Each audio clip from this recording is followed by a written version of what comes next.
Hey friends, I'm Jessica from Pennsylvania. Please like and subscribe. I was born 2 minutes after my triplet sisters, Zoe and Dana. And even though we look alike, Zoe and Dana always made me feel different. They stuck together, wore the same outfits, and even had their own language, just so they could talk about me behind my back. Hosaka Gelago. Kosaka Gelaga Mene. What is the deal with you two? You sound so dumb when you talk like a duck. No, we don't. You're just jealous because you're not part of our cool club. Whatever. They were right. I hated being the odd one out. I think my sisters were jealous because I was prettier, taller, and smarter. And when I turned 13, I landed my first modeling gig for an international teen magazine, and we just grew more distant. They begged mom and dad to get them into modeling too, and my parents went out on a limb to get Zoe to walk a fashion show, but she kept throwing tantrums. OMG. This color makes my eyes look small. Is this Diet Coke? No? Get lost then and get me one. This makeup artist looks like a homeless person. Get me a prettier one. It was so bad, they kicked her out and she never got a call back. I don't get it. We're dressed up better, obviously prettier, and yet somehow you get all these great gigs. Ugh, don't whine if you can't get what's mine. And I'll let you in on my secret, but you have to promise me never to tell mom. I walk on my arms 3 times a day, every day, for at least 50 minutes. That's ridiculous. We've never seen you do that. I won't do it in front of you, dummy. It's called a secret for a reason. Walking on hands helps me with my posture, and I walk better on the ramp. It was a lie, of course, but my sisters were so dumb. They tried doing everything, but couldn't even land a handstand. And one time, Zoe ended up falling and crashing right into Mom's $1,000 vase, smashing it into pieces. Mom was furious, and they both ended up getting their butts grounded, while I had the TV all to myself for a good 2 weeks.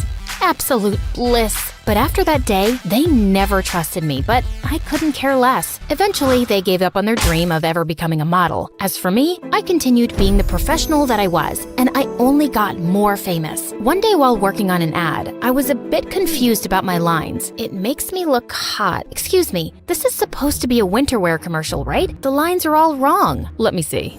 I turned around and saw Peyton walking in my direction. He was modeling royalty with over 10 million followers on Instagram. I was doing this commercial with him? How did I miss the memo? Say it like this. I feel so hot when I'm wearing these, I can barely feel the cold. You try. I feel cold, hot. No, wait, I can get this right. It's okay. I have that effect on girls. I'm Peyton, by the way. I'm sure you've heard of me. Who hasn't? It's such an honor working with you. Peyton and I absolutely nailed that winter wear ad, and our chemistry was so good, we ended up doing a lot of ads together. We started hanging out more and more, and soon became good friends. The more I got to know him, the closer to him I felt. You know, apart from good looks and almost perfect body, I also happen to be an amazing singer. Oh, how cool. I've always wanted to be a model, but do you want me to sing for you? Oh, yes. I'd love to. Before I could even finish my sentence, Peyton started singing, and it was so bad. I could feel my eardrums cry. But despite that horrible singing, when Peyton asked me out that evening, I happily said yes. And when my sisters found out, they burned with rage. Seriously? You think I won't know you're talking about me and Peyton? Guess your secret language doesn't make you cool enough to be with someone like him, so I'm just gonna ignore you. Ignore us all you want, but you can't ignore the fact that Peyton is too good for you, and you'll never be able to keep him happy. Say what you want, I'm late for my meeting with my super hot boyfriend. It felt so good to rub it in their faces. The next few weeks were bliss. The news about me and Peyton being an item skyrocketed our reputation, and everyone wanted to sign us up. Life was perfect until my agent booked us for a Christmas ad, and this time they wanted to use my whole family, including Zoe and Dana. I begged my agent not to go through with it, but she didn't give a rat's butt about it. The press is big on this, Jeff. If you guys crack this, people will run to get in line for your autographs. Come on, I'm sure your sisters are not that bad. They're horrible. But if this brings more work, then I'll try and give it a shot. I tried to make peace with it, but the next day when the photographers came, Zoe plopped her butt right next to Peyton, and I felt my insides explode. Every time Dana gave Zoe a look, Zoe whispered something in Peyton's ear, and they burst out laughing. What? What's so funny? Tell me too. Oh, forget it. Your boring brain wouldn't get our jokes. It's okay, Jess. I'll just tell you everything later. And with that, Zoe whispered another joke to him. The photo turned out great and did a fab job at making us look like a perfect family. If only they could see my inner rage. As the photographer was packing up, I had some final paperwork to sign. When I looked up, Zoe and Peyton were nowhere to be found. I went to look for them outside when I found the two of them hugging. You know you can tell me anything, right? Thanks, Zoe. Feels like I can talk about anything with you. Thanks for being the perfect friend. Excuse me? I thought I was your perfect friend. Jess, that's not what I meant. Then what did you mean? Can you stop being so pushy? Jeez, poor Peyton is going through so much in life. Did you even know that he has a sensitive throat? He can't sing anymore. Oh, wow. Really? Newsflash, he could never sing. He sang like a toad with a throat infection. You want to be friends so bad? Then go ahead. But I'm done with all of you. Jess, wait. Oh, just leave her. You're better off without her. Peyton kept shouting at me, but I was super mad. The next morning, I was feeling a bit better, so I called Peyton, but he didn't answer. Instead, my agent called me up and gave me the shock of my life. The company we did the Christmas ad for loved Zoe and Peyton's flawless chemistry, and they want to go ahead with them. They want you off the project. Are you kidding me? She's the worst model ever. I'm really sorry, Jess. I was devastated beyond words and rushed to give Zoe a piece of my mind. But when I went to her room, I saw something interesting. Zoe and Dana were arguing over Peyton. You shouldn't keep him all to yourself, okay? We decided I'll get a fair chance to impress Peyton too. Really now? I don't think he's interested in anyone. I mean, look what happened to Jess. She's prettier than both of us combined, and he chose me over her. You don't stand a chance. We'll just see about that. Just stay away from him till I ask him out on a date, okay? Wow, at least they accepted I was better than them. But this was the first time ever I'd seen them argue. I thought this was the worst they could do. But a few days later at the success party of our Christmas ad campaign, Dana walked up to me asking if I'd seen Zoe, and the perfect idea struck me. I think I saw her go upstairs in the study. Oh, Dana, I think she's with Peyton. If I were you, I'd let them be. She's what? I'm gonna kill that witch. Dana looked like a raging bull as she ran upstairs, and of course, I followed. She opened the door dramatically, just as Zoe was about to kiss Peyton. Get your filthy hands off him. Oh my god, Dana, are you crazy? Get out. Not before you tell me what's happening. What do you think is happening? We're making out? And then Dana jumped on Zoe, and the two broke out in a huge fight. Peyton and I tried to separate them, but suddenly Zoe lost her mind and somehow ended up smacking Peyton across the face. Oh my god, perfect! Peyton left angrily and Zoe followed him, while Dana ran and locked herself in the room. I celebrated with the team alone and managed to impress them so well, they gave me another individual project. That evening, as I went onto the porch to get some fresh air, I saw Dana sobbing silently. Here, drink this. It's vanilla milkshake, your favorite. What? Suddenly, she hugged me tightly and started sobbing inconsolably. I'm so sorry. I'm the worst sister in the world. Please, please forgive me. Ew, you got a booger all over me. Yuck, Dana. Sorry, it's just that I've been awful to you all my life. I even tried to get in the way of your career and love life, and look where it landed me. My life's a mess. No, it's not. Get a grip, girl. And why are you sorry now? Did you not think about the time you left me alone while you gossiped in Egyptian with Zoe? What? Your dumb secret language? Oh, that was actually nothing. We just said some nonsense to piss you off. It was Zoe's idea. So you're telling me there's no language at all? Man, you guys are evil. Wait, Jess, I know we've been really bad to you, but how about we join forces and get some good old-fashioned revenge on Zoe? You know you want it, and God knows she deserves it. And how am I supposed to trust you? You have to take your chances, but I won't let you down, I promise. I had to admit, that sounded pretty tempting, but I wasn't a spiteful person. Or maybe I was. Either way, I wanted Zoe to pay for butting into my life and stealing Peyton from me. So I agreed. The plan was simple. Every time Peyton and Zoe went out on a date, Dana and I would follow them and tip off the paparazzi to take the weirdest pictures, till one of them eventually got annoyed. It went on for days, till one day, Peyton got so fed up that he turned to one of the photographers with a snarl. Come on, Peyton, how about a smile for the camera? How about this instead? Peyton punching the reporter and Zoe's smirking face was all over the papers and tabloids. He lost most of his contracts, and so did Zoe. since she only worked on his recommendation. Once their professional relationship was over, their personal one soon followed. Dana and I watched as Peyton came over to see Zoe. I can't get any work since that terrible night. Why couldn't you control yourself? It wasn't such a big deal. Of course it's not a big deal to you. You like the attention. I don't. What do you mean? I mean that a small-time dumb model like you would want cameras to follow you everywhere. Wait a minute, maybe it's you who keeps tipping them off. This makes no sense. Oh, it makes perfect sense. Getting photographed with someone as famous as me would be a dream come true for someone like you. Shut up, Peyton. You can't talk to Zoe like that. Why are you jumping to her defense? Did you forget how she took over your life and your boyfriend? Seems like she did me a favor there, because I can do a lot better than a bug-eating idiot like you, and so can Zoe. Now do us both a favor and get out before I knock your teeth in. Peyton pouted and left, and Zoe turned to me. Why did you do that? I clearly don't deserve your sympathy. You're my sister, Zoe. The only person who can talk down to you is me. But I hope you learned a lesson. I did, and I'm sorry for everything. All the times I've been mean to you. Yeah, we're sorry too. We're the ones who tipped off the paparazzi. It's okay.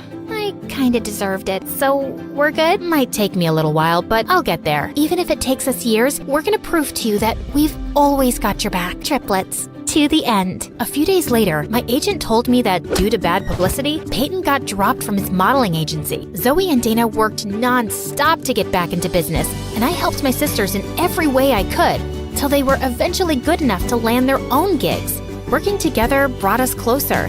But I think the best part was when we got to go on vacation and just relax and do little things together like chatting and even learning new languages. Agana binagutke, amugachukadu. Finally, I had the beach house all to myself for an entire month. A summer of sunbathing, parties with friends, and bonfires on the beach was headed my way. I couldn't wait, and the best part, a break from my dad's annoying rules. Hi everyone, I'm Taylor, the girl who has it all. Everyone knows my name, teachers love me, and I live in the sweetest oceanside mansion on this side of the panhandle. Everything was falling into place. I'd just finished my senior year. I got accepted into my dream college, and I had a killer party planned at the end of the week. Life was great. My summer dreams shattered like a mirror when I saw a familiar face jump out of a moving truck next door. Before I continue, please like and subscribe. What is she doing here? I ducked behind the railing and peered over at a preppy-looking girl walking toward the neighboring house. Her hair clips stuck out like a sore thumb. Whoa, that's Heather Lanigan. I haven't seen her since... Shut up, Troy. She'll hear us. My annoying little brother almost gave us away. Thankfully, I pulled him out of sight just in time. Weren't you guys like best friends or something? Why are you being so sketchy? I glared at my brother and crept inside as fast as I could, watching from the tilted blinds. Heather and I went way back, but she moved away when we were 12 and took all her insane drama with her. We used to be friends until she started making my life a living nightmare. More on that later. All week, I was forced to sneak around from room to room to stay out of sight, like I was a burglar in my own house. This was not how I wanted to start my summer vacation. Before I knew it, it was the day of my party. I didn't even realize the DJ had arrived to set up his equipment until the doorbell shocked me out of my trance. The guests started showing up, and I wasn't even dressed yet. I threw on the cutest dress in my closet and raced downstairs. Oof, straight into my boyfriend James. Careful, babe. What's the rush? Sorry, I'm just a little on edge. My arch nemesis moved in next door a few days ago, and I'm pretty sure she's plotting my demise. You mean the tiny little girl on the swing over there? Sure enough, Heather was outside swinging innocently with a lollipop in her mouth like Lord Voldemort with pigtails. I didn't buy her act for a second. Don't let her size fool you.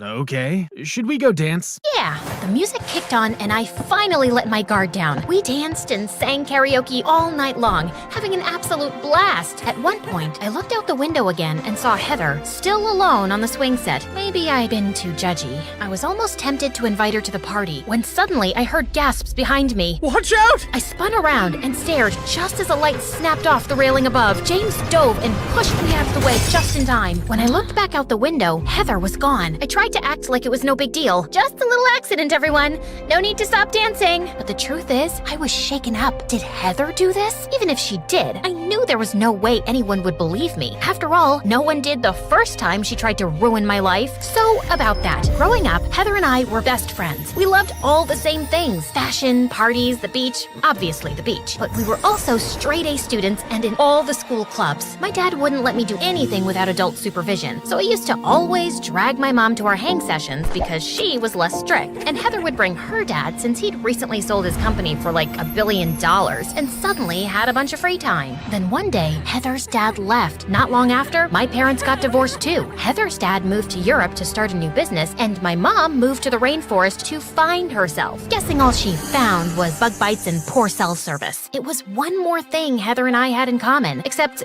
not fun like the others. But instead of bringing us closer together, Heather changed. She stopped answering my calls, started playing cruel pranks on me, and even spread a rumor at school that I peed myself. Pro tip: do not drink lemonade with white pants. Learn from my mistakes, people. One day, she started telling everyone I'd ruined her life, and when I stuck up for myself, Heather turned on the waterworks and no one believed me. I understood her being sad. I was sad too, but I couldn't understand why Heather suddenly hated me. Eventually, Heather and her mom moved away. By then, I was honestly relieved to see her go. At least I'd be safe from her pranks. And I was, for a while. But now, she's back. Over the next few weeks, my brand new car broke down. I lost my entire makeup bag in a thunderstorm, and James even started ditching me. This wasn't a coincidence. Heather was ruining my life all over again. I knew I needed proof this time, so I watched Heather like a hawk. One day, James came over to pick me up for a date and found me doing surveillance. Babe, she hasn't said a word to you. You're being paranoid. That's what she wants you to think. Ooh, scary. Watch out for the big bad she-wolf. I considered dumping my mocha latte on James's head, but decided to be mature and punch him in the arm instead. Also, this latte was way too good to waste.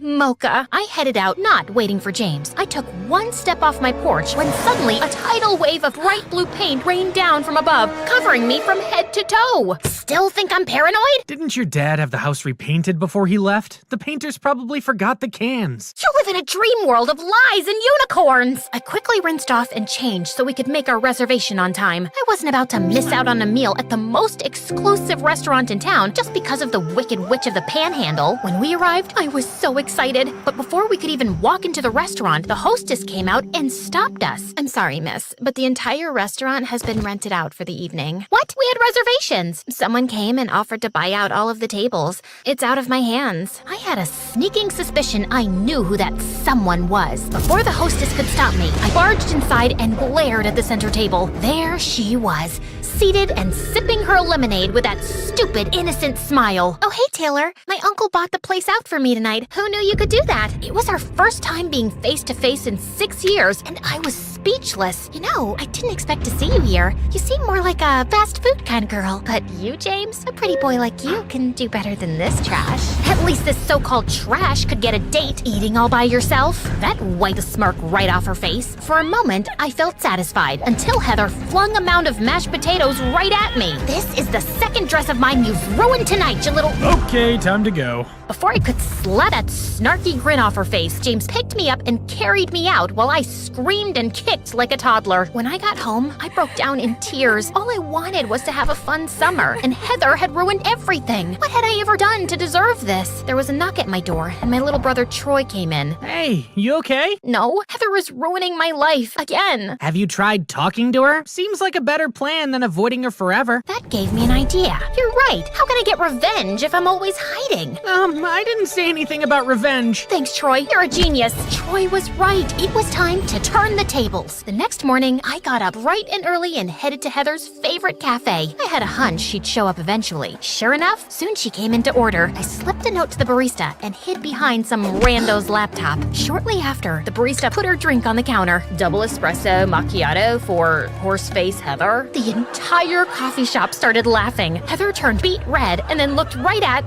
Before I could hide, Heather marched right over and dumped her iced coffee on my head. Did you really think you could hide? I could see the tacky dye dye job from space. I'll have you know that I'm a natural strawberry blonde. Seriously, my hair got lighter from spending so much time in the sun. It's not a dye job. Okay, so that didn't go quite the way I'd planned. I was seriously gonna have to get a new wardrobe with all the clothes Heather was ruining. Next time, I would be more stealthy. Sadly, summer was coming to an end, but the good news is my university campus was gorgeous. I fell in love in an instant. Even the presence of my arch nemesis couldn't break the spell. On the first day of classes, I had my textbooks, my planner, and a pencil with an adorable pink floofy thing at the end. I was prepared for everything. I noticed a girl was about to sit next to me. Don't even think about it.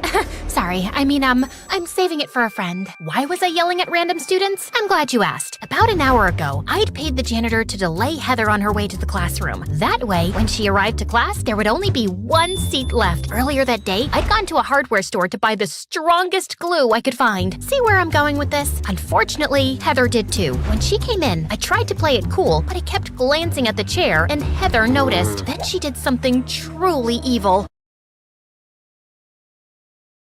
She did something truly evil. Hey, your name's Kiki, right? Would you mind taking this seat? I'm nearsighted, so I like to sit close to the front. As that girl Kiki came over to take the seat, I panicked. Pranking Heather was one thing, but embarrassing this random girl was another. She was about to sit when suddenly I shoved her out of the way and sat there myself. Sorry, I just realized my great-grandmother sat in this seat when she was my age. It's kind of a sentimental thing. You get it. She didn't get it. But whatever. At least I'd saved her from humiliation. Unfortunately, I couldn't say the same for myself. When it was time to leave class, I tried to stand carefully, but the glue stuck to my jeans and ripped a hole right in my butt. What's wrong? Did you pee your pants again? If I did, this would be the first time. It's hard to come up with a good comeback when there's a giant hole in your pants. All of my pranks were backfiring. Clearly, I needed to make better plans. So this time, I did. I spent all week preparing for the most epic prank ever. I gathered 6 chickens, 25 jars of honey, glitter, and a human-sized net. Don't ask. Then I hid in a bush with my binoculars and waited for Heather to get home. I see you decided to be mature and talk things out. Exactly. Thanks, Troy. I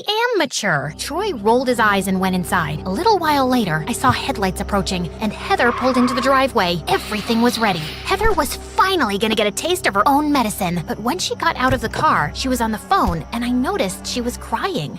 You obviously don't care at all. You would have come back by now if you did. Forget it. My hand hesitated on the rope. Heather was in position. All I had to do was pull, and she'd be coughing feathers and glitter for a week. Instead, I approached her. Are you okay? Why do you care? Well, I don't know if you remember, but we used to be friends. Before you ruined my life, you mean? Oh my God, Heather. I have no idea what your problem is with me. We were besties, and then one day you decided to turn me into a boogeyman for no reason. Whatever it is, get over it. I'll never get over it. I'll follow you to the ends of the earth. You'll never know a moment's peace until I have my revenge. Wow, she really was insane. Stripes and polka dots? Also, the whole evil villain speech, that was weird too. Good luck with world domination or whatever, crazy pants. I started to walk away when suddenly I tripped and pulled on the rope to catch my fall. In an instant, I was hit with a cascade of feathers, honey, and glitter. Heather laughed when suddenly the net fell and snatched her up into the air. We both looked totally ridiculous, but at least the prank was a partial success. Was it just me, or was that a smile on Heather's face? Smile or not, Heather had told me she wasn't gonna let this go. I needed to be ready. A few weeks went by with nothing happening. I knew Heather was trying to lure me into a false sense of security. She must be planning something big. There was a big fall festival coming up. Even though I was a total summer girl, I loved the changing leaves, crisp autumn air, and pumpkin candles. I couldn't wait for the festival, and that's why I knew Heather would make her move there to ruin it for me. The day of the festival, I was on high alert. Babe, why do you keep checking your makeup? You look great. I'm not checking my makeup. I'm watching my 6. Then I saw her, hiding behind the donut stand. That's it. I've put up with your stupid little games all summer, and clearly you're not growing up anytime soon.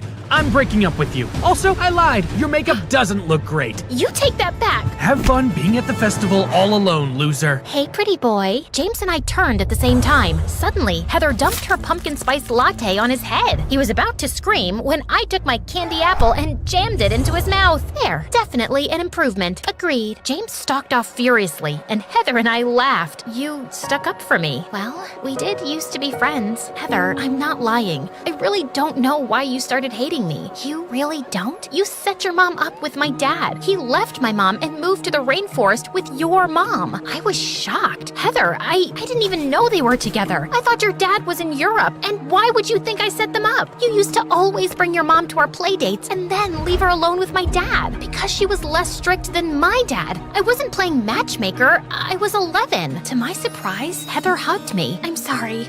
Listen, your brother came to me last night with tears in his eyes. He begged me to stop. I enjoyed it, but yeah, it was sad. He what? Listen, he's right. I never should have blamed you. It was so hard, and I guess focusing all my sadness and anger on you was easier than dealing with my broken family. I know you had your own struggles too, and I'm sorry if I made things worse. I missed you. I missed you too. I have to go and kill my brother, so come here. What do you say we focus on a couple of those cinnamon donuts?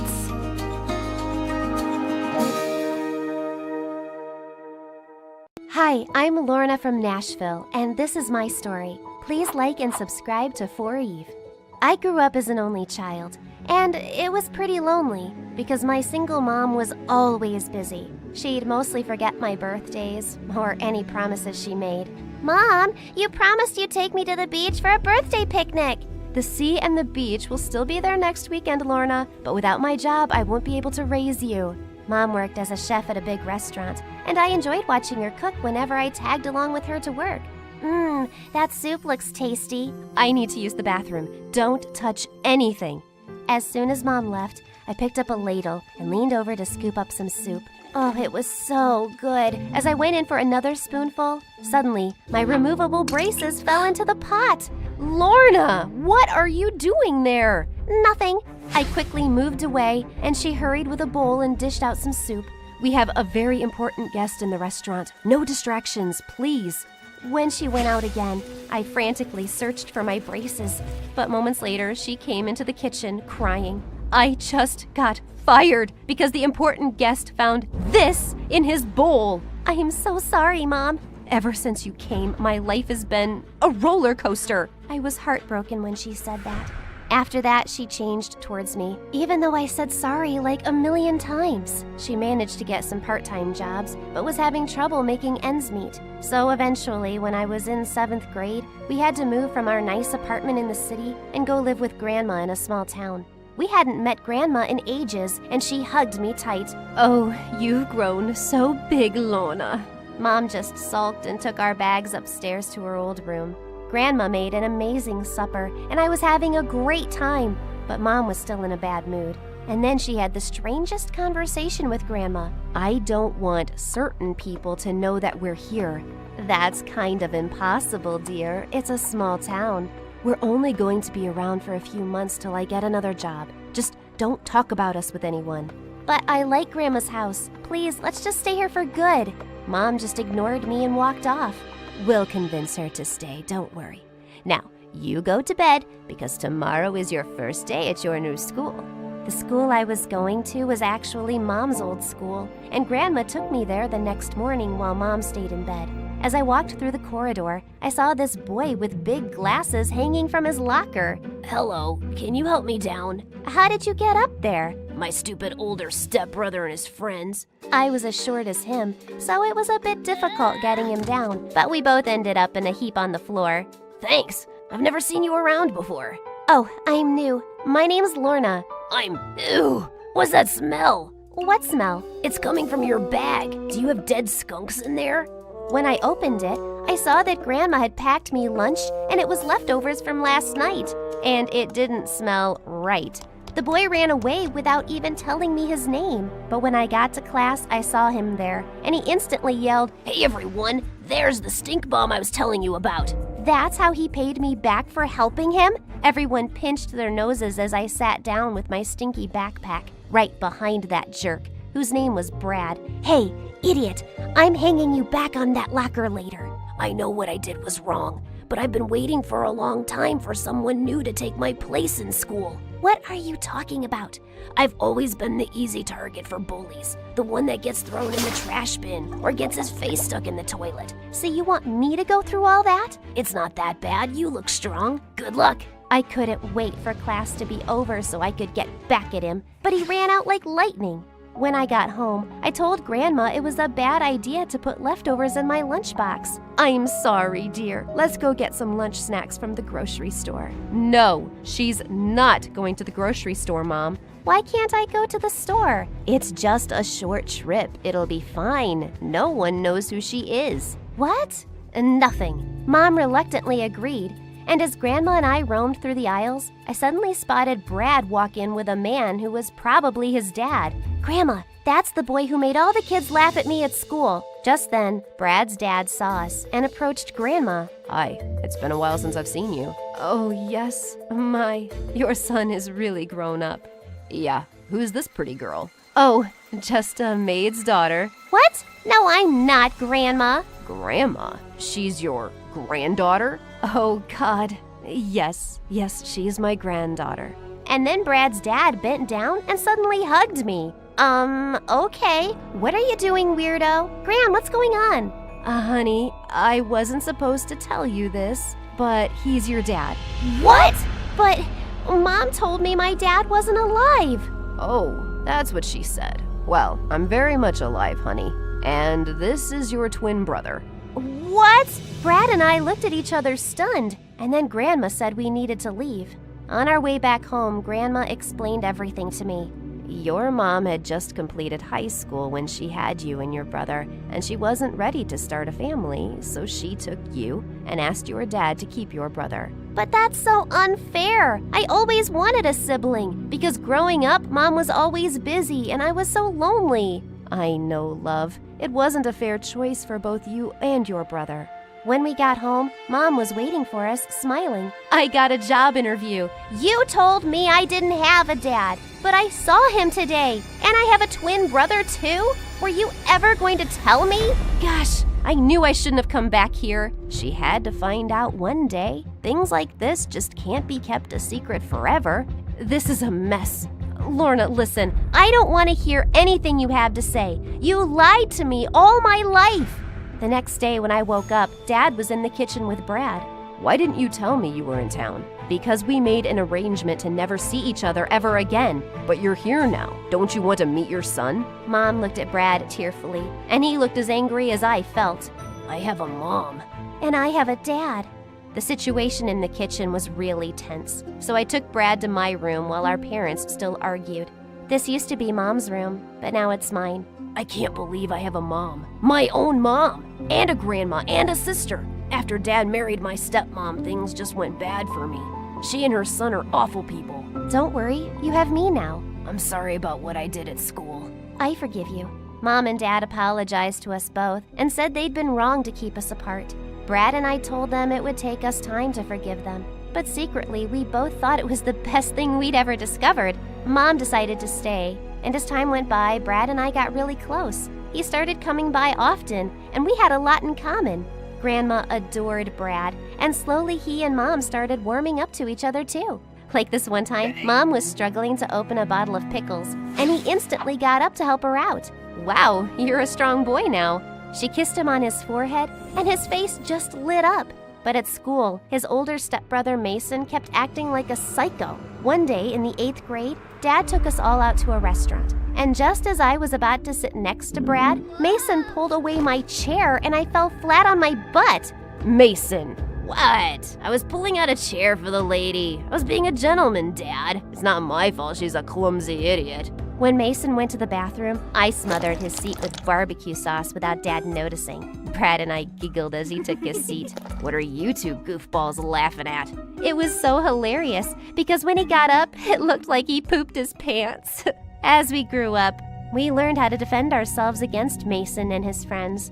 Until one day, I found Brad sitting with them during recess. Hey, Brad, did you lose your way and your mind? Come on, let's find another table. He doesn't want to chill with you anymore. Go find some other friends. Brad? But he just looked away. What was going on? I caught up with him at the end of the last class. You want to tell me why you're hanging out with Mason suddenly? Look, Lorna, my stepmom has a lot of connections, and she said she'll help me get into a great university on full scholarship if I help Mason pass his exams. So I gotta do this, okay? That's ridiculous. You don't need her connections. You can get in on your own. And I'm sure Dad has enough money to pay for your college. That's the thing. He doesn't. Dad's business was doing really poorly when he met my stepmom. Sometimes I think he just married her for the money. Now she controls everything. I have to do what she says. That's what Dad's told me too. It's just for some time. Mason will graduate soon. He just walked away, and I suddenly felt so lonely again. He stopped coming over completely. And since Mom had gotten a job as a head chef in a nearby city, she'd become really busy again too. Thankfully, I had Grandma, but lately she'd been struggling with her memory. And one day I came home, and she couldn't remember who I was. Who are you? What are you doing in my house? Grandma, are you joking? Go away before I call the police. But it's me, Lorna. I had to wait outside till Mom came back. We took Grandma to the hospital, and the doctor said she had Alzheimer's disease. Why is this happening to Grandma? She's the only person I can talk to. Sweetie, you can talk to me, but you're never around. Mom started taking weekends off from work, spending more time at home so we could take care of Grandma together. Lorna, I was very young when I had you and your brother, and it felt like it might be the end of all my dreams, but it's not true. I just want you to know that I love you both more than my career. Family is the most important thing, and it's taken me some time to realize that. Thank you, Mom. I love you too. Grandma's illness brought Mom and I closer, but Brad just never came back to us. He was still hanging out with Mason and his stupid friends even after they'd graduated high school. And then one day in 12th grade, I found him in the school parking lot trying to break into a teacher's car. Brad, what are you doing? None of your business. Go away. No, you were doing something wrong. I'm not just gonna forget what I saw. Look, just get out of here. I'm not going anywhere. Just then, Mason jumped over the school fence and started yelling at Brad. What's taking you so long, dude? My boys are waiting outside. I couldn't get the car open. I'm trying. I couldn't believe what I was hearing. They were stealing a teacher's car? Mason, I should have known that you were behind this. When are you gonna learn to mind your own business, Lorna? I'm calling the principal. As I walked away, Mason grabbed my hand and I screamed. But just then, Brad pounced on him. Don't touch my sister. While they rolled on the floor wrestling, I ran straight to the principal for help. The principal called the police, and Mason was arrested for trespassing on school property and attempted theft. Turned out, it wasn't the first car he and his gang had stolen. Brad, what happened to you? Lorna, you don't know what I had to live with. Mason's mom is so evil. If I didn't listen to Mason, then he would tell his mom, and I won't get to go to college. Did you talk to Dad? Did you tell him that Mason is making you steal cars? I tried, but he never believes me. I hugged him as he cried. You should have told me. I would have helped you. I told Mom everything that happened, and she was so mad at Dad.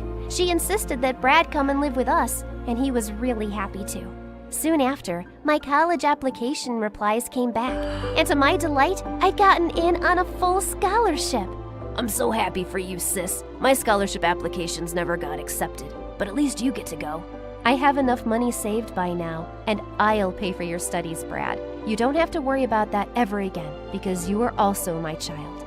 As we celebrated in the living room, Grandma suddenly appeared. Lorna, Brad, when did you get here? I'm so happy to see you. Grandma remembered us, even if it was for just a little while, and it was a moment to cherish.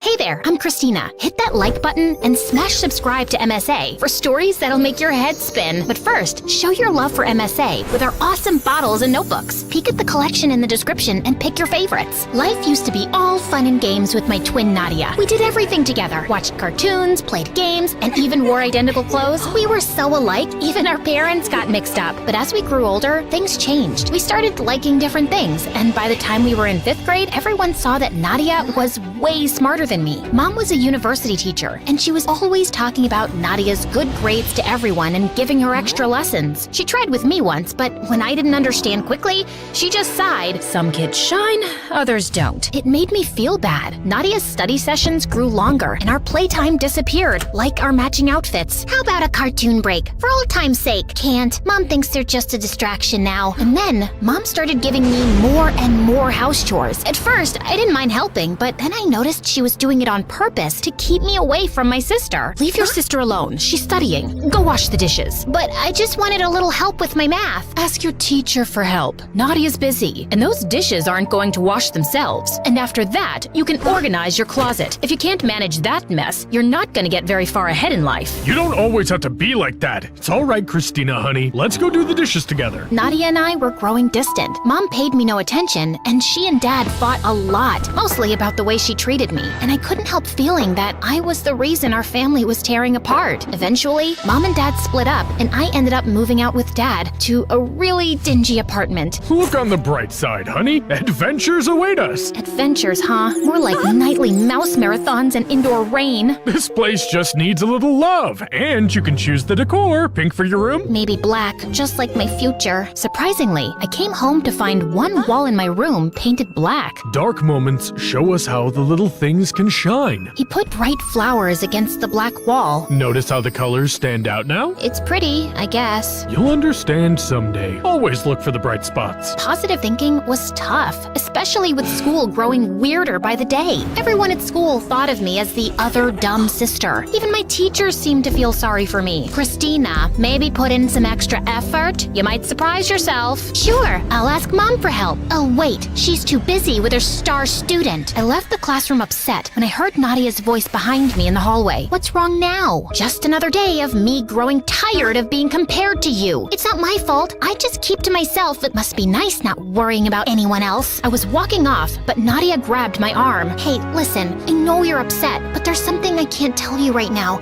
It's why I am the way I am now. Please trust me. Or maybe you're just self-absorbed, and that's some stupid, mysterious lie you made up to make yourself sound more interesting. Well, it's not working, 'cause not interested. Later, Nadia went to a fancy school for smart kids, and things got quiet. I missed her a lot, because even though we drifted apart, she was still my twin after all. And after that, I hardly saw her anymore. Even when I visited Mom's place, Mom was always too wrapped up in her own world, and I couldn't help but notice that among the family photos on the walls, there wasn't a single one of just me. On my 15th birthday, Dad had a big grin and said he had a surprise for me. Guess what? I've got a girlfriend. She's Italian and she owns a pet shop. Let's go see it. Vanessa's super cool. You'll see. We walked into the pet shop, and it was like a jungle. Instead of puppies and kittens, there were snakes and big bugs. Holy moly, what is this? Vanessa had a big snake around her neck and smiled. That's just Ziggy, my whip scorpion. He's nice once you get to know him. Vanessa was full of energy and made the scary animals seem cool. And this majestic creature is Mr. Bean, the python. He's quite the gentleman. I thought I was the man in your life. Oh, you are. But Mr. Bean here is the silent type, and he never complains about my cooking. The way they were flirting with each other was so cringy. On the drive back, Dad wouldn't stop talking about Vanessa, and it was too much. Dad, I like Vanessa, but I'm not ready for a new mom. He looked sad, but I had to say it. Next time he invited me out with them, I said no. It felt like everyone was moving on except me. Dad had Vanessa, Nadia was busy being smart, and here I was feeling stuck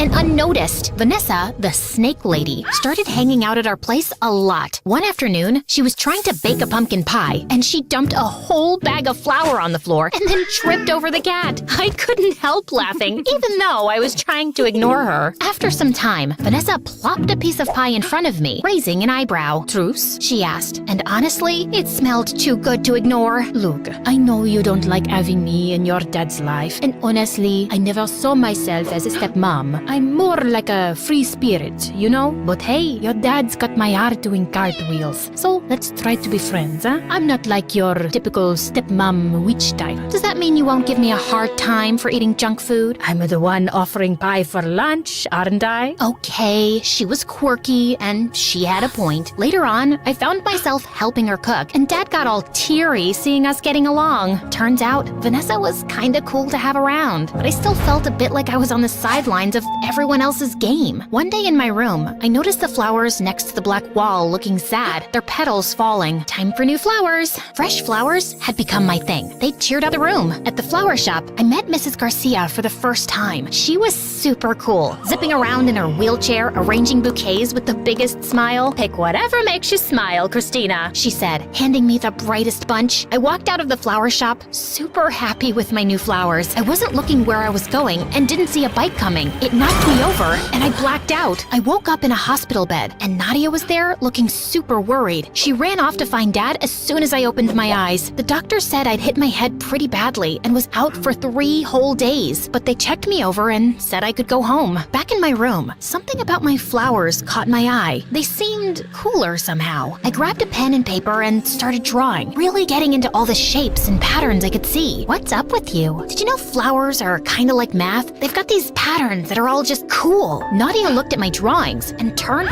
white as a ghost. No way. Here, try these math problems. Stuff that used to look like alien code suddenly just made sense. I even solved the complex equations. Did my brain just level up or what? We gotta tell Mom, like she'd care to check on me. She's not heartless, okay? She was actually worried. Don't defend her. You don't know everything. Then tell me. I told you, I can't. Ugh, then just go ahead and leave. I don't even want to know your stupid secret. Later, when Mom popped by, she barely glanced at Dad and Vanessa and came straight to me with a stack of papers. Time for a little test, Christina. After I finished, she examined the papers and just said, "Pack up. You're staying with me now." Oh, what? Can we talk about this first? No need. She's got a gift, and I'm going to make sure it doesn't go to waste. Wait, you can't just show up and decide to take her. Where were you before and why are you suddenly loving her now? My God, I can't believe I'm even standing here listening to you, a nobody. I'm her mother. But if you must know, Christina might have acquired savant syndrome, and it's not something either of you can deal with. I can help her. She explained that sometimes a head bump can switch on a talent for things like art or math. She thought that's what had happened to me, and I couldn't help feeling excited. Could this be my shot to shine and get Mom's attention? I begged Dad, and finally, he said yes. Better watch out, Christina. My cousin in Rome got that acquire servant syndrome. He became arrogant and a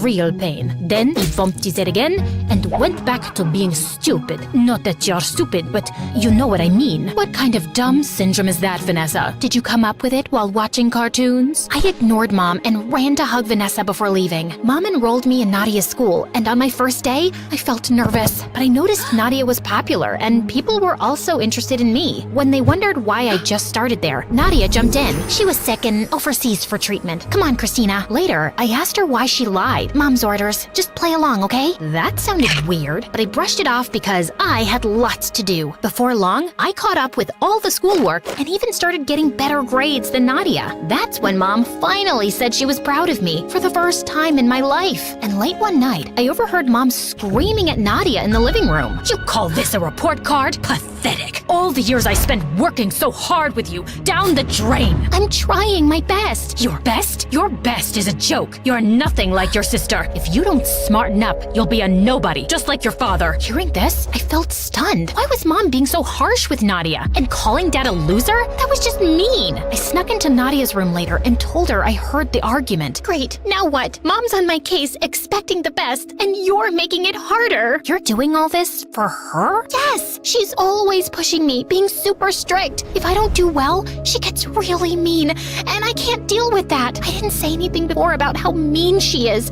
because I thought I wanted to be the best too, and she was helping me. Now, it just feels like she's making me miserable. Mom was even tougher on Nadia than I thought, and hearing that shook me. And now, Mom was dragging me to these math contests too that usually Nadia competed in. I didn't want to stress out Nadia more, but I also wanted to shine.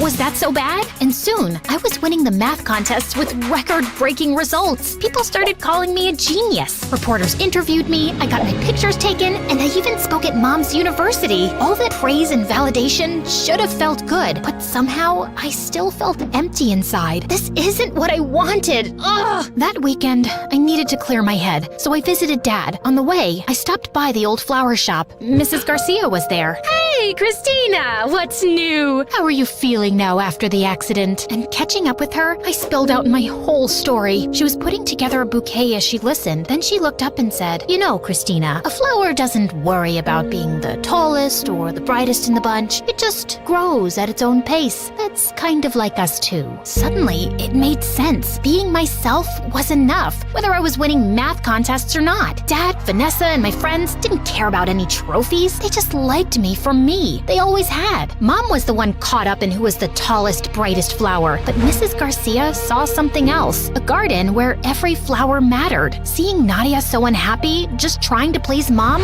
made me sad. I used to be jealous, but not anymore. And I decided that something had to change. I got Dad and Vanessa on board and we cooked up a plan. We just needed the perfect time to kick it off. That chance came during a live TV interview with me and Mom. The host asked me what it was like growing up with a ton of books. She loved it. Actually, that was Nadia. She always had her head in a book and never got to have any fun. The crowd was shocked and Mom got stiff. I wasn't the bookworm. My smarts came after a head bump. You mean the illness you had? That's just Mom's story. She didn't want to acknowledge she had a dumb kid, I guess. Be quiet. I won't. And I don't care about winning math contests. Nadia doesn't either. We're done trying to please you. With that, I walked off and went backstage to find Nadia. Why'd you do that? Mom didn't bat an eye when she separated us, ruined her marriage, and used you to become popular. She ignored me all my life, and now she's using me. Nadia, we deserve better. Aren't you tired of being Mom's puppet? Come with me. We bolted before Mom could stop us. Dad was outside, ready to whisk us away. You can't take my kids. They're old enough to choose. Or do you want to take this up in court? Mom looked furious, but she stayed quiet, and we went home. Vanessa had a lovely dinner waiting, and it felt like a fresh start. And Nadia started helping Vanessa with the snakes, and it seemed to be her calling, working with those slimy creatures. As for me, I'm still figuring things out, but for now,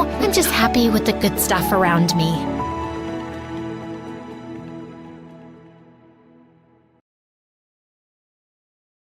To graduate, was accused of vandalism, saved someone from drowning, and got arrested, all in the same week. Oh, but before I get ahead of myself, hi, I'm Maya from California. Please like and subscribe. Ever since I can remember, swimming was my happy place. When I was 3, my love of all things aquatic got a little awkward from my parents, who had to keep pulling me out of mall fountains, bird paths, and koi ponds. Excuse me, adults, if you put those signs up and I'm too young to read them, do you see where I'm going with this? Well, by the age of 13, the only job I ever dreamed about was becoming a lifeguard. Being around water, saving people, and hot guys in swimsuits, what's not to love? But on dry land, that's a whole different story. You see, I was not the greatest student, and my mortal enemy was math. Then my dad got a promotion, and we moved into an apartment in the city, and I had to start my senior year at a brand new school. Seriously, Dad, I had just spent the last year sucking up to all my teachers so they would grade me on a generous curve. Where's the respect for all my hard work? Life wasn't any different there. But like divine intervention, I looked up and saw my favorite 4-letter word. Okay, seriously, you guys, I know at least half of you just thought of a word that would get you grounded if you said it out loud. I only planned to swim for a few minutes, but I was startled by a gorgeous boy. I said, "What are you doing in my pool?" Oh, I'm sorry. I thought this was the school pool. School pool. That's funny, get it? Because it rhymes. I get it. It's just not funny. And it's my pool because my family paid for it. He pointed to the plaque on the wall with his family name and under it a sign. I'm Sebastian Monroe III, and if I catch you in here again, I'll have you arrested. Arrested? Well, that's a bit dramatic. Did you think I was gonna pee in the pool or something? I'm Maya, by the way. I realized I was talking to myself because he had already left. He had the manners of a goat, and that's an insult to goats.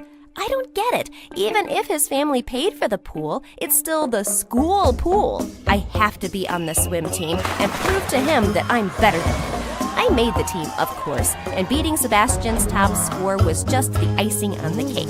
So I dominated any competition I was in. I figured Sebastian must have told one of his goon buddies to try to scare me for tearing it up on the swim team because I noticed this nerdy-looking guy lurking outside the school. I tried to approach him, but he was a tricky little thing and got away. Was Sebastian trying to have me stalked? Or disappeared? Okay, now I'm being dramatic. You guys ever feel like your mind plays tricks on you because you've watched too many crime movies? I walked back into school and saw something I did not expect. Sebastian was leaning against my locker, looking so handsome, but I kept my cool. Your team wins again. If I had known you were part mermaid, I might not have given you such a hard time. Oh, thank goodness. I was wondering how I would go on living without your approval. Now, excuse me, I need to get to my locker. I'll only move if you agree to go out with me. It figures. The only way you could get a date is with blackmail. Okay, I deserved that. But I am trying to make up for being such a jerk to you. I really like you. And I was listening when you introduced yourself, Maya.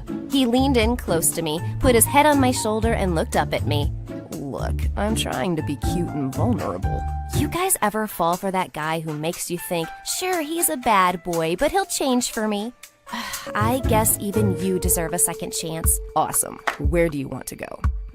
I have this sudden craving for ice cream. He took me to an upscale dessert place and ordered one of everything.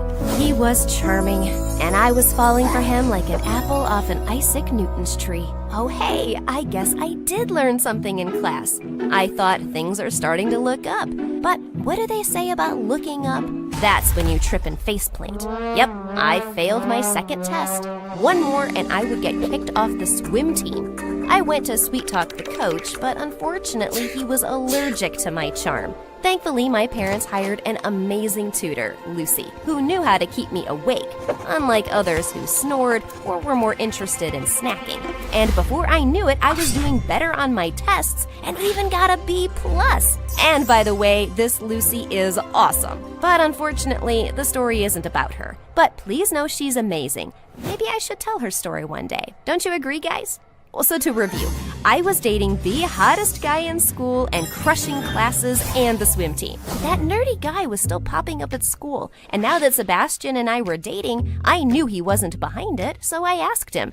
Oh, he's probably smitten with you. Too bad you're taken. But I can't stop thinking about it. You just need a distraction. I'm serious, Sebastian. What if He interrupted my rant with a kiss. If he's what? I was so charmed by his kiss that I forgot what I was saying. He who? Well played, Sebastian III. Well played. After school that day, I came home, and there was a package at my front door. No return address, just my name on it. I was so excited. It must have been Sebastian surprising me with something wonderful. But when I opened it, the worst smell filled the room. It was a bag of poop. My parents called the police, but they said nothing could be done because there was no one to trace it back to. I made a list of people I thought it could be, like Amy, whom I told her boyfriend she had kissed someone else, and Tony, who I totally exposed his crush on our teacher. But that creepy nerdy guy was the #1 suspect. I showed it to Sebastian the next day at school. Babe, I'm telling you, it's some girl at school that's jealous of you because you're dating me. Wow. Did the school give you an extra locker for that ego? It's not an ego if it's the truth. Don't worry, I'll protect you. Besides, I have a romantic date planned for us that will take your mind off of all this. I'll pick you up at your house at 7. I decided to focus on our date and get creepy nerd guy off my brain. I jumped in my closet for some great chimichurris to go with my dress and started to wonder where Sebastian would take me. But he never showed. I called and texted. Nothing.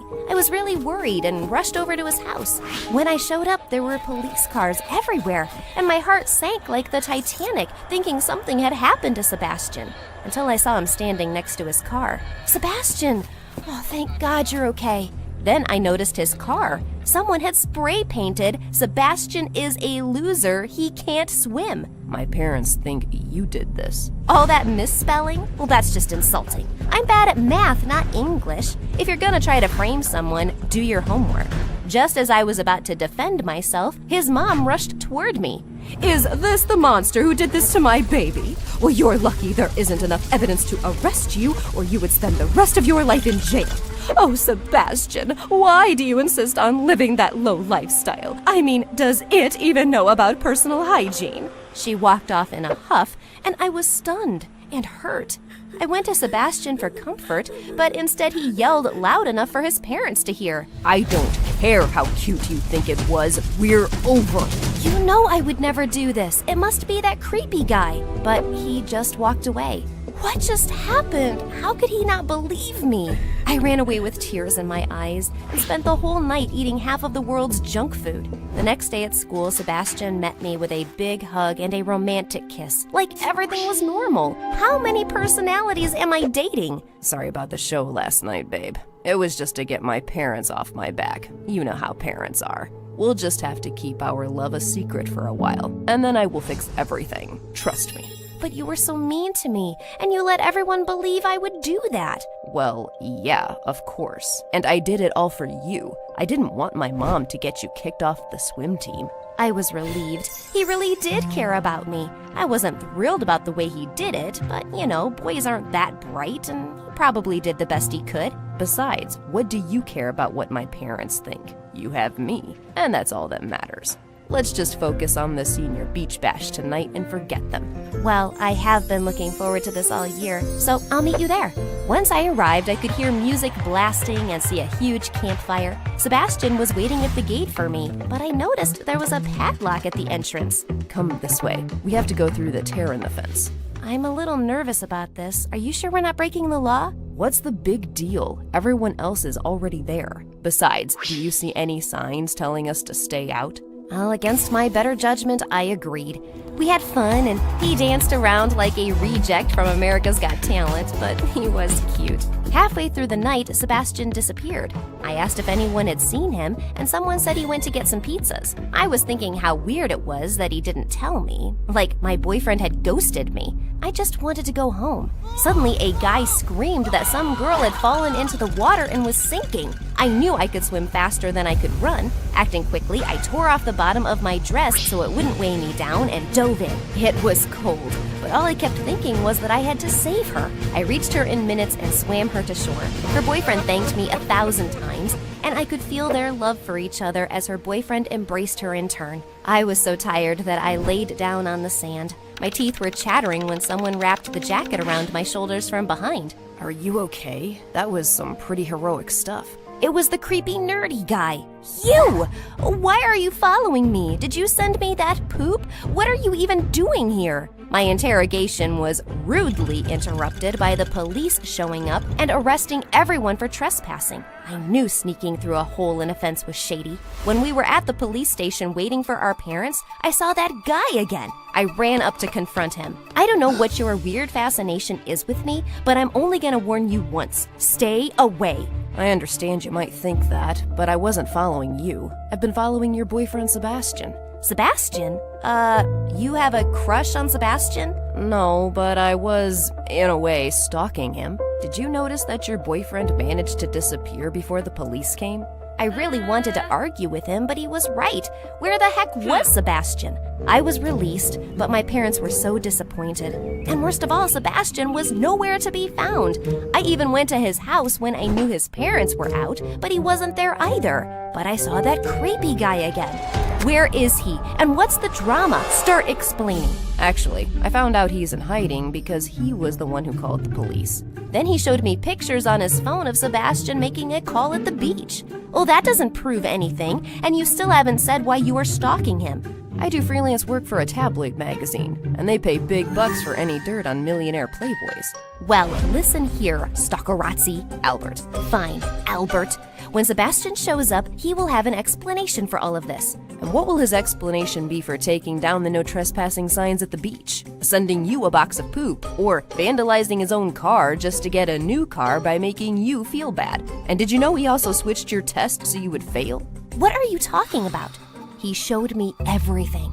I was crushed. How could I have fallen for such an evil mastermind? I have all the photos saved to this USB to give to my editor tonight. Then, out of nowhere, Sebastian ripped the USB out of Albert's hand and swallowed it. And now it's my word against yours. I thought the next time I saw him, I would run to his arms, but instead I slapped him. I pinned him against the wall, but Albert held me back before I could slap him again. You might be rich, but you could be outsmarted by a box of hair. You do know they are still on the cloud, right? I think I'm gonna be sick. Well, that's not how I wanted to get my USB back. You know, you've got some pretty strong arms under that nerdy exterior. Albert showed the pictures to the police, and Sebastian went to jail. It turns out Sebastian was just a spoiled brat who wanted to get even with me for bruising his ego. Apparently his friends laughed at him when I kicked his butt on the swim team. Get a life, dude. I'm sorry if I creeped you out with all the sneaking around. It was kinda weird, but I'm sorry I was quick to judge you. Thank you for coming to my rescue. He may not have been as good looking as Sebastian, but as I stared into his eyes, I could see he was so thoughtful and kind, and that was way more attractive. Yep, I think I'm gonna date this guy. But I have to end the story for now. Sorry, guys. Be careful who you call your boyfriends. That's my advice. See ya!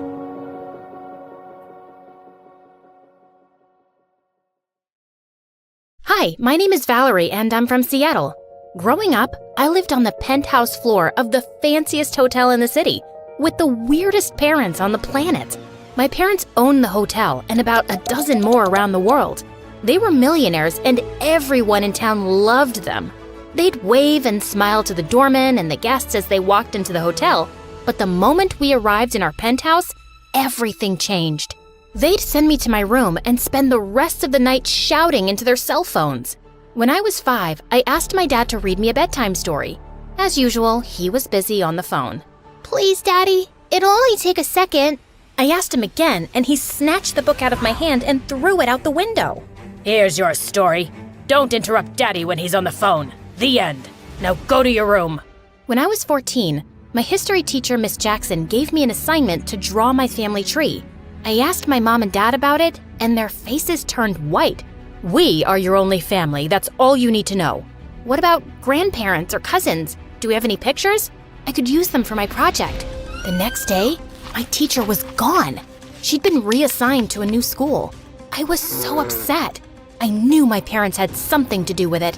When I came home, I confronted them about it, but they swore they didn't do anything. I could tell they were lying. Things at school weren't much better. I was shy and a teeny bit clumsy. And one day in the cafeteria, I tripped over my shoelace and spilled my lunch all over the most popular girl in school. Sorry. She and her minions made it their mission to make my life miserable. Hey, leave me alone or I'll... What, you'll tell your rich daddy and get us transferred like you did to Miss Jackson? After that, none of the kids in school wanted anything to do with me. My only friend in the world was the doorman's son, Peter. Why did the chicken cross the road? I don't know. Because the sun was in his eyes. Peter always found a way to make me smile. And on days when my parents were away on business, I'd sneak down to the lobby to hang out with Peter. We played chess, he helped me with my algebra homework, and even taught me how to play the harmonica. When I turned 16, things got even worse. My parents spent most of their time away on business, and Peter's dad wasn't working as much as he did before. So I spent most of my days alone in the penthouse. One day, I was wandering around the apartment looking for my calculator. I couldn't find mine, so I went to my parents' office to use theirs, and I saw a painting hanging lopsided on the wall. I walked over and adjusted the picture, and then I heard a clicking sound. What's that? The wall behind the painting wasn't a wall at all. It was a hidden door. I pulled it open and found a huge safe I'd never seen before. The safe had a combination lock. I tried a few numbers, but none of them worked. I started to walk away. This was my parents' secret safe. I wasn't supposed to be in here, but I couldn't resist. My parents were never good at remembering things, so they had to have written the code down somewhere. I searched through my parents' drawers and notebooks looking for clues, and then I found it. Stashed away in a secret compartment in my dad's drawer was a list of passwords and the code to the secret safe. I typed in the code, and the safe opened. Inside were a bunch of boring old documents and a photo album I'd never seen before. I opened the photo album and saw an old picture of my parents. They were much younger and didn't have any of their fancy clothes and flashy jewelry. They stood in front of a tiny old shack with a baby in their arms. But it wasn't me. Next to the photo was a birth certificate. I had a sister named Raina who was 16 years older than me. I was furious. My parents had lied to me my whole life. On the next few pages were letters from Raina begging my parents to come see her. Raina had a family of her own and wanted to meet me and reconnect with my parents. My fury turned to confusion. Why would my parents hide Raina from me? Why would they shut their own daughter out of their life? I needed answers, and I knew my parents would never give them to me. They'd only lie, or worse. My despicable parents might send Raina and her family away, and I'd never see them again. Raina's address was printed on one of the letters, and she only lived a few hours away. I could take the train and get there by morning.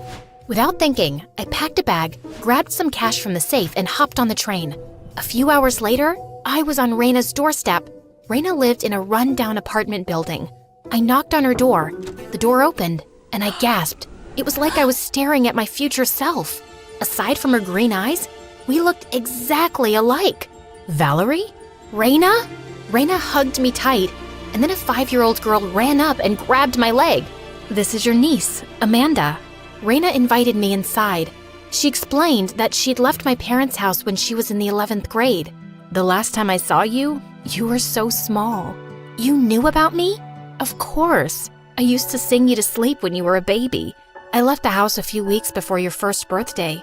Leaving you behind was my biggest regret. I'm sorry, I don't remember you. It's not your fault. I know, it's our terrible parents. They're not terrible, they're just set in their ways. Controlling and overprotective one moment and never around when you need them. I know what you mean. I had to leave so I could breathe and be my own person. But now, I want them to meet Amanda. I want us to be a family. Maybe I can help with that. I can't ask you to do that. You don't have to. Our family is broken, and I'm gonna fix it. Raina drove me back to the train station. On the bus, I started nodding off, and then several of the passengers' phones started beeping and buzzing, and then everyone started staring at me. I glanced at the notification on my phone and saw that I'd been reported missing, and I was all over the news. The moment I got off the bus, a couple of policemen escorted me to their car and drove me back to the hotel. Where have you been? We've been worried sick. I went to see Raina. Raina, how on earth did you... I saw the photo in the safe. I read the letters. Raina told me how you refused to see her and her daughter. That's not the whole story. Spare me your lies. You've never told me a single truth since I was a kid, and that stops today. Your granddaughter, Amanda, wants to meet you. You've got a second chance to make things right with our family. I invited Amanda and Raina over for dinner tomorrow. Hopefully, you'll have the decency to be there. Then I stormed off to my room. I heard my parents whispering late into the night. The next morning, they were the nicest they'd been since I could remember. They pulled out all the stops as they prepared for Raina and Amanda's arrival. They brought in the finest chef in the city and bought Amanda a ton of gifts. When Raina and Amanda arrived, my parents were on their best behavior. We sat around the dinner table eating and smiling, and for the first time, it felt like I had a real family. Raina and Amanda moved into the penthouse next door. Raina even took a special interest in my parents' company. My dad offered her a job working beside him, and I got to watch Amanda after school. I read Amanda's stories, took her to the zoo, and taught her to play chess. Amanda and I did everything I'd never had the chance to do with my parents when I was her age. Things were going better than I ever could have imagined.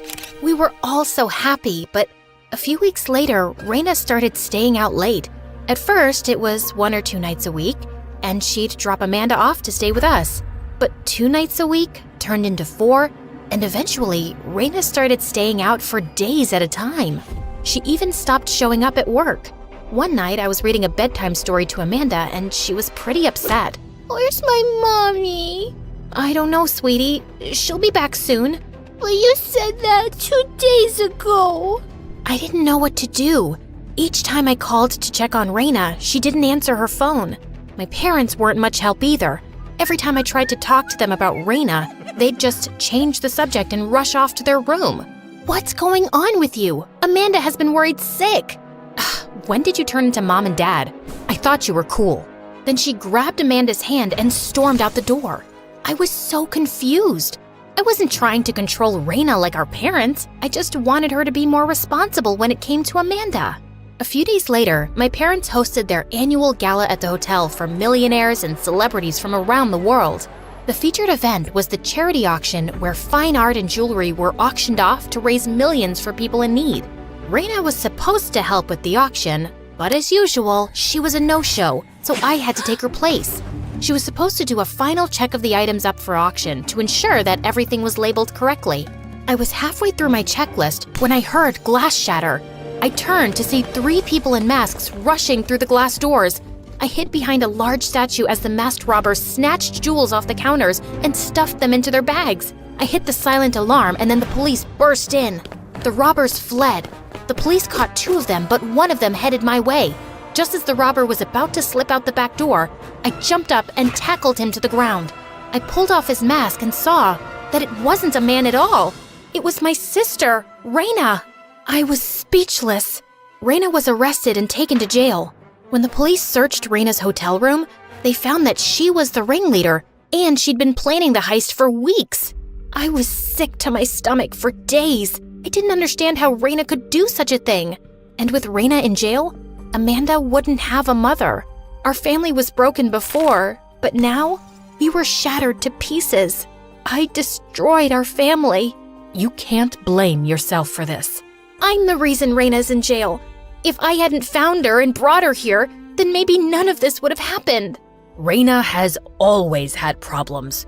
She's been in and out of trouble since she was a teenager. Lying, stealing, hanging out with the wrong crowd. We tried to help her when she was in high school, but she ran away. She lied about not wanting us to stay in touch with her.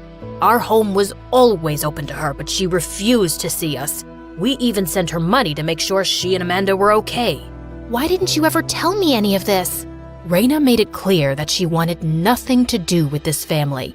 We knew how much you always wanted a big sister or a big brother. We knew if we told you the truth that you wouldn't understand. It would only hurt you. We're sorry we lied. We didn't know how else to protect you.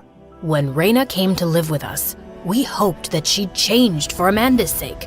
But instead, she fell into her manipulative ways. We're so sorry that she hurt you. I apologized to my parents and eventually forgave them for lying to me. My parents adopted Amanda and raised her as their own. They even stopped working so much so they could spend more time with me and Amanda. Our new little family wasn't perfect, but we loved and supported each other through everything. Every day, I wrote Raina letters to tell her that I loved her and missed her. After I graduated from college, I opened a counseling center for young women. And one night, when I was closing up for the evening, Raina walked in the door. I'm sorry, Valerie.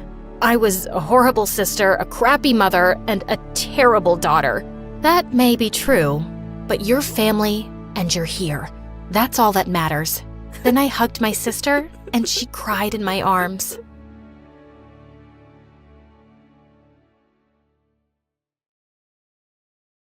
Listen up, ladies. Tighten your ponytails because you have 15 minutes to run a mile around this field.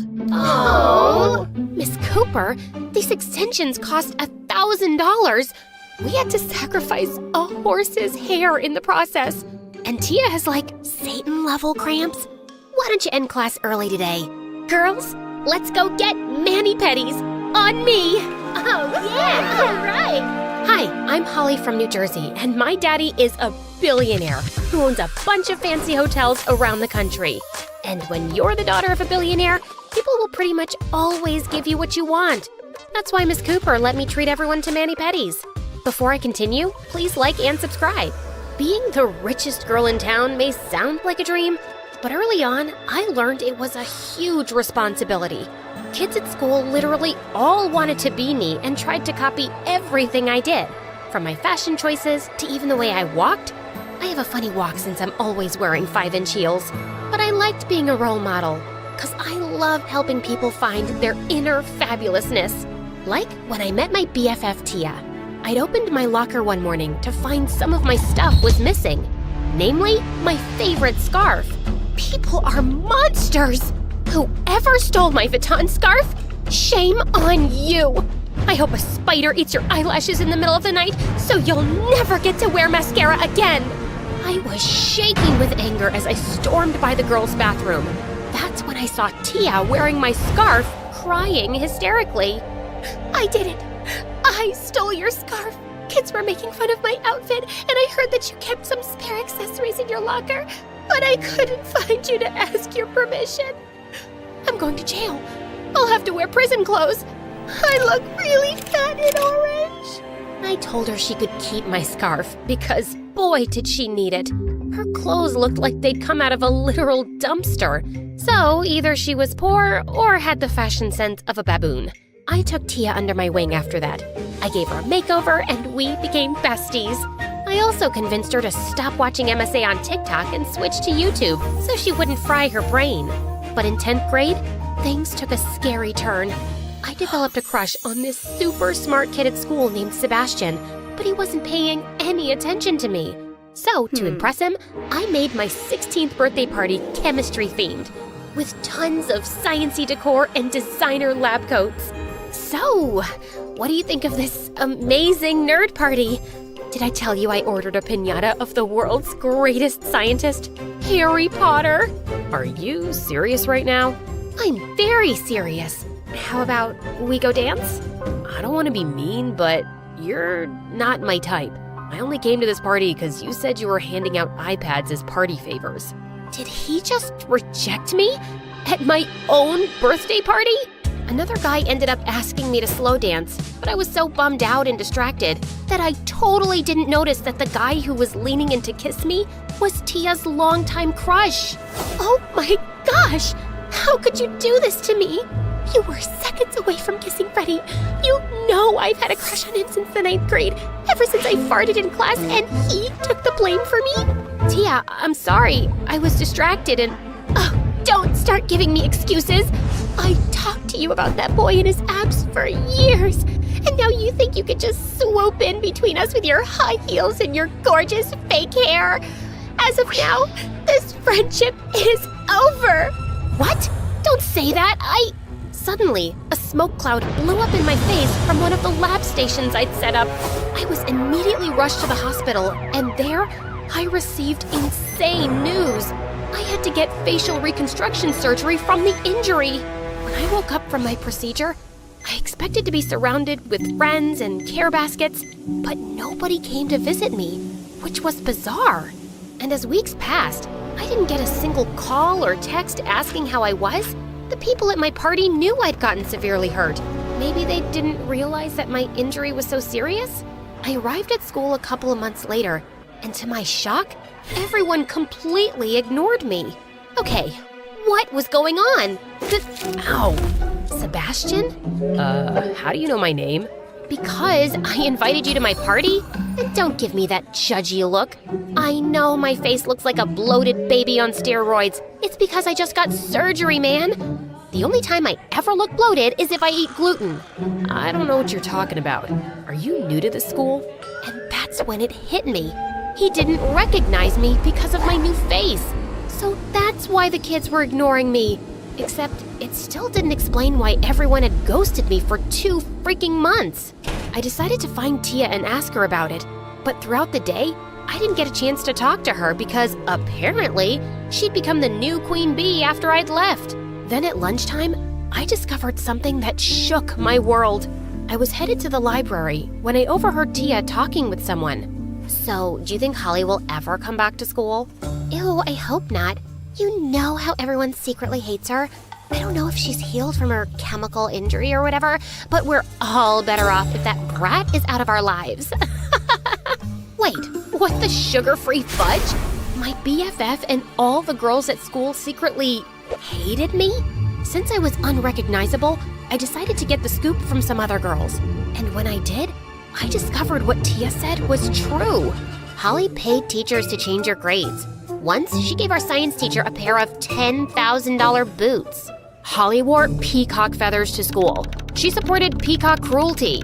Holly and I used to be best friends, but she never really cared about me. She just saw me as some charity case and told me I needed a makeover. And then she danced with my crush of 2 years. So, it was true. I was the most despised girl at school with no real friends. That was why nobody cared that I was in the hospital. And what's wrong with making your BFF your charity case? Was Tia against charity? I decided to get ice cream after school so I could eat my feelings. One fattening calorie overload of double chocolate fudge, nuts, and extra whipped cream that I'll probably pay for later. It's been a rough day. I'm sorry to hear that. Wait, didn't we meet earlier today? Sebastian, you work here? I randomly guessed your name from your tag. But you also go to my school, right? I was about to answer when suddenly I heard some party horns behind me, and in marched Tia with her minions who were blowing confetti. That's when she announced that she'd won the lottery, but wanted to donate some of the money to the ice cream parlor out of the goodness of her heart. Just because I'm a millionaire now doesn't mean I'm above any of you. So many people in my place would just spend our government's dollars on diamonds and handbags, but I care about the poor. You know we're a successful business, right? Just tell my viewers how grateful you are. She was publicly donating to charity to appear like a saint, but she was also wearing real leather boots and talking to all her friends about how she'd pay the principal to change all her grades. She thought I was a monster for being rich, but she was just like me. That night, I decided to take on a new identity and filed some fake documents under the name Juniper, which was the name of my favorite perfume. That way, I could enroll as a new student, become friends with Tia, and expose her as a fake. Then, she'd know what it's like to be in my shoes. The first step in my plan was to get in with Tia and her minions. One morning at school, I overheard Tia bragging about how she donated thousands of dollars to an alopecia awareness foundation. So that night, I chopped off all my hair and then put it in a bag, which I took to Tia the next day. Ew, what is this? It's hair. My hair. I want to donate it. Oh my gosh, is that why you have that ugly haircut? Well, if I'm helping someone in need, I'm happy to look ugly, as long as it's temporary. Everyone gathered around us, and I could tell they were impressed. After that, I became somewhat popular, which got me in with Tia and her friends. Jackpot! The next step was figuring out how to expose that hypocritical witch. I was about to head to the mall one day with Tia and her friends when I saw Sebastian leaning against the wall, looking really upset. I told Tia to go ahead without me so I could go check on Sebastian. Hey, are you okay? No, my dad hates me. I failed one stupid test because I was working long hours, and now Dad is pissed at me because I'm not a superhuman who can work full-time, do 1,000,000 extracurriculars, and get perfect grades. That's so unfair. You should either quit your job or one of your extracurriculars. Are you living on cloud 9 or something? I can't quit anything. I have to get a full scholarship to the best college in the country, or I'm toast. I felt bad after Sebastian told me that, so I offered to help him out during his next work shift when the manager wasn't there. And it was rough. I ordered a mint chocolate swirl with 2 scoops of vanilla, and this has 3. How am I supposed to eat all this? My apologies, miss. I'll take the extra scoop. No, don't yell at him. So he gave you an extra scoop of ice cream. Boo-hoo. In some countries, there are children who only get 1 scoop of ice cream. Did you ever think of that? And why should I listen to a girl with such a hideous haircut? That did it. I grabbed her ice cream and smashed it in her face. Sebastian almost got fired. Luckily, I bribed the boss with $5,000, but I still felt horrible. Don't beat yourself up. You were just looking out for me, and I really appreciate you donating that money to save my butt. After that, the 2 of us became good friends. He was smart and sweet, and I really respected him for how hard he worked to support himself. It made me realize how lucky I am. One day, I was doing homework in the courtyard when Tia invited me to this exclusive rooftop party. I'd sort of forgotten about my revenge plan ever since I started hanging out with Sebastian, but I didn't have anything going on that weekend. But when I arrived at the address, I realized it was one of Dad's hotels. What were we doing here? He had a 2-year waiting list, and only celebrities were allowed at the parties. All the girls at school sneak in here every weekend to go to celebrity parties. We wouldn't have been able to get in, but luckily, I used to be friends with the owner's daughter, Holly. You know, that rich brat everyone hated? I tricked Holly's daddy into giving her tons of hotel memberships. I would have ended that friendship ages ago, but I didn't want to lose the memberships. I felt like I'd been punched in the chest. It was one thing to have my BFF and all the girls at school hate me, but they'd all been secretly using me too? I wanted to scream and tell them off, but I couldn't even bring myself to speak. So I excused myself, and a few hours later, I texted Sebastian to meet me so I could have a real friend by my side. Sebastian, why do you even hang out with me? I'm just a dumb, superficial bimbo. What are you talking about? Just because you're rich doesn't make you a bad person. You even gave yourself an interesting haircut so you could donate your hair. No, I didn't. I purchased a wig and cut off the wig's hair. I was too selfish to donate my real hair. I was too selfish to even chop off my extensions. Before Sebastian could answer, my phone rang and it was Dad, telling me to come to the hotel immediately. Sebastian accompanied me, and when I arrived, I couldn't believe my eyes. The hotel was burnt to ashes because Tia and the girls had blown up fireworks and started a wildfire. The police had arrived to take the girls to juvie, even though Tia begged me to bail her out. I've got news for you. As you can see by my hair, I'm not Juniper. I'm Holly, your ex-best friend who had to have reconstruction surgery. I know I've been a bad friend to you, and I know I can be selfish and spoiled, but what you guys did to me is unforgivable. We're done. Tia and the girls were taken away, but I didn't feel any better. Dad's hotel had burnt down, and I couldn't help feeling like it was my fault. If I'd been a better person, these girls wouldn't have hated me and wouldn't have done this. I stayed in my room for a few days when Sebastian came to visit me. I expected it because he wanted to end our friendship because I'd lied to him about my identity. But surprisingly, that wasn't it. Holly, I'm not gonna lie to you. You are kind of spoiled, and it's messed up that you lied to turn everyone against Tia. But it's nothing compared to what Tia did to you. And you're becoming a better person. I didn't fall for you because you're perfect. I'm in love with you because you're an amazing friend who's mature enough to learn from her mistakes. You're in love with me? You probably don't feel the same way, but okay, maybe you are. No, duh. Don't make me spell it out for you.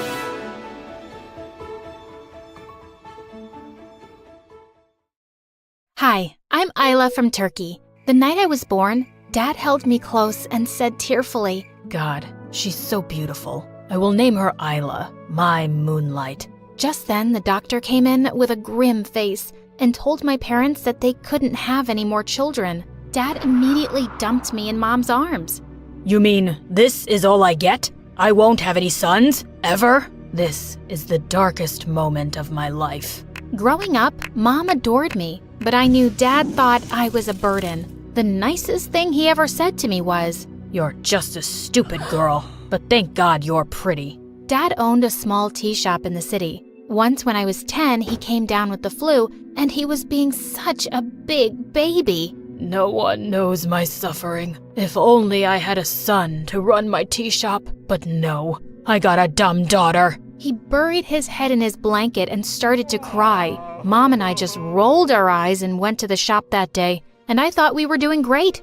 Sometime later, a foreign-looking woman sat down at a table. When I asked her what she'd like, she said with a tired smile, Why don't you surprise me? I skipped off and brewed my favorite mixture of lemon and saffron. I make it for Mom when she's tired. It'll make you feel better too. And you don't have to pay for this. The woman's eyes flew open as she tasted it. My God, this is really special. And so are you. Thank you for this tea of kindness. She tried to pay me, but I refused, and she left. But a few days later, Dad came home from the shop and threw a newspaper at me. What is this stupid tea of kindness that everyone's been asking me about? It turns out the woman was some big journalist, and she'd written an article about the amazing tea at our shop. And now suddenly, tourists and locals were coming over asking for it. I'll teach you how to make it, Dad, if you say please. All I got was a flying shoe, but I did teach him, and he even let me help out more often. Once in the 8th grade, I was serving customers on a really sunny day when suddenly my back and arms started to itch horribly. I dropped my tray and started scratching like crazy as people stared at me, and I just ran home. Mom, what's happening to me? My skin was all red and peeling off.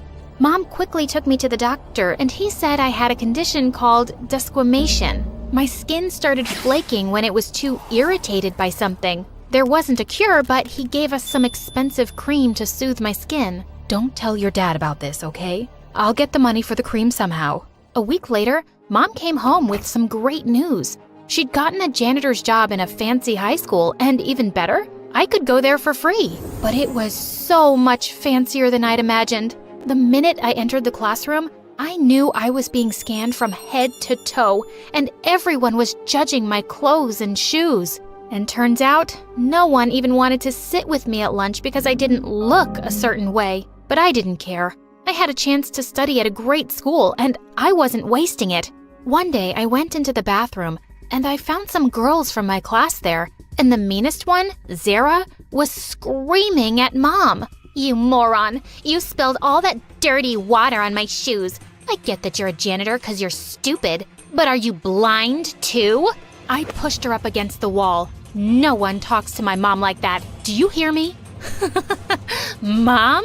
Finally, it makes sense why someone like you is in this school. She pushed me back and pounced on me. As Mom ran forward to pull us apart, she slipped on the wet floor and fell really hard. Oh my God, Mom!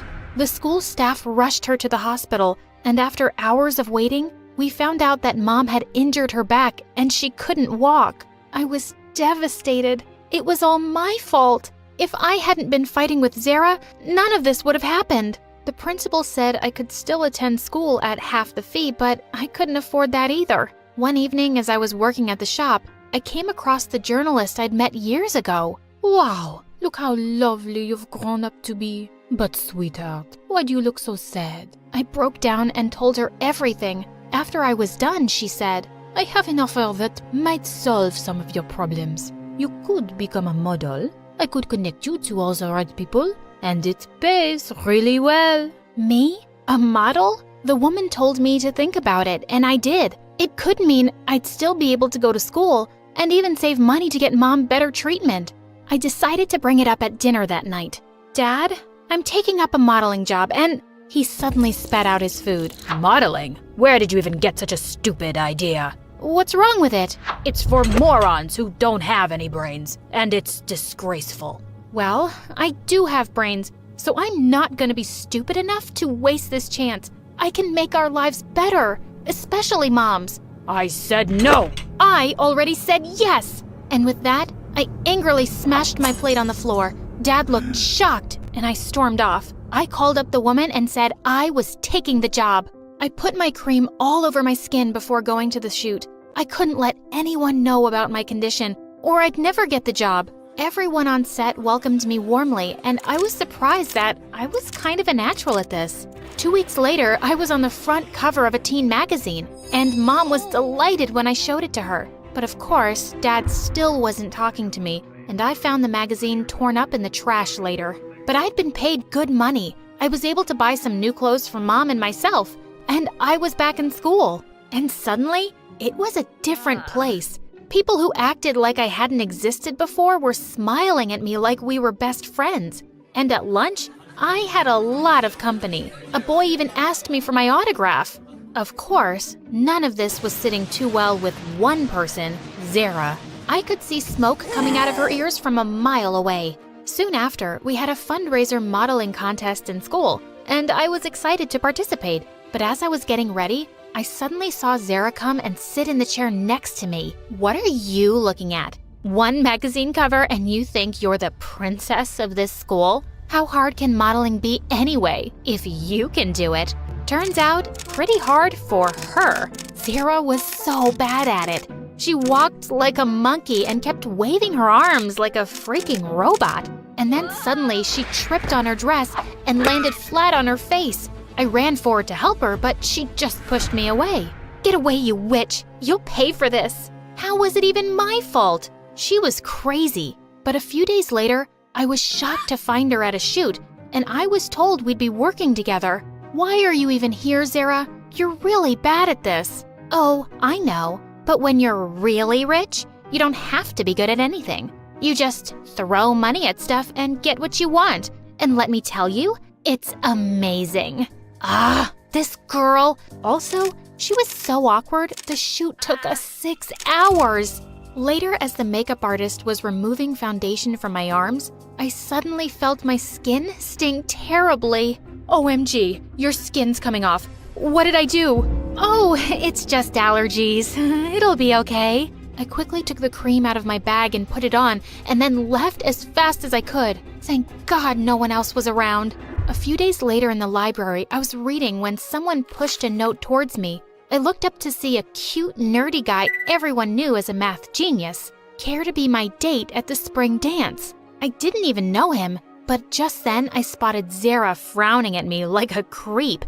So I wrote yes and gave it back with a smile. I'd go out with a monkey if it annoyed her. But luckily, it turned out Omar was a sweet guy, and I was having a good time with him. Once he was over to help me with a math assignment, and suddenly he lifted my chin and looked into my eyes. Was he gonna kiss me? Just then my door flew open, and it was Dad. He leaped at Omar, who shrieked, and jumped out of the window faster than lightning. Dad, we were just studying. Do you think I'm a fool? I knew you'd be out of control once you became a model. You're grounded for a month. No school, no modeling. I slammed the door behind him. I had a really important show the next day, and he knew it. I had no choice but to sneak out with Omar's help. Backstage, he kissed me on the cheek and wished me luck. As I peeked out at the runway, I saw that the lights looked really intense. I quickly put some cream on my arms and legs before walking out. Suddenly, I felt crazy itching all over, like nothing I'd ever felt before. I tried to ignore it and go on, but it felt like the longest walk of my life. And then, I couldn't bear it any longer. I went wild, scratching myself and screaming as I looked at my skin, and I could feel hundreds of eyes on me. Then, I passed out. I woke up hours later in the hospital to Dad's worried face. Oh God, Isla, are you okay? The doctor came in holding my cream and asking me if I'd applied it before the show. We tested it, and it had some unusual chemicals which made your condition 10 times worse. What? But I'd been using this cream for ages. That's the first time Dad heard about my condition, and he was shocked I'd kept it a secret from him.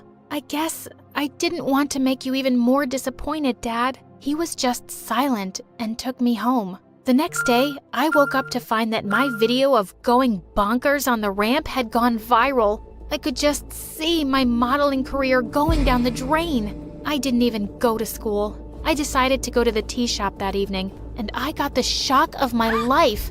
I spotted Zara on a table with Omar. Oh, hi, Isla. Back to being a waitress? Well, my brother and I will have some of your special tea, please.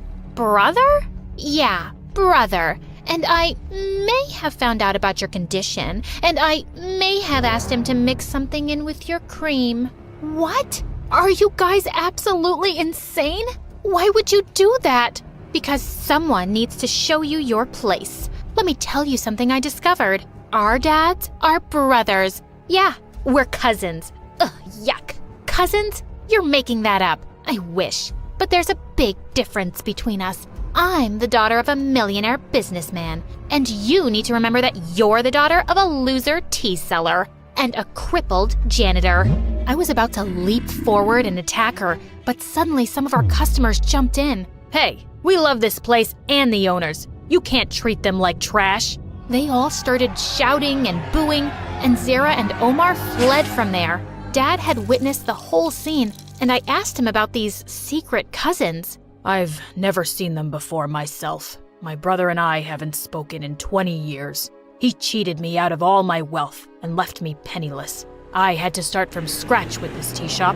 That's family for you. For the first time, I felt really sorry for him. I took his hand. But that's not your family anymore. Mom is, and I am. And for the first time, Dad actually smiled at me. I thought my modeling days were numbered, but none of my agents cared about what had happened at the show. They said I was one of the best models they'd worked with, and I'd never let my condition hold me back before. So why should it matter now?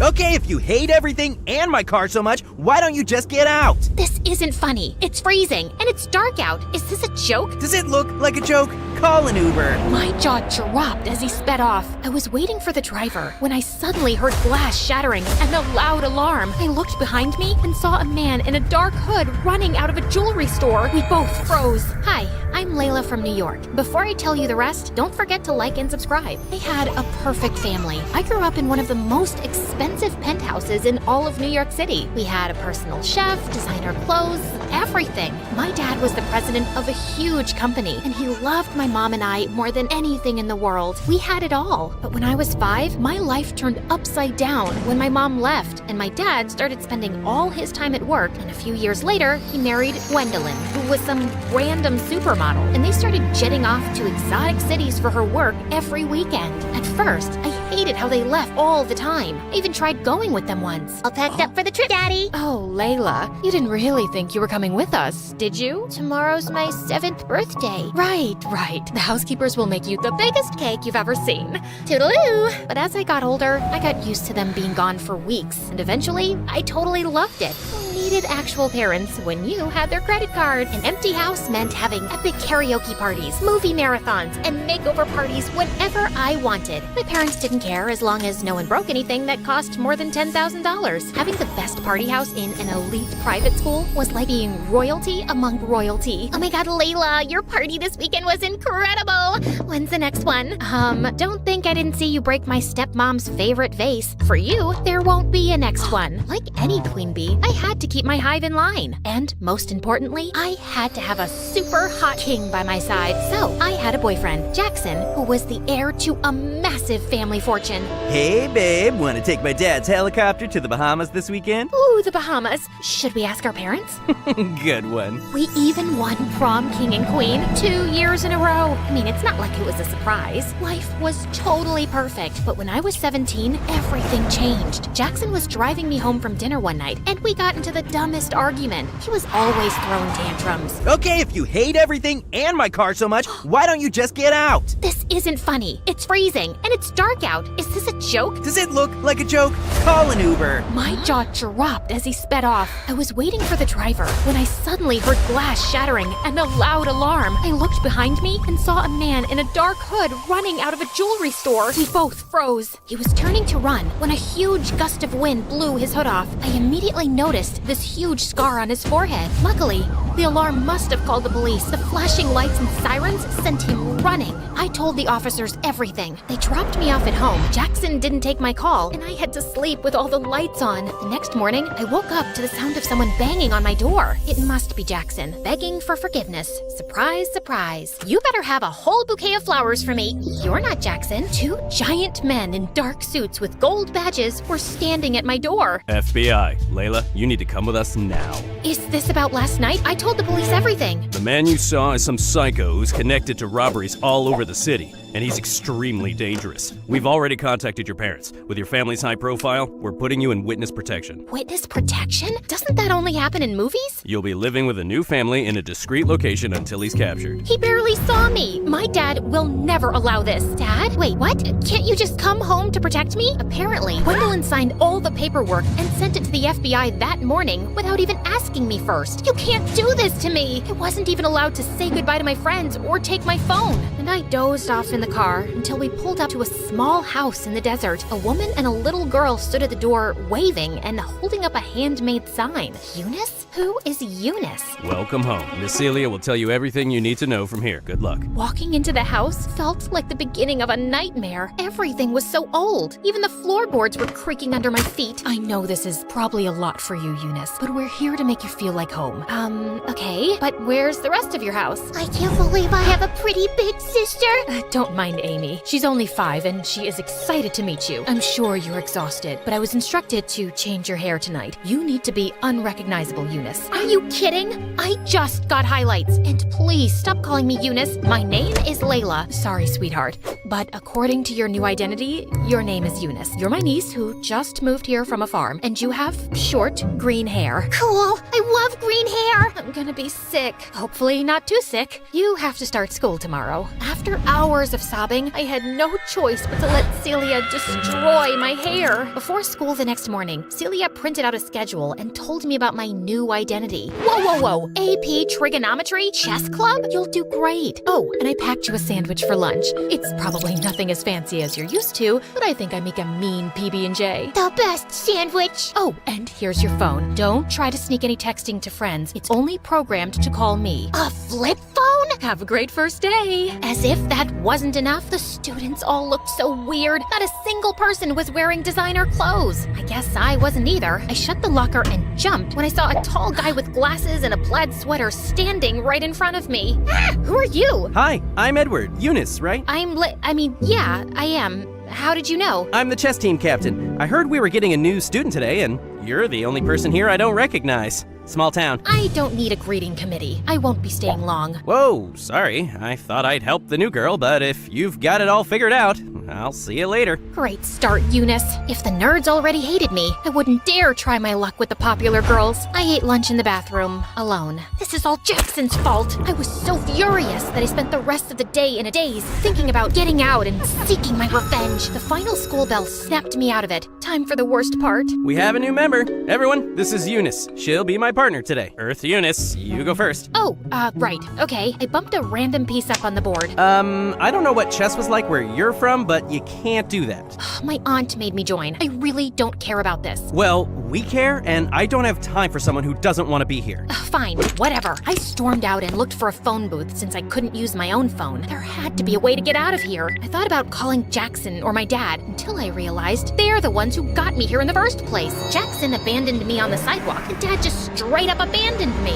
I gave up and went back home. I had the best day at school. We got to play outside, and I saw a rock that was bigger than my head. Okay, what about you? Did you make any new friends? Nope, but maybe a couple of enemies. I told Celia that I didn't want to go to chess anymore. Although, seeing them all play did remind me how fun it was to play with my dad. Did I just call chess fun? One day, I was walking to the bathroom for another sad PB&J, but someone was blocking the door. Edward, you know this is the girls' bathroom, right? I just wanted to make sure you knew that it wasn't the cafeteria, since you eat lunch here every day. Small school, people talk. Well, that was humiliating. What do you want? Surprisingly, he apologized for being so harsh on the first day. He even offered me to join him for lunch, where they play chess as well. I never thought I'd say it, but it was way better than eating alone in a bathroom. Edward even walked me home after school, and I saw Celia spying at us through the window before he dropped me off. Someone's making friends. Does he want to have a play date with me? I'll ask him. Edward and I started spending more time together,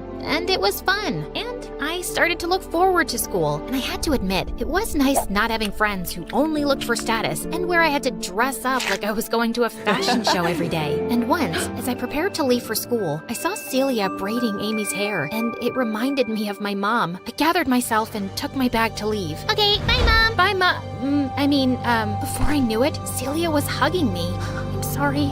My tears are getting your shirt wet. It's just that my real mom was the last person to actually take care of me. We don't have the nicest things, but we have a lot of love to give, and we love you. Yeah, you're my sister. I pulled Amy in with us. I could have stayed there all day. I was so happy. Even in school, after weeks of practicing with Edward, we were finally ready to have a real match. I asked Celia if he could come over to play at the house after school. The FBI agent said as long as I kept my cover up, it was fine. Hi, Edward. We heard a lot about you. I cleared off the table for you guys to play. Edward, are you staying for dinner? I don't know why that made me nervous, or why my mind suddenly flashed to Jackson. Please, does Jackson deserve loyalty after what he did? Yeah, he will stay for dinner. Edward beat me, of course, but the real fun was watching him with Amy during dinner. Rock, paper, scissors! I win. Was he always this cute? After dinner, Celia let us walk to get ice cream so Edward could show me around more. He wanted me to see the fountain he made wishes in as a kid, but right as we were about to throw coins in, something stopped me. Wait, do you hear that? There's a rustling sound. Edward stepped in front of me, and that's when I saw a dark figure, and my heart raced with anticipation of the man with the scar to come out and... Jackson? What are you doing here? Layla, I felt terrible for what I did, so I came to rescue you. You're not safe here. You know this guy? Wait, why is he calling you Layla? Well, I'm not really allowed to tell you. Is this real? My ex-boyfriend and I don't even know what. Quick, read this. Someone dropped it at my door a few days ago, and I've been looking for you ever since. Tell Layla I found out her new identity. I know all about the mom and the little girl, and I will find her. He found me, the psycho with the scar. I hired an investigator to find you. The FBI said we could fly to one of my dad's islands until it was safe. The helicopter is waiting. I'm never one to run from a fight, but what about Celia and Amy and Edward? As long as I was here, they were in danger too. I'm sorry, Edward. I have to go. Jackson grabbed my hand and we ran. I couldn't bring myself to look back. Before I knew it, we landed in front of one of Jackson's beautiful island mansions. Ah, look at you. You need a proper makeover, and these green hairs look like snot. You belong to me. Yeah, I mean here, not in some middle of nowhere loser town. I think I need to lie down. Jackson got me new clothes, fixed my hair, and even brought his personal chef to cook us 5-star meals. Wasn't this what I had been missing? So why did I keep thinking about Celia and those silly peanut butter sandwiches? You could at least say thank you. I'm basically your hero. I didn't really mind living there, you know. Very funny. Our dinner was interrupted by someone pounding on the door. Jackson jumped out of his chair to look out the window. Oh no. FBI, open the door. FBI? What did you do? He tried to block me, but I pushed past him to open the door. Good, you're safe.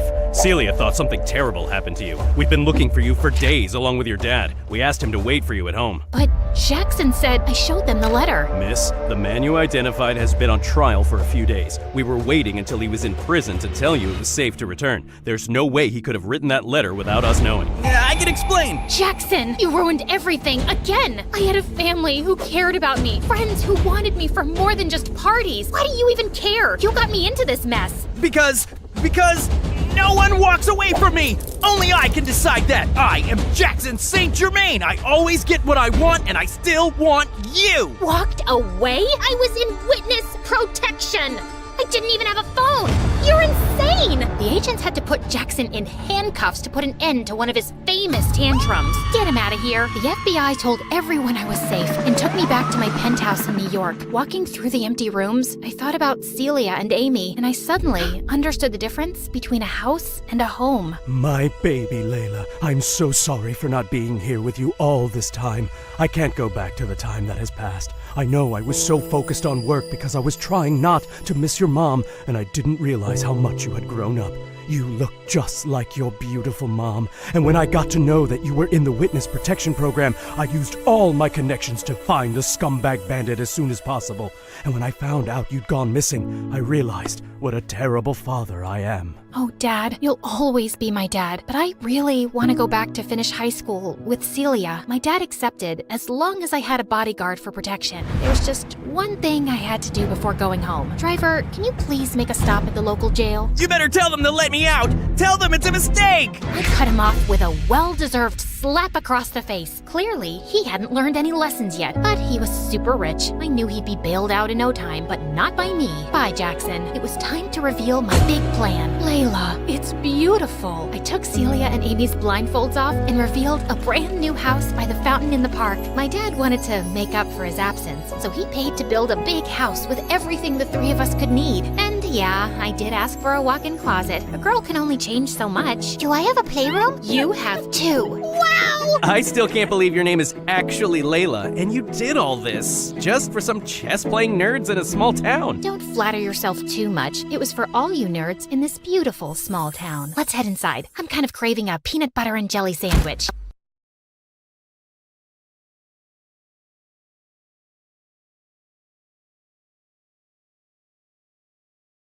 911, can you come and take my daughter? Put her in jail. She's a thief. I threw the vase at Mom, but it missed. Also a violent person. Are you crazy, Mom? What's wrong with you? Give me your phone. Mom ran outside screaming. My deaf BFF Tina was outside, and I was so nervous that I forgot the sign language and mistakenly told Tina to throw her juice at Mom, which she did. And Mom froze. Mom was a genius scientist, but also an impulsive and erratic person. I told you not to enter my lab. It has top secrets related to my experiments. I swear, Mom, I wasn't stealing. I just needed some answers. Mom started walking towards me, but Tina threw a bagel at her. Girl, you didn't have to do that. I was going to hug her. Mom was still angry, and Tina misread her, so she hit her with a bunch of donut holes. Okay. This is really crazy, I know, but my life wasn't always this insane. You should start from the beginning. Good idea. Hi, my name is Melody, but before I continue, please like and subscribe. My mom wasn't always a crazy maniac. In fact, she was the kindest and sweetest person in the world. She's actually my stepmom. I first met her in the 9th grade. She was my science teacher. At the time, I was really lonely. My dad and I had just moved to a new city, and I didn't have many friends. Excuse me? Yes, I did have Tina. She's my BFF, and she lives next door. She's really smart. So smart that she skipped 4 grades and abandoned me to go to a fancy college across town. Abandoned you? Really? Yes, we did hang out on the weekends, but at school, I was all alone. Now, where was I? Oh yeah, somehow, I'd managed to turn all the cheerleaders against me. It may have been because at lunch one time, I got distracted by this cute boy named Lance, and I tripped over my shoelace. My lunch tray went flying, and my spaghetti flew into the air and landed right on a cheerleader's head. And she wasn't just any cheerleader, she was the team captain. To make matters worse, her boyfriend, the football quarterback, walked up and slipped on my spaghetti and broke his leg. He couldn't play for the rest of the season. After that, I was a pariah. The whole school, even most of the teachers were mad at me. I hated everything about my school, except loved my science class. My teacher, Miss Peach, made science so much fun that when I was in her class, I forgot about how much my life sucked. Then one day during a parent-teacher conference, my dad saw Miss Peach and he fell in love with her at first sight. They started dating, and after a few months, they got married. Things were great for a while. I even started calling her Mom. Mom quit working at the school so she could spend more time with me and Dad. We were a perfect, happy family. Then my mom lost her mind. It started when Dad got a new job. He had to travel a lot for work and was rarely home, so Mom built a secret lab in our basement and spent all day and night inside. On her birthday, I snuck down there to surprise her for lunch. Hey, Mom, look, I got tacos and cake. My hands were pretty full, so I tried to set the cake and tacos down on the counter, but honey, don't. I accidentally knocked over a beaker full of this smelly green liquid. Melody's really clumsy. No, I'm not. Yes, you are. The proper term is vertically challenged. Can I please get back to my story now? Go ahead. Once the liquid hit the floor, the green gas that smelled like a bag of farts filled the air. The emergency alarms went off, the room got all blurry, and the next thing I knew, I woke up in the hospital. Some weird men in suits and dark shades took me to a strange room and asked me a dozen questions and gave me all these medical tests, but everything came back normal. But then, a week later, things took a turn. I was suddenly really smart. I mean, like crazy smart. I had a photographic memory and could solve any math problem. I started acing all my tests, and soon I was at the top of my class. I told my mom about it, and she freaked out. I swear she started spying on me. A couple of days later, things got even weirder. All of a sudden, the boys in school started noticing me. Hey, Mel, can I carry your books? No thanks. I think I got it. Can I walk you to class? I'm sure I can handle it. And not just 2 or 3 boys. I mean all of them. In class, they fought over who would sit next to me. Hey, I was sitting there. No, I was here first. An hour later, a mob of boys were chasing me down the hall. Wait, Mel, don't go. Even the quarterback. You remember him, right? He slipped on Mel's spaghetti and broke his leg. Well, even he couldn't get enough of me. Mel, I think I love you. What did you do to my boyfriend, you witch? She jumped into the air like a ninja and tried to kick me. I ducked. Then she threw one of her pom-poms at my head. The thing really hurt. There was no way I was gonna win that fight, so I ran. I was so scared. Everywhere I turned, there were more boys and ninja cheerleaders, and they were gaining on me. Then Lance, the cute boy who had caused the spaghetti incident, appeared out of nowhere. He pulled me into a classroom and then sprayed me in the face with what smelled like pickle juice. Ouch, you jerk. That stuff stinks. It's gone into my eyes. Why'd you do that? Quiet, they'll hear you. I stayed as quiet as a mouse as we peeked through the window. Suddenly, the crowd of boys started sniffing the air. Then they just walked off. The angry ninja cheerleaders followed. What the heck is happening? I wasn't sure that would work. Your mom's serum is stronger than we thought. What would work? What serum? The one you knocked over in your mom's secret lab that turned into gas and smelled like a bag of farts? We know all about it. We've been watching her. Who's we? We can't stay here. It's not safe. Follow me. Lance and I snuck out the window. We hopped into his car and raced out of the parking lot. He was driving so fast I started to get woozy. Can you please slow down? I think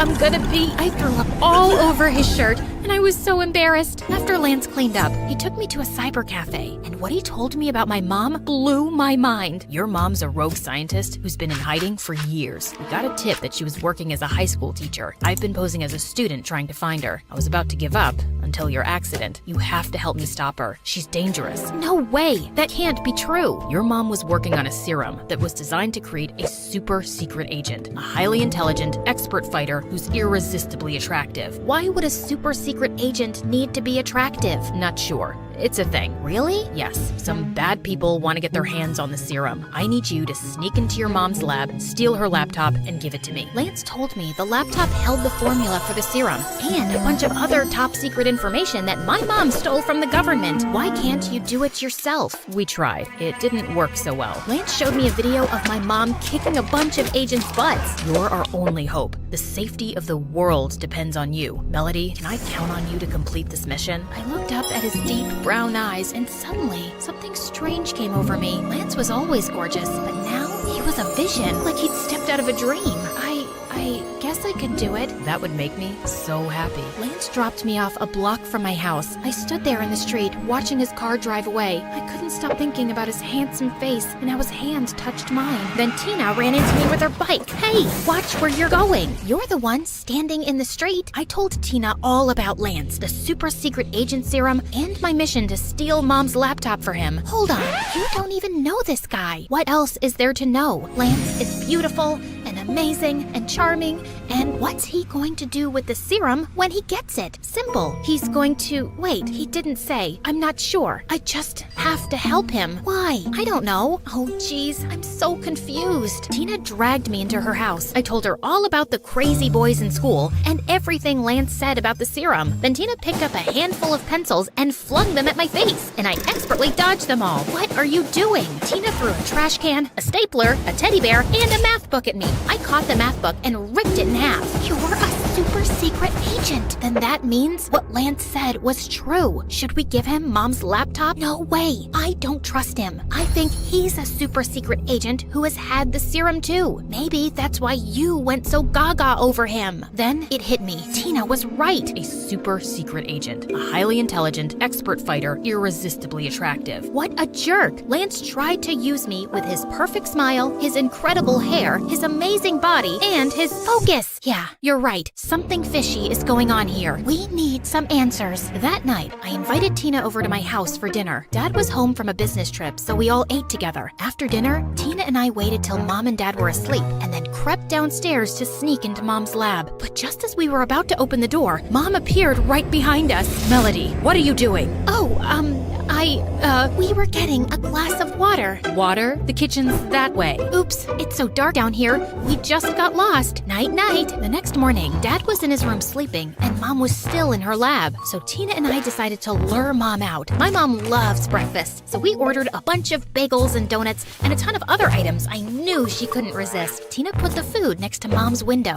Wow, that smells delicious. Just as Mom walked out of her lab, I snuck inside, and you wouldn't believe what I found. On her computer, I saw a bunch of files. I opened one and read that Mom wasn't making a super secret agent serum to sell to bad men. She'd made a love potion she used on Dad to make him fall in love with her. But it didn't stop there. I searched through Mom's computer and found a huge file on me. The green gas I inhaled from the accident made me smarter by the day, an expert fighter, and the most attractive girl on the planet until I was doused with pickle juice. The smell of pickle juice somehow made me less attractive. It all boils down to pheromones, a natural hormone that influences behavior. Tina, this is the most exciting part of the story. We don't have time for science right now. So, where was I? I was reading about pickle juice, and just then I looked up to see Tina outside the window signing at me. Abort! Your mom's coming back! I grabbed my mom's laptop and raced towards the door. I ran right into Mom, and she went ballistic. You're working with them? You'll never get my secrets. Mom snatched the laptop out of my hand and smashed it to pieces. Then she called 911, and that's how we got to the part in the beginning where Mom went crazy and Tina started throwing donut holes at her. Can we fast forward, please? No problem. Okay, we can start right about here. Mom was still angry and Tina misread her, so she hit her with a bunch of donut holes. I dove into the line of fire so my mom wouldn't get hurt, but one of the donut holes hit me in the eye. Then Dad stepped outside. What's going on out here? Everything's fine. Go back inside and get some rest. No, Mom, it's not. You've been lying to us the whole time. I know about the super secret agent serum, the love potion, and that you're a rogue scientist on the run. Dad gave Mom a strange look. Darling, it's time you told her. You're right. I haven't been honest. I used to work for the agency, but then I wanted to stop and have a normal life. I did use the love potion to make your father fall in love with me.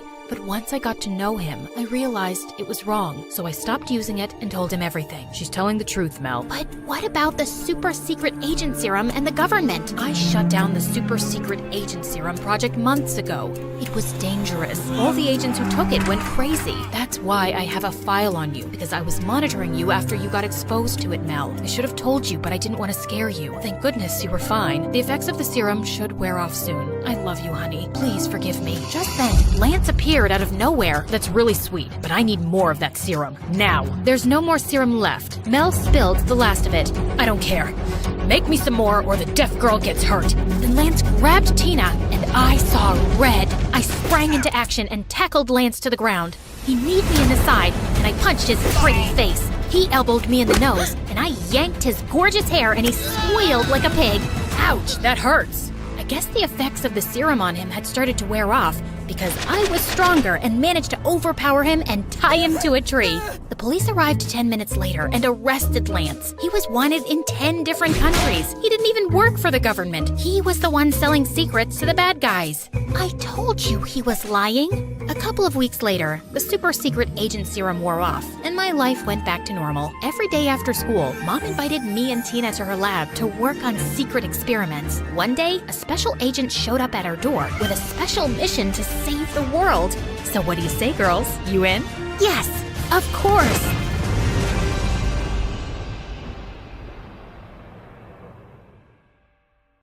Three months ago, I was home alone when someone rang the bell of my house. My parents were not at home, and I haven't invited anyone else. So I wondered whether I should open the door or not. My friends never come unannounced to my house. It was 10 p.m., so it was dark and quite creepy. Yet I was extremely curious to see who came to visit me late that night. Finally, I decided to check who it was. I opened the door and saw a young and especially handsome man. I was stunned. I truly believe that this was the mysterious prince that I have been waiting for all my life. In just 2 minutes, I came up with hundreds of theories of why he is here. Can you relate to the imagination of a 20-year-old single girl? Nonetheless, I wasn't able to say a word. I was overwhelmed by his tall figure and deep blue-eyed look. So we both were just looking at each other. And you won't believe what happened next. Before I continue my story, I'd like to remind you to like and subscribe to My Story Animated to follow the rest of my adventures. My mysterious prince introduced himself. However, he came with the lamest excuse on the planet. He said, "Sorry to bother you, but my tire blew out. Are you alone or is there anyone that may help me?" I guess he was referring to my dad or another stronger figure. Anyhow, here's when I got scared. Reality hit me and I suddenly became aware that he can rob me, kidnap me, or even do something worse. And I am sure that he noticed the change in my attitude. I was as pale as a cloth. To calm me, he took a step back on the porch and decided to spill the truth. He said, "I'm not going to hurt you, but I need you to listen to me." I was about to slam the door in his face, but something kept me waiting. So I decided to hear what he had to say. He began the story by explaining that he was looking for me for months. However, he didn't want to scare me, so he came by as a random stranger at my door. I almost fainted when I heard this. Was he a maniac? A psychopath who has followed me for a long time? No, he was my long-lost brother. What a turn of events. All my life, I believed that I was the only child. I never had anyone to share my secrets or even fight with. My parents were always spoiling me, as I was the only center of their attention. Can you imagine the emotions I went through when I heard this? A brother? A 24-year-old, tall and handsome brother. Anyhow, the story gets even more complicated. I finally decided to invite my brother inside. We were talking for 2 hours, but he didn't want to share the story of how we were related. At least not until my parents came home. I could notice the confusion on his face. He thought I knew I had a brother. That's why he wanted to wait for my parents, or should I say, our parents. 2 cappuccinos later, my mom and my dad finally arrived at midnight. May I remind you that there was a stranger in our living room? It was obvious that my parents didn't even know who he is. Their first assumption was that he was my boyfriend, and oh my gosh, here we go again. My protective father always felt the need to defend me against the male kind. At the end of the day, I was his little princess. So I can understand the reasons for his actions. He was about to fight my brother when he said, "Stop it. You know who I am. I am about to tell her." Long story short, we all managed to calm our frustration and sat on the couch. Suddenly, my mom started crying. I have never been more confused in my entire life. She said, "I hope that what we are about to tell you won't make you love or appreciate us less." I assumed that they gave my brother for adoption and they didn't want me to judge them. I instantly developed my theory that they were young and panicked. Apparently, I was about to forgive them. But believe me, when I say I was far from the truth. My mom was stuttering, Still, she wanted to be the one that reveals the whole story. She began by telling me about her pregnancy with me. She didn't even mention my long-lost brother. When I asked her why she is skipping that part, she answered, "You will understand." Apparently, there was an earthquake on the day when I was born. Can you guess how this justifies my newly discovered brother? Well, neither could I. To be more specific, I was born in our local hospital.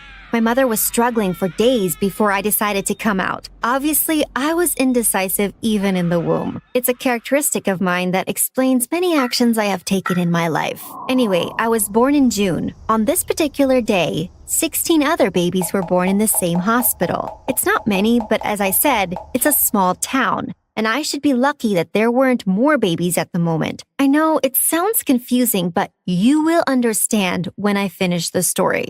During the conversation, my mom told me, as you already know, all babies look alike. Can you imagine my shock at the moment? My own mother couldn't tell me apart. Did they switch me with another baby in the hospital? And does this explain my long-lost brother? Well, I wish it did, but the reality was far worse. When my mother gave birth to me, she held me in her hands. Like any other mother, she wanted to smell me, to hug me and hold me tight. My father was right beside her during the whole journey. They were thrilled that they had a daughter. All their lives, they dreamed of having a girl. That's why I am as spoiled as I am. They truly gave me everything I ever wished for, from the fanciest clothes to the most expensive toys. But that's not what makes my parents special. They have always listened to me, dedicated their time and full attention to my concerns. And my mom and dad love me unconditionally, and they always will. So what could have happened on my birthday to make my mother so anxious? Is there anything that can stop me from loving them for a lifetime? Back to the story. My mother had to give me to the medical nurses. Then I was placed together with the other babies. This is the usual hospital procedure, so I still couldn't spot the problem. But as I mentioned before, there was an earthquake at the hospital. The important fact is that everyone survived this disaster. There were no victims in the accident. Well, except the sacrifice of the truth. I and the rest of the 16 babies were tangled together and transferred to a safe place. The issue is that the hospital didn't keep good track of our identities.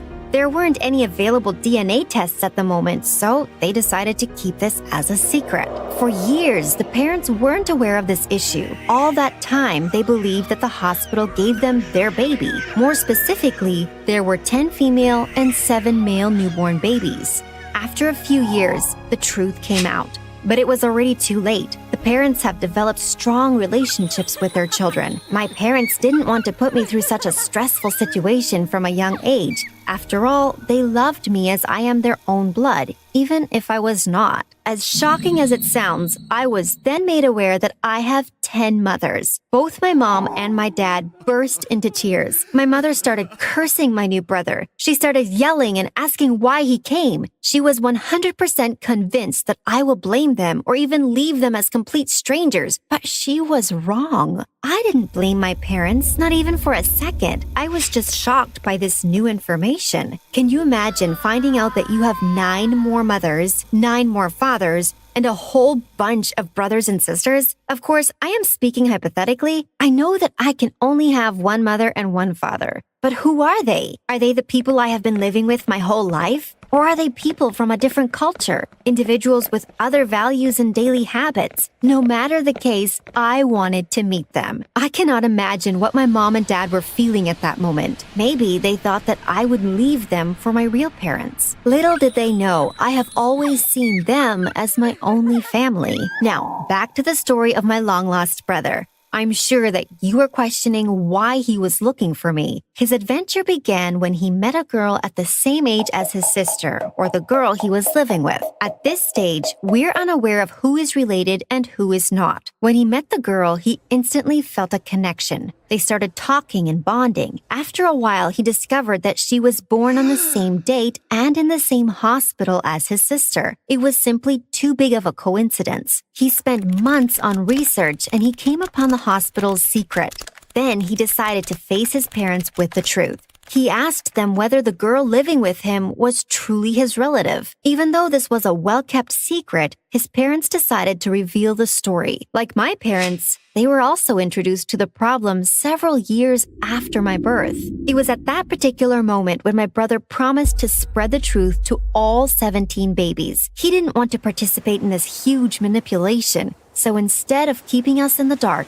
he was dedicated to uniting us all. Allegedly, I was the 8th girl baby on his list. He tracked us all and had this difficult conversation with each family. It is little to say that he was our hero. However, I cannot explain how I felt at the moment. It was honestly chaos of emotions. I felt anger, sadness, happiness, but ultimately I was thankful for the truth. But what path should I have chosen? I couldn't decide whether to ignore the facts or go looking for my biological parents. I was 20 years old, and I had no idea who I was, where I come from, and who are my parents. These past 3 months have been a roller coaster of emotions. Now, you're asking yourself why I didn't immediately take a DNA test. It sounds really simple, but you wouldn't feel that way if you were in my shoes. My parents weren't the only ones who were frightened of the truth. I thought that once they discovered that I'm not their child, they would abandon me. At the moment, I was scared of reality. It was easier to ignore the issue and live in a world of my own. However, there is an end to every fantasy. The ultimate question that determined my destiny was, what if I fell in love with a relative?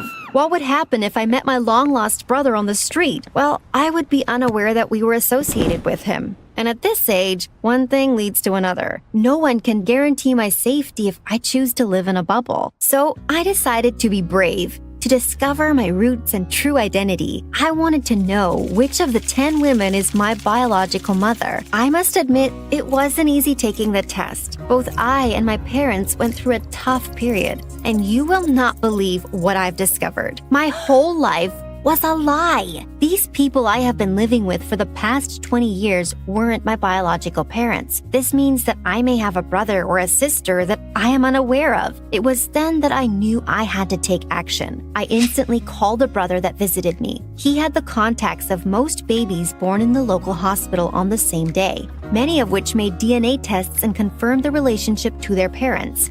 Anyhow, he didn't manage to find all female babies. One of them was nowhere to be found. As lucky as I am, it was probably the baby I had been switched with. So, what was I supposed to do now? My parents were supportive of my actions. They wanted to meet their child as well. But as I mentioned before, my mother took this worse than I thought. She started struggling with anxiety and depression. Each day when I left the house to look for my biological mother, I felt that I was breaking her heart a little bit more. Each day that I came closer to the truth, I moved farther away from my mom. So once again, I had to choose. As people, we make numerous decisions each day. This is what makes us different. This is what builds our personality and overall image. Everyone says that as you age, you face more delicate decisions. As you age, your problems become bigger and your childhood concerns seem funny to you. Nonetheless, I never thought that my life would turn into a tragedy of this type. I never thought that reality may be as harsh as mine. You wouldn't believe what I have discovered. I was searching for a long time. I went to the hospital. I went through all town records and social networks. I did everything in my power to find my family. I wanted to meet the girl that has been living my life for the past 20 years. I wanted to see what I have missed and what I have taken from her. Finally, I got a call from the local police. And yes, I have involved them in my case as well. Ultimately, they have found my family. I had an open conversation with my mom. I told her that she will always have a special place in my heart. She has and will forever remain my mother. In the end, she understood why I had to take this step. So we decided to go to the police together. We were both ready to face the truth. We thought that the story couldn't get worse, but when we got to the police, we heard the most heartbreaking event of a lifetime. Both my biological mother and the girl I had been switched with were in an accident 3 years ago. It was reported to the police, and that's how they tracked them. I think you already understand the disastrous end of my narrative. They were dead. The girl who has been living my life was no longer alive. I, the one that took her place, was living a fairy tale. My whole life, I got everything I wanted. I had the best parents and most supportive friends. Should I be grateful that I was switched in the hospital? Or should I blame myself for taking her place? Both I and my mother lost a part of ourselves when we heard the news. We got home and told everything to my father. He couldn't accept the truth as well. After all, their daughter was dead. It will take years for us to return to our regular lives. We will never be able to forget about the family members we didn't get to meet. When it comes to my biological father, I will meet him in the future. At this moment, I'm not ready to reach out to him and his new family. After all, he may not even know that I exist. I will take the time to reconnect with the people who have raised me. At the end of the day, it doesn't matter if we have the same blood or not. They made me who I am. So, they are my family. Hi, I'm Dinah from Sweden, and I've got a story to tell you from many years ago about the weirdest parents ever. I didn't have the internet back then to keep me company, and I was just stuck with them. Before I continue, please like and subscribe. I never knew what my dad did for a living, but I knew he was a weirdo and a liar. And Mom, she was worse. We would only leave the house at night and never together.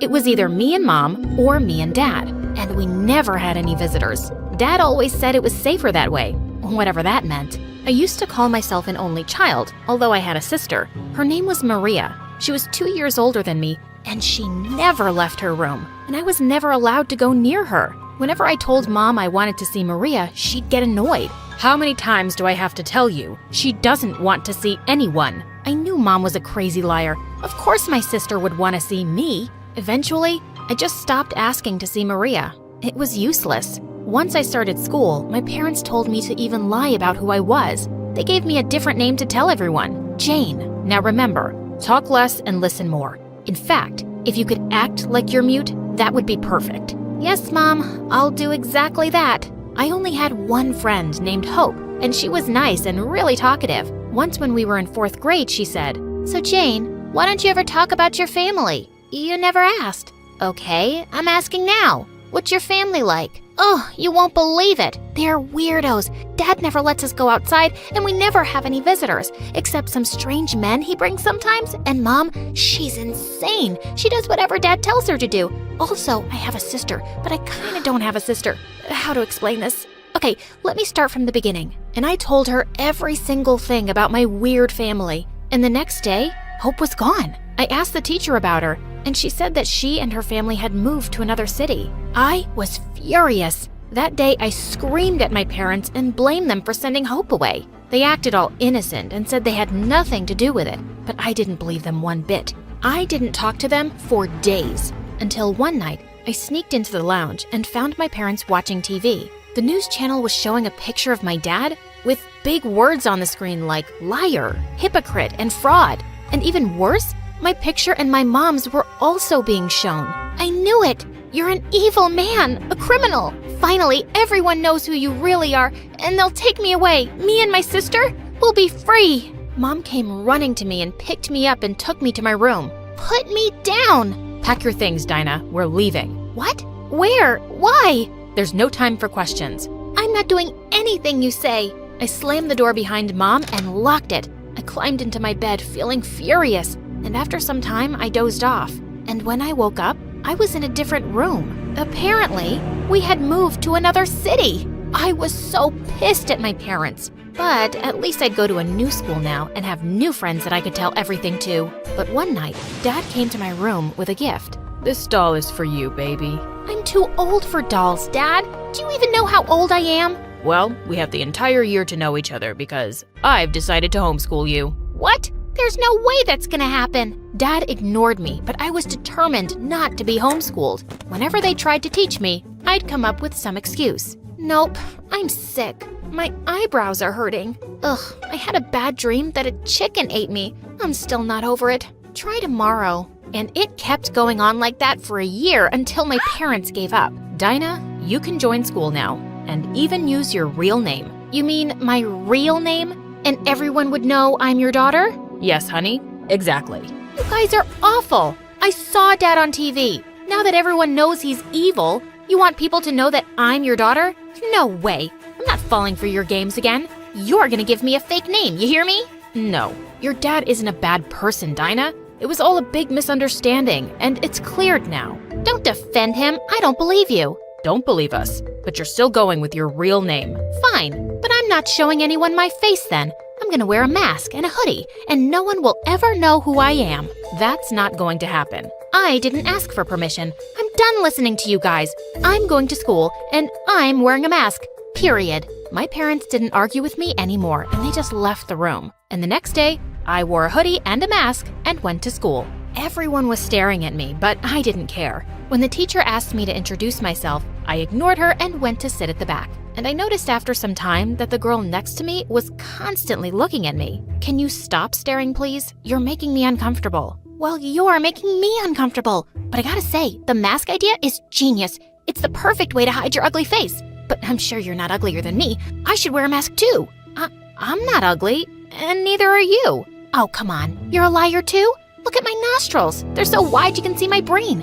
And penguins have better teeth than mine. And this dent in my chin, it looks like I have a butt on my face. My eyebrows are like a bridge over my eyes. Giraffes are competing with me for the longest neck. And see this mole. Oh, God, stop talking. Why do you hate your face so much? It's not that bad. Yeah, it is. I have 6 sisters, and I'm the ugliest. Yeah, they told me. They're all beautiful like models, while me, not even close. I mean, look at my legs. My calves are like tree trunks, and my nails, I bite them and chew them sometimes. They don't taste that bad. The point is, my hands are the ugliest. Please, stop talking. I'm not used to someone who talks a lot. Why? No one talks to you? What about your family? Are they dead? Oh, I'm so sorry. I'm such an idiot. My sisters say that too. No, they're not dead. Can you please stay quiet unless I ask you something? So, you're not going to tell me about your family, huh? I told you everything about myself. Also, you expect me to shut up so I won't annoy your majesty? Who do you think you are? You're just a weirdo with a mask. I didn't mean to upset you. Listen, I'll tell you everything once I trust you. Why can't you trust me now? I just need some time, okay? Fine. I trust all people, especially the weird ones. But whatever. Oh my God. Her name was Nastya, and she was nuts. But at least she was helpful. She gave me a tour of the school and helped me get familiar with everything. But she wouldn't stop introducing me to everyone. Hey guys, this is Dinah. She doesn't like talking about her family. Weird, right? And I still don't know anything about the mask. And no, she says she's not ugly. I knew there was no use asking her to shut up, so I just waved to the kids and kept walking. Nastya and I got closer over the coming weeks, and I started to trust her a little bit. But that was a mistake. One day, we were walking down the hallway when we saw a group of girls coming towards us, and Nastya freaked out. Oh my God, that's Eva! Before I could ask her who that was, Nastya got down on her knees and held Eva's hand. How are you today, our princess? How was your trip? Oh, get up, Nastya. You're pathetic. I just saw you this morning, and you asked the same questions, and I ignored you. Can't you take a hint? And who is this weirdo? That's Dinah, my best friend. She's at your service. She likes you so much. No, she adores you. No, I don't. I don't even know who she is. And she doesn't seem very nice. Oh, we have a brave one here. That's a lot of nerve for someone who covers their face. Let me guess. You're the school bully. Gotcha. Nastya, let's go. We don't have time for this. I started walking away, but Nastya didn't move. I don't think you understand how things work around here. Everyone does what Eva says. Girls, catch her and take her to the bathroom. You too, Nastya. Now. The girls started approaching me, including Nastya. I couldn't believe it. No, Nastya, are you crazy? You're my friend. But as she kept coming closer with a cold face, I suddenly slapped her hard. Just then a teacher came into the hallway and Eva whistled to the girls and they all backed off and followed her, like they were her pets. And I couldn't believe that the only person I trusted a bit turned out to be as terrible as my parents. I was never going to talk to Nastya again. But I had a bigger problem right now. Eva. It looked like I'd made an enemy out of the most feared girl in school. I found out from some kids that she was 2 years older than me, and she could make or break your life here. And she was untouchable. Eva has perfect grades and perfect manners in class, and the teachers worship her. She never gets into trouble. She put stolen exam papers in my sister's locker and got her expelled just because my sister refused to do her homework. My best friend is in therapy because of how much Eva hurt her. Jeez, this girl seemed like a monster. And now, I was wondering what she'd do to me. The next day when Nastya walked into the classroom, I almost fell off my seat. She was wearing an avocado-shaped outfit with 2 horns on her head. Everyone was laughing as she sat down. What are you staring at? Why are you wearing that? What? You're the only one allowed to look weird? I don't care, dude. Be as weird as you like. It's not like we're friends. Why was I even talking to her? And Nastya didn't take off that ugly outfit for days. But then one day I was in the bathroom stalls when I heard some voices outside. Eva, I've been wearing this for 4 days and it's itchy. Can't I take it off now? A deal's a deal, loser. You begged me not to hurt Dinah, and I said I'd leave her alone if you wore the outfit for a week. Now stop whining or else. Wait, Eva hadn't hurt me because of what Nastya did? I peeked out the door to see Eva leaving, and then I came out. You've been wearing this ridiculous costume for me? Why are you doing this? You don't have to be so afraid of that witch, Nastya. I'm not. That's because you don't know her, Dinah. She's my sister. I have to do what she says, or she'll make me miserable. She's already making you miserable, can't you see? You can't live like a coward.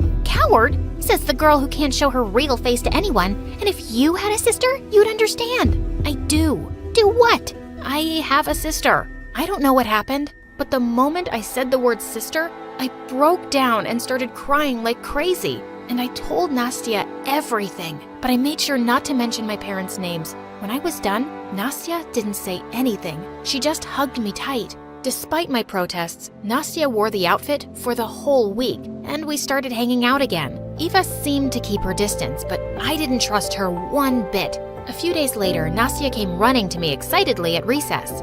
Oh my God, Dinah, you won't believe this. You know that cute jock Peter I have a crush on? The one in Eva's class? I saw him putting this note in my locker. Pinch me or punch me. I think I'm dreaming. I saw the note, and he'd asked her out to the Valentine's Day dance. You saw him put this there? With my own ugly eyes? No, my eyes must be beautiful if Peter likes me. But Nastya, has he ever even talked to you before? Why is he suddenly asking you out? What's your point, Dinah? I mean, what if this is a prank? What if Eva planned it? And suddenly, Nastya looked mad. Gosh, you really can't trust anyone, can you? And basically what you're saying is, why would someone like Peter ask out someone like me, right? No, that's not what I said. You didn't have to. I'm not as stupid as I look. You're no better than my sisters. And before I could reply, Nastya ran away tearfully. I tried talking to her the next few days, but she just acted like I was invisible. I had no plans to go to the Valentine's Day dance. I didn't even have a date. But my gut feeling kept telling me something about the whole Peter thing was off. So an hour before the party, I decided to go. And when I got there, it was worse than I'd feared. I saw Nastya walking up to Peter and tapping him on the shoulder. He turned around and burst out laughing. Well, hello, Nastya. I didn't know this was a party for clowns. I didn't get the joke. Sorry, my sisters say I'm dumb. Girl, what's wrong with your makeup? Did you do it sitting on a roller coaster in the dark?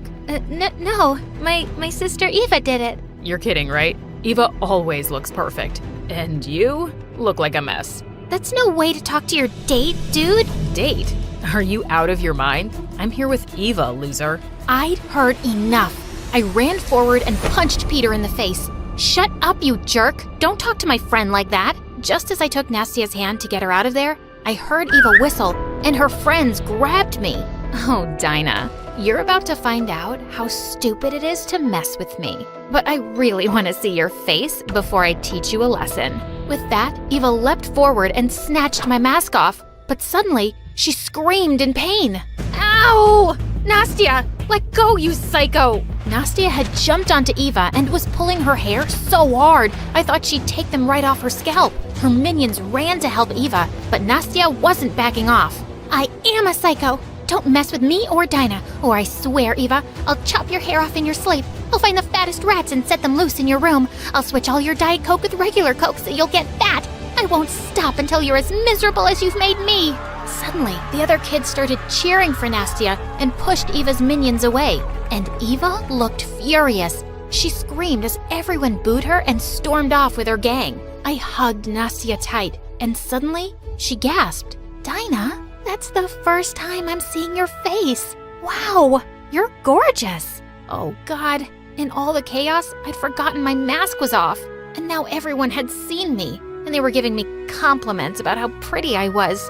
And then I heard the dreadful words. Wait a second, I know your dad. He was the famous politician who was accused of stealing public funds. We saw him all over the news. What? Dad was a politician? And he was a thief? No, you're confusing me with someone else. My dad isn't a thief. No, it's you. I saw the pictures too. And yeah, of course he's not a thief. Your dad is an honest, kind man. Everyone knows he was proved innocent. Yeah, he helped a lot of people, including my cousins. He must be like a hero to you. What in the world? So my dad was actually a good man? I was so shocked and I couldn't breathe. I just ran away and Nastya followed me. I went straight back home to confront my parents. You're not wearing your mask. Just tell me one thing. People are saying you used to be a politician, Dad. A very kind one. Is that true? Yes, honey. We tried telling you he was a good man, but you never listened. Why didn't you tell me the truth from the start? Why did you treat me badly? Sweetheart, we never meant to treat you that way. There were many people who wanted to hurt me while you were growing up, and we thought the less you knew, the less danger you'd be in. We're sorry we didn't tell you the truth. We just didn't want to scare you. What about my sister? I want to see her, now!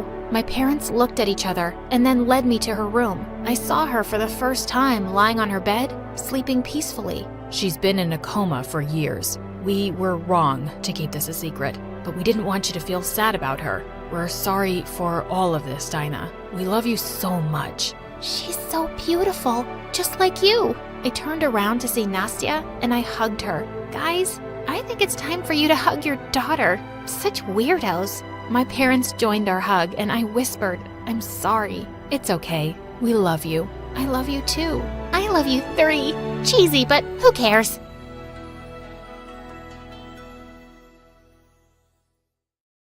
Duke stormed off and so did Caleb, while Natalie stood there reeling in shock. What? They set me up? Caleb helped me set up some deal with Duke? Natalie felt sick to her stomach, and she had to confront Caleb ASAP. Later that night, as she was marching up to his door, something caught her attention from the window. It was Caleb's mom, and she was cleaning the house, not looking sick at all. Natalie knocked angrily, and Caleb looked surprised to see her. Nat, I didn't know you were coming. Is everything okay? Can we talk in private? Oh, of course. He walked out of the house with her to her favorite spot, and then she turned to him and pushed him angrily. So, you're the one who told Duke about me when he needed a fake girlfriend? You're also the one who made sure I couldn't say no? You ruined that statue and framed me. How could you do this to me? Nat. And then you acted like you didn't want me taking this job and made me feel guilty? Oh, the caring, possessive boyfriend. But it was your idea all along? You should get an Oscar for your performance. Please, listen, I can explain. You made a complete fool out of me. And you even told Duke I'm just a friend? Caleb, you're such a big jerk. He wouldn't have agreed to have you as a fake girlfriend if he knew we were together. Wow, that's your justification? You just used me like a stupid toy to get money out of him. And not for your sick mom because she seems to be just fine now. Who are you, man? I don't even know you. And it looks like I never did. Nat, it's not like that. Shut up. We're done. Do you hear me? We are done. Natalie didn't wait for his response before storming off. Caleb couldn't stop feeling devastated and broke down to his stepdad. Natalie broke up with me, Dad. Forget about her then. When you have the money, you can marry any girl you want. You're too brilliant for her anyway. Try to target someone rich. Marrying into wealth will give you a lifetime of security. Caleb was stunned at his stepdad's words. He did want to be rich and have a much easier life, but he couldn't forget Natalie just like that. Dad, Nat means a lot to me. I wanted the money, but I never meant to lose her in the process. And why would some rich girl want me, a poor farm boy? I have a plan, and if this succeeds, we're gonna live in the city like royalty. But I need to make sure I can trust you not to mess things up by getting emotional. Of course you can trust me, Dad. Mr. Cross smirked as he revealed his long-time plan of stealing some diamonds and money from the Harrisons. But that's a really big crime. What if we get caught?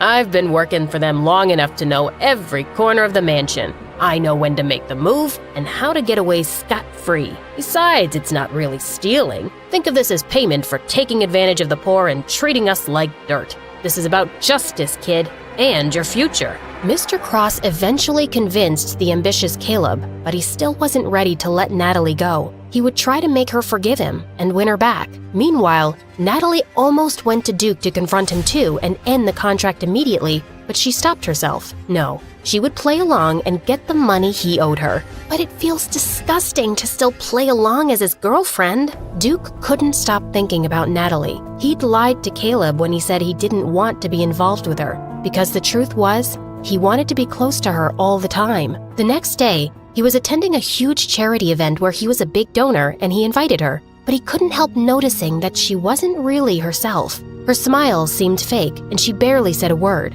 When he took her hand, she almost cringed and pulled it away. When they sat down for dinner, she suddenly spoke. Oh wow, are you kidding me? We're eating dinner costing $1,500 per person while raising money for some poor, hungry kids? So ironic. And you rich people are just so shallow and unbelievable. Natalie, what are you doing? Are you saying the food is overpriced? It's just $1,500, sweetheart. Just $1,500? I wish I was deaf right now because that's the stupidest thing I've ever heard. Can you please do us all a favor and buy your girlfriend some class? The world would be a better place if you could all buy yourselves some good hearts. Duke was speechless. But just then, he was suddenly called on stage to give a speech. It has been an honor to be part of this event, and I would like to... As Duke met Natalie's glare from across the room, his mind just went blank. While he was embarrassing himself, Natalie went to the bathroom to calm herself down. Just then, she heard familiar voices. Mrs. Harrison and Harper. Mom, I'm really worried about that farm girl. It doesn't seem like a fling to me. I think he's really in love with her, and he wouldn't have invited her here otherwise, and he didn't even do anything after all that stuff she said. Your brother is such a pain, and I'm really running out of time. Sheila and her family are really pressuring me. We have to get rid of that stupid girl or else. I'll think of something that will ruin her big time. I don't want to just ruin her. I want her to disappear. Julie has that poor single mother as family, right? Right. Oh yeah, we could definitely use her. Mom, you're brilliant. They then laughed like maniacs as they walked out. Okay, that's it. Enough of this madness. I can't have them hurting Mom. I have to end things with Duke, now. Natalie ran out of the event looking around for a cab, but Duke found her before she could escape. You're leaving? Why were you so angry in there? I thought we were friends now and you wouldn't embarrass me. Friends? You really think we're friends, Duke? Yeah, I've started to. I care about you, Natalie. And there's something I've been wanting to tell you for a while, but I haven't had the guts to. What? I know this will make you even angrier, and... Just say it! A month ago, our gardener introduced me to his son Caleb, and we became friends. I told him about Mom pressuring me to date this crazy girl, and how I'd lied about already having a girlfriend. I asked Caleb if he knew a girl who could pretend to play the part for a while. I didn't want anyone from school. And then he recommended his friend, and that's you. And he told me you'd never agree because you hate my family, so he planned to set you up, and I agreed to it. We got you in trouble just so you'd be indebted to me and would be forced to play the part. I feel terrible about doing that to you, and I'm really sorry. I would understand if you're not able to forgive me. Natalie was stunned. She wasn't expecting Duke to confess. I already know everything. I heard you and Caleb talking about this at the back of the school the other day. You did? Why didn't you say anything? I thought, I'll play along since I can't repay you, but I don't care now. What are you gonna do? Send me to jail? Of course not. You didn't do anything wrong in the first place. We framed you for that statue. Exactly. I just want to stay far, far away from your family and you. Natalie got into a cab before he could say anything more. It kind of broke her heart that this was how things had ended between them, but she had to walk away while she could still control her feelings. The next few days, Natalie skipped school. She couldn't bear to see Duke and tried getting her mind off things with farm work. Hey, Mom, can I help with anything? It's fine, honey, I got this. I don't know why you're missing school. Mom, I just need a break, okay? And I would really like to help. All right. Get some grains from the back and feed the chickens. Just as Natalie returned with her grains, she saw her mom sidestep one of the geese, lose her balance, and hit her head on a rock. Mom! Her mom was rushed to the hospital and needed surgery, but Natalie simply couldn't afford the amount. She felt desperate and helpless, and then thought of the one person who could help her, Duke. I'm such an idiot. Why did I end things with him for free? He made me compromise my values and self-respect. I should get back with him to make him pay the price of my dignity, then dump him again. Ugh, why did I even love this jerk? Back at the Harrisons' mansion, Duke had been missing Natalie and his heart leapt when she suddenly gave him a call. I'm sorry for the way things went down between us the other day. I was just really hurt because you lied to me. Can we meet tonight at the cafe? I'll be there at 7. But when he got there, he found Natalie panicking. Duke, I have to go to the hospital right away. Mom had an accident. He immediately drove her to the hospital, and it broke his heart seeing Natalie cry. Later that day, he heard her talking to the doctor about the price for the surgery. I'll pay for it. Duke, no, you don't have to. Just think of it as a payment for all those days you worked for me. He kept insisting, and Natalie pretended to refuse, but eventually agreed. I don't know how to thank you. Don't think about it. Let's just hope your mom wakes up soon. I really hope so too. Wanting to comfort her, Duke pulled her into a hug, and Natalie just found herself hugging him back. As she lifted her face, their eyes met and her heartbeat became wild. You're so beautiful. When Natalie realized what was happening, she immediately excused herself to the bathroom. Focus, Natalie. He's a jerk and his family is crazy. Don't get carried away. Meanwhile, Harper and Mrs. Harrison decided that dinner would be the perfect time to break Duke. So, how's Natalie, darling? Maybe you should invite her to have dinner with us again. She's busy taking care of her mom, who's in the hospital. Oh, really? We didn't even do anything to her mom yet. What? Duke, are you sure that's why your girlfriend can't come over? Yes, Mom, I'm sure. Or is it because she's your fake girlfriend and you've been feeding me a bunch of lies? What? What are you talking about? Just then, Harper started playing Duke and Natalie's conversation on her phone, where Duke confessed that he needed a fake girlfriend because of his mom. I am so disappointed in you, Duke. You lied to me. You will end this stupid charade now. Mom, just stop it. Stop it with all this pressure. Yes, I lied to you, but you pushed me to do it. And Natalie may have been my fake girlfriend, but I love her now. Nonsense. Get rid of that gold digger and date Sheila instead. Or you can forget about being my son and all these privileges you were born with. That midnight, Caleb and his stepdad were successful in opening the Harrison safe. These are...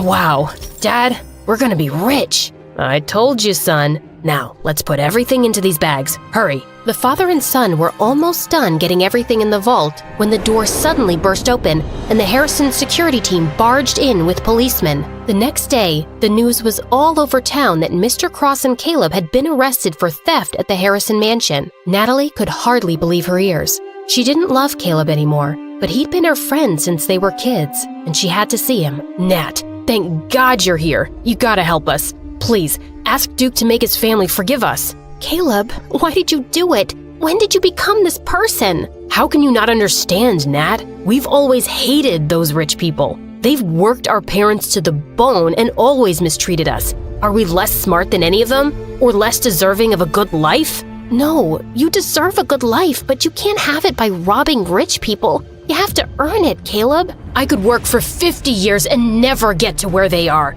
I swear, I didn't want this just for me. I wanted it for my family and for you. I still love you, Nat, and I was gonna convince you to move away to the big city with me once I was rich. How could you think this is what I'd want? I could never even cheat in tests when we were kids. And I don't love you anymore, Caleb. But you're my best friend. My only friend. You have to help me. Please, call Duke. I can't do that.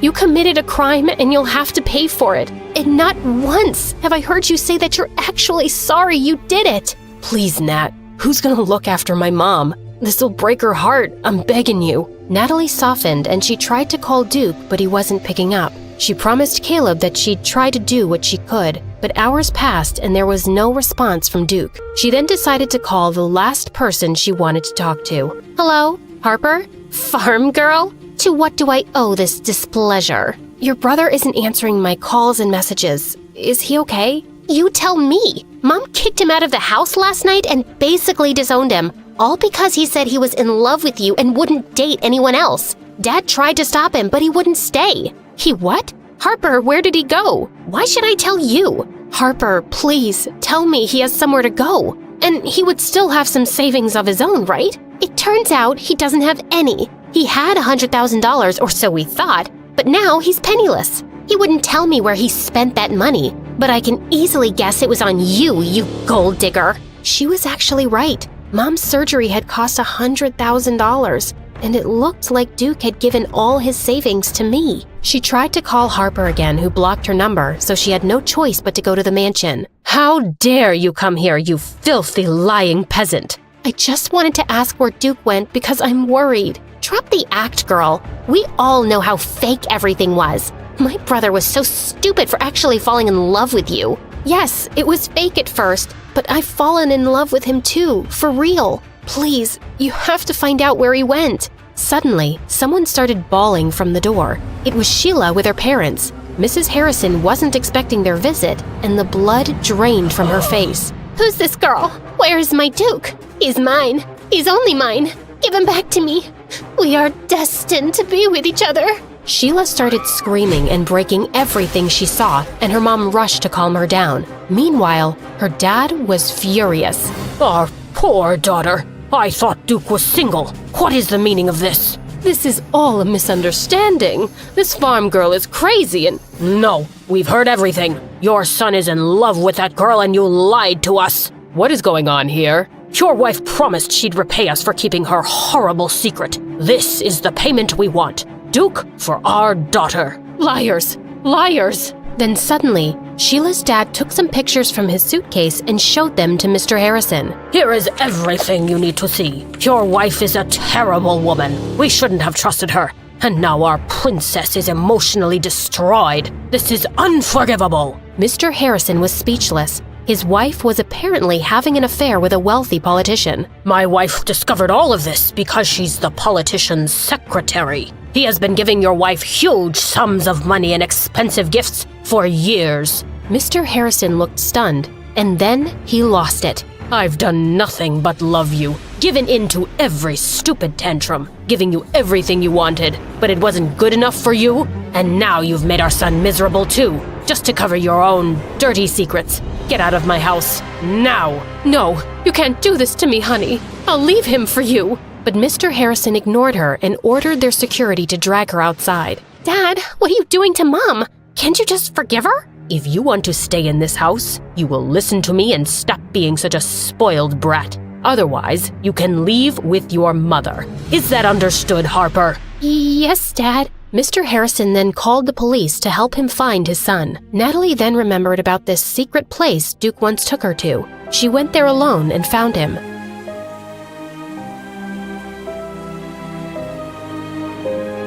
Natalie, what are you doing here? She told him everything that happened, and Duke couldn't believe how terrible his mom actually was. It's time for you to come home. Your dad is really worried about you. And you? Were you worried? Why do you think I'm here? And how could you be foolish enough to give me all your savings? It was for your mom, Natalie. It's foolish not to take care of the people you love, and I love you. I love you too, Duke. I never thought I could, and I really didn't want to, trust me. But you've made me fall in love with you. I can't help it. Okay, so in that case, you need to sign another contract with me. Depends. What kind of contract is that? A contract to be my baby queen forever. Oh my God, please don't ever call me that again. I'll think about it.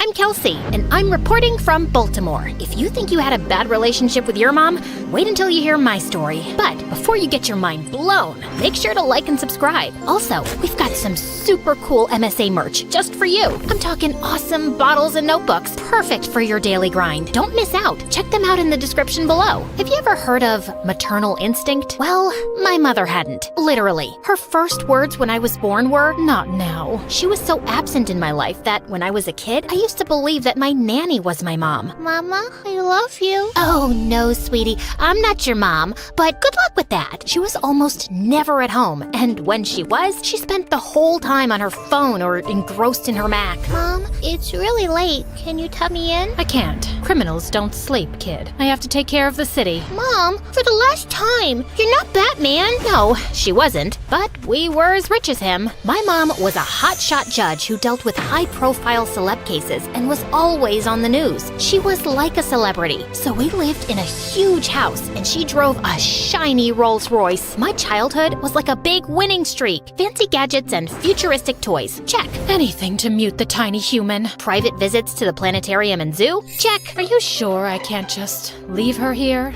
That's the lion's cage. Is that a no? Despite the money, my life was far from being great. I didn't want expensive toys. I just wanted my mom to give me a little attention. So, since I was a kid, I tried to get it any way I could. Let's just say I was a bit of a troublemaker. One time, when I was visiting mom at work, I got bored of finger painting and went to her office, which was strictly off limits to me. You can probably guess what happened next. I took my finger brushes and turned her aesthetic office into a huge 4-dimensional twister board. She didn't yell at me at that time, but I did hear her scream at the nanny who was supposed to be looking after me. I told you never to lose sight of her. You're fired. A few years later in school, this girl was breaking into some teacher's office. She began to shuffle through everything in search of some papers. I noticed her shoelaces were untied, so I walked into the office to warn her. Hi, your shoelaces. But when she heard my voice, she got so scared that she jumped out the window. She dropped some papers and I grabbed them. Turns out they were math exams. At that exact moment, the teacher came back from lunch. Oops. The next thing I knew, I was invited to the head teacher's VIP lounge and mom arrived, giving me the side eye. Mom,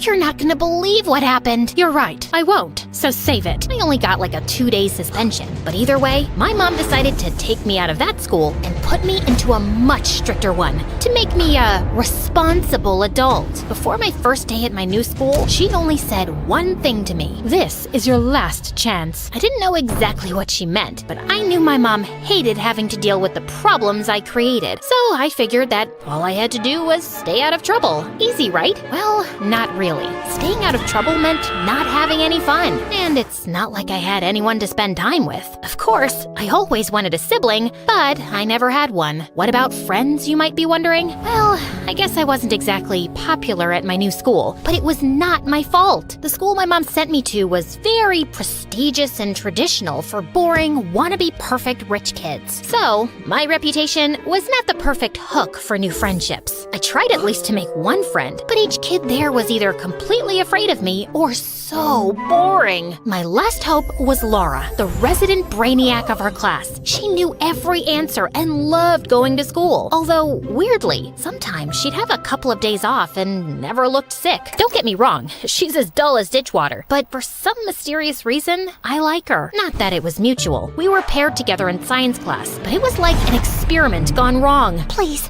I can't be with her. I can't get into trouble. Come on, we're gonna have fun. I tapped her on the shoulder to encourage her, but that made her drop the test tube she was holding. Luckily, it wasn't that toxic. Nah, I'm just kidding. It was really toxic, and the school had to be evacuated. I was really trying to stay out of trouble, but trouble seemed to chase me. Outside the school, while we were waiting for the men in suits to take care of the hazard, a boy started to pick on Laura with his little drone. He kept flying it closer and closer to her. Laura covered her head and threw herself to the ground while everyone laughed. Stop! Leave me alone! He didn't, so I had to step up for my new friend. I picked up this big stone and threw it at the drone, but turns out my aim is not that good, as I bullseyed it into the head teacher's car window. When my mom found out that I had started a chemical disaster at school and vandalized a teacher's car on the same day, she was absolutely furious. Let's go. When we get home, you are gonna start packing. Packing? Where are we going? We are not going anywhere. You are going to boarding school. I thought she was joking, but she was dead serious. Mom, no, stop. Let me explain. There was this drone, and I tried to defend my friend Laura, and... Stop lying for once. You're out of control, and I'm on the biggest case of my career. You need someone who can straighten you out. Then, just like Voldemort when you said his name, someone interrupted our discussion. Hi, I'm sorry. I couldn't help it over here. I'm Laura's mother, Kelsey's friend. Great, she's gonna defend me. I can take her in if you want. I'm a specialist in child behavior. What? This must must be a joke. Spoiler warning, it wasn't. I'm sure I can turn your little Kelsey into a perfect student, like my Laura. I looked at Laura, and she looked at me with some despair, as if she was trying to tell me something without speaking. She subtly shook her head. What is it? She wants me to go to the bathroom? So, what do you say? It sounds ideal. Before I could protest, my mom had already arranged to pay a generous sum of money to straighten me out. I was immediately shipped to Laura's house, only with a suitcase of my possessions. I didn't even get to say goodbye to my mother. How could Mom do this to me? If she'd taken the time to listen, then she'd know I did nothing wrong. This can't get any worse. Okay, you might think that staying with Laura's family sounded better than a boarding school, right? Well, trust me, it wasn't. It was much worse. Let me spill the tea on Laura's parents. The dad was never there, always working, just like Mom did. I didn't think I saw him even once. The worst part, he was the good parent there, because Laura's mom, she didn't love. If my mom had a cold heart, hers was a certified iceberg. Lights out at 7 p.m. Breakfast 5:30 a.m. sharp. Then it's silent study until school. Silent study? Talking unless invited means losing privileges. After school, it's silent study again until dinner. When can I use my phone? Breakfast 4:30 a.m. tomorrow. Wait, what? But 3:30 a.m. for both of you. Then I saw Laura with her finger over her lips, desperately trying to get me to shush. Hand me your phone. All social networks are completely banned. What? I can't miss my daily dose of MSA.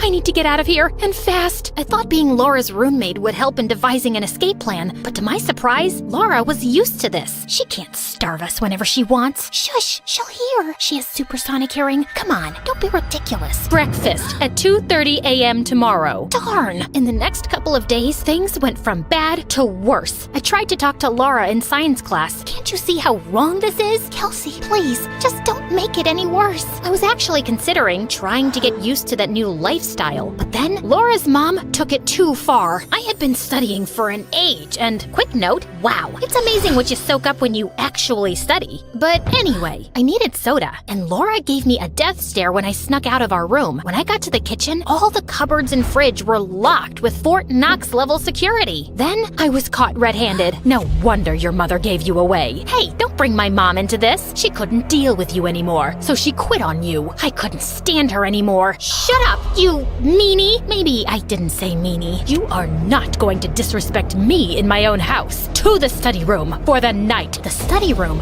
was an extremely small room where she sent us when we misbehaved. I had to spend the night there. I tried to sleep using a book as a pillow, but I couldn't stop thinking about Mom. I had to go see her. I knew she was angry, but I was also so sure that she loved me and that she'd take me back if she knew the truth. One day, I managed to cut school and get to our house, but apparently she had moved. When I snuck back to school, the principal was waiting for me. Hi, Kelsey. Laura saw you leave. That little goody two-shoed snitch. Your foster mom's waiting in my office. Oh boy, I made up my mind. You and your other students shouldn't have to deal with this. She'd be better off homeschooled. The thought of being locked up all the time in that house with her was truly scarier than any horror movie ever. No, I'll be good. I am good. I swear. Of course, my vote didn't count. From then on, I wasn't allowed to leave the house. It's the only way to keep you from trouble. How on earth is she qualified to foster kids? I tried to lay low while I came up with a brilliant plan to escape for good. Still thinking, what is this? What did I do now? Surprisingly, this time, she wasn't yelling at me. She was furious with Laura. You got a B+?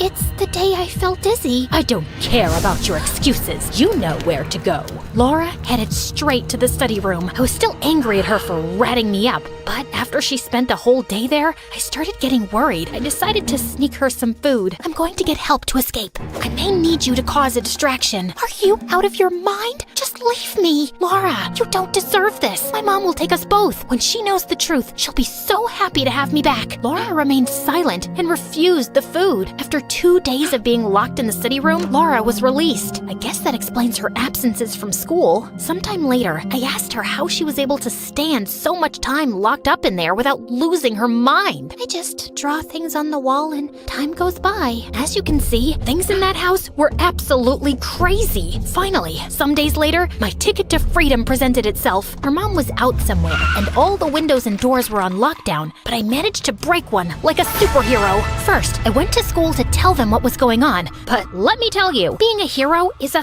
thankless job. The head teacher looked at me like I was pitching a school play on Mars. Let me call your foster mom. With my superhero escape plan foiled, I had no choice but to step out the window quickly. Next destination, the police station. Go, now, or I'll have you arrested for wasting police time. I seriously must have one of those faces. Nobody believes me. There was only one person who could save me and Laura, my mom. I ran to the court, stayed low, and waited hours until I saw her getting out of a fancy car. Wow, she has bodyguards now? I did my best to get her attention. Mom, hi, Mom! Mom! But it was useless. She didn't notice I was there. Some things never change. When she disappeared inside the building, I snuck into the place hoping no one would recognize me. Soon, I found Mom. She was in court with her gray wig on and in the middle of a trial. I decided to wait until the trial was over to avoid interrupting her work. I knew she hated that more than anything else in the world. See, I can be a good girl. However, it was all so boring. It was so obvious that the guy with the mobster tattoos who appeared on the tapes was the bad guy, and there was no plot twist. After a while, I just fell asleep. Waking up at 4:30 in the morning was too hard for me. A little later, someone grabbed me by the arm and woke me up. I thought it was my mom, but when I opened my eyes, to my shock, it was Laura's mom. Come on, your mom spotted you and told me to get rid of you. She did see me? Can't you understand that she doesn't want you anymore? Laura's mom tried to silently pull me out of the courtroom, but I let go and hopped up on one of the seats. Mom, you gotta help me. Laura's mom is a psycho. Everyone turned to look at me. She forces us to study all day, and when we're bad, she locks us in a tiny room. You have to believe me. Please, Mom, I love you. Mom looked at me in embarrassment, showing no hint of compassion. I'm sorry, everybody. My daughter is a troublemaker, addicted to lies. I should have sent her to boarding school. I could hear my heart breaking. I knew my mom was mad at me, but at that moment, I understood that she didn't love me, not even a little bit. Laura's mom grabbed my arm again to pull me out of there. This time, I didn't resist. I was completely defeated. But right at that moment, Kelsey is telling the truth. Everything she said is true. Everybody, including myself, now turned to look at Laura, who was standing on some seats a few rows behind me. I hadn't noticed, but her mother had brought her with her. Laura! My mom is a monster! Please, help us! Laura, shut up, or you will spend a month in the study room. The whole courtroom gasped, just like in a real courtroom drama. One of my mother's security guards grabbed Laura and was ready to pull her out of the courtroom, but I broke free from Laura's mom's grip and jumped onto him to help her. Chaos followed as the rest of the bodyguards, along with our mothers, stepped in to catch us, while Laura and I scurried around the room. Go, girl! Run! Be free! A few seconds later, more people from the courthouse came in and finally caught us. We were taken to an office where Laura and I awaited our fate. I'm sorry I dragged you into this. Your mom will be extra hard on us. You can say that again. For what it's worth, thanks for sticking up for me. You should have seen your mom's face. I always knew you had it in you. I guess your rebellion inspired me. Finally, we were friends. After a few hours, somebody finally came. Girls, we held hands and waited for the worst. We investigated what you said, and apparently you were right. At your mom's house, Laura, we found the study room with your drawings inside. So she was detained, and you will go to another family's house. What about me? You're going with your mother. She wants to apologize. I'm really sorry, Kelsey. I should have believed you. I don't know how I can make it up to you. Well, to start, we can take Laura in. Done. Laura smiled and I hugged her. We moved in with my mother. Her remorse was short-lived and she soon returned to her old ways, ignoring our existence completely. But we didn't care. Me and Laura had each other. We became not only friends, but sisters. I told you guys I always wanted a sibling. As soon as we turned 18, we moved in together and started a new life far from our mothers. A happy life. Because family isn't the only one you're born with. It's also the people you encounter along the way. The ones who support and love you, no matter what.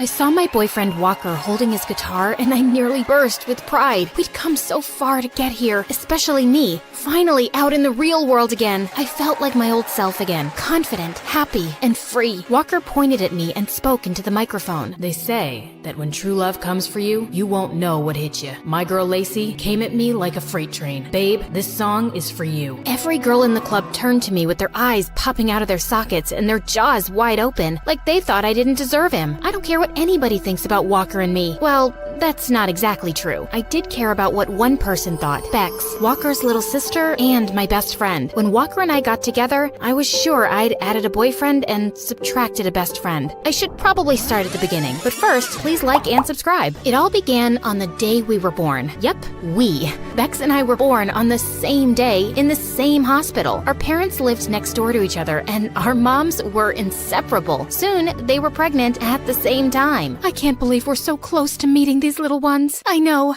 they're gonna be the best of friends. It's as if Bex's mom had a crystal ball because she was spot on. Bex arrived 17 minutes before me, and we've been BFFs since. She's always been kind of motherly to me, and she took her job as the oldest seriously. We should clean up these toys and get a snack. But I was still playing with that. Did you pack your raincoat? It looks like it's gonna rain. When I say we did everything together, I do mean everything. We went to dance class together. Lacey, how are you so flexible? I feel like a statue next to you. Double jointed, I guess. We were each other's biggest cheerleaders, and we told each other everything too. My parents were fighting again last night. I'm worried they won't make up. Don't worry, babe. Your dad'll get a new job and that stress will just go away. But then, one day, when we were 13, life as I knew it changed forever. Bex and I were walking home from school. We were on the crosswalk when suddenly a car came screeching through the red light at high speed. All I remember was the sound of metal and glass and the smell of burnt tires before I was hit with a huge force, and then everything went black. When I woke up,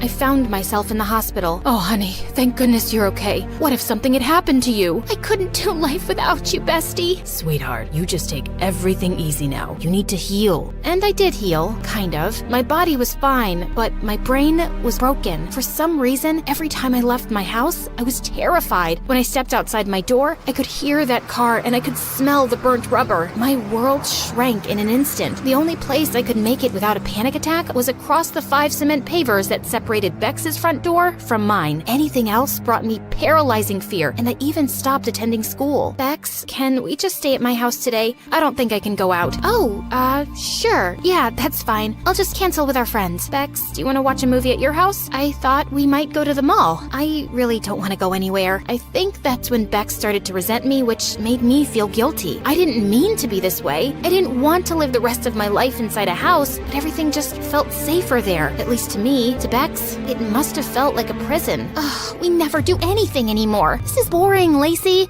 There's so much out there to see and do. I was ashamed. Why was it so hard for me to just go outside and act like a normal teenager? Bex, you can go to the party if you want. I'm gonna stay here. Are you sure? You could try coming, right? We can leave early. Couldn't you just try today for me? Who knows? It might not be as bad as you're imagining it. A party sounded about as much fun as scrubbing tiles with a toothbrush, but I decided to make an effort for Bex. I was sweating bullets, and my heart was pounding by the time we made it to the party. My friends from school seemed happy to see me though, and I started to relax just a bit. I sat down in a corner, not ready to join the dancing crowd yet. Maybe Bex was right. This wasn't so bad. But just then, a waiter carrying a tray of drinks suddenly tripped, and everything went crashing to the floor. The sound of the smashing glass sent me into a panic.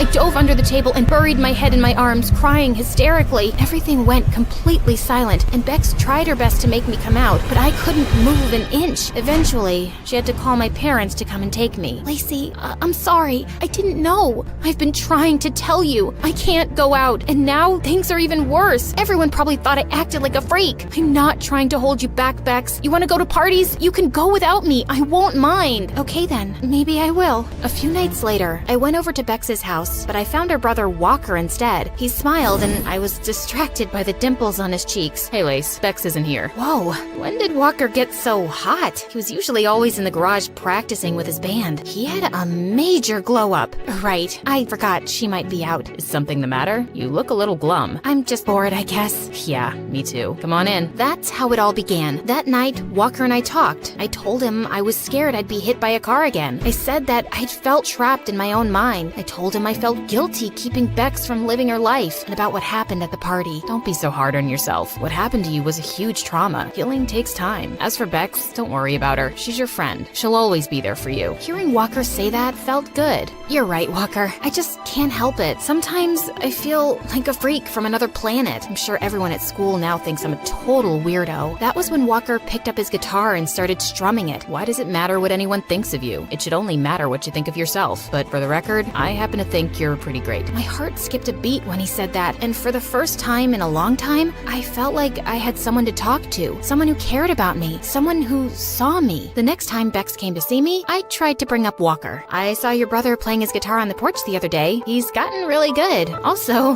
really cute. Yeah, he's good. But my parents think it's a waste of time and he should focus more on his studies. Wait a minute, you think he's cute? Just an observation. He didn't look too bad from my window. You know he's off limits, right? Because the last time he dated a friend of mine and broke up with her, she shut me out completely. I never want him going near any of my friends again. I know all that, Bex. Don't worry. But soon, I was waiting for Bex to leave her house so I could go and spend time with Walker. Part of me felt like I was betraying her, but I was hooked on a feeling. The feeling I had every time I looked into Walker's eyes. It didn't take long for Walker to get hooked too. All these years, and I didn't realize what a cool person you were. Bex kept you all to herself. Walker and I started spending more and more time together. He told me he wanted to be a famous singer, but he didn't feel like anyone in his family supported his dreams. I did though. No one gets to tell you how big to dream, Walker. You can do anything you set your mind to. I know my sister might kill me for saying this, but I feel like you understand me. I feel connected to you somehow. He leaned in, and in one moment, his lips were on mine. All the tension I'd been feeling exploded, and I almost saw stars. My knees felt wobbly, and my head spun.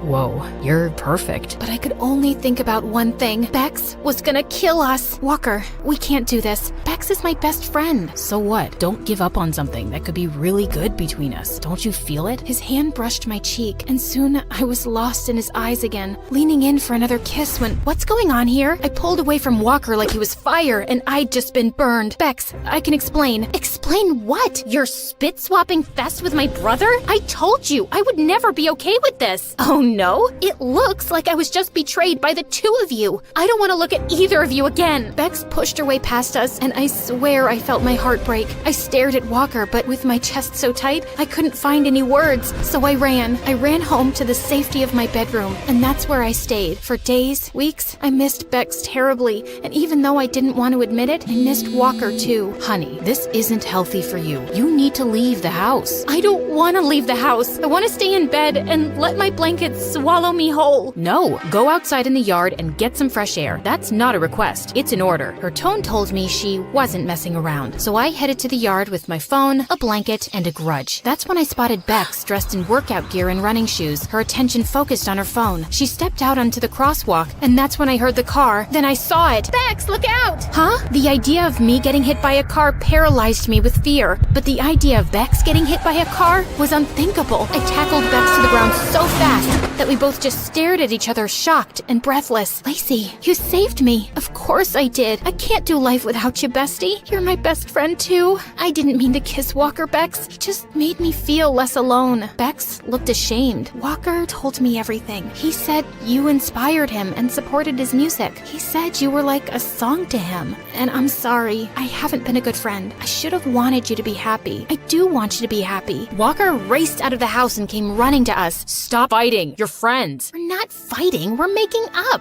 If being with each other makes you happy, I want you to be happy. Both of you. Bex, does that mean? It means that Lacey can be your song again. With that, Bex left us standing there. Walker, Be my girlfriend. No more secrets. No more hiding. Yes. 100% yes. You helped me believe in myself. You did the same thing for me, Walker. I feel stronger now. Like I can do anything. Anything? Anything. Walker stepped forward, taking my hands in his. Would you come to my first real gig? It's tomorrow, but only if you're ready. I hadn't left my house to go anywhere but school for such a long time. But when I saw the hope in Walker's eyes and the support I would give him by going, I felt I could do it. I think I'm ready, Walker. Walker wrapped his arms around me, pulling me close for a kiss. Bex squealed and gave me a big hug. This is it, babe. My brother is living his dream.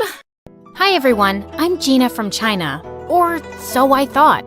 Please like and subscribe. I was only a newborn when my adoptive dad found me outside a Shaolin temple in China one night. He was a martial arts teacher and the owner of the Shaolin temple. He tried to find out who my parents were, but when nothing turned up, he decided to take me in and raise me like his own daughter. I knew nothing of my real family, but the only clue I had was a very unique-looking necklace they'd left with me. Growing up, I was weaker than the other kids, but Dad was always there to look after me and trained me hard so I'd become stronger. But the kids at the temple were the worst, and they always made fun of me. Their nasty comments would make me really upset. What happened, Gina? What's wrong? Everyone says you're not my father and I should go back to where I came from, Dad. Oh, honey, you should not let their words get to your heart. You are my daughter, and you're super strong. But I'm so small. No, you're not. Look at that ant. It may seem small, but see how she's lifting a sugar cube?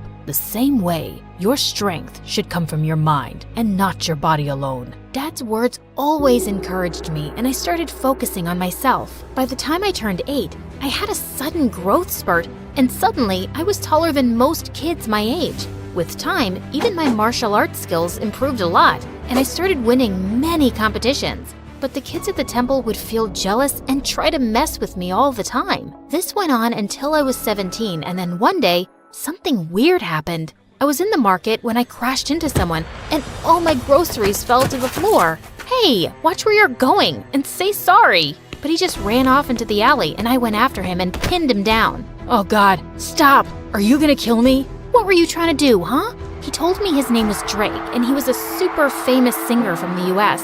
And now he was running away from some crazy fans who were chasing him. I left my hotel in disguise to take a walk around the city, but my fans somehow recognized me. I'm totally lost. Please, help me get back. I decided to help him, but he didn't even know the name of his hotel. What? But you have your phone, right? Call someone. I left it at the hotel. Gosh, he was such a handful. Take me with you. What? I can't do that. No outsiders were allowed inside the temple, but this guy kept begging me, and I decided to sneak him in. You have to stay all quiet in here, okay?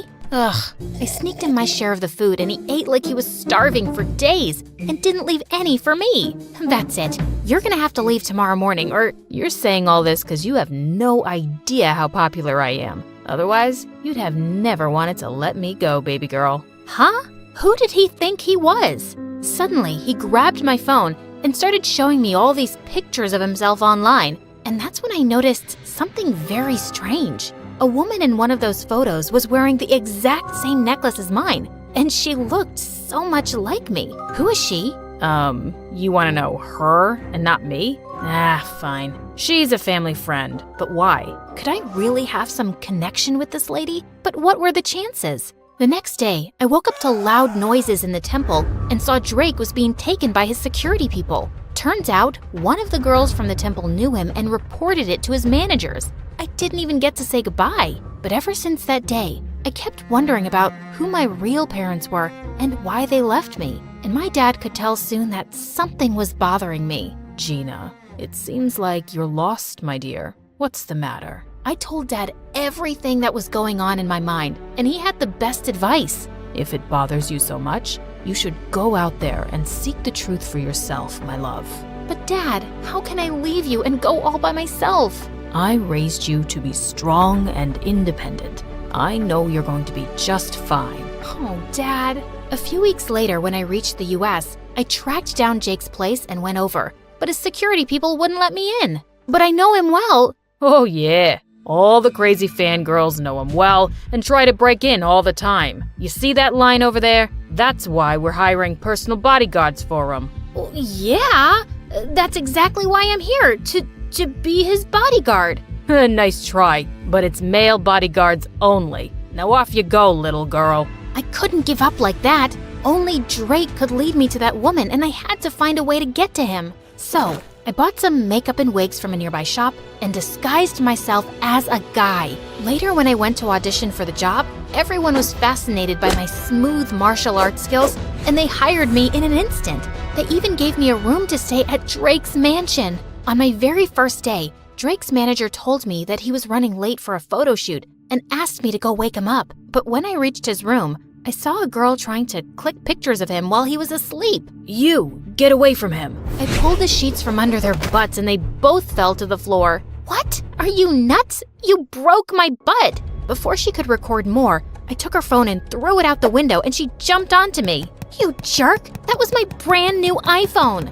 seconds later, Drake separated us and told me that she was his girlfriend. Then why was she clicking your pictures like that? Turns out, Drake's girlfriend, Blythe, was a social media star, and all she did was post pictures with Drake for popularity. She stuck to him like chewing gum and wouldn't give me any time to be alone with him. Even when we'd step out, she'd join us and give me death stares. Why do you keep following me all the time? Ma'am, I'm Drake Sir's bodyguard, and it's my job to protect him. That's enough, Blythe. He's just doing his job, so cut it. But she wouldn't miss a chance to mess with me. There was a fan signing event for Drake soon, and Blythe was live streaming when she tried to make me fall and humiliate me in front of Drake and the crowd.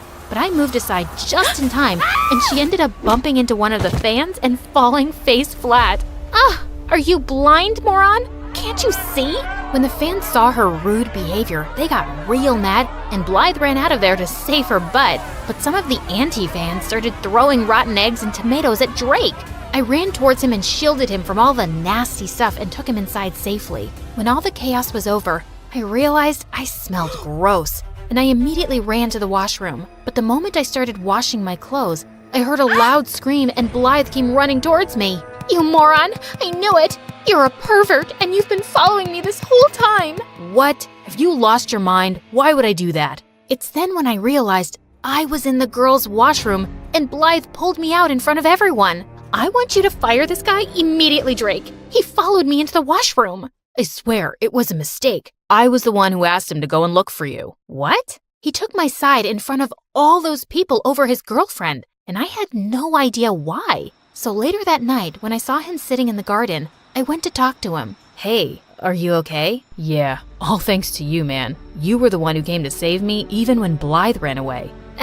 That's just my job. He then signaled me to sit down, and I did as he asked. Why did you take my side today? 'Cause I knew Blythe was lying. I've known her ever since we were kids, and I know when she doesn't like anyone, she makes a huge fuss about it. But still, she's your girlfriend. Sometimes, I wish she wasn't. I always saw her as a friend, but one day, she asked me out. I said no, but my mom and Blythe's mom are best friends, and Mom said I couldn't break Blythe's heart. But you should have told your mom you didn't love Blythe. I did, but she didn't listen. Like she never listens to me about wanting to quit music for a while. But I thought you loved creating music. I do love music, but I just want to do it at my own pace. But my mom keeps pushing me into advertisements and other projects all the time. Then you should tell her to stop. If you don't like something, you don't have to do it, Drake. You're right, man. I'm just sick of everyone trying to use me for their own benefit. I can't even talk to any of them about this. But I'm so glad I found a friend like you, whom I can trust. Those words pierced my heart. I was staying by his side and lying to him for my own benefit too. Just then, I spotted a mouse running on the ground towards me, and I just squealed loudly and jumped onto Drake's lap. Oh my god, what's wrong? I don't know why I thought something was about to attack you, and I was just protecting you with my body, like a human shield.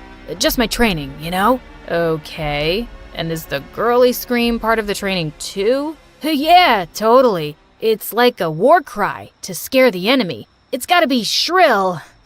Makes sense. You wanna get off my lap now, princess? I jumped off his lap, muttering something, and excused myself quickly. I'd acted like such a moron and almost given myself away. I just couldn't tell him who I was now. He trusted me and would feel so betrayed. So I started keeping an eye on all the women around him by myself, hoping I'd find the woman from the picture soon. And Drake learned to take a stand for himself with his mom and instead started doing things that he loved, like playing soccer. He also started ditching Blythe more often, and we'd sneak out to go on motorbike rides and eat the greasiest burgers across town. Come on, you can't finish a burger? Be a man. I'll finish it, dude. Not all of us inhale our food like you. Wait, you got mustard on your face. And without thinking, I leaned forward and wiped the mustard close to his mouth with my thumb. He just looked at me quietly, and I swear I had butterflies in my stomach.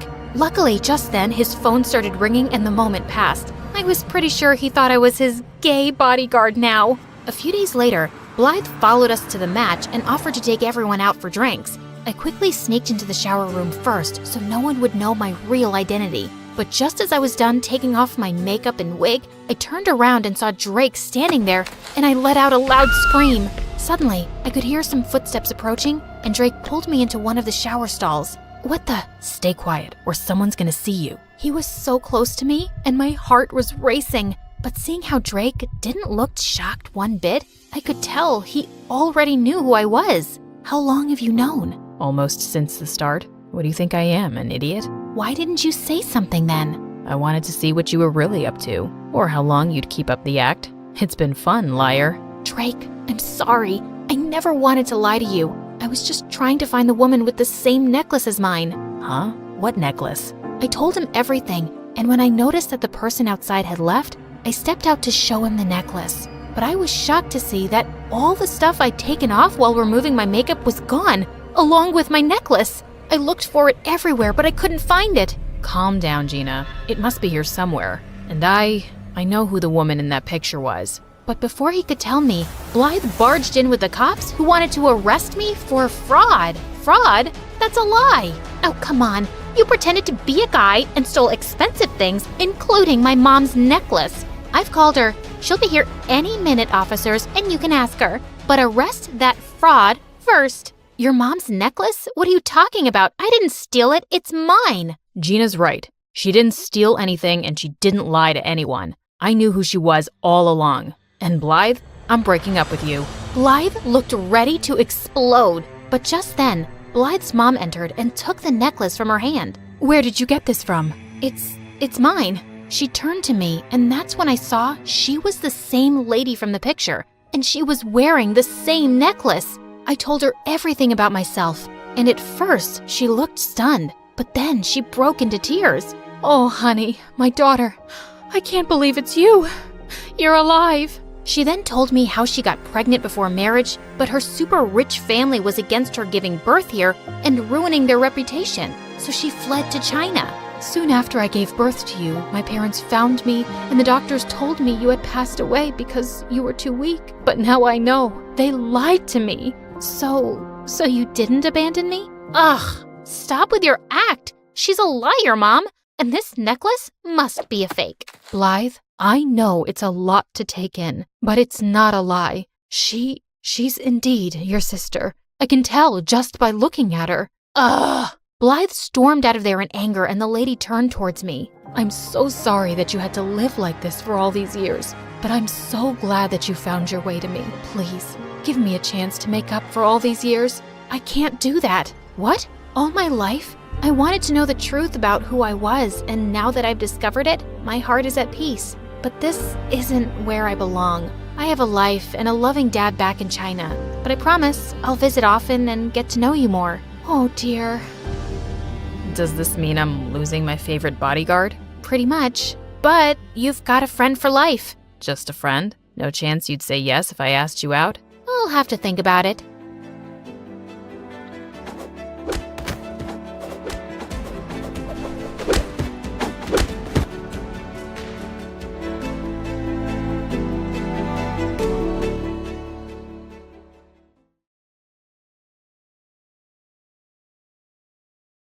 So I tiptoed my way to get closer when this homeless guy popped out of nowhere and my soul left my body. Hey, honey, what's a pretty girl like you doing here at this time of the hour? That's none of your business. Oh, but it is. You look fancy. Got some money to spare? And with that, the homeless guy charged at my bag, but I held it tight from the other end and started screaming for my life. Jason heard it, came running, and kicked the homeless guy's butt. Have you been following me? Not intentionally. I was just in the neighborhood and saw you from a distance, so I thought I'd say hello. What were you doing in that alley? That's none of your business. Why are you screaming at me? I didn't know that this place is so unsafe. Why are you always so rude to me, Jason? All I've ever done is be nice to you and get you tickets and try to talk to you. I have this giant, stupid crush on you that I can't even do anything about, and you keep screaming at me like I'm a baby. You don't find me pretty, right? That's the problem. Just tell me the truth, Jason, but please, just stop being so heartless. Please, Masha, please don't cry. I'm sorry, I really am. I never meant to hurt you. You're very pretty. So pretty that my heart hurts every time I see you. Really? You think I'm pretty? I think that's a very well-established fact. Then Why were you at the game with that girl? She was just a friend. Jason wiped a tear off my cheek, and my body went numb at his touch. We laughed and talked for a little while before Jason dropped me back to my car, and the next morning, I woke up to a text from him that he wanted to take me out. I was over the moon to finally get a date with Jason, but I didn't tell Robert anything because I didn't want to jinx it till things got official. For our first date, Jason took me to a rundown amusement park that had been closed for years, and I was scared to the bone. Jason, I don't think we should be here. I've heard a rumor that this place is haunted.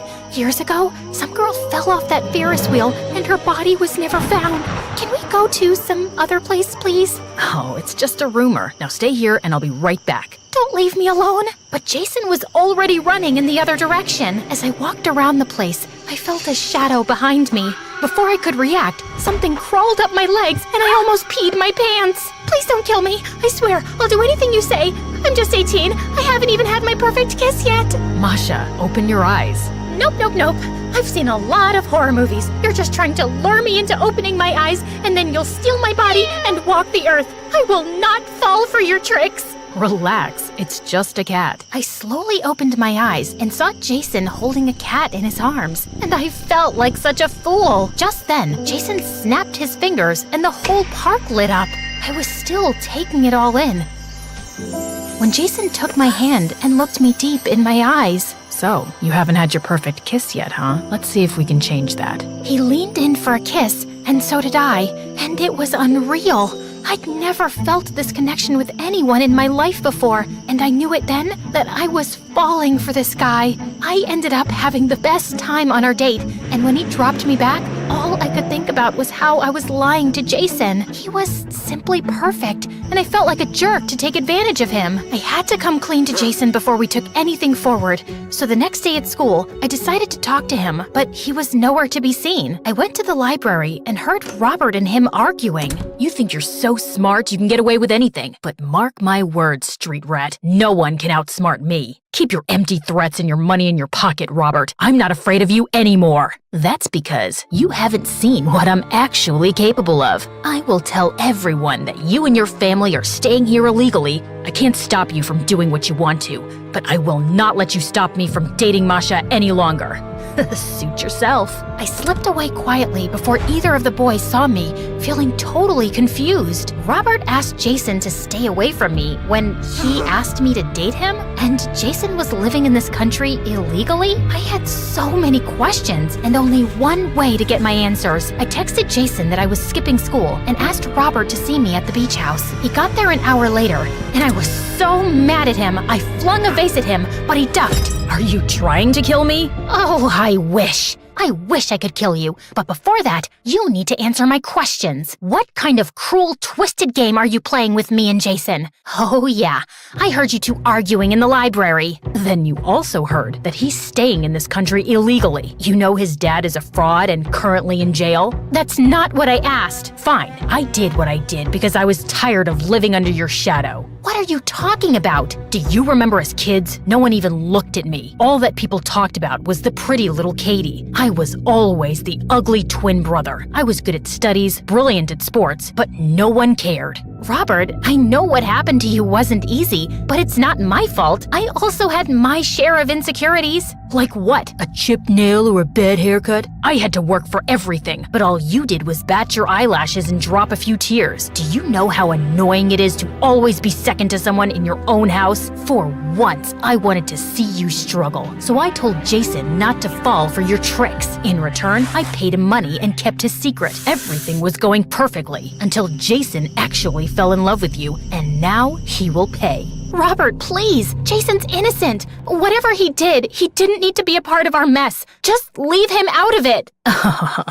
But he is a part of our mess because you love him, and now I will take him away from you. I've already alerted the authorities that he's living here illegally, and soon he'll be deported. You can say your final goodbyes if you want. You disgusting disgust me, Robert. I hate you. I ran outside, but I had no idea where Jason lived. The only address I had was of his aunt's cafe, so that's where I went. But unfortunately, it was shut. I tried calling Jason's cell phone, but it was out of reach, and there was no other way to get in touch with him. I felt like someone had punched me in my gut, and I couldn't help blaming myself for the situation he was in. I tried tracking Jason for a while, but it was useless, and eventually, I went back to my old life, but everything had changed. I got no pleasure in spending money. If anything, I wanted to do something more with my privilege. Dad was proud of me, so he helped me open up a small charity for immigrant kids looking for a good education. Then one day, I was organizing a camp in Mexico when I heard a familiar voice behind me. I left for some months to find you as a totally different person? Jason, that's really you? I can't believe it. Neither can I, Masha. Or should I say, Katie? I know you must hate me for what I did, but I had no idea Robert could do something so twisted. And when I finally knew the truth, it was too late, and I lost you, and... Katie, stop. Robert actually did me a favor. A lot of people lost money because of Dad, and they threatened my family. That's why me and my family settled in a new country illegally, but we were always living in fear. After we went, things had settled down, and I could finally live in peace. I'm studying law now and planning to fight for Dad. I don't know what to say, except I'm proud of you, and I'm sorry. Losing you made me realize that all that matters in life is real love and friendship. So if you give me a chance, I'd like you to know the real me, new me. I like the sound of that. Cup of coffee then? Will you make one for me? Let's not push it. Guys, I learned that stupid people like me realize that they love someone only after losing them, and never before.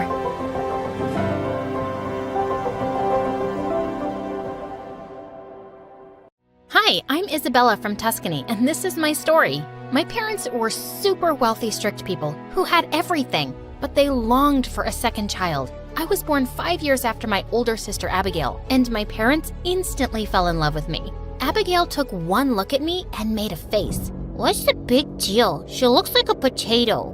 A very cute potato. Look at those cute girls. Growing up, Abigail really hated how I was always the center of attention. When I started crawling, she pushed me under beds and sofas. She would hand me chocolate-coated peas and sprouts. On my 7th birthday, Mom and Dad got me a beautiful Barbie doll. I was so happy, but Abigail just couldn't stand my happiness. When I came back from school, my doll was ruined, and she had a friggin' mustache. I was about to cry, but seeing Abigail at the door, I saw red. Abigail, I'll end you. Why? I made it look so pretty, just like you.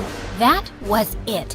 I lunged at Abigail and pulled her hair. Mom and Dad came and pulled us apart, and as a punishment, Abigail had to give all of her toys to me. So I kinda won that one. Then when I turned 12, Abigail got her ears pierced, and Dad bought her giant diamond earrings to go with it. I wanted my ears pierced, but my parents refused. But I was determined to get them. I broke my piggy bank and got my ears pierced from the mall. Though I was grounded for a week and made to write an essay on disobedience because of it. Worth it! You're so careless and stubborn, Isabella. A few days after my 15th birthday, our cook came to see my parents. She wanted her daughter Mia to work for the family as a maid. She's lived most of her life in the village. I want her to go to a better school, but I don't have enough money. So I thought she could work here and help me.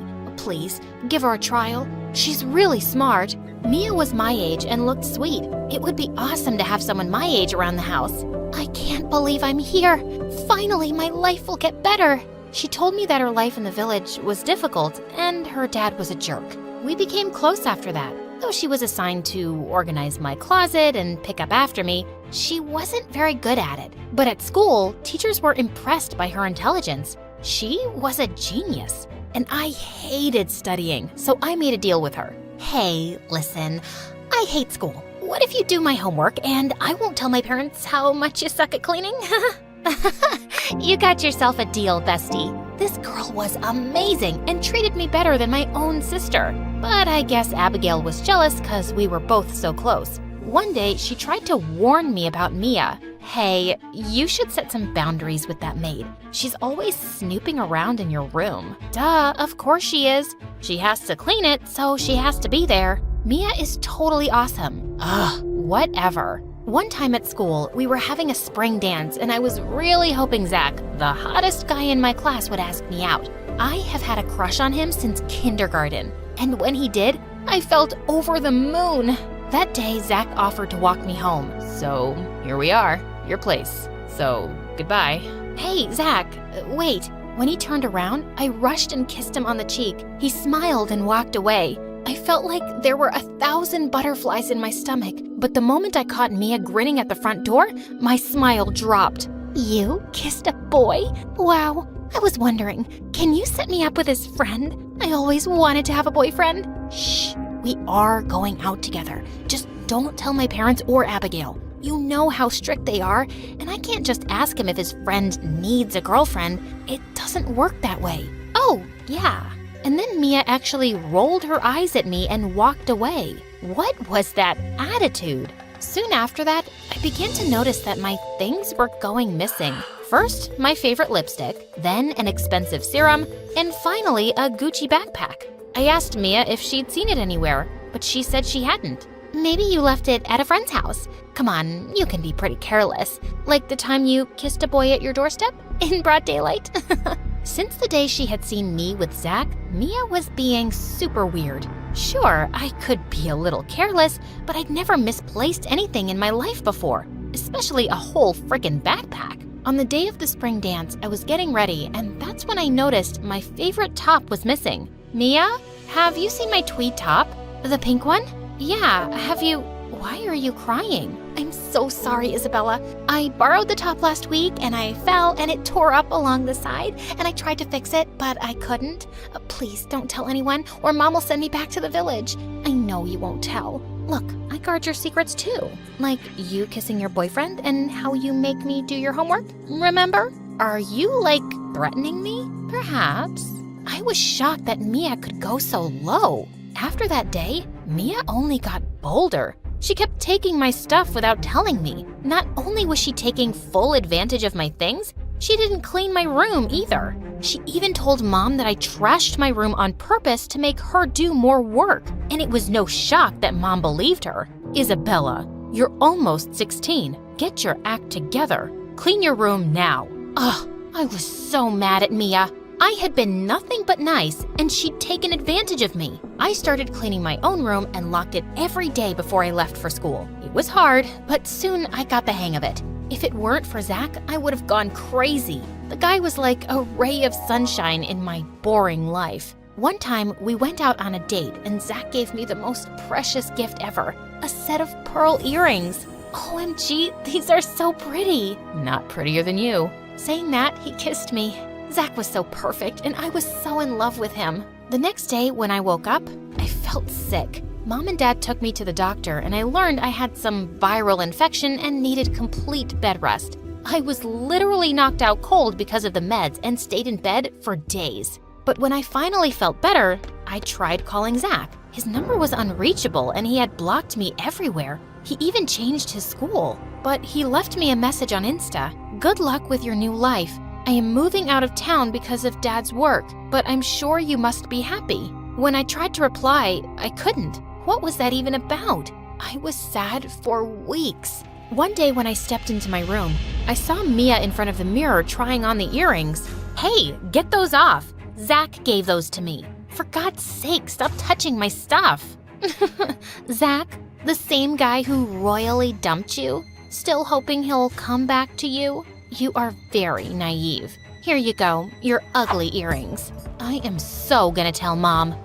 Good luck convincing her. Your own family will never believe you. The careless liar of the family. She was right. She had Mom and Dad fooled. A few weeks later, I saw Abigail flaunting her new hair, and so I wanted to do the same. That's what girls do, change their hairstyle after a breakup. But when I asked Mom and Dad to let me have the treatment, they refused, saying I was too young. Well, they were wrong. I watched some YouTube videos of the treatment.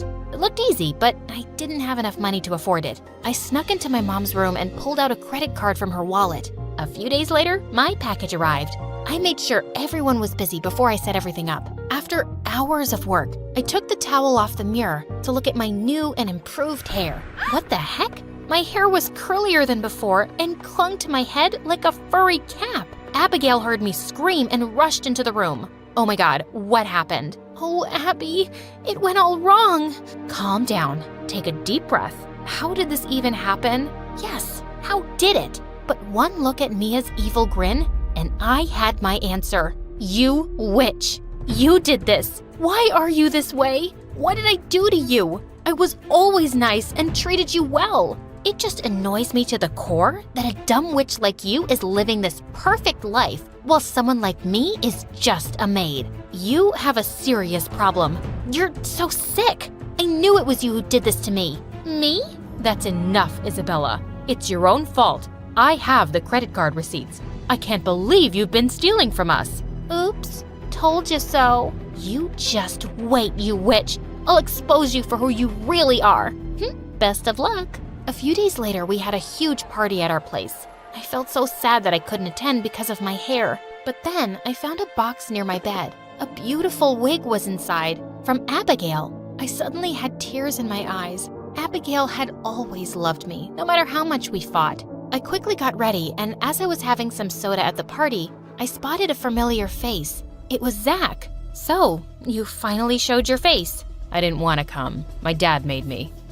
How could you leave me like that, Zach? Did I never mean anything to you? I left you? Last time I checked, you dumped me because one of the jocks had gotten you pregnant. You told me to stay away because you wanted to be with him, whoever the jerk was. Where is he even? Hearing his words, I felt the ground shake.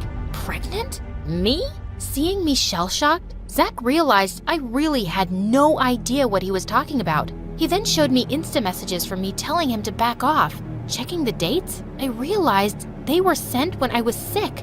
And then it all clicked. By any chance, did you talk to my maid, Mia? Actually, yeah. I called your number and she picked up and said you asked me not to call you ever again. Oh my God, that psychopath witch! The moment I spotted her among the guests, acting as if she were some supermodel, I slapped her. Seeing Zach next to me, her eyes widened. You crazy evil psycho! You went too far this time. Our shouting attracted everyone from the party. Zach, you should be thanking me. I was saving you from this freak. Yeah, I told a small lie, but it was so worth it. I felt my cheeks turn red and I just wanted to hide. I had never been this humiliated. But before I could run, Abigail came forward and pushed Mia away from me. How dare you treat my sister this way? Wait till you hear what she actually did. Zach told Mom, Dad, and Abigail the whole lie Mia told, and they were stunned. Mia, how could you do this? We thought you were a sensible young girl. Sensible girl? I don't want to be a sensible poor girl. I'm too smart. No, I'm a genius. That's how I ruined your daughter's life. Yeah, I hacked your phone, Isabella, you dumb, useless girl, and sent Zach everything. Someone like him can't be with someone like you. I want your life. Why should I have to work for all the things I want? I won't be a loser like my mom. Don't talk to my mother that way. And calling your own mom a loser? Mia, you are pathetic.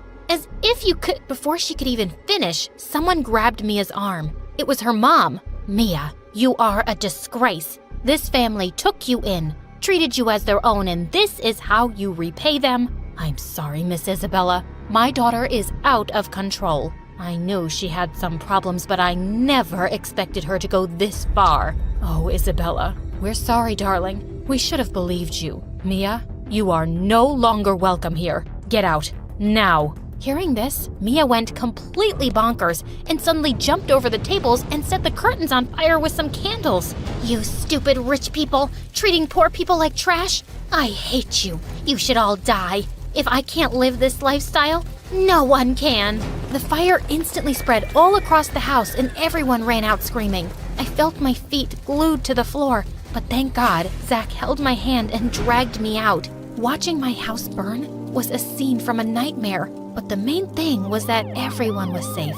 Soon the fire brigade and the police came, and they took Mia away. I'm so glad you're okay, Isabella. I'm glad you're okay too. You were totally right about Mia being a psycho. I should have believed you. I kind of made your life a living hell when we were living together, so I don't blame you for not believing me. I was about to answer, but just then I felt someone's arms on my shoulders. I am so sorry for ever doubting you. I can't believe I fell for those stupid lies. Isabella, I love you so much. Shh, it's all in the past, Zach. I love you too. I always have.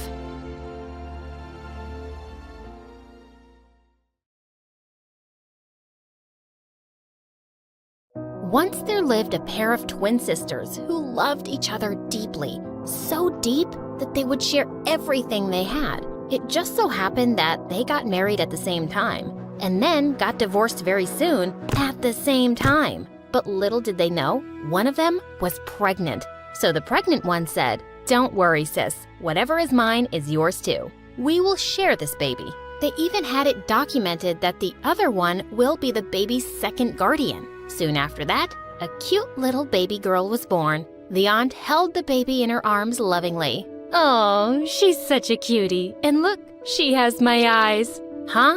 You must be kidding. Give her to me. Let me hug her first. And oh, look at her. Isn't she a little tiny version of me?" Well, that baby was me. And ever since then, I've been living the craziest life with two crazy moms who were head over heels in love with me. I'm Belinda. Please like and subscribe. My mom and Aunt Celine had once been the closest pals, but no one would ever believe that now, because the only thing they always did was fight over me. Belinda spoke her first word. She said, "Ummy." Can you believe that? What? I'm sure you've misheard mommy. That's me. What's an Ummy anyway? It's short for aunt plus mommy. That's me. I always knew she liked me more.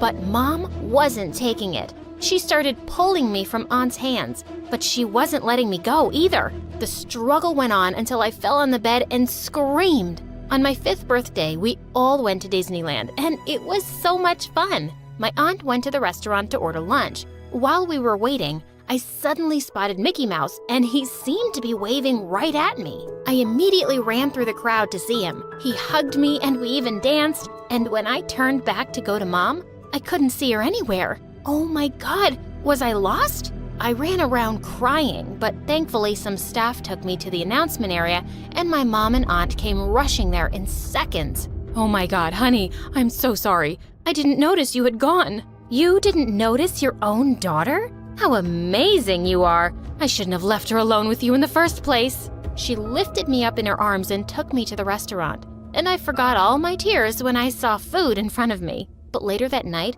I saw Mom crying in her room. She hugged me as soon as I entered. I'm so sorry, darling. I never thought I'd be so stupid. Your aunt was right to be angry. I almost lost you. Mommy, it's okay. I'm just fine, and I love you. But after that incident, the tension between Mom and Aunt just kept growing. When it was my time for school, though, both came together for the first time and chose a fancy private school. On my first day, Mom woke me up extra early and spent 2 hours doing my hair. When I went to the dining hall, all ready, Aunt Celine gasped. What on earth have you done to her hair? Gosh, let me fix it. She then untied my hair and put some colorful clips in it, which looked pretty cool. Aunt Celine, this is so nice. Can you do my hair every day? Of course, honey. Why am I even here? Why am I even here then? Mommy, do you hear that? That's the school bus. See you two later. Love you. Love you too, my dear. I think she said that to me. God, I just ran away and waited at the street corner till the bus came. Years passed, and I was doing pretty great at school. Except I was the kid with 2 moms at every parent-teacher meeting, 2 moms at Mother's Day, 2 moms cheering me at every event. I loved them, but they could sometimes be embarrassing when they started fighting over me publicly. Then one day in the 9th grade, my aunt brought home a boy my age and said he was going to stay with us for a while. He's Harry, my friend's only son. As she's going to France for a business trip, I told her I'll take care of Harry these 6 months. 6 months? Are you crazy? We barely know him. Aunt paid no attention to Mom and took him in. But the worst part was that his room was right next to mine, and he kept playing loud music on his guitar all night long. I could barely focus on anything. I marched into his room and knocked on his door. "Hey, Mr. Harry Styles, less noise, please." He opened the door with a wide smile. Oh my God, what did you just call me? How did you know he's my music idol?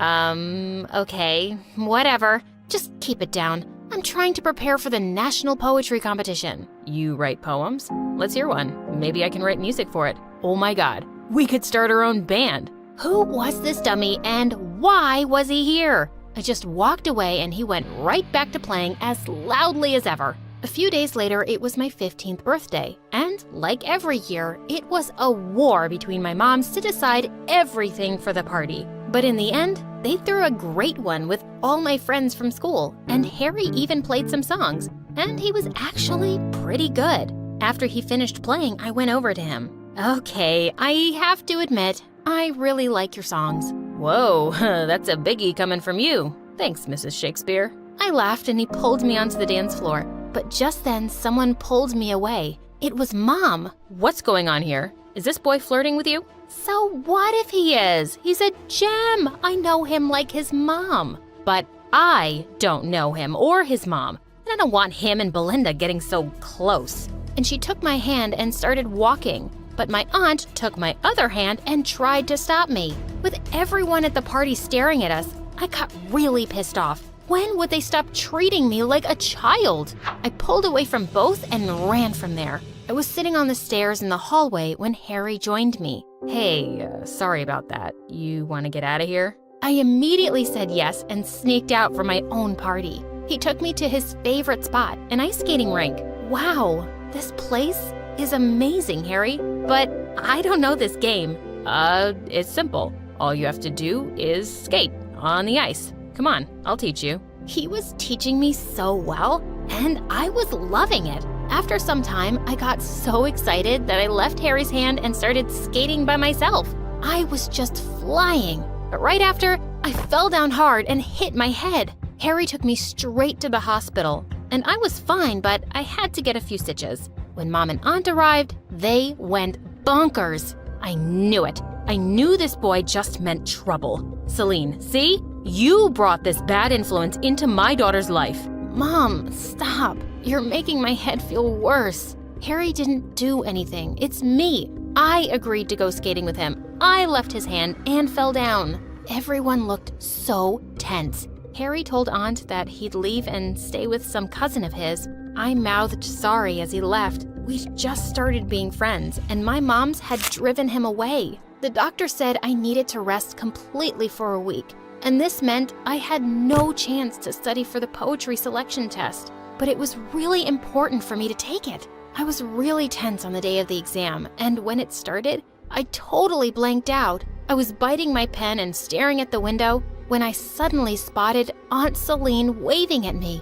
What was she doing here? She sneaked closer to the window and waved at me. I glared at her and mouthed at her to leave, but she threw a paper ball straight at me. It missed me and fell on the floor, just near the teacher's shoes. He picked it up and saw it was a cheat sheet from some poem collections. And he also saw Aunt at the window. I knew I was doomed. The teacher took me to the principal, who instantly disqualified me from the national competition and suspended me for a month. Hearing that, Aunt lost it and begged the principal to give me another chance. No way, Miss Celine. We don't tolerate cheating in this school. Now, it's better you both leave, or I might have to dismiss your child forever. How dare you say that? She's been the school topper all these years, and this is what she gets? Mind your words, ma'am, and stop wasting my time. She tried to walk away, but Aunt grabbed her arm and the principal pushed her away. The two started fighting till some teachers pulled them apart and a security guard threw Aunt out. And I was so mad when we got home.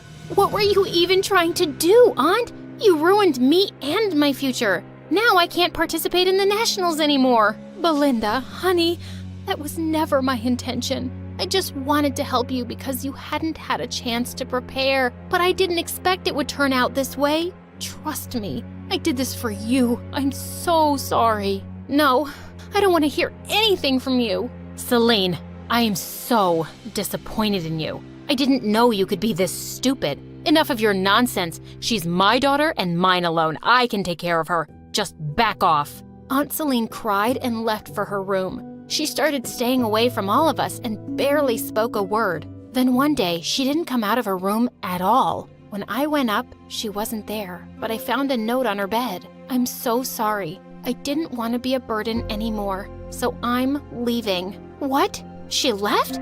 Just like that? Mom and I were so shocked. As days passed, I realized I was no longer angry with my aunt, but I was missing her terribly, and I knew Mom was feeling the same too. Mom, did you add salt to my tea?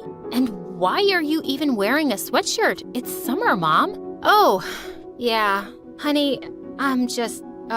sorry, my dear. I don't know why, but I'm just not myself these days. I know why, Mom. You're missing Aunt too. What if she just forgets me, Mom? Maybe she'll just have a kid of her own and never think of me. No, honey. That's medically impossible for her. You know, that's why I promised her that you're her kid too. But we just got so crazy. Oh no, Aunt can't have children? Now I was feeling worse for my aunt. I just had to get her back. I tried contacting her several times through emails and phone calls, but she just never replied. Then one day, I got some good news from my school. My teacher had spoken to the principal, and she was ready to give me a second chance in the national poetry competition. I wrote an emotional poem about Mom's love, and even better, I was selected to read it out loud for the final round of the competition. I could take my mom, but I so wanted my aunt to be there too. I sent her the invitation by email and reserved her a seat in the front row,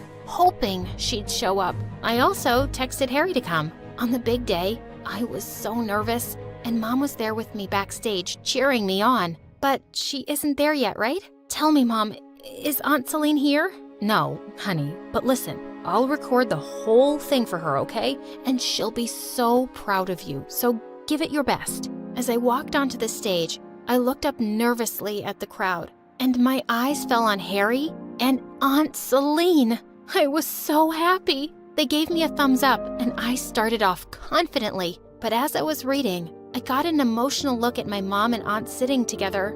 For me, from the day you're born, you have a friend in your mother, to laugh and cry on her shoulder and share secrets with one another. Someone with the biggest heart. She'd walk through fire for you. I can't believe I'm so lucky that I got not one mom, but two. As soon as I finished, I ran down to Mom and Aunt and hugged them. Aunt Celine, you're not just my aunt, you're my mom. I'm promising you, I am and always will be your daughter. I missed you so much. Please, please come back. She cried and hugged me. You know how much I missed you both. Bells, I'm glad you understood. I did everything out of love. And don't be mad. If I come back, I'll still do anything for you. We laughed and Mom apologized to Aunt and Harry too. Just then the winner was announced. Honey, you heard that? That's you, Belinda. You won the nationals. Wow, that's great. But you know, I think I've already won. I have the greatest moms in the world. I'm the luckiest. Hey friends, I'm January from Seoul, and I'm a huge K-pop fan. I mean, who isn't? But I'm a super fan. Now, before I tell you my story, please like and subscribe. My parents were super cool lawyers, but they weren't the coolest parents. They were so overprotective about me just because I was born premature. Like I was fine now, get over it. But no. No bicycle. It's the most dangerous ride. No dancing in the rain, you'll catch a cold. No, stay away from that puppy. It's full of germs and dirt. Sleepover? No, never. What if you get kidnapped or something? I nicknamed them Mr. No and Mrs. Never. Growing up, K-pop was my only escape. I was crazy about K-pop bands. To Anyone, Girls' Generation, Big Bang.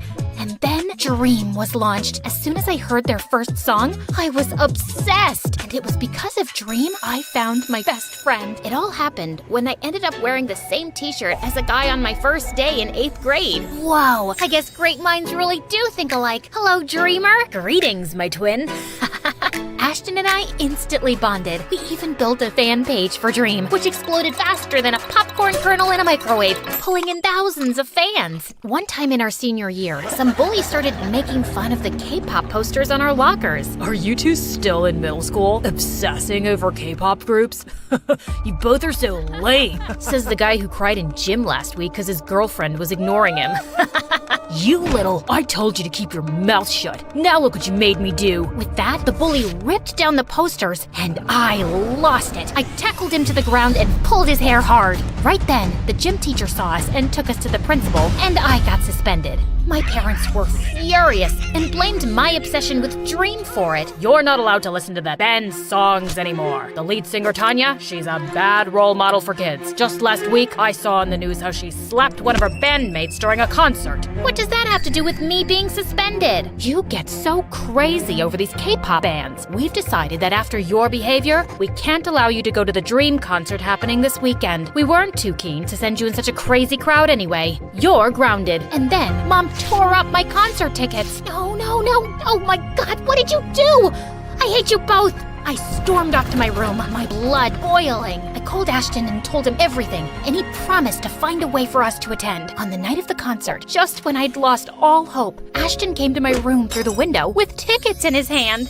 OMG, how did you manage to get them last minute? They must have cost a lot. Don't tell me you took the money from that piggy bank, the one you started back in kindergarten? Desperate times call for desperate measures. Plus, it's totally worth it. I got us special meet and greet tickets too. I'm so excited. Me too. My heart raced as we sneaked out and ran to the venue. But at the concert, the band's performance seemed really off. They weren't harmonizing and even kept bumping into each other. And then suddenly, Tanya smashed her guitar on stage, and her bandmates looked really frustrated. She can be such a drama queen. Hey, you know I adore Tanya, but that's the truth. After the concert, Ashton and I went for the meet and greet, but it turned out the band had canceled it. And suddenly, the fans got angry and went wild. They started running backstage, demanding to see the band members they had paid to meet. Chaos erupted, and fans, including Ashton, were grabbed by the guards. I ran and sneaked into a nearby van and hid under the seat. If they caught me and made me call my parents, it would be catastrophic. Moments later, the van door swung open, revealing a fuming Tanya. Ugh, this show was a mess. The bands turned against me. They were so rude. As Tanya was climbing into the back of the van, I began to creep out from under the seat to escape, but Tanya saw me. Aha! Caught you. I'm calling security. No, please, look, I was part of the fans lined up for the meet and greet before things got crazy. I didn't want to cancel that. The band messed up. It's okay. I gotta go. No, nothing is okay. You know how tiring my life is? I'm exhausted with all these contracts, producers, and shows. I have no friends, my bandmates hate me, and now probably my fans too.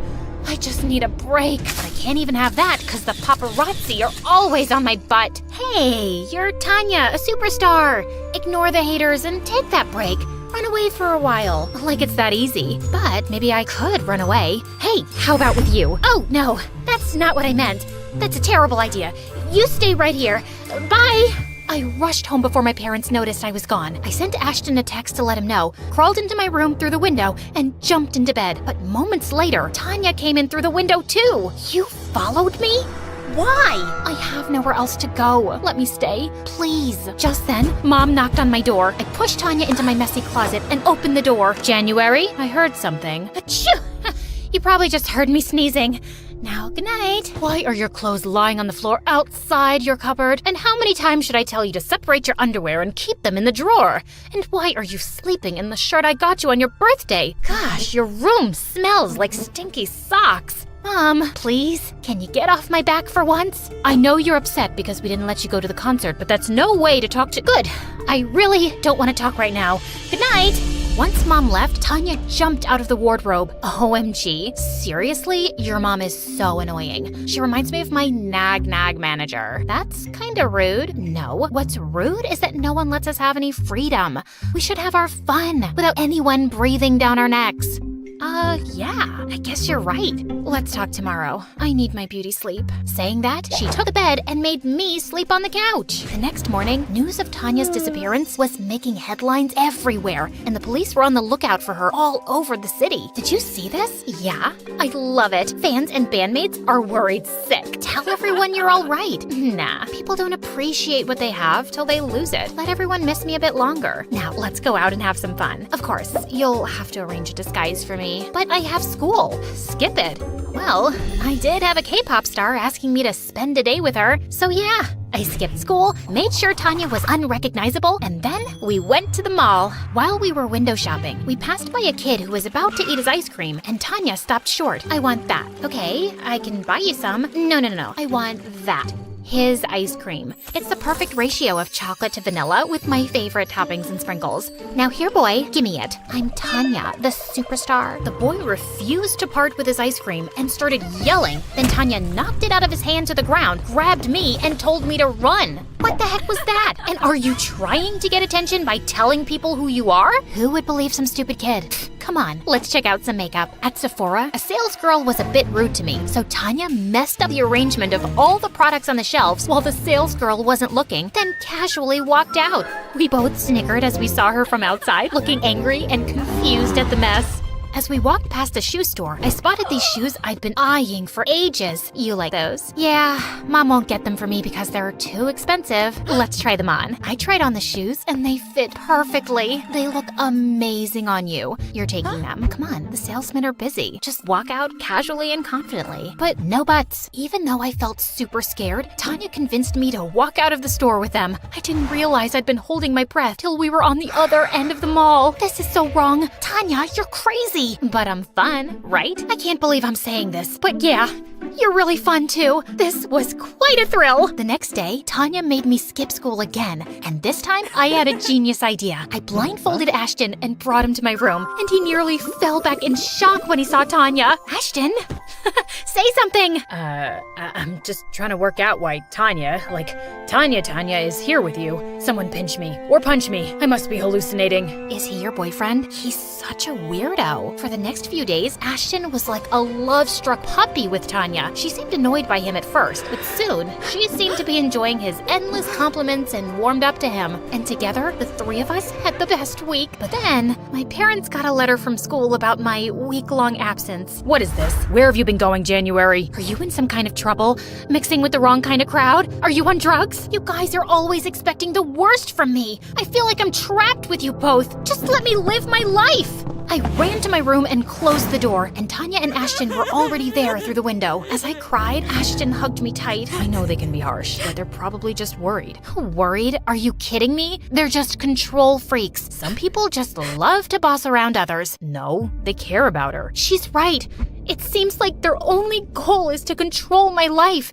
And if you want to defend them, Ashton, I don't want to hear it. You're supposed to be 100% on my side. Of course I am, but just go, please. After Ashton left, Tanya listened sympathetically as I let out all my frustrations. Then we both decided to forget all about being good girls. I was almost 18. It was time to act my age. The next day, my folks dropped me off at school, clueless about my plan. I ditched classes and hit the local tattoo parlor with Tanya. But once we got there, I felt scared. It looks painful. Oh, come on. Nothing screams I don't care more than a tattoo. I'm not sure about this. Scaredy cat. Fine. How about a piercing then? I thought I was getting my ears pierced, but Tanya dared me to get a belly button piercing. I didn't want her to brand me a coward again, so I agreed. To my surprise, I kinda loved it. That's my girl. Taking control of your life. Hell yeah! Tanya kept extending her stay, and I was happy about it. We were having a blast together, and I really wished Ashton was still hanging out with us, but he never replied to any of my texts and even blocked me on social media. One day, as Tanya and I were out at the mall, she went to the bathroom. I was sitting alone when I heard a familiar voice. Can I sit here? What do you want? I've really missed you these past few days. Have you? You didn't try to call me or message me, and even blocked me on social media. So petty. What? I got messages from you to stay away. I was so shocked when Ashton showed me those texts, but I'd never sent them. And guess what? It turned out Ashton's number on social media was blocked from my side, but I was 100% sure I never did that either. How is this possible? Isn't it obvious? It's Tanya. She's playing some sick games. I could never stop being your friend. And Tanya keeps saying your parents are controlling, but she's been manipulating you herself all along. Just then, Tanya appeared, looking furious. Don't listen to him, January. He's lying. Why would he lie? Oh, please. He's crazy. Can't you see how how he looks at you? He's like some psycho lover completely obsessed with you. He even admitted it to me, and I had to tell him that you're not interested, which totally pissed him off. I saved you from that jerk, trust me. You don't need him keeping you down and suffocating you with his possessiveness. I turned to Ashton, totally horrified. Ashton, you really have feelings for me? That's the truth. My heart belongs to you, January, and I can't stand anyone getting close to you. You're like a drug to me. Okay, I can't do this. This is ridiculous. Huh? What's so ridiculous? Look, Tanya, I'm a big fan, but Ashton being obsessed with me is stupid. I know my BFF inside out, and you tried to come between us. You are no longer welcome in my house, so please leave today. And I hope your band members do kick you out, because really, you are not a very nice person. Tanya stared at us, screamed in frustration, and stormed off. Ashton and I just high-fived and hugged. We walked back home. But there, we were in for a surprise. There were cops everywhere. January, Ashton, you're under arrest for kidnapping Tanya. What the what? My parents weren't home, and Ashton had no choice but to let ourselves be taken away in the police car. Oh gosh, they were gonna kill me when they found out everything. I was ready for the shouting of a lifetime when Mom and Dad reached the station, but they turned angrily to the police instead. How dare you arrest our daughter and her friend? Seriously? You have them behind bars without evidence? My parents were pretty good at being lawyers, and in no time, we were out of there. I told my parents everything, and they both hugged me. Mom, Dad, I should have come to you and told you Tanya was hiding out in my room. No, I think this is our fault. We've always been so strict with you, you probably didn't feel comfortable coming to us and talking about it. But we promised you, from now on, we won't be so strict. We will let you learn from your own experiences. It's how you become a better judge of character, too. And no matter what, we'll always have your back. The next day, there was a media frenzy outside my house. Turns out, Tanya had given an interview to TMZ about how she was kidnapped by psycho fans, and now the public wanted a piece of us. I knew I just had to confront that two-faced diva once. A couple of days later, Ashton and I found out from Tanya's Instagram stories that she was at a salon getting a manicure, so we rushed there and surrounded her. I treated you like a friend, gave you a place to stay, and this is how you repay me? By telling everyone I kidnapped you? Why would you lie, Tanya? Why do you think so? I needed to be the center of attention. Sweetie, no publicity is bad publicity. I'm all over the news these days. I have public sympathy because I was the victim of a fan kidnapping. Plus, it was awesome manipulating you. It took my mind off of other things, like you were literally a puppet in my hand. Anyway, now my stupid bandmates wouldn't dare kick me out either since I've already gone through so much. Go away now and let me enjoy my manicure in peace. I'll make you pay, Tanya. Yeah, like people will believe you over me. Don't embarrass yourself, January. Just leave, or I'll spin some other lie and get you both arrested for good. Right then, Ashton and I started giggling, and he showed her his phone. Oh yeah, say hi to your fans, Tanya. We've been live for quite some time on your fan page. Just like that, everything was over for Tanya. Once the media found out the truth, she got kicked out of the band, and her fans turned against her. Next, she was canceled on Twitter. Then, my parents sued her for defamation and won the case too. The brat deserved it. Dream found an amazing new lead singer, and Ashton and I are still diehard fans. Don't let anyone manipulate you. Be your own boss.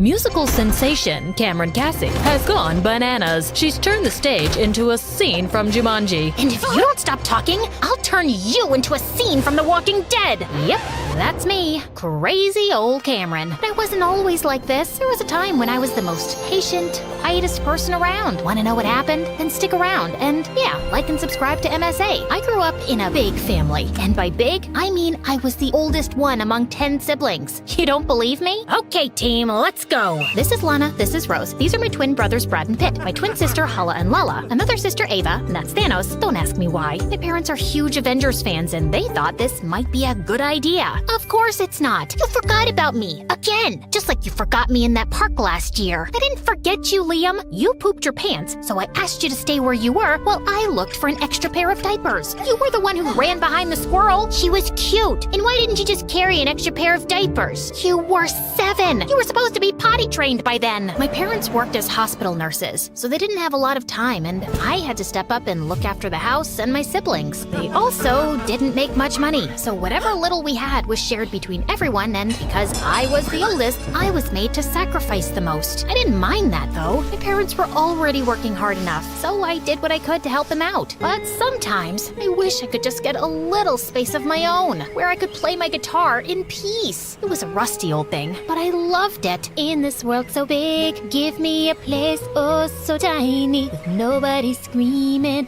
or acting whiny. Ah! What the heck was that, guys? Sorry, Pitt started it. No, I didn't. Brad threw his lunch in my face. I didn't throw it at you. I was just throwing it away. Why? Because it's tasteless. I want pizza. I want pizza too. Did someone say pizza? No one's getting pizza. Go inside and finish your veggies or no TV for a whole week. So, yeah, things weren't peachy at home, but school was worse. Between house chores and studies, I had no time to make friends and grew up to be an introvert, which somehow made me the perfect target for bullies like Bailey. We'd been classmates all our lives, but ever since her family struck it rich, she became this mean, hostile person with a personal vendetta against me. It didn't make sense. She was the lead drummer of the school band, really popular, and even had her own YouTube channel where she did covers of famous songs. So I just never understood why she was so obsessed with me. Like this one time in high school, I was casually singing my favorite songs when Bailey barged in. Hi everyone! So in this episode of Off-Key Talents, we have Cameron Cassie. She thinks she sings well, but she sounds like someone stepping on a squeaky toy. Maybe it's because she's always screaming at her horrible siblings. How many are there again? Can you get that off my face? I'm not comfortable, and I don't care. Anyway, I got what I wanted. You can go back to whiny singing now. You're not gonna post that, are you? Bailey just gave me an evil grin and left. I wanted to scream in her face, but I knew she'd only make my life more difficult. So I kept my head low and went on with my day. But the next morning, I was still in bed when my sister Lana came running into my room and told me that the video Bailey posted had gone viral. What? Why would she post that? That's it. I will bite Bailey's head off and then use her hair to mop floors. What are you talking about? People are loving you. You're famous. Lana shoved her phone in my face, and I was shocked to see that she was right. People were calling me inspiring, adorable, amazing, and all sorts of great things. Within a few hours, it had more than 1 million views, and I was famous. You got pipes, girl. Would love to take you out sometime. You have the most beautiful voice in the world. Will you sign my pizza? Sure. Bailey sat in a corner, looking totally humiliated, and it was the best day of my life. I was debating whether to thank her or kill her for posting my video without asking me, when suddenly my phone rang. It was some lady who told me that Tucker Wayne, owner of one of the biggest talent agencies in the world, wanted to see me. Apparently, he was assembling an all-girls band and wanted me as the lead singer. The money was great, and he'd even sent me a first-class ticket to New York for the same night. I was pretty excited, but my parents weren't happy. Who's gonna look after the house? Maybe we could hire some help? Don't be ridiculous, Cameron. We don't have that kind of money. Millions of people go to New York every day because they think they can change their lives. What makes you think you're any different? You'll only become disappointed. And what if I'm successful? This opportunity could change our lives. Fine, do what you want, but don't come sulking back to me when you fail at this stupid music thing. I was hurt that my parents didn't support me, but I knew this was my one chance to turn things around. So I packed my bags and left for New York that night. When I arrived, a limo whisked me away to the most stunning building I'd ever seen. Mr. Tucker greeted me warmly and gave me a tour of the studio. The first day of recording was an absolute blast. Everything seemed to be falling into place until a few days later, I was chilling in my hotel room when the door flung open and Bailey walked in. Ah! Bailey? What are you doing here? Your drummer had to drop out because of personal reasons. So Tucker called me in. Why? What do you mean, why? Because I'm talented, you butt face? Talented in making my life miserable? Ooh, someone grew a tongue while I was away. Relax, that was school. But this is real life. I won't bully my own teammate. You can take my word for it. As soon as Bailey left, I spoke to Tucker and he confirmed Bailey's story. He asked me if I was okay with it, and I wanted to say no, but Bailey was insanely talented, so I let it slide. But the next day, I regretted every bit of my decision. Not only was Bailey somehow more annoying, she was also also really controlling. She gave me notes on my singing and would stop the recording every 2 seconds because she wasn't feeling the music. Then one time, in the middle of a performance, she changed the notes to my solo on the spot. What are you doing? Improvising? No, you're messing up my solo. And what are you gonna do about it? Bailey just left, and at that moment, something snapped inside me. I closed my eyes, focused on the notes, and sang. When I opened my eyes, the crowd stood still, and then they burst into a massive applause. Everyone was chanting my name, and Bailey looked like someone had pulled her kidneys out. From that moment forward, my life was an absolute whirlwind. We were getting more live shows, doing interviews, talk shows, and I was truly famous. I even got the first ever call from my mom, but it wasn't what I expected. Hey, Mom, I'm so glad you called. Your sister plays the oboe, you know. Lana? Yeah, I know. So let her in your band. But I thought you hated the idea of getting into music. I do. But Lana will be going to college soon, and playing oboe professionally will look good on her application. Now, will you help her or not? I wanted to say no. Mom was talking to me after weeks, and I didn't want to disappoint her. So I agreed, and a week later, Lana joined me. But I had no idea how to fit an oboe in the band. And Lana didn't seem too interested either. All she did was sleep or order room service all the time, and I barely had any cash left for myself. To make things worse, we were a month away from the album launch, and I still had a bunch of songs to write. In this world so big. Stop! This is not working out. We need something edgier. Could we try a different note? No! I want more emotion! Was there ever a time when you were angry? Not that I can recall, but maybe when Bailey posted that video of mine without asking me, or the time she dipped my books into spaghetti sauce, or when she tried to spoil my solo on stage. Darling, you can't let people walk all over you like that. Stand up for yourself. Dig into that rage and come to me tomorrow with a new song. I spent the entire night replaying the conversation with Mr. Tucker, and when I calmed down, I realized he was right. I was a pushover. Bailey had tormented me for years, and I'd never stood up for myself. My own parents had treated me like a pushover, but not once did they pay attention to what I wanted. And when I finally did something for myself, they tried to snuff that spark out too. Heavy with rage, I picked up the phone and dialed in. Bailey? Yeah, you're out. You're a bully, and no bullies are allowed in my band. And I cut the call before she had a chance to scream. On a high, I called my mom next. Hey Mom, Lana doesn't want to be here, and oboe doesn't make sense in this band. I'm sending her home. Finally! I couldn't believe I just stood up to my mom, and to be honest, I felt pretty proud of myself. The next day, I walked up to Mr. Tucker and told him the conversation I had with Bailey. I thought he'd be mad, but instead, he smiled. Good for you, darling. And don't worry, we'll find a new drummer. Let me hear that new song. I poured my heart into my song, and Mr. Tucker was so impressed, he sent it straight for recording. He even set up auditions, and within no time, we had a new drummer in our band. A week later, when the song was released, it got more popular than all our live shows combined. We rose to the top of every chart, got invitations to every celebrity show, and Mr. Tucker even extended my contract. I was making more money than ever, and life was pretty good. But the more I leaned into my emotions, the angrier I got, and pretty soon, I was lashing out at everyone. I ordered this salad with ranch. This is blue cheese. What are you doing? Trying to make me fat? I'm sorry, ma'am, I forgot. Did you forget to brush your teeth? Did you forget to take a bath? Did you forget to sleep? No? Then how can you forget to follow simple instructions? The waiter ran away crying, and I felt a bit bad. But with the amount of money I was spending, I deserved better service. But the next day, I was making waves on social media for being rude and mean. Apparently, someone from the restaurant posted a video of me screaming at the waiter, and now everyone was out there to get me,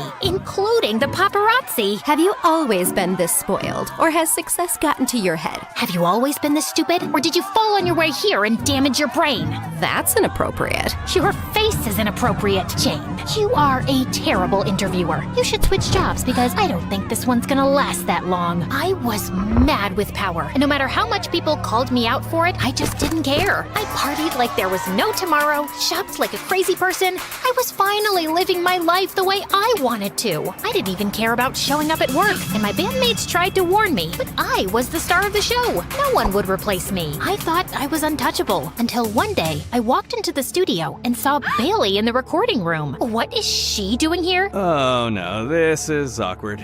I was gonna tell you, but you're off the band, Cameron. Since when and why? Because you're a loose cannon, and I can't let you tarnish my reputation anymore. But I did what you asked me to do, and now you're kicking kicking me out? I'm the star of the band. You can't replace me. Honey, everyone is replaceable in showbiz. Now, bye-bye. Have a nice life. I was stunned. Just like Bailey and my mom, Tucker had manipulated and used me. I felt betrayed, but I had no time to sulk. I wanted to show these suckers what I was made of. So I tapped into my network to find a new label, but no one was ready to take me on, thanks to my negative image. And while I struggled to find work, Bailey rose to fame. She was having her first ever solo concert, and it was completely sold out. I couldn't let her win this time, so I crashed her concert, sneaked my way to the stage, and right before Bailey was about to sit down for her performance, I pushed her away. What are you doing? Stealing your thunder, just like you stole mine for years. Cameron's back, baby! I kicked over her drums, and in a moment of pure rage, I grabbed the guitar and smashed it to pieces. Some of the things went flying into the crowd, and everyone started panicking. The show was canceled, security was called in, and I was thrown out of the venue. Tucker even threw me out of the hotel, and thanks to my crazy party expenses, I couldn't afford another place. Eventually,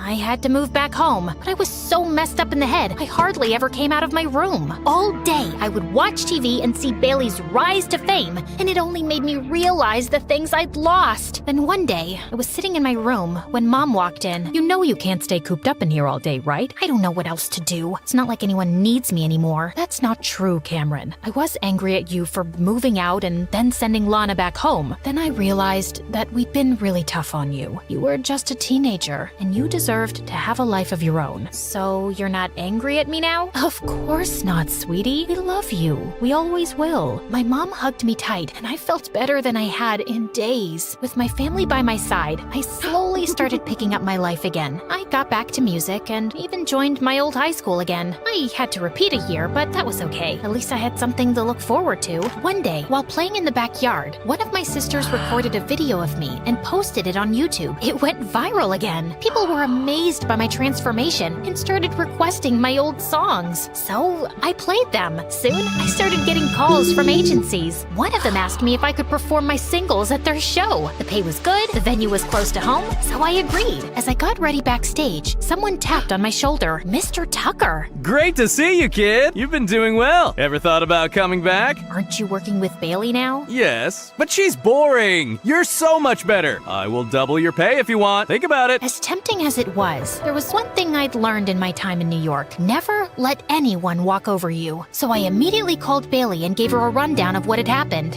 Why should I believe you? Because Tucker is a manipulative worm, and I don't want him to ruin your career like you ruined mine. You don't have to believe me, but just watch your back. Wait, thanks for letting me know. It's no excuse, but I'm an only child, you know? And my parents put this insane amount of pressure on me, and your family just seems so big and fun, and I was just jealous. Life's not always as it seems, but we can be a bit kinder to each other. Anyway, glad we had this talk. Same, you know, I really did like your new album. Bailey and I never stayed in touch after that, but I heard she quit and started her own band. As for me, I'm still singing in the backyard and making my own music. That's the best kind.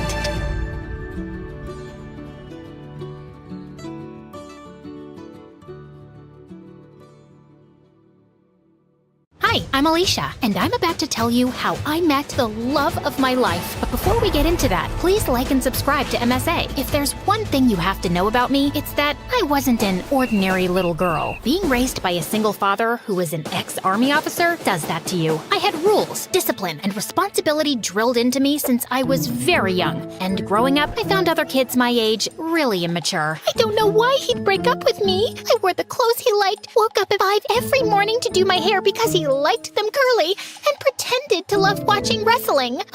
Excuse me, but I need to get that muffin. Can't you see that I'm crying? My boyfriend just broke up with me. Aw, I'm so sorry. You know, it reminds me of the time my dad took me for this obstacle course, and I twisted my ankle so badly, the doctors told me I'd never be able to walk again. But I didn't lose hope, and here I am. How is that the same thing? It's not, because that was an actual problem. But yours is just a bunch of high school nonsense. Now move your butt, please. Needless to say, I didn't have a lot of friends, and I didn't care either. My life was all sorted out. Graduate school, get into a good college, work, and retire. But then I turned 18 and met Arthur. He was a transfer student from Greece, and boy was he dreamy. The first time I met him was in gym class. We were playing catch, and I was so lost in looking at him. I totally missed the ball, and it hit me right in the face. mess. I fell on my butt and Arthur came running. Are you okay? You're bleeding. It's nothing. I'm used to much worse. On second thoughts, I might need a doctor. Arthur smiled and carried me to the nurse's office. The entire time I was there, he sat next to me, and later he dropped me home. We became friends after that, and slowly I fell for him. He was smart, mature, and sweet. If there was one guy I wanted to date, it was him. So I decided to ask him out, except I didn't know how. So I turned to MSA for help, and it did not disappoint. Rule number 1, never let your crush know you're interested in him. Avoid eye contact and do not speak at all. The next day, when Arthur waved at me in the hallway, I wrinkled my nose and turned away. He sat next to me in class, but I didn't pay any attention. But then in the cafeteria, he caught up with me. Are you avoiding me? Me? Avoiding you? Oh, don't be silly. I was just really busy thinking about global warming and how it's impacting the fish population. Oh, that reminds me. I have to water my fish. My plants. I'll see you around. And I just ran before I embarrassed myself further. After that epic failure, I turned to step number 2. Dress up nice and behave like a total diva. I went shopping, picked up a bunch of dresses, and the next morning, it took me 2 hours to get ready. I thought I looked great, except the moment I entered, everyone started pointing at me and laughing. Oh my god, why is she dressed like a peacock? What is that on her face? Did someone finally punch her for being a know-it-all? I was so embarrassed. I immediately turned around and ran for the bleachers. I was still sulking when Arthur walked up to me. If you rub your lips anymore, they're gonna fall off. This lipstick won't come off. Ugh, it's so annoying. Let me help you. Also, I'm not saying you don't look good with makeup, but you actually look way prettier without it. Really? Does that mean you'll go out with me? Are you serious? I wanted to ask you out for the longest time, but everyone in school told me you're a cold-hearted witch. Cold-hearted girl who hates people. That's not true. I hate dumb people. There's a difference. So, you and I, dinner tomorrow? I'd love to. My first date with Arthur was perfect, and he told me that his parents were divorced like mine, and he lived with his mom and 9-year-old brother Charlie. We started dating soon after, and spent all our time together. People in school were also nicer to me, since I was Arthur's girlfriend, and even Dad liked him a lot. Life was just better with him in it, until things started getting weird. Some days he would come to school looking like a half-dead zombie, and other days he would skip school altogether. His grades were slipping, we were barely seeing each other, and I knew something was wrong. So one day when he canceled our date, I went to his place with his favorite ice cream. But when I knocked on the door, some kid opened up. Hi, you must be Charlie. Is your brother around? Is that ice cream? Give me it. Hey, that's not very nice. Say, ma'am, could I please have that tub of ice cream? Repeat after me. Sure. Ma'am, give me the ice cream or I'll kick you. And Charlie kicked me on my shin, snatched the tub, and ran away. As I yelled out in pain, Arthur came running downstairs. Alicia, why didn't you tell me you were coming? When would I tell you? You hardly talk to me these days. I know. I'm sorry. It's just that Mom's getting married again. The guy doesn't want Charlie in his life, and Mom loves her stupid boyfriend so much that she decided to move out, leaving me in charge. Why wouldn't you tell me that before? Because it's embarrassing, and I didn't want to drag you in my mess. I'm already a part of your mess, and we'll get through it together. Okay, I know that was a bit cheesy, but Arthur looked like he was gonna break in a million pieces, and I really wanted to help him. Besides, how bad could a 9-year-old be? Turns out, a lot, because Charlie was a total devil. He would cry over the smallest things, throw tantrums if he didn't get his way, and would constantly butt into my dates with Arthur. We hardly spent any time alone. I was pretty sure he just hated me. Like one time, I was waiting for Arthur in his living room, and Charlie kept giving me death stares. Something on my face? I was just trying to figure out how someone can look like a horse and a camel at the same time. That's kind of mean, Charlie. And you're kinda ugly. Anyway, have fun on the date. It won't last long. And 10 minutes into the date, Arthur got a call from the babysitter that Charlie had locked himself in the washroom and we had to run back. Then another time, it was Dad's birthday and I had planned a really cool surprise for him. I'd invited all his old friends from the army. Arthur helped me deck up the place and I was arranging the cake when Charlie walked up to me. Oh, wow! This cake looks yummy. Give me a piece. Only after my dad cuts it. But I'm hungry now. Then eat something else. There's a whole pizza on the counter. Are you stupid? stupid? I said I want the cake. Charlie tried to get the cake, but I got in his way. He shoved me away, and I accidentally knocked into the cake, which crashed to the floor. Whoopsie. Guess no one gets to eat it. What happened? I heard some noise. Your brother ruined my surprise. I just asked her to give me some cake, and I asked you to wait. Relax, Alicia. We'll get a new cake. I'm sure your dad won't know. That's not the point, Arthur. Your brother is a spoiled brat. He needs some discipline. You put that kid on a leash, or I swear I will. He's my brother, not some dog I can put a leash on. I know he made a mistake, but he's just a kid. You know what? We'll just leave. We wouldn't want to ruin your evening any more than we have. Perfect. Arthur took Charlie's hand and they left. I wanted to stop them, but I was too mad. Later that night, when I calmed down, I realized I might have been too rude and called Arthur up, but he didn't answer. He didn't even show up to school the next day, and neither did Charlie. So I went to his place to talk to him and saw Charlie crying on the porch. What's wrong? Arthur wasn't here when I woke up this morning, and I don't know where he went. Did you call him? He left his phone behind. Then why didn't you answer when I called? Anyway, don't worry. We'll find him. But till then, you're coming home with me. No, I don't like you. You don't have to like me, but I'm not leaving you alone till Arthur gets back. So annoying. We waited the whole day for Arthur to show up or get in touch, but he didn't. By nightfall, I decided to sleep in the lounge and offered Charlie my room. If you need anything. The next morning, Arthur was still a no-show. I couldn't reach his mom either, and then remembered he told me she was out of the country on her honeymoon. Next, I asked his friends and colleagues, but none of them knew where he was. Eventually, I contacted the police, but even a week later, they had no news of him, and I was worried sick. What could have possibly happened to him? Meanwhile, Charlie refused to go to school or shower. He mostly kept himself locked in my room and reacted rudely to any nice gesture I made. I was losing my mind. So I turned to Dad for help, and he promised he'd get a word out to his colleagues in the army to track Arthur down. I still don't know what to do with Charlie. He shuts me down every time I try to talk to him. He's been through a lot, Alicia. What he needs is some distraction to keep his mind off things.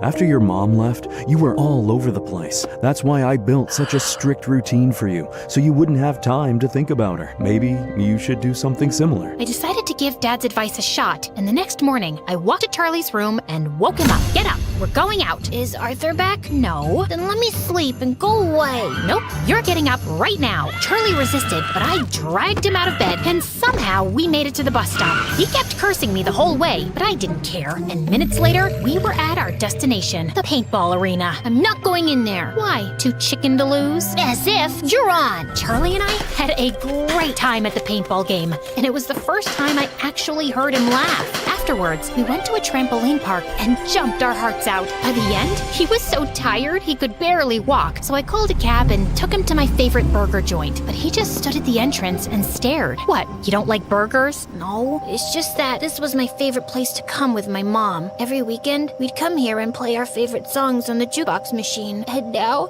she doesn't even call me, and Arthur's left me too. Arthur will be back in no time, I promise you. He loves you a lot, Charlie, and no matter what, we'll always be here for you. You too? Yes, me too. Charlie cried and hugged me tight. For the first time, I saw him as a heartbroken kid who just wanted his family back. Since then, Charlie warmed up to me. We'd have breakfast together, and he would always make my bed when I got home from school. He was a lot calmer and hardly threw a tantrum. I couldn't wait for Arthur to come back and see how much progress Charlie had made, but we still had no leads on him. I wanted to be strong, but with each passing day, my hopes of ever seeing him again were getting dimmer, and it broke my heart. Finally, one night, I broke down in front of Dad. I don't think Arthur's coming back, Dad. It's been weeks, and no one knows where he is. If he was in town, we would have found him by now. And Charlie, he's lost his mom and might lose his brother too. What can I even say to him? What? I turned around and saw Charlie standing at the door. You've been telling me all along the police will find him. You said you were sure. No, I'm sure he's fine, Charlie. I was just...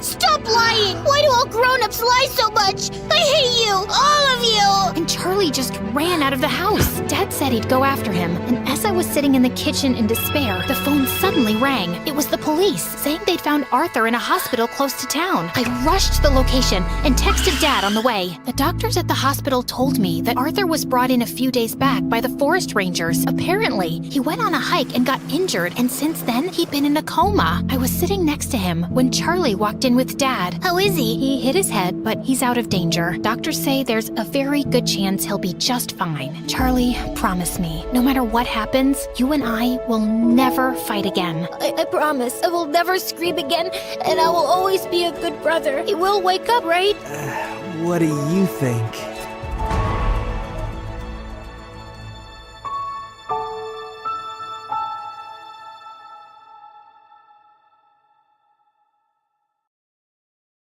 Honey, you're saying it wrong. It's, that was delicious, Mommy. I would like some more. Now come on, say it again. Mom's English accent was just as bad as this advertisement. I knew exactly what I had to do.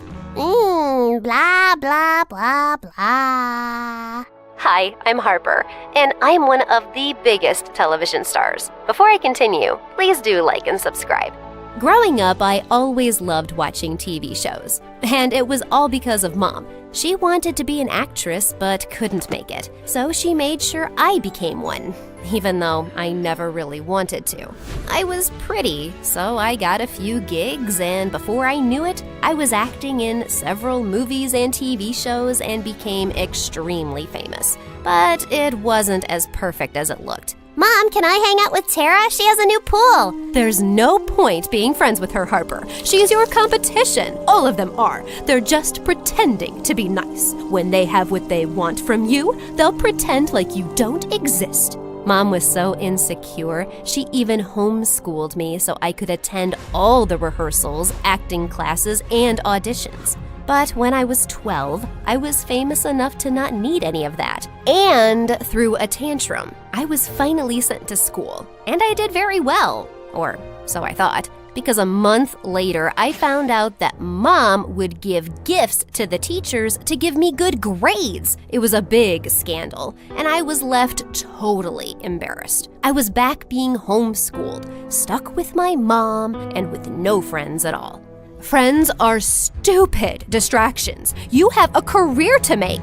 Yeah, you would say that. Unfortunately, you can't buy friends with money. Ugh, she was the worst. And with time, I started hating her more. We would fight almost every day. All I wanted was to live a normal life, and all she cared about was money. Once, when I was 17, she lied to me to get an audition for a high-paying role that was clearly for someone older than me. She is 15. She's just a little short. Look at her portfolio. She has way more experience than all the other kids here. I couldn't believe she would go this far for money, so I went behind Mom's back and declared on my social media that I would donate a big chunk of my money to charity. Mom had no choice but to agree, since everyone already knew. This is outrageous, Harper. You should have told me before making this dumb decision to give all your money to an army of peasants. How could you hide the truth? Well, I learned it from the best. Besides, those underprivileged kids need that money more than us. Why can't you just concentrate on acting and leave the money to me? What's done is done, but there's always a way to fix it, and I will do that whether you like it or not. I didn't care about my mom's empty threats, but I got the shock of my life when she went behind my back and handed over a check with a lesser amount and her signature. It was then that I found out that all of the money was under Mom's name. She was stealing from me. That was the last straw. When I turned 18, I decided to quit acting. You can't! I am still the one that decides whether you can quit or not. Why are you smirking? How dare you behave? I'm not a child anymore. I can decide what I do with my life. Also, I'm suing you for stealing my money. The look on my mom's face was priceless. Mom swore she would take all my money since she drove me around to get the jobs and auditions. I ignored her and packed up my things to move out. I had finally received my own money from my last acting job and was free. You want to know what I did first? I went straight to the beach by my new house with a big tub of ice cream and enjoyed the view. I was ready to live an almost normal life. People still recognized me now and again, but it felt different now because I didn't have to pretend to be happy anymore. But the tabloids had a field day because of my drama. My case against Mom was the headline everywhere, and Mom made it worse by tainting my name on interviews. I can't believe she could do something like this to me. All I've done is put her first. Being a single mom was not easy, and she... I'm sorry. Mom continued this act, and some people took her side. She called me several times to threaten me to come back, but I just blocked her. This was the first time I had to do things by myself, and I was a little scared. Okay, let's do this. Let's see. So this goes here, and the detergent here, and ta-da! Well, that wasn't so difficult. Pfft. I don't know why I was so worried. Just then, the washing machine began shaking like there was a tornado in there, and there was detergent bubbles frothing out of the machine. Did I put in too much detergent? I tried opening the door to check, but my clothes went flying around the room. It took me an entire day to clean up the mess I made. But eventually, I figured out how to use the machine. I had to Google it, but still. Soon it was time to finish high school, and I couldn't be more excited for my new life. But my excitement turned to panic when I entered school and a crowd of kids surrounded me. Can I please get a picture with you? I'm a huge fan. You are so good in that movie. Hey, give her some space. The girl took my hand and pulled me away from the crowd. She introduced herself as Ginny, and I thanked her for helping me out. Ginny was one of the sweetest and boldest people I had ever met. She was the head cheerleader at school and super popular. We soon became best friends. Once, Ginny even asked me why I hated acting so much, and I told her about how my mom had forced me to do it and took my money. She's my mom. Isn't she supposed to be the one looking out for me? Well, anyway, all of that is in the past. Now I have this new life, and you, my very good friend. Excuse me? I am your best friend, and you won't find anyone as cool as me. I agreed. No one could compare to Ginny. She was the best friend I didn't know I needed. Ginny also introduced me to her boyfriend, Draco. He was one of the most handsome and kindest guys at school. Together, the two helped me set up my new place, and Ginny let me borrow some stuff from her kitchen so I wouldn't waste money buying new ones. She knew I had to save money since the court battles with Mom were still going on, but she never spoke about them. Why are you so good to me? You're like my sister. What's mine is yours. While Ginny helped me around at home, Draco was an absolute gem at school. Like, once I needed help with my books, and he magically appeared out of nowhere to carry it for me. And another time during school beach camp, he gave me his jacket because I was cold. Hey, here you go. Can't have you fall sick now, can we? My stomach fluttered as his hands brushed against my shoulders. He was the sweetest. I looked across at Ginny and immediately felt guilty. I can't fall for Draco. That's just wrong. Oh, but he's so cute and sweet. But I couldn't stop thinking about him, so I decided to put my acting skills to good use and pretended that everything was A-okay. I started avoiding Draco, but for some reason he kept showing up wherever I went. And then one day, while I waited for Ginny to get done with her cheer practice, Draco came and sat right next to me. What is he doing here? Harper, I actually have a small favor to ask of you. I tried getting a reservation at this fancy restaurant for Ginny's birthday surprise, but I couldn't. I was wondering if you could use your celebrity status and get a reservation. I know it might sound weird, but it's for Ginny. No, actually, it's quite sweet. I'll see what I can do. I told him we'll go and talk personally to the manager, and he agreed. The next evening, as we walked into the restaurant, Ginny called, asking me if I wanted to join her for a movie, but I refused, saying I was busy. She's at the movies? By the look on his face, it was obvious that he didn't know about Ginny's plan. I wanted to ask him more, but decided against it. It wasn't my place. I spoke to the manager and got a reservation, and he even offered us free dinner that night. But just as we sat down, I could feel something was troubling Draco. Okay, spill. What's on your mind? I don't know. But I think Ginny is gonna break up with me. What? Why? She loves you, dummy. Isn't it obvious? She never tells me where she is, and we hardly go on dates because she's always so busy. We've been together since we were kids. I don't know what I'll do without her. Watching Draco so helpless broke my heart. I don't know what came over me. I instantly put my hand over his. For a moment, our eyes met, and all I could think was kissing him. You don't think it's in my head? Huh? Yeah, I think head is all. I mean, you're right. I don't think I'm feeling too well. Let's leave. We left immediately. But on the ride back home, I couldn't stop thinking about how much he loved her.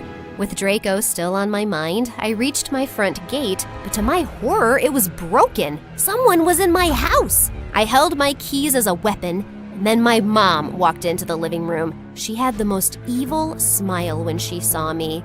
Aw, look at my little baby all grown up, living by herself. Mummy is so proud of you. What? How did you get in here? It's a crime, you know. It's not a crime to come and see my own daughter. What do you want? Why are you here? All in good time, honey. First, tell me, why are you ruining your name? A good thing I followed you around. I would have never seen you flirting with your best friend's boyfriend. I thought you were one of the good ones, but turns out you'll do what it takes to get what's yours, just like your mother. What are you talking about? Mom flashed her phone with a photo of me with Draco from the restaurant, and I was shocked. Oh, not so fast. If you want this to remain a secret, then drop the court case. Give me what's mine, and let's get you back to work.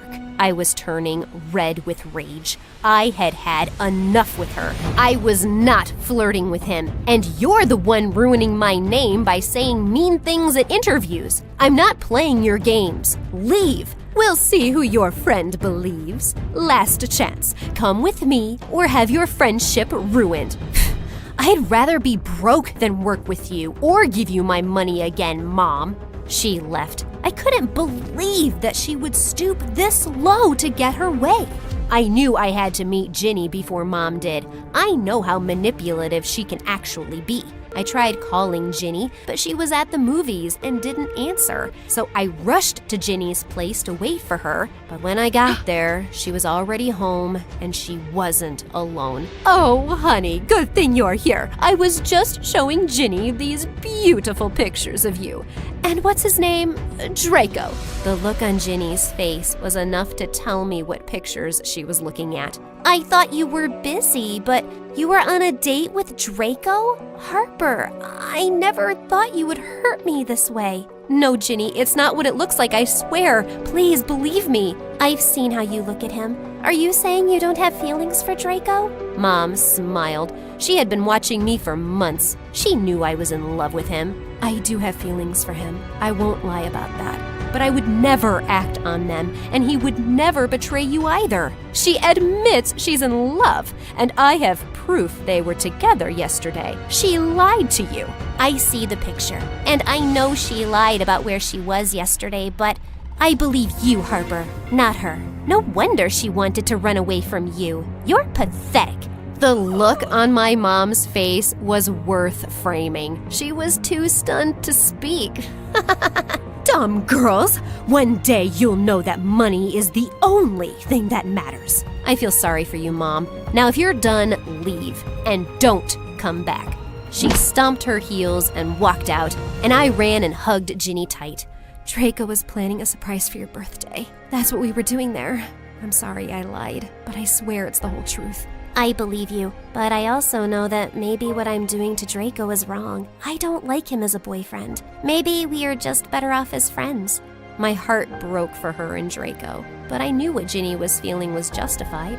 The next week she broke up with him, and I spent all my time with her. I even went ahead and filed a much-needed restraining order against my mom, but Draco was still on my mind. One day during school, I was trying to reach for a book when someone offered to do it for me. Draco! We got talking, and I asked him how he was doing. I won't lie, it was tough, but I kinda get it.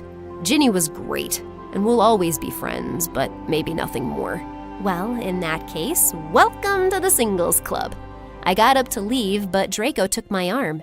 Sorry, Instinct. I was just wondering if you were free tomorrow night. We do have that fancy dinner reservation, remember? She would love to. I turned around to see Ginny walking in our direction. What are you doing? I figured you're too chicken to ask him out, so I'm doing it for you. Besides, I want him to be someone great, and I miss our group. So Draco, will you date my best friend here? Oh my god. In all my years, this is the most embarrassed I've been. So that means you don't like me? I do! I don't! I do! I just... Before I could say another word, my phone rang, telling me that I'd won the case. My mom was finally off my back, and for some reason that made me oddly confident. So where were we? The dinner. You like me? Yes, yes, yes to everything. But before we do that, let's catch up for some ice cream. It's been long.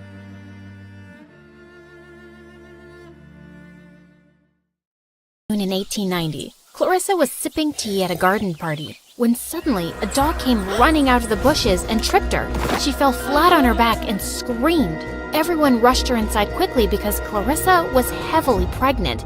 An hour later, she gave birth to an adorable little girl. And that was me. Hi, I'm Agatha Christie, and this is my extraordinary story. Growing up, Mom and Dad spoiled me rotten because I was the youngest. But they were so overprotective, they wouldn't even let me go play in the park. You'll get lost, sweetums. But I want to see the ducks by the pond. Nasty ducks can bite your tiny fingers. Best to stay by our side. But there were no schools or kids my age in the neighborhood, and my parents wouldn't teach me how to read. You'll hurt your eyes, love.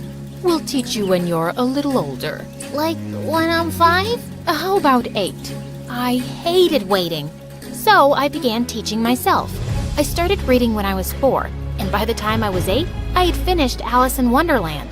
And I loved telling stories just as much. I didn't have any real friends, but my imaginary ones heard many of the tales I made up. I even had a poem published in the local newspaper when I was just 11. Life was good, but then everything suddenly changed. Dad fell ill and passed away, and a year later, my sister got married and my brother moved overseas. It was just me and my mom in our big house, and money was running out.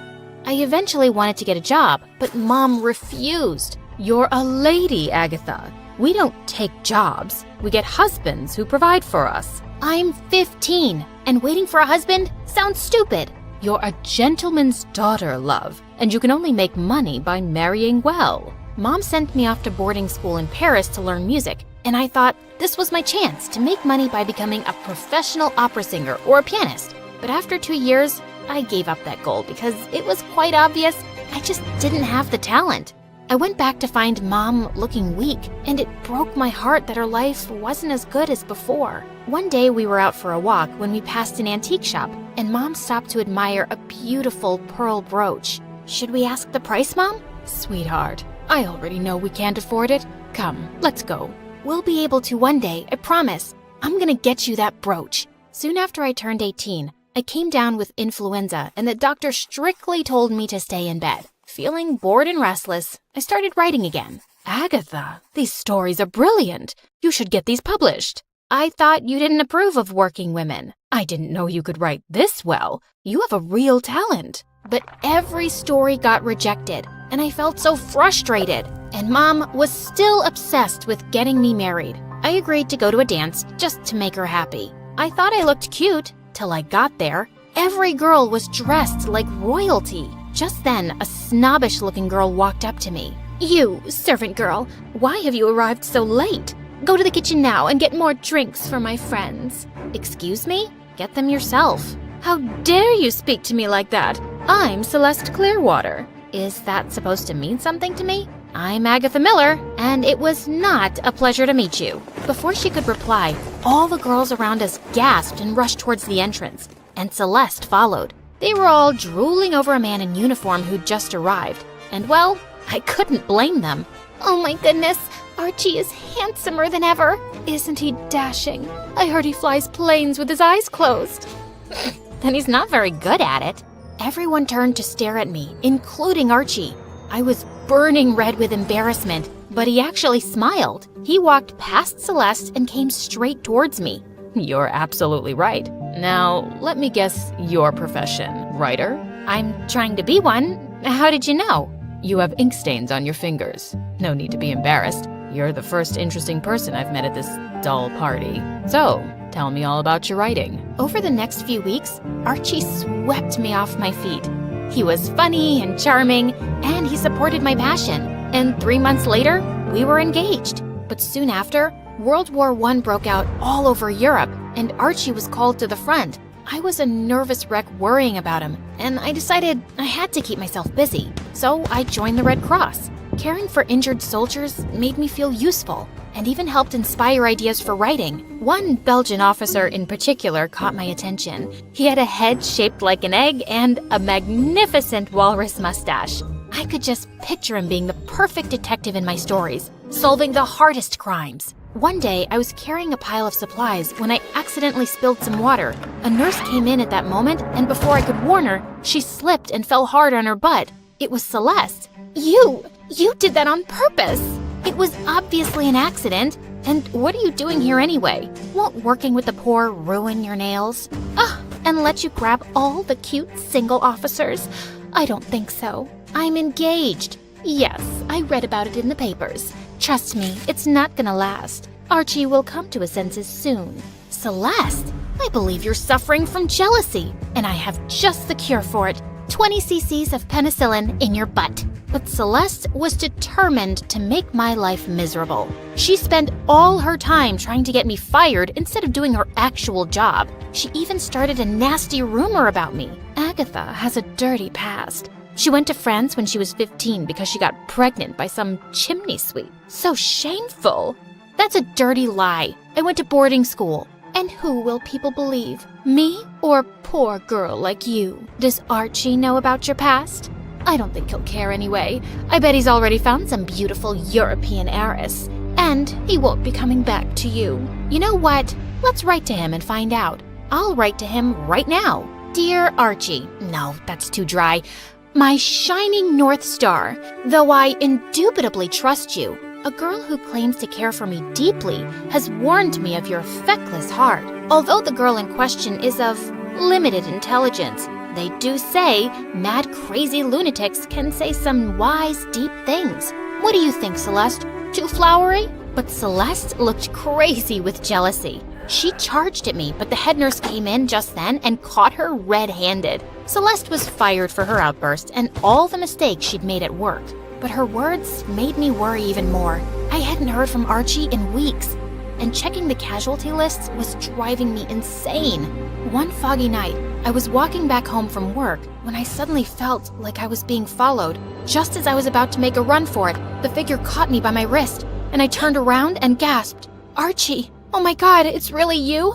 Why didn't you reply to my letters or tell me you were coming?" We don't always get our letters, love.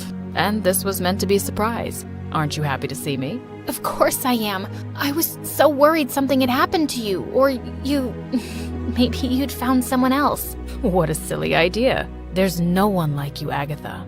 And I won't go back before I marry you and make you mine. And he kissed me deeply, and I felt like I was flying.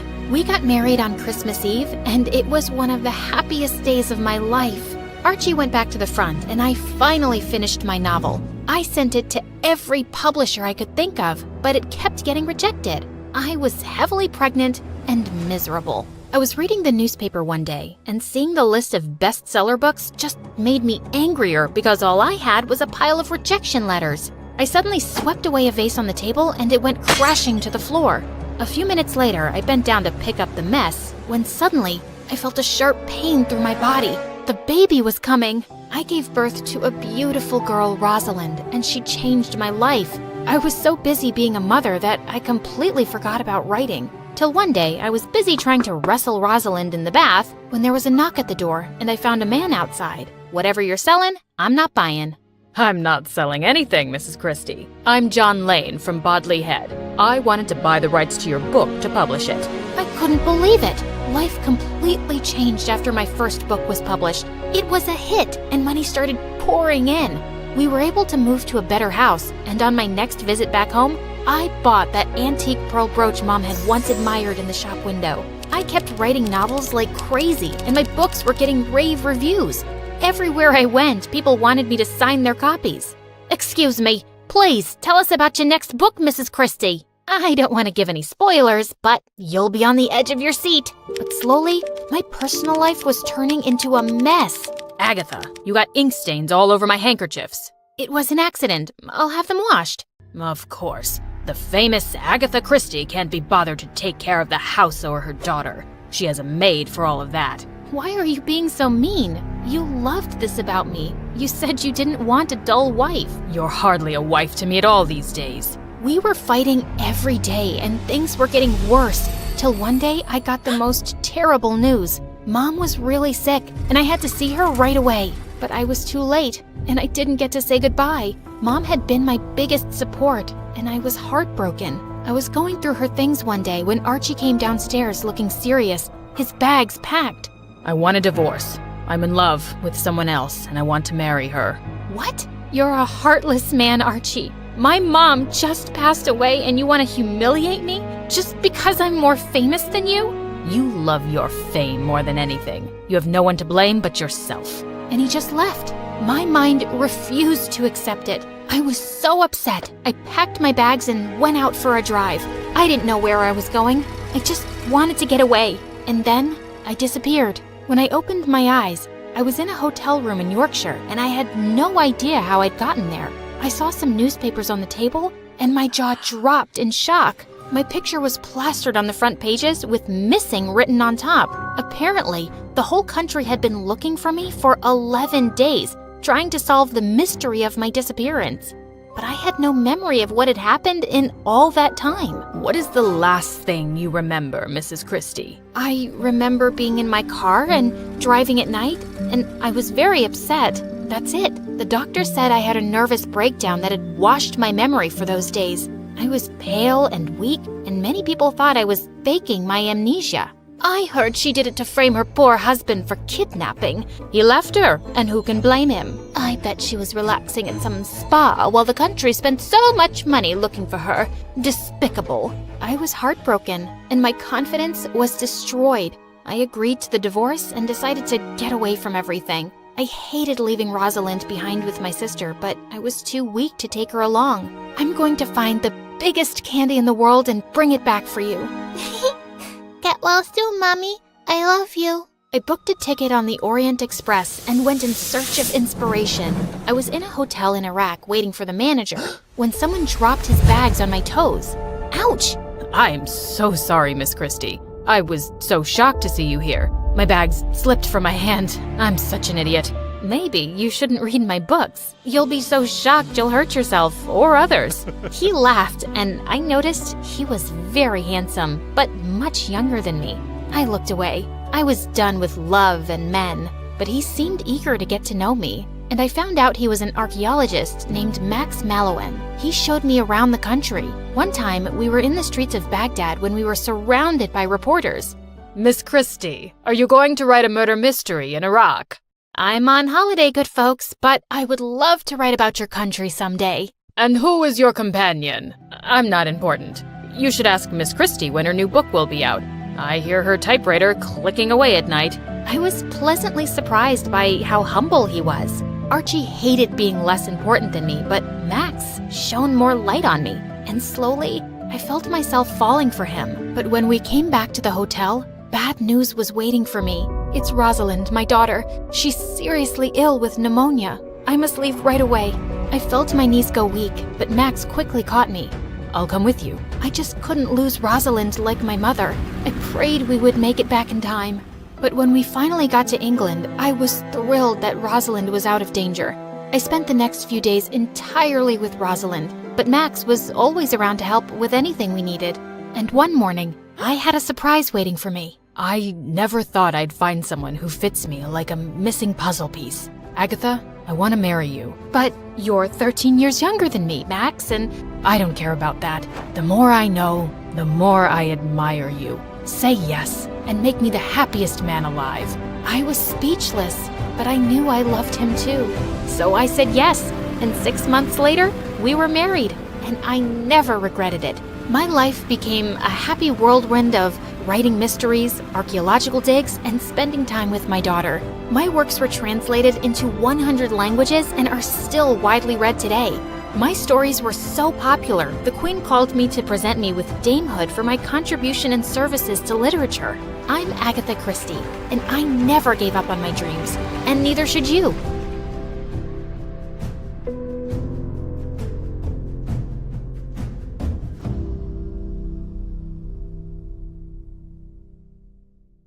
Hi, I'm Alina from Hawaii. Please like and subscribe. Mom, right on the ocean shore, but Dad left before I was born. According to Mom, that's because she was under a love spell that ran in our family.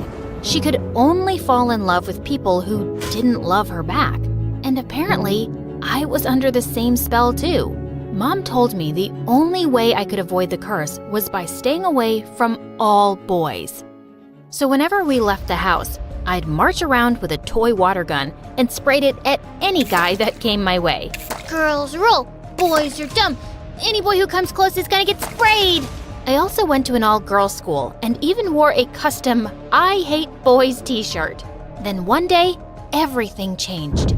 I was swimming in the ocean when the cutest guy ever glided over to me and stared into my eyes.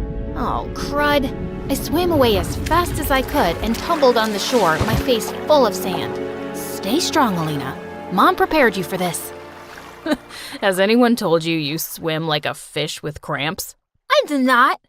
Also, any guy that tries to talk to me gets a face full of sand. How about you help me eat some pineapple cake instead? If you don't like it, you can go back to being mad. Pineapple cake was my weakness, so I agreed to sit with the guy for a picnic. I found out his name was Sage, and we got to know each other a bit. I told him all about my crazy life, my family's love curse, and how I wasn't supposed to talk to boys. A love curse? Your mom sounds like a nutcase. My mom isn't a nutcase. I don't know, she says it's been in my family for generations. I felt guilty for betraying Mom, but I was having fun with Sage, and he didn't seem like a bad guy. So after that day, we secretly became friends. We either met at the beach or we'd go over to each other's houses when no one was home. Then 1 year later, Sage and I were sitting on my roof talking when I heard Mom get home. But when I went down to see her, I suddenly heard Sage yell, I could use a hand here. Who are you? Sage, you idiot.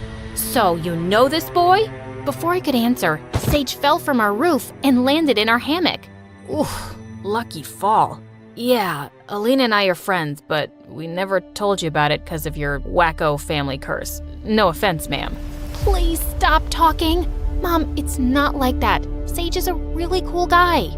But Mom's face was red with anger, and she sent Sage home immediately. I was sure the whole thing would blow over, but a couple of days later, I saw that Sage had changed his number and deleted all of his social media accounts. And when I went to his house, I saw his family had moved out. Tears stung my eyes. I just knew Mom had sent him away. And when I confronted her, she got mad. I did no such thing. But you shouldn't even be thinking about that boy. You disobeyed me and betrayed my trust. You sent my best friend away because you're a lunatic who believes in some family legend. Sage was right. You are nuts, and I'm not following your rules anymore. And I stuck to my word. I forced Mom to send me to a co-ed school, and our relationship went downhill from there. I did everything I could to go against Mom's rules. I dated every boy I could get and made sure to rub it in Mom's face. Oh, Tommy, your lips are so soft. Grab a net and catch me. I must be dreaming. I knew I was making her crazy, but I just couldn't forgive her for sending Sage away. One night, I was at a high school party with my newest boyfriend, Connor, and we were dancing the night away. Then suddenly, a girl pointed to the door. Oh my God, it's the new guy from school. Who invited him? He's a criminal. At that second, I saw someone smoking a freaking cigarette, and my heart dropped when I realized it was Sage. I hadn't seen him in over a year. What had happened to him? Oh, whoa, babe. Are you okay? Do you know that guy? Sage walked over to me and, to my horror, handed me his cigarette. Good to see you again, stranger. If you could throw this away for me, I'd really appreciate it. Ew, I don't want that. Sage, what is going on? This isn't who you are. You don't know who I am anymore, Alina. Good luck dating this weirdo, bro. Did you know she's under some love spell? Sage walked away and I was totally speechless. What a jerk! Later that night, I got more scoop on him from some kids. Sage went to juvie once because he smashed a lady's car with a bat. And one time, Sage stole a little girl's kitten and ran away with it. There had to be some kind of mistake. That entire week, Sage ignored me at school, even though he stared at me 24/7, especially when I was with my boyfriend. One time, Connor bought me a hazelnut latte, and I was about to kiss him on the cheek to thank him. But then stupid Sage walked by, and I was so distracted, I ended up spilling coffee all over myself. Good God, he was freaking everywhere, like a really handsome mafia guy from a horror movie. One afternoon, I was studying in the library when I saw Sage reading a book there, and suddenly he smiled at me mischievously. So, you really are dating boys now. I'm sorry I said that mean stuff about you the other day. I was feeling protective of you and wanted to scare Connor away. Oh, are you also sorry for ghosting me for a year? Look, my life is more complicated now than it used to be, but things at school are normal. So maybe we can try to be friends again? What do you say? Sage squeezed my hand and I felt butterflies. Then suddenly, a hand pulled us apart and it was Connor's. He insisted on sitting with us since he didn't trust me sitting with a so-called criminal. But Sage just left soon after Connor came, which made my heart sink. Later, Connor ended up walking me out and pulled me close under some lovely trees. I know you and that Sage guy used to be close, but it's obvious he's changed. The good thing is, I have you all to myself now. No guy will come in between us. Connor kissed me, and that's when I realized I didn't feel any sparks or anything between us then. What was wrong with me? I am so confused right now. You're perfect. I'm awkward, and I don't think I can date you. Something's stopping me, but I have no idea what it is yet. Ugh, pull it together, Alina. I gotta go. I ran off feeling really guilty about dumping Connor. He was as sweet and perfect as a guy could be. He was furious with me that whole week and started telling everyone what a witch I was. I guess I really hurt him. One afternoon, I walked to the bleachers for some peace and quiet when I saw Sage sitting there alone. Oh, great. You're here. Don't worry. I'm leaving. Alina, can you keep a secret? There's something I've been wanting to tell you since I came here. Sage, you can tell me anything. Okay then. I'm not a criminal. All those stories about me are lies. The real criminal is my dad. He got me involved one time in a robbery, and I got caught. That's why I had to leave town, change my number, and delete my accounts and stuff. I'm so sorry I didn't tell you. The whole town is now filled with lies about me. So, you stealing the kitten was a lie?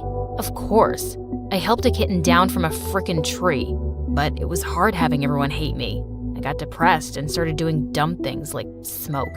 Don't worry, I'm gonna quit. It felt so good to have my friend back, except for some reason, he didn't feel like just a friend anymore. Without thinking, I pulled Sage close and kissed him. Oh man, I think I like you. And I know I like you. And from that day on, Sage and I were an item. He was still the dork I knew from before, but he was all grown up. And God, I was falling harder for him by the day. But there was one person who was really upset about it. Mom. And one night when I was in 12th grade, she totally lost it. Do you not remember how Sage shut you out for a year and broke your heart? You're going down a dark, dark path. And you're still seriously crazy. I've been dating for a while now and nothing bad has happened because I know how to take care of myself. I don't blame stuff on magic spell nonsense. This is different. You love Sage, and I can't have you getting hurt. So if you decide to stay with this person after high school, I'm out of the picture. I won't come to your wedding. I won't support it. It's just too much for me. I couldn't believe what I was hearing. Mom and I had never had a good relationship, but now I just had it with her. So after I graduated, I moved in with Sage and we were happy together, even though I still wasn't speaking to Mom. Then one day, I was at the mall when I saw a gorgeous aquamarine engagement ring. I felt butterflies and pictured Sage proposing to me with it. I snapped a picture of it and sent it to him. I sure hoped he could take a hint. But when I arrived home, Sage was sitting on the couch with all the lights off. Hey babe, what's going on? My dad got arrested again. For 2 months.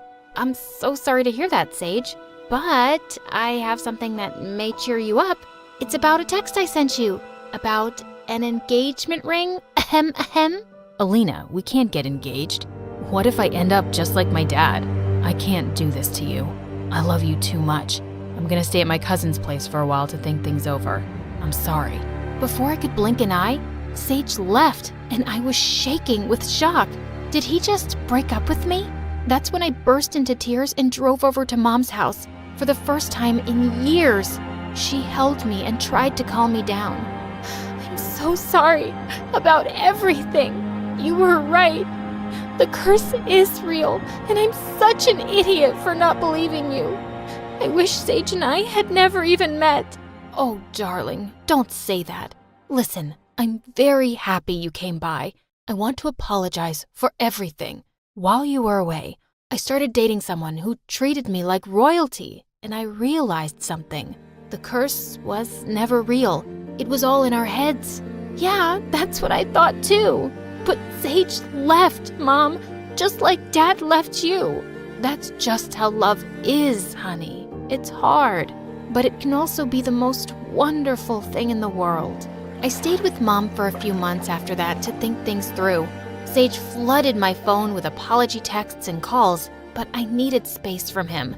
Then one day, I went to the doctor and she told me some news. I was pregnant, except there was one problem. I didn't trust my boyfriend one bit to raise a kid with me.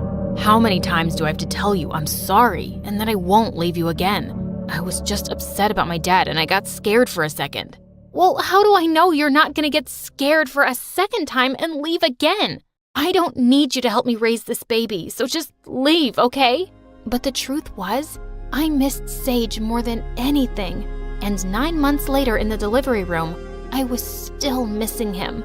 Then suddenly, Mom walked in with the nurses who were carrying my beautiful baby Michaela.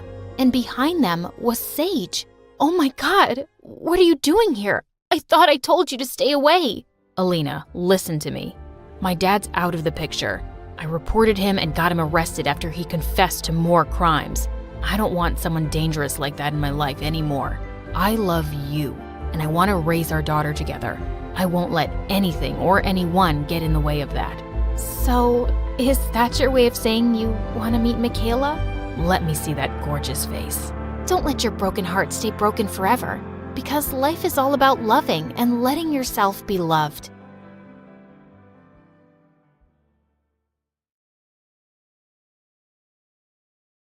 Hi, I'm Gwen from Louisiana. Please like and subscribe. I was born to one of the wealthiest families in New Orleans. My dad was a successful businessman and my mother was a pastry chef. But she stopped working when I was born to raise me. My parents threw fancy parties every weekend, and Mom wore the most beautiful dresses. Whenever they went out, people would stop to tell them what a gorgeous couple they were. I, on the other hand, was nothing like my parents. My hair was a mess, and I always had mud and grass stains on my clothes from chasing squirrels and playing in the dirt. On more than a few occasions, people mistook me for a boy, and the kids in school thought I was strange. You want to meet my friend? His name is Charlie. Ew, yuck! You're such a creep! Once in 8th grade, I was watching Mom get dressed for a party, and I couldn't help asking, Mom, how come I'm not pretty like you? What? Of course you're pretty. No one has ever called me pretty except you and Dad, and you're my parents, so it doesn't even count. Are you sure I'm your daughter? Gwen, why would you say that? None of the kids at school like me very much, and I just don't see how I'm related to you two. Was I switched at birth? Am I adopted? You can tell me, I won't be upset. Mom pulled a beautiful gold locket from her jewelry box and put it around my neck. Inside that locket is a powerful secret. Beauty, success, happiness, whatever your heart desires, you'll find your answer in there. No way! It's true. I want you to have it. But you have to promise to wear it all the time to keep it safe. I nodded and opened the locket. There was a mirror inside. I don't understand. What do you see? My face, obviously. Well, that's the secret. Mom, that's really lame. One day, I hope you'll see what I see when you look in that mirror. When I was in 10th grade, things took an awful turn. Mom got really sick and went into a coma, and Dad and I were devastated. Over time, Dad started making bad business decisions and lost most of our money. We moved into a tiny apartment, but Dad was still struggling to make ends meet. Most days, he was too sad to even get out of bed. One day, Dad forgot to make dinner, and as I looked around for some snacks, I found Mom's old recipe book in a drawer. I picked a recipe and made the most delicious meal ever. What's that smell? It's wonderful. Dad and I ate together, and he smiled for the first time in months. After that, I started cooking dinner regularly, and it made me feel closer to Mom. A few weeks later, someone pounded on our door one evening. It was our landlord demanding rent. Please, I just need more time. This is the last extension. If you fail to pay next month, I'll throw you out. I really wished I could do something to help. Suddenly, I remembered Mom's words and opened my locket. Beauty, success, happiness, whatever your heart desires, you'll find the answer in there. I thought of all the recipes I'd been making recently from Mom's book and had an idea. I printed out a menu and went door to door in our apartment building with copies and tasting samples. And to my surprise, orders started pouring in the next day. Soon, I had to make so many lunch and dinner boxes to deliver that Dad started helping me. We were able to make our rent, and over a few months, we were supplying food to other apartment buildings too. We needed more space for our operation, so we soon moved into a small house. At the start of summer vacation, I was busy packing meals one day when I saw a moving truck pull up to the house next door, and a pretty girl my age stepped out of it. I thought I'd welcome her, so the next day I went over with a pie. But just as I was about to ring the doorbell, I heard people yelling inside and then a loud smash. I quickly turned to leave, and a few steps later, I tripped over someone's leg and fell over with my face in the pie. That was hilarious, and I really thought I wouldn't be able to laugh today. Why did you trip me up? Why were you snooping around my house? I just came to say hi, like a nice neighbor. I even baked you a pecan pie. Pecan? That's my favorite. Is there some part of the pie that didn't touch your face? Maybe this corner? That looks okay. I sat down beside the girl as she ate. Her name was Emily, and she told me the people screaming inside were her parents. I can't stand when they fight, which is all the time. They're so busy hating each other, they don't even notice me anymore. What are your parents like? Do they get along? Suddenly, I felt a lump in my throat, and I just couldn't bring myself to talk about Mom. Yeah, my parents are like best friends. They're perfect together. But it's just me and my dad right now. Mom's out of town for a few months. Emily and I quickly became friends, and we spent the whole summer together, watching movies, riding our bikes, and baking cookies in the kitchen. When high school started, I was glad that I had a friend for a change. But the very first day, I saw some cheerleaders talking to Emily by the lockers, and then she came skipping to me. Guess what? The cheerleading captain said I've got a great look, and she wants me to try out. Well, that Candace is a jerk. She's always calling me a weirdo just because I don't paint my face like a clown or act like a bimbo. I don't know. She was really nice to me. It was obvious Emily wanted to join cheerleading, and I didn't want to sound petty, so I didn't say any more. And soon enough, I felt she started changing. Sure, she still hung out with me, but she'd run off the second Candace called her. She even started changing the way she dressed, and I could swear she was trying to imitate Candace's nasal voice when she spoke. One day at lunch, Candace and her gang walked over to us and invited Emily to a party. I'd like to bring Gwen too, please. Hey, why are you begging for me? I'm not dying to go. Sorry, Em. The party's kind of exclusive, but I've heard some rave reviews about your food, Gwen. Think you could cater for like 100 people this Sunday? I don't mind if you come as a waitress. I'd be happy to take your order, but I won't be waiting on you. You could have made yourself loads of tips, but suit yourself. As much as I disliked her, I didn't want to turn away a big order. I worked hard all weekend, and Dad dropped it off at her place. But the next morning, I was shocked to find the food inspection authorities at our door. It turned out that Candace had made a complaint because she got an allergic reaction from something she ate at the party. She told me she had nut allergies, and I was very careful. Well, clearly some contamination happened, and we'll be investigating further. For now, we're suspending your business license for the next 6 months. I was so mad. And the next day when I saw her in school looking just fine, I felt even angrier. Candace, you have to withdraw your complaint. I'll give you your money back. It's not about the money. You endangered my life. My parents take me very seriously, and they're not gonna back off. Sorry, there's nothing I can do. You're such a witch. Emily, how can you be friends with someone like her? Yes, Emily. Why don't you make a decision already? Who will it be? Me or her? Emily stared at me blankly, then looked away. Candace smirked, and I stormed off. But later that afternoon, I found Emily waiting for me outside my house. Look, about what happened in school, let me explain. It's pretty clear to me, and I have no idea why you're here. I like being your friend, but I also like being a cheerleader. Why can't I have both? I can have those friends there, and we can always be friends outside school. If you can't be my friend at school, I don't want to be your friend at all. What's the matter with you? I just like being popular. I like being noticed and feeling seen. You don't know what it's like growing up in my house. Don't use that as an excuse. Everyone's going through something. It's not a good enough reason to be a jerk friend. You're one to talk with your picture-perfect parents. You wouldn't understand. Well, thanks to your friend, I might lose my business for good, so I have other things to worry about. Just go away, Emily. Fine, have it your way. And the next day, Emily was even worse. She actually joined Candace and her minions in making fun of me. That afternoon, I went down to a coffee shop that I knew was hiring. The owner was a kind man who was also impressed by my baking knowledge, and he immediately offered me the job. One evening, as I was at the cash counter, a cute boy with sunglasses walked in. He ordered some coffee and then dropped a $20 bill in the tip jar. I've never seen you here before. What's your name? Gwen. Nice to meet you, Gwen. I can give you my autograph if you'd like. Why would I want your autograph? You don't know who I am? Hey, buddy, I've got other customers, so if you don't mind getting out of the way, please. No one has ever talked to me like that. Well, maybe if someone had, you wouldn't act like the world revolves around you. Please, step aside now. Just then the boy pulled off his sunglasses, and everyone in the coffee shop lost their minds. OMG, Damien, I love you. I'm your biggest fan.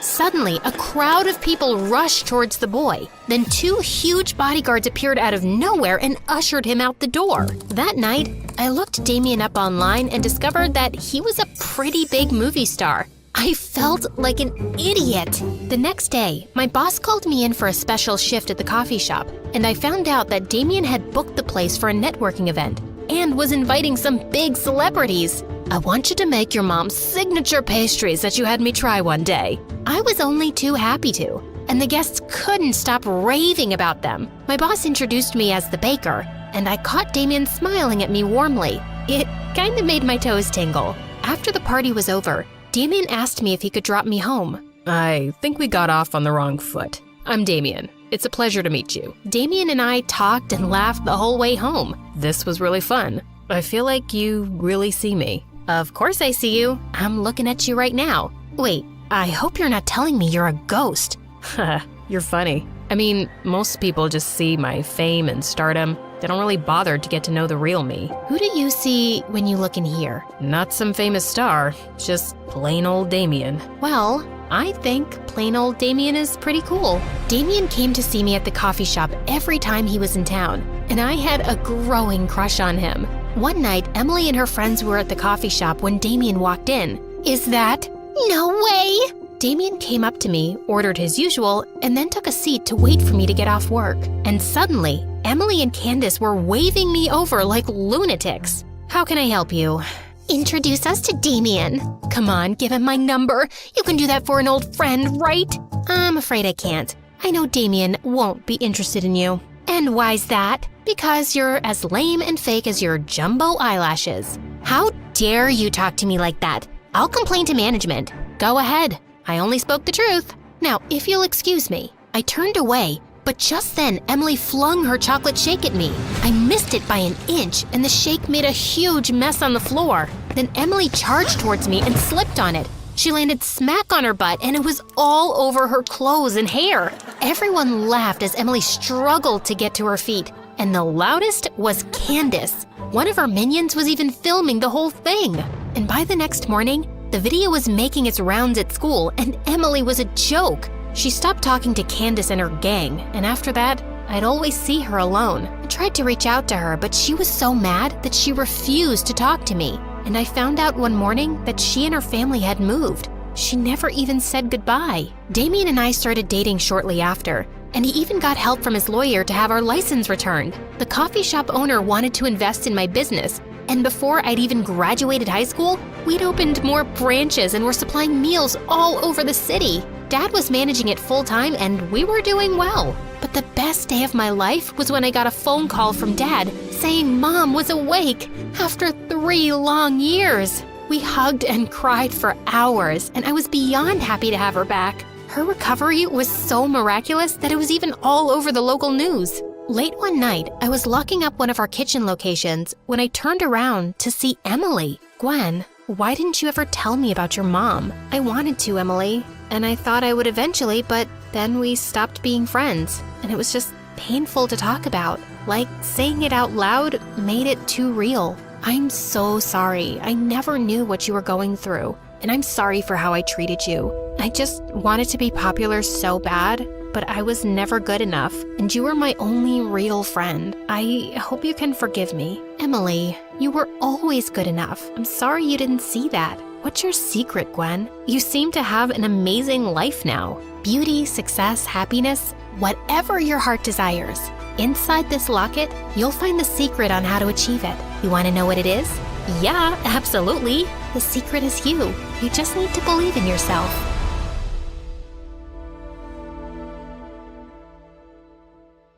Hi, I'm Grace from Vermont. Before I continue, hit the like and subscribe button. If you do, you'll meet the love of your life while on vacation near a pool. My parents were billionaires, so I got whatever I wanted growing up. Dad was the head of a huge fashion company that my mom helped him run. Dad was ruthless in the boardroom, like an ancient warrior. But when it came to me and my mom, he was a total pushover. He gave us everything we could ever want. Just one island? Anything for my girls. I'd give you the moon if you asked for it. Even though my life was practically perfect, I had a bad stutter, which made me a laughing stock at school. Wow, that's a pretty skirt. Where did you get it from? Shouldn't it? It's cool. I'll just check some stores. It was awkward, and my parents took me to the best doctors, tried speech therapy, medication, and even hypnotism, but nothing helped. I started to lose confidence, but my parents were always supportive and inspired me to accept myself, just as I am. It doesn't matter if it takes you 1 try or 100. Never stop speaking your mind. Your voice is just as important as anyone else's. As I grew older, I became more comfortable with my condition and even made friends at school. But my favorite thing in the world was being the princess of my house. Life was good, till I turned 13 and everything changed. My parents told me they were adopting from the orphanage, but it wasn't just 1 girl, but 5. I wasn't as thrilled as they were, but I didn't show it to my parents. Besides, it could be fun to have so many sisters. So I got on board. The day they were supposed to come home, I decked up the whole place and must have tried 100 dresses before finding the perfect one. I wanted to make a good impression. The oldest one, Olivia, was my age, and from the looks of it, she loved fashion just as much as I did. I'm Grace. Pleased to meet you. Olivia was so busy sizing up my outfit, I don't think she even heard me. I like your dress, but the ribbons are so tacky. And what's with those shoes? You know what? You look so cute with braids in this outfit, even though it's a little, weird. I think she looks nice. Ignore Olivia. She's just jealous. It was clear from the beginning that Olivia had an issue with me for some odd reason, but at least the other 4 were gentle. Margot and Beatrice didn't care about fashion, but they were easy to talk to. We became friends in no time, gossiping about boys and school, and fighting over the best spot by the pool. Harper and Quinn were younger and stuck to themselves. Harper was obsessed with insects and was always collecting ladybugs and other creepy crawlies. Quinn was like her sister's shadow, silently following her everywhere. A week after my sister's arrival, my parents took us on a shopping spree so they wouldn't have to wear the same clothes from the orphanage. And Olivia bought everything I did. At first, she just wore the same belt or hat, but soon she was copying my whole outfit. Why are you copying me? I think you're copying me. but it's cool. I know I have a great eye for fashion, so it's a compliment. Oh my god, the new Gucci bag! I didn't care if Olivia wanted to dress like me. It just bugged me that she was lying about it. So one day, I pretended I was gonna wear the ugliest outfit, but then I changed at the last second. Olivia showed up to breakfast looking like a clown. Wow, Olivia, you look so good. Yeah, right? I saw Gummy Hadid wearing this. You mean Gigi? And I don't think that she would ever wear something this funny. The only thing funny here is the way you talk. Olivia, apologize this minute. Why? It's just harmless jokes between sisters, Dad. Whatever. Sorry, Grace. Please don't cry now. After that day, Olivia stopped copying my outfits, but we just couldn't see eye to eye. I tried to be friendly, but she was just a mean witch. So after a while, I stopped being nice and just ignored her. While Olivia was a pain in my butt at home, in school, I had Pearl. She was the head cheerleader and a total bully. One day, my sisters and I were eating in the food court at the mall when Pearl swooped in like a vulture. How are you doing, Grace? Just leave me alone. What? I didn't quite catch that. Were you trying to say something? Zip it, moron. Don't you have something else to do? Like bore people with your dumb cheerleading moves? Oh, but I'm getting bored. And you're so entertaining. Did I do that right? That was perfect. Before I could say anything, Harper pulled out a jar of ladybugs from her backpack and dumped them on Pearl's hair. What have you done, you moron? Pearl screamed and ran off. Instead of staying with us, Olivia took off to help her. Thanks for sticking up for me, you guys. Of course, we sisters need to have each other's backs. I just wish Olivia wasn't such a blind duck. Oh, she'll come around. Only she didn't. She started getting weird around me. And then one day, something unbelievable happened. Pearl turned into Olivia's evil minion. She followed her around like a shadow. If Olivia made a dumb joke, Pearl laughed. If Olivia wanted a cookie, Pearl brought her one. Pearl would have helped Olivia make a monster in a lab if she asked. This was so weird and fishy. I tried to find out what Pearl's deal was, but then I got busy with school assignments and forgot all about it. They were a match made in hell anyway. A week later, Mom and Dad called us into the study for a big announcement. It's my dream that my girls join the family business one day. And with Fashion Week coming up, I want all my girls to help with their brilliant ideas. The best ones will end up on the ramp, so give it your best shot. Oh, my God, Dad. This is such an amazing opportunity. I won't let you down. Yes, Dad. You'll love our designs. Olivia smiled at me, but the moment Mom and Dad left, she went back to her devilish smirk. Ugh, dramatic much? This opportunity is mine, and I will own it. You can relax and watch me work if you'd like. Think of it as a learning experience. Say what you want, but I know Dad will pick my designs, so watch out. I stayed up late every night working on my dress. My other sisters made their own dresses for fun, but everyone knew Olivia and I were the only ones taking it seriously. We both really wanted to impress Dad. The night before Dad judged the dresses, Olivia snuck into the studio and destroyed my dress. Luckily for me, Harper and Quinn saw her sneaking out and told me what happened. I knew she was jealous of me, but this was an all-new low. How was I supposed to make a new dress overnight? That's when an idea struck me. If I couldn't beat Olivia fair and square, I'd just have to play tricks with her. So, I swapped her dress for my ruined one. The next day, when Dad walked into the studio to judge our dresses, we both took the sheets off of our mannequins, and Olivia's mouth dropped open in shock to see what I'd done. But obviously, she couldn't tell Dad that the dress was really hers without admitting that she'd destroyed mine. Grace, I pick you. This isn't your usual style, but it's certainly beautiful. Olivia, it's a shame you gave up on your dress. It looks like it could have been something special. I know, Dad. Wonder what happened. Oh, don't be a sore loser, Ollie. I'm sure you'll do just as good as the next time, if there is a next time. I wasn't one to gloat usually, but the look on Olivia's face was so satisfying. A few days later, we were all on a flight to Paris for Fashion Week, and Olivia couldn't stop glaring at me. That's my dress that's about to go down the runway. You shouldn't steal credit. And you shouldn't sabotage people. Olivia, why can't we leave this stupid fight and just be friends? Friends? With you? No thank you. And I know you hate me, so please stop pretending. I don't. Stop talking. You're giving me a headache. Olivia then got up, and for the rest of Fashion Week, she totally ignored me. Pin that hem. Olivia, hand me that hat. Olivia! What? Can't you see I'm on the phone? Can you help? Who are you even talking to? Ugh, just leave me alone. This girl was so weird. Even when we got back, she wouldn't talk to me, not even rudely. She'd either stay in her room or hang out with Pearl. And worse was that she'd started inviting Pearl to our place, which really annoyed me. Oops, I got to that first. Ugh. After a successful show at Fashion Week, Dad started getting a lot of orders. He worked for months on a new line, and all the designs were kept under lock and key in his studio, and nobody was allowed inside. But in less than 2 weeks before his runway show, someone leaked pictures of the new collection all over the internet. The tabloids went wild guessing who it could be. I can't believe someone would do this. All my hard work is gone. Nobody has access to my study except you girls. If anyone knows something, tell me now. I took a quick look at everyone, and all of us were equally shocked. Fine. If that's what you want, you're all grounded with no phone privilege or allowance. But we didn't do anything.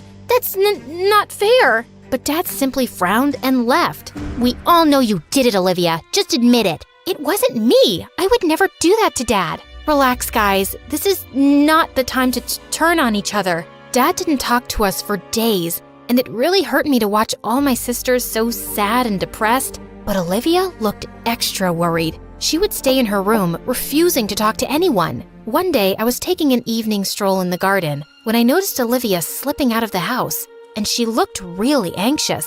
I wanted to stop her, but then I decided to follow her, and she stopped in front of Pearl's house. Ugh, what do you want now? I know you're the one who stole my keycard and then stole Dad's designs and leaked them, Pearl. I should have never taken you into the study that day. Yeah, that was kinda dumb. Especially since you know my mom's company is your #1 competitor. You made it so easy to steal your designs. And now we'll be on top, while you guys will eat dirt. In your dreams, you sick psycho. No, not when the whole world would know what big fat cheaters you all are.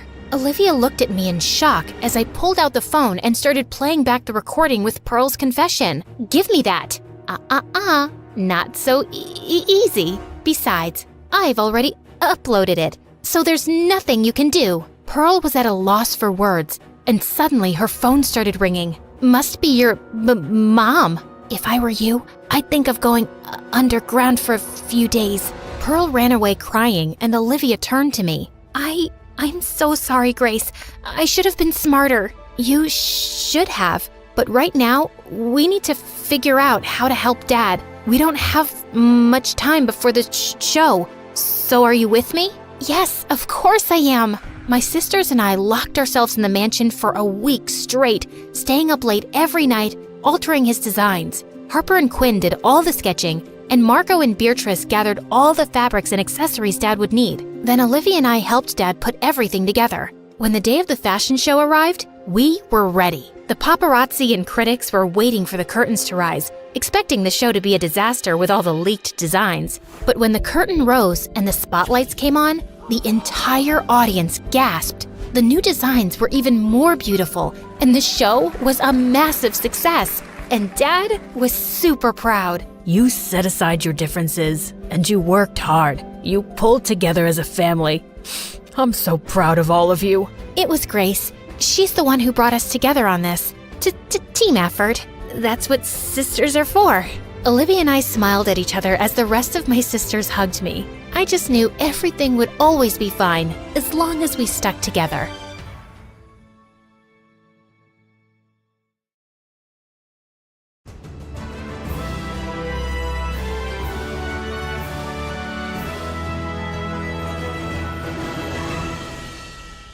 Hi, my name is Dawn. My mom named me that because I was born at dawn in the basement in secret. Mom was dumb enough to have me when she was 17. Back then, things were different in my country, Armenia. My grandpa was really strict, and he would have kicked my mom out if he found out about me. Although back then, 17 was the legal age. The moment I was born, Grandma said, "Oh, God. She looks exactly like her jerk dad. She's the ugliest baby I've ever seen. Let's just get rid of her." She wasn't wrong. Dad wasn't handsome, and neither was I, unlike my gorgeous mom and grandma. But I knew I was special in some other way. I just had to find out what it was.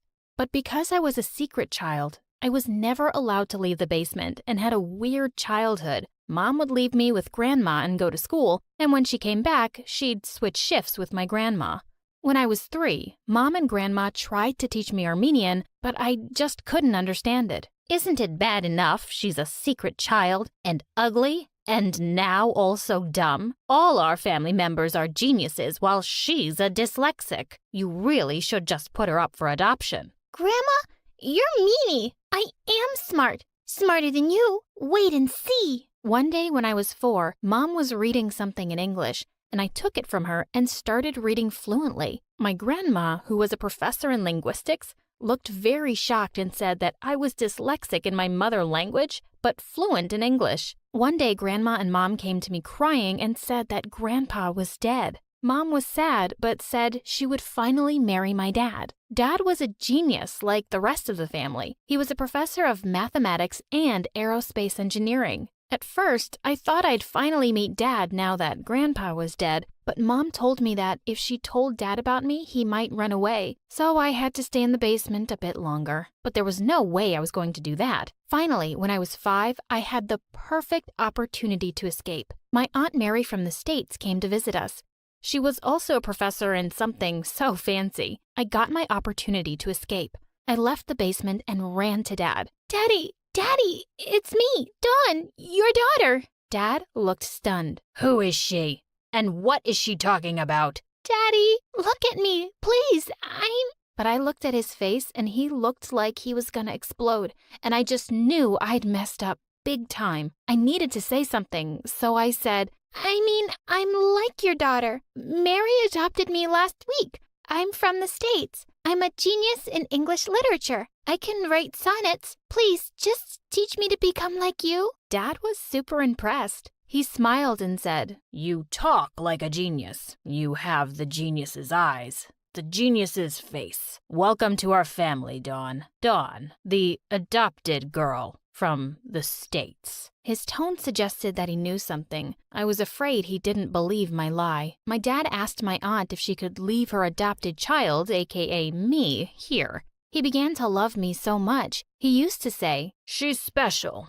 She's something else. One day when I was in the 2nd grade, Dad found out that the teacher didn't make me the star of the week. He went insane. The next day, he came to school and insulted the teacher for deliberately trying to destroy my career. The teacher started crying. I hugged her and said, "Oh, please don't cry. Dad can be awful sometimes, and it's awful being awful." Dad heard me, and in front of the entire classroom, he roared, What did you just say, you moron? Dad, people make mistakes. Some people make much more mistakes than other people, and we don't want them in our lives. Come with me, right now. And after that, he decided that we would move out of the country altogether and go live in the States for better education. Mom refused to come. I have a life here that I love. I don't want to leave it. You love life? That's the most foolish thing a person can do. Darling, I'm a human. Save it. We're over.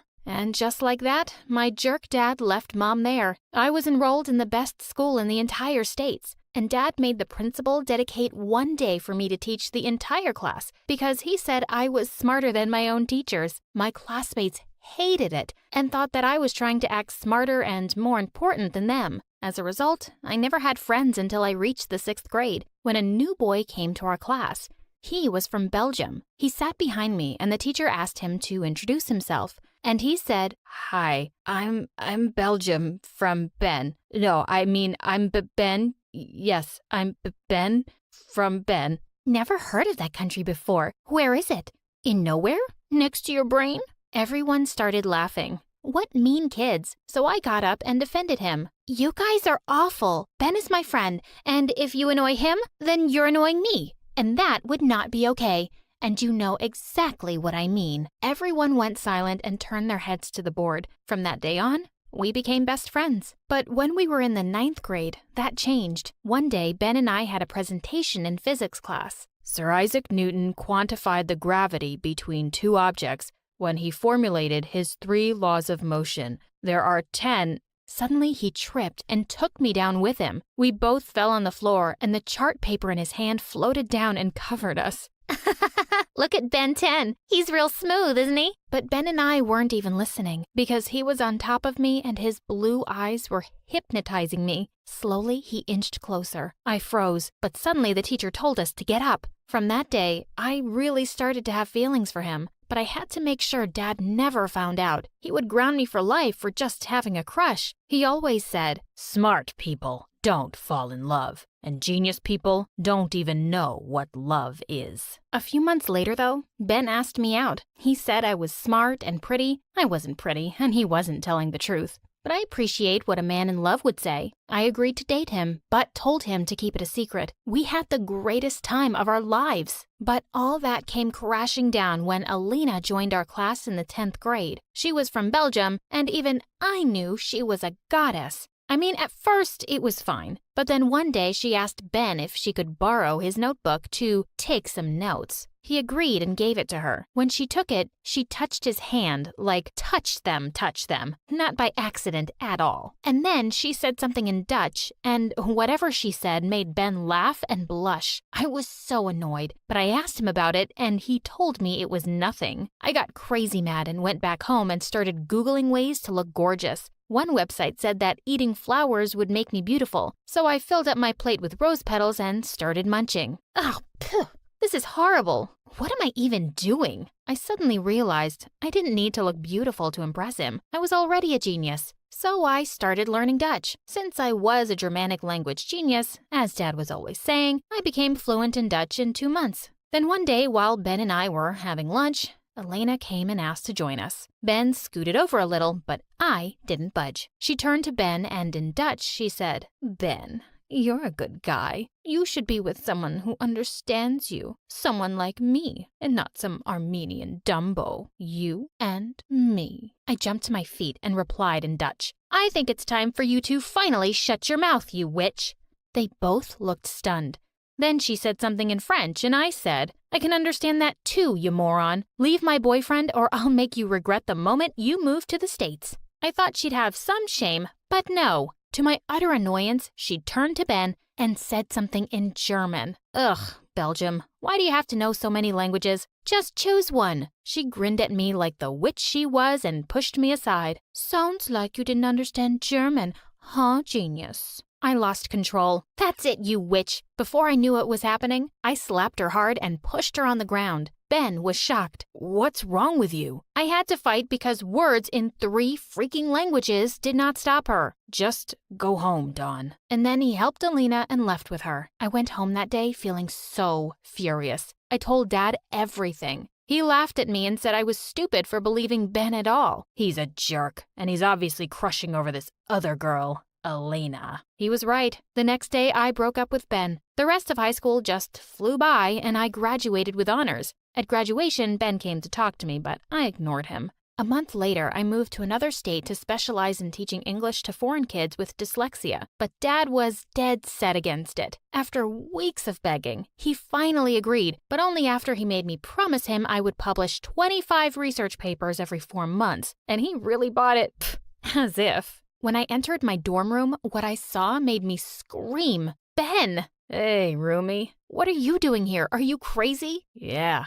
Crazy about you. Please, don't let your dad control you when he's 1,000 miles away." I suddenly realized I wanted to say something to Ben, and I tried to pronounce it. But I couldn't complete it. "I know, Dawn. I love you too. I love you so much." And with that, we shared an intense kiss. From that day on, we became inseparable again. But after a while, Ben started to spend a lot of time outside. I asked him about that, and he assured me everything was fine. but I was suspicious. A year later, Ben's dad lost his fortune, and Ben decided to drop out of college and start working to help his dad. He left and would visit whenever. One night, I was waiting for Ben in my room when I heard a knock on the door. It was Dad, and he was livid. So, who is your roommate? What about saying hi first? You're with Ben, aren't you? Dad, listen, he's not what you think. He's a good guy. Oh yeah? If he's such a good guy, why is he in prison? What? Ben was in prison?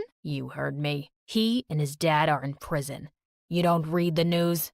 Some embezzlement or something. I can't believe you're dating a thief. Dad, don't call him that. I'm sure he's innocent. Are you hearing yourself? What language is this, you idiot? The language of love, Dad. I want him, and I love him, and I'll wait for him. That's so stupid of you, Dawn. I didn't raise you to become like this. Are you sure you're ready to pay for this mistake? Mistake? If falling in love is a mistake, then I want to live with this mistake for the rest of my life.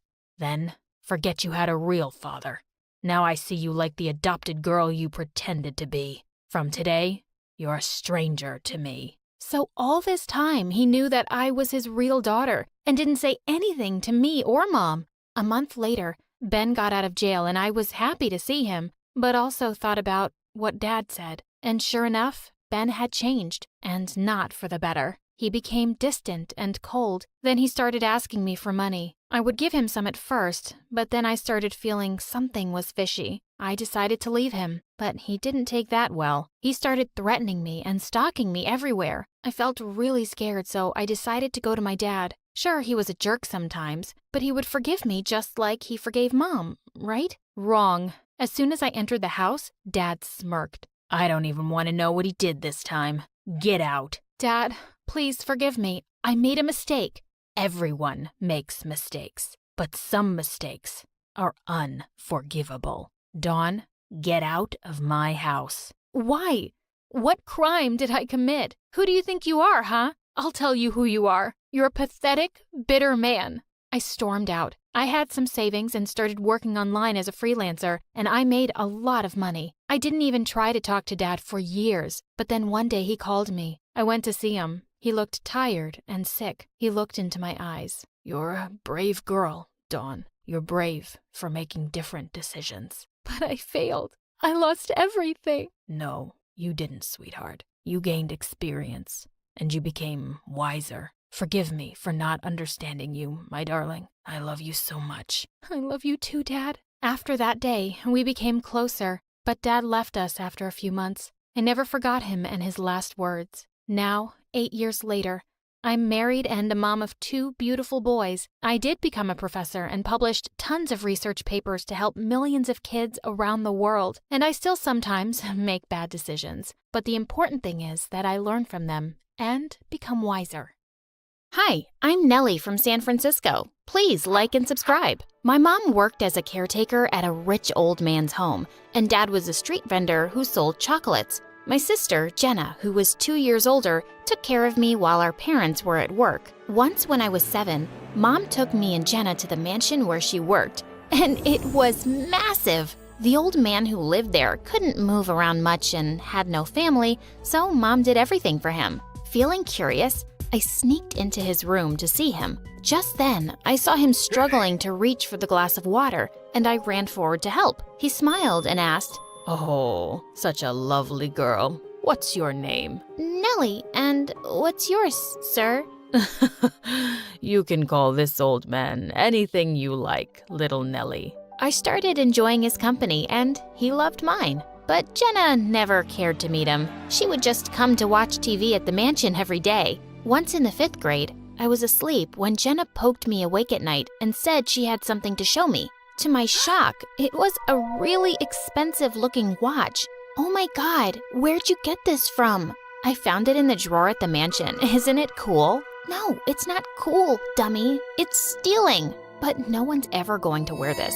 Think of the stuff we could buy if we sell it, Nellie. No way! You have to put it back, or I'll tell Mom and Dad and the old man. She made an annoyed face, but the next day she took it with her to return it. When we got to the mansion, though, we received some shocking news. The old man was gone. I was heartbroken to hear it. Soon after, the old man's lawyer showed up, and Mom sent me and Jenna away while they talked in the study. The minute the lawyer left, we heard screams, and we found Mom and Dad dancing. We're billionaires! The old man left all his money to us. This is the happiest day of our lives. We're rich? Nellie, can you believe it? It's all ours now. This watch?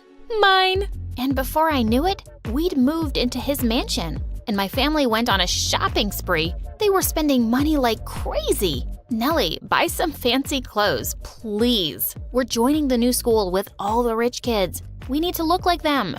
No thanks. Designer dresses aren't my thing. We were enrolled in the best private school in town. Since both Jenna and I loved dancing since we were kids, I went to sign up for the school's dance club right away and found her there too. We auditioned, and I was excited when we were both selected, but Jenna was acting like she didn't even know me. The next day, I was sitting by myself in the cafeteria when a girl walked over and said, "Hey, get lost, kid. This is Amy's table." But there are so many other empty tables, and who's Amy? I'm Amy, and Amy always sits on this one. She suddenly picked up my plate of spaghetti and rubbed it all over my shirt. There, your t-shirt is designer now. Original art by Amy. I was about to smack her when suddenly I saw Jenna marching over to my table with a glass of juice. But when she came close, she threw it straight at my face. Didn't you hear Amy the first time? Move it. As the two high-fived, I ran off to wash the juice out of my eyes. What was wrong with Jenna? As I washed my face and looked up, I saw Jenna standing behind me. Do you want to explain what just happened there, super jerk? Yeah, I'm here to explain it, so listen closely. You want to be a loser? Fine. But I want to start over with my life, and I'm gonna be popular. So you better not tell anyone that we're sisters, okay? And with that, she just walked off. Which? She and Amy kept bothering me in school, but I tried ignoring them and focusing on getting better at dancing. And within a few years, I was officially a part of the school's dance team. The studio was my happy place. But I couldn't say the same about home. Jenna and Mom were too busy partying and attending fancy events, while Dad was always out driving his luxury cars, and I was often all alone. At least we spent some time together before we got all this money. But to my surprise, I found out that Mom was throwing a huge party on my 15th birthday. When I stepped out into the pool area that evening, I was really surprised because I couldn't spot anyone from my class. They were all Jenna's friends. And standing next to the cake, all ready to cut it, was freaking Amy. What are you doing, weirdo? It's my birthday.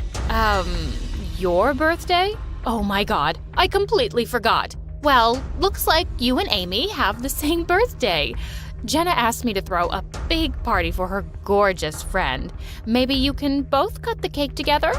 No thanks, Mom. I'm good. Yeah, Amy's not sharing space with this poorly dressed loser. The photos have to go up on my Instagram. Yeah, sure. I'm the loser. But so are you. It's pretty lame that someone else's mother had to throw you a birthday party. Where's your own mom? Amy leapt forward to attack me, but I pushed her off and she landed straight in the cake. She pounced at me again, and as we wrestled, we both ended up falling into the pool. Amy started to scream and cry because her look was ruined, and Mom and Jenna started screaming at me. Ugh, they were all unbelievable. I just stormed off, cleaned up, and snuck out to go to school, to the dance studio. I turned on the music, but suddenly I saw a strange figure behind me in the mirror, and I screamed. Who are you? Why are you sneaking up on me, creep? Hey, relax. I'm Daniel. My parents donated this dance studio to the school. I come here every evening to practice. You're the one interrupting. I couldn't think of a reply, so I just walked out, but he followed me. I didn't mean to offend you, and you don't have to go. Maybe you could dance with me? I looked straight into his dreamy blue eyes, and I couldn't refuse. Yeah, why not? We danced and then talked for hours. I found out he was my senior in school and already part of an established dance group. We grew close and always met at the studio. It was our spot. And soon, I had a pretty big crush on him. Once Jenna saw me talking to Daniel on the playground, and as soon as he left, she ran to me. Hello, my little sister. Little sister? Aren't you afraid someone will hear you? Oh, you're funny. BT Dubs, how do you know Daniel? He's so cute, and I've had a crush on him since the first day. Are you guys friends? Please introduce me to him. Wait, what? Jenna liked Daniel? My heart just sank hearing that. I liked him too, but I couldn't hurt my sister. The same evening, I met Daniel and decided to talk to him. Daniel, I need to tell you something. My sister, Jenna, I think she likes you. She's super cute, and you both will be great together. I can introduce her to you sometime. Jenna. Oh, yeah, I've met her, but she isn't really my type. And besides, there's someone else. And with that, he took my hand and my heart was racing. It's you. I like you, Nellie. And suddenly he leaned in for a kiss. Just as our lips touched, the door burst open and Jenna barged in with Amy right behind her. Oh my God. Good thing I told you to follow her, Jenna. Amy's always right about people. Jenna stared at me with pure rage. Wow, my own sister stabbing me in the back? You act like you're so innocent, but you're such a snake. Jenna, this isn't what it looks like. I didn't mean to. What, did you just fall on his lips? I'll tell you what it looks like. I told you I liked someone, and the next thing I know, you're in his arms? Just to get back at me, huh? Jenna, I kissed her, and I'm sorry, but I like her. Oh, shut up. Do you even think I care about you? I care about my sister betraying me.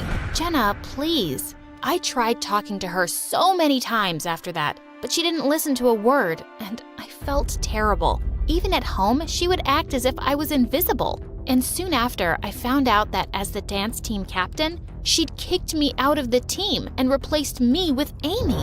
What? We were participating in a national level competition soon. When I told everything to Daniel, he came up with an idea. Why don't we enter the competition as a separate act? You don't need to be part of the school team to do that. I agreed, and on the day of the competition, Jenna had no idea we were participating. When our names were announced, Jenna's jaw just dropped open. We danced really well, and the whole audience got on their feet to applaud us. Jenna's act was right after ours, and it started off smoothly. But right in the middle, Amy forgot all her steps. As she fumbled around on the stage, she went crashing straight into Jenna, and the two landed on their butts. The entire crowd burst out laughing as Jenna screamed at Amy. "You've ruined everything, clumsy idiot. Just get off of me." Amy and the whole team just stormed off the stage. At the end of the competition, I was shocked when Daniel and I won. As we were handed out trophies, Jenna climbed onto the stage and attacked me.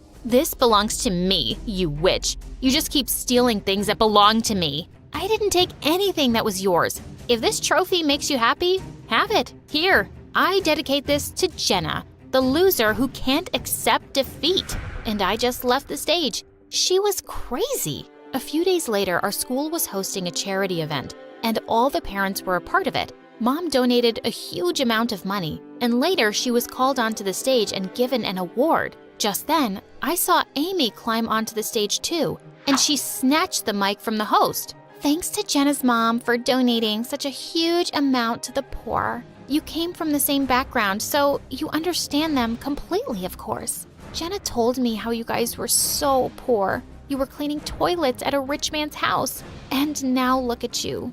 Wow." Mom's jaw dropped, and so did Jenna's. Everyone started whispering, "Really? She used to be a maid? But she tells everyone she was born a billionaire." Mom ran through the crowd until she found Jenna and pulled her aside. "That little brat, Amy, what did you tell her?" I'm sorry, Mom. I didn't know she was going to publicly announce that. My reputation is ruined because you couldn't keep your mouth shut. What will they think of me now? That I was poor? Yes. What's wrong with that?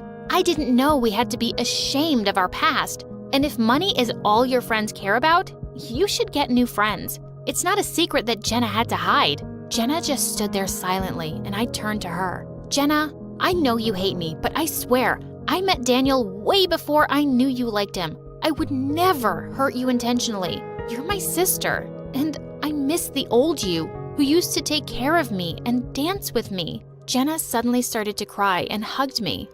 "Nellie, I'm sorry for being such a jerk. I just wanted nice things and to be treated nicely. And all the money, it just got to my head. I started behaving badly just to fit in with the rich kids. And I knew Daniel didn't like me, but I still acted like a fool. I've missed you too. I was so glad to have my sister back. But Mom suddenly leapt towards me. You're such a stupid girl. But Dad stopped her. How dare you? Have you forgotten all this money is Nellie's? Wait, what? Dad then told me the old man had left everything to me, and once I turned 16, I was the only one who could decide how it would be used. Seriously? You've just been misusing my money all these years? And I bet you were never gonna tell me, Mom. I'll make sure you don't spend a penny on another stupid thing again. Hi, I'm Lily from New York. Please like and subscribe. My mom was once one of the biggest pageant queens in America. She was just 24 when she started a makeup company with her best friend, and they met instant success. She had me a few years later, and I grew up with literally everything, except a dad. Mom said once that he left us for some young bimbo, and we never talked about him again. And Mom never smiled when we were alone. Sure, around other people she'd smile and laugh, but not with me. Look, Mommy, I made you this card. It's lovely, darling. Mom, why don't you smile much? Because smiling leaves lines on the face, see? And we must not get lines so we can keep looking young and pretty. Mom was just as careful about my beauty. She wanted me to be a model too, and I started competing in pageants when I was 6. But as a kid, I had other interests, especially maths. Except Mom always said I wouldn't need it because I was gonna be a world-famous model. It seemed like Mom had everything worked out for me, including who I was gonna marry. Mom's business partner was our neighbor, and she had a son my age, Alex. It was so annoying when our moms talked about how they hoped we'd get together one day. You'll both run our company together. Our grandchildren will be adorable. Yuck! We hated each other. Alex's purpose in life seemed to be making me miserable. Once in 4th grade, I spotted my favorite doll hanging from a tree, and Alex was shooting rubber pellets at it. Alex, you moron, give that back. That's no way to talk to your future husband. I'd rather chop off my own hair than marry you. You should, 'cause it's really ugly. And then he spat some gum in my hair. I pounced on him and we wrestled until Mom pulled me away. The gum just wouldn't come out, and we had to cut some hair off. I hate Alex. Sweetie, he likes you, and he does those things to get your attention. He does them because he's a jerk. Thankfully, I saw less of him as I began participating in more pageants, and I grew to love the pretty dresses and shiny tiaras. But one day in 6th grade, I saw a new contestant, and I realized she was the shy new girl from my class, Jane. She looked so different without her glasses. When she spotted me, she looked embarrassed. Please, don't tell anyone at school about this. I don't want people thinking I'm some dumb pageant girl. Oh, then why are you even here? My mom's a model, and I'm just doing it to make her happy. I didn't mean to say you're dumb. It's just not something I want. I want to be a scientist. Jane was super smart and interesting. We soon became good friends, and she'd come over often to my place. She even met annoying Alex, but she seemed to find him funny. Mom never seemed too happy when Jane visited, though. You should be friends with pretty, classy girls like yourself. You have nothing in common with this nerd. Mom, that's Jane from the pageants. What? That's her? Why does she look like a homeless person otherwise?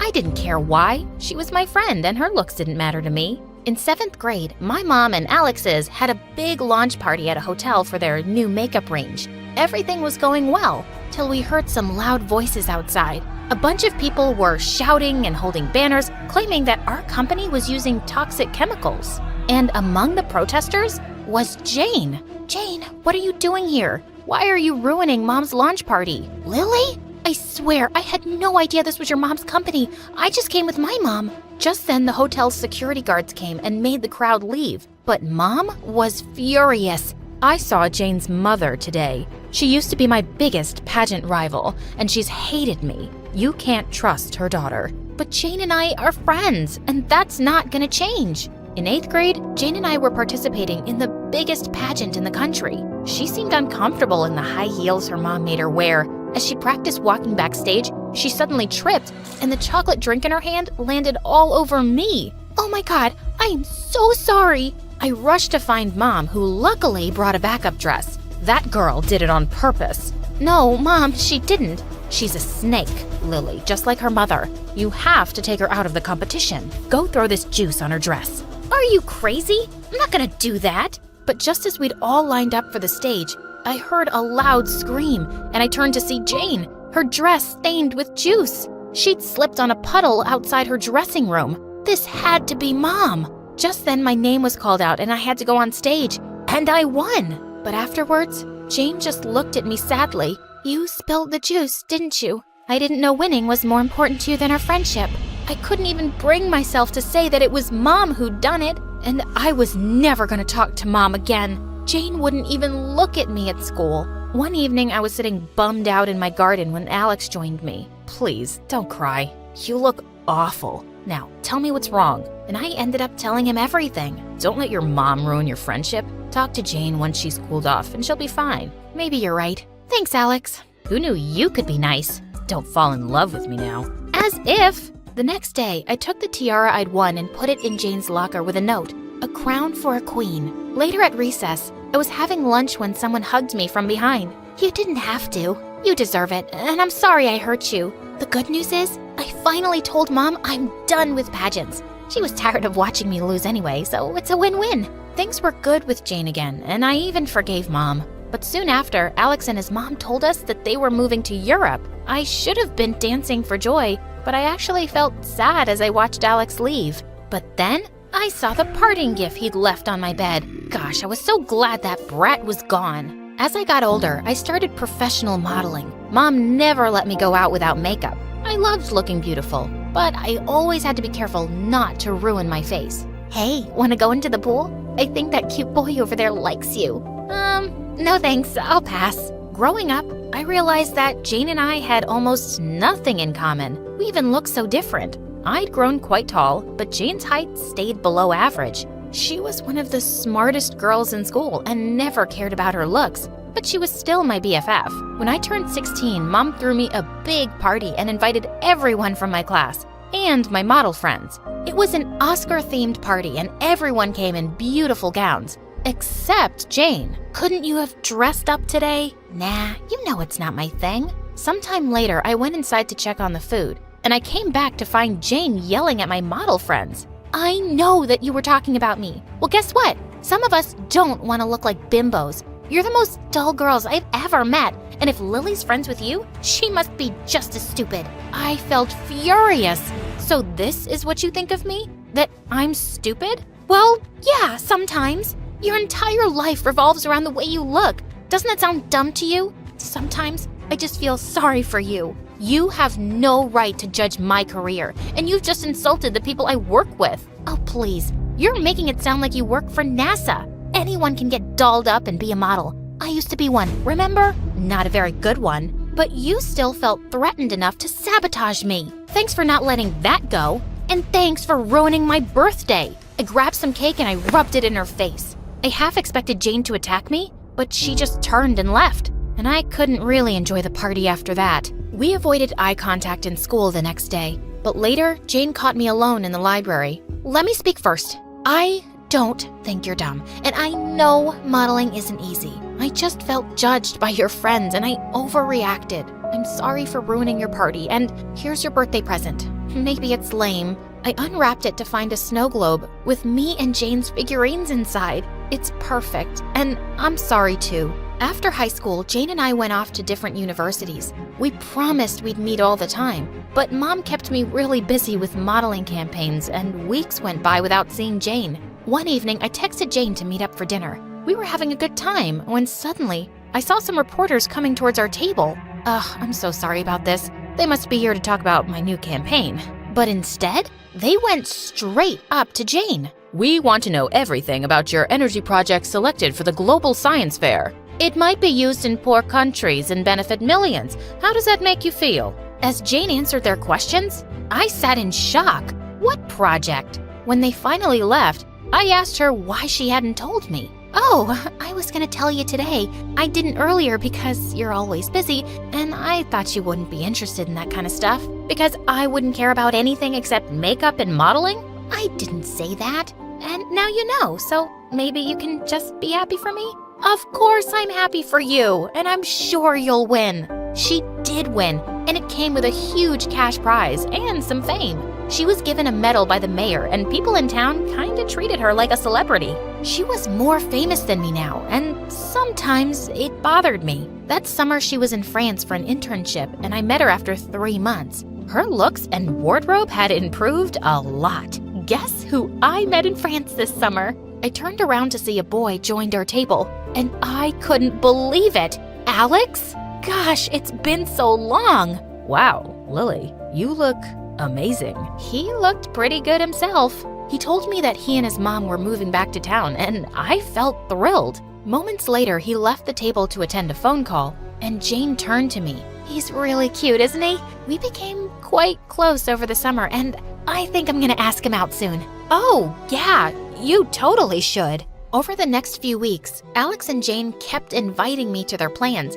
and I just couldn't help feeling attracted to him. He was smart, funny, sophisticated, and his smile sent my heart fluttering. But I had to keep my feelings in check because Jane liked him. One day, Mom asked me to drop something at Alex's house, and I found him sunbathing by his pool, apparently asleep. Man, his abs looked fine. You done checking me out? What? I was just trying to see if you were asleep or dead. Well, that's disappointing, because I was totally checking you out. Are you a model or something? Are you flirting with me, Alex? Yeah, is there a problem? Just wondering why. You never liked me much when we were kids. But you're so pretty now. Is that all? You only like me because I'm pretty?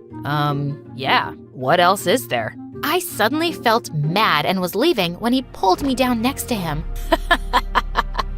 Gosh, it's always been so easy to tease you. For the record, I always liked you. You're smart and interesting, and it doesn't hurt that you're beautiful. Then he leaned in and kissed me, and it felt amazing. Till I remembered Jane. When I got home, I found Jane in the lounge, and she knew. So I dropped by earlier to see Alex and found you making out with him. What a backstabber. Jane, it's not like that. Shut up, Lily. You could have any boy, but you went for him. I think you just can't stand that lately I've been doing better than you. You got jealous, so you decided to hurt me this way. It wouldn't be the first time you played dirty. Oh my God, that freaking pageant. I didn't spill the juice, okay? My mom did. It was awful of her, but seriously, it was like 1,000,000 years ago. Who cares? You're a scientist, just like you always wanted. And yeah, Alex likes me, so deal with it. So I guess Alex just likes a pretty painted face, and everything your bimbo mom taught you finally came to good use. I lost it and attacked her. We screamed and fought till we crashed into a table. We're done. I don't even know why we're friends anymore. Finally, we agree on something. After that, Jane shut me and Alex out completely. I was mad at her for weeks, but then I started to regret the fight, and I missed her. One day, Alex was coming to pick me up, and Mom looked shocked to see me without makeup. Lily, wait. Alex can't see you this way. He already has. He makes me feel comfortable in my own skin. And yeah, I like makeup, but I don't want to hide behind it anymore. Don't you think I'm pretty without it, Mom?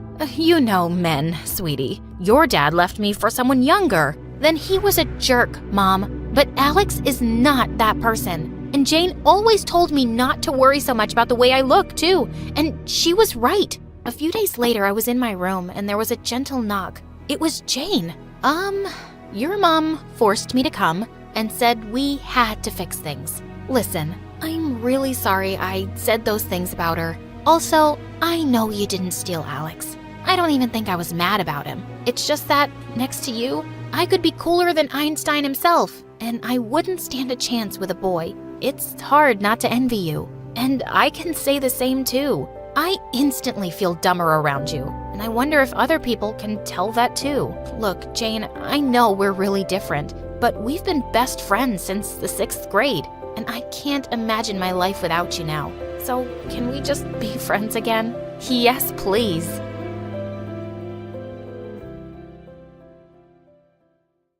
Hi, I'm Chloe, and I'm from Portland. Please do like and subscribe, and I'll tell you what, if you do, I might invite you to my show when I become a famous TV presenter. So, picture your best friend. Got it? Well, now imagine them gone. Gone as quick as a badly rated Netflix series. Ever since I can remember, my best friend was Jade. Literally, we started our lives side by side because our moms were next to each other in the hospital. They became best friends, so it was written that we'd be best friends too. We were practically inseparable, the dynamic duo of mischief. You could say at times I got a little hot-headed, and Jade would always try to calm me down. One time in kindergarten, our grand cardboard castle faced a royal crisis when this boy refused to let us princesses in. You shall not pass, as I am king. Yeah? Well, you're only a king if you wear a crown, and I'm about to knock yours off. Wait, you'll get in big trouble. You're right. Much better to do a liquid siege. And Jade reluctantly helped me pour water all over the castle until it became soggy and collapsed on his head. Growing up, I wanted to be a famous TV presenter.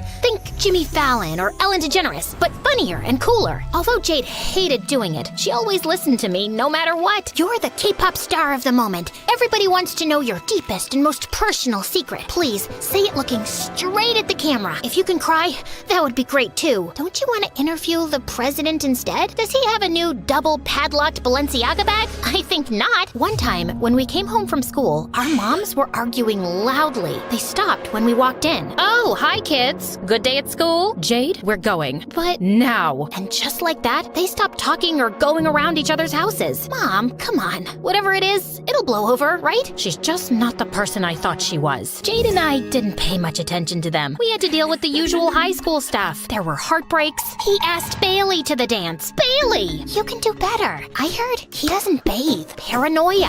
What if I freeze and no words come out, then I pee myself and everyone laughs at me? You're just getting a soda. Complete meltdowns. How am I supposed to remember all this stuff? This is just torture. You could be the first person to sue the school. Nah, who cares? I'm gonna be rich and famous anyway. Jade was always there for me, and I figured we'd be besties forever. But as it turns out, I was wrong. One day, I raced to school because I wanted to show Jade my updated show reel, but she wasn't in. So I texted, and I could see she read it, but didn't reply. It's cool. She's probably ill. Or maybe her mom took her out of school again. Oh yeah, she does that sometimes. For yoga or something. And Jade hates it. Anyway, by the evening, still no reply. Not even a quick, hey, I'm alive text. The next day, she wasn't in school either. Or the next. And nothing was on her socials. Not that she posted stuff anyway. Did aliens abduct her? Is she going through a phone detox? Did I do something wrong? I have to find out. By the time I got to her house, I was angry and preparing what to say. See this friendship bracelet? Given that you don't care about our friendship, I'm gonna rip it off and burn it. But when I went to knock on the door, I realized it was already open. To my shock, the place was empty.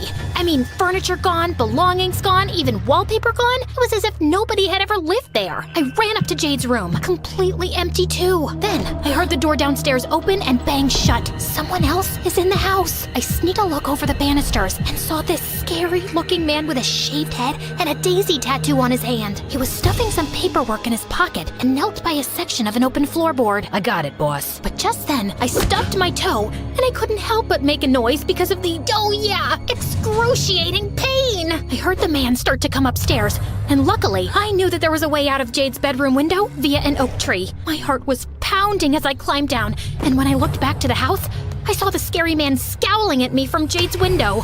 I ran home so fast and told Mom everything. Jade and her mom have gone. What did you and her mom fall out about? It was nothing. People change and grow apart. It's how it is. I thought that was really weird as they'd been as close as Jade and I could never imagine falling out with Jade like that. Soon after that, I was taking out the trash, and there I discovered a scrunched up lyre with daisies on it, just like the tattoo the scary man had. I didn't say anything to Mom because I knew she'd make me stay away from it. But hey, a good presenter is always ready for action. The website on the flyer was a place called Harmony Farm. It looked like one of Jade's mom's yoga trips, but weirdly, there was no phone number or address. A place called Harmony Farm can't be that bad, can it? I figured Jade was okay and would be back in contact soon. After all, we are best friends. But weeks went by and still no contact. I was angry, but when this bully tried to trip me in the canteen, I didn't unleash my inner Hulk with the help of an image of Jade scolding me. No, you'll get in trouble. Then Mr. Triple lot turned lunch into a chaotic circus with flying milkshakes and frosted donuts in all directions. Enough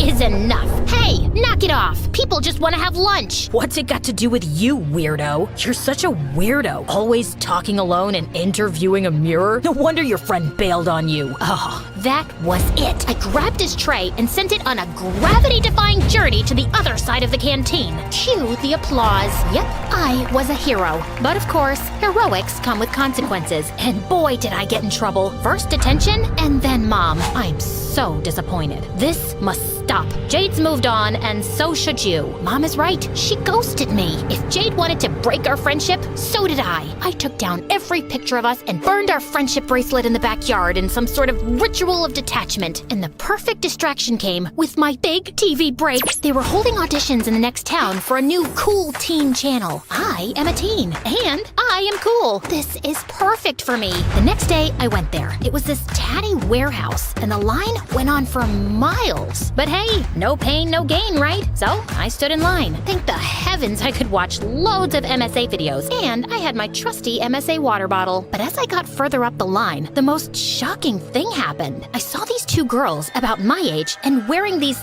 hideous yellow dresses, talking to some people in line and handing them something. Please, take a daisy. A daisy? Suddenly, a security guard ran over to them. You two again? What did I tell you? Get out of here. The girls ran away. I had to follow them. They might lead me to Jade. So I went after them and got onto the same bus. They got off at this remote stop, and I followed. They went through a garden gate, and so did I. Exactly 5 minutes after them, I started filming just in case they went all midsummer on me. Here we are at Harmony Farm, but I don't see any animals. Suspicious. And that's when I saw Jade watering tomatoes in the same ugly dress. I thought to myself, Chloe, be calm, collected, listen to her side of the story. But instead, I went bat-tail crazy. You ghosted me! And what is with the outfit? Put on a statement necklace at least. Chloe, you don't belong here. Just go. Oh, hi. Nice to see you too. No need to apologize or anything. What happened to all the BFFs forever stuff? You didn't even give me a "it's not you, it's me" speech. That's because it's you.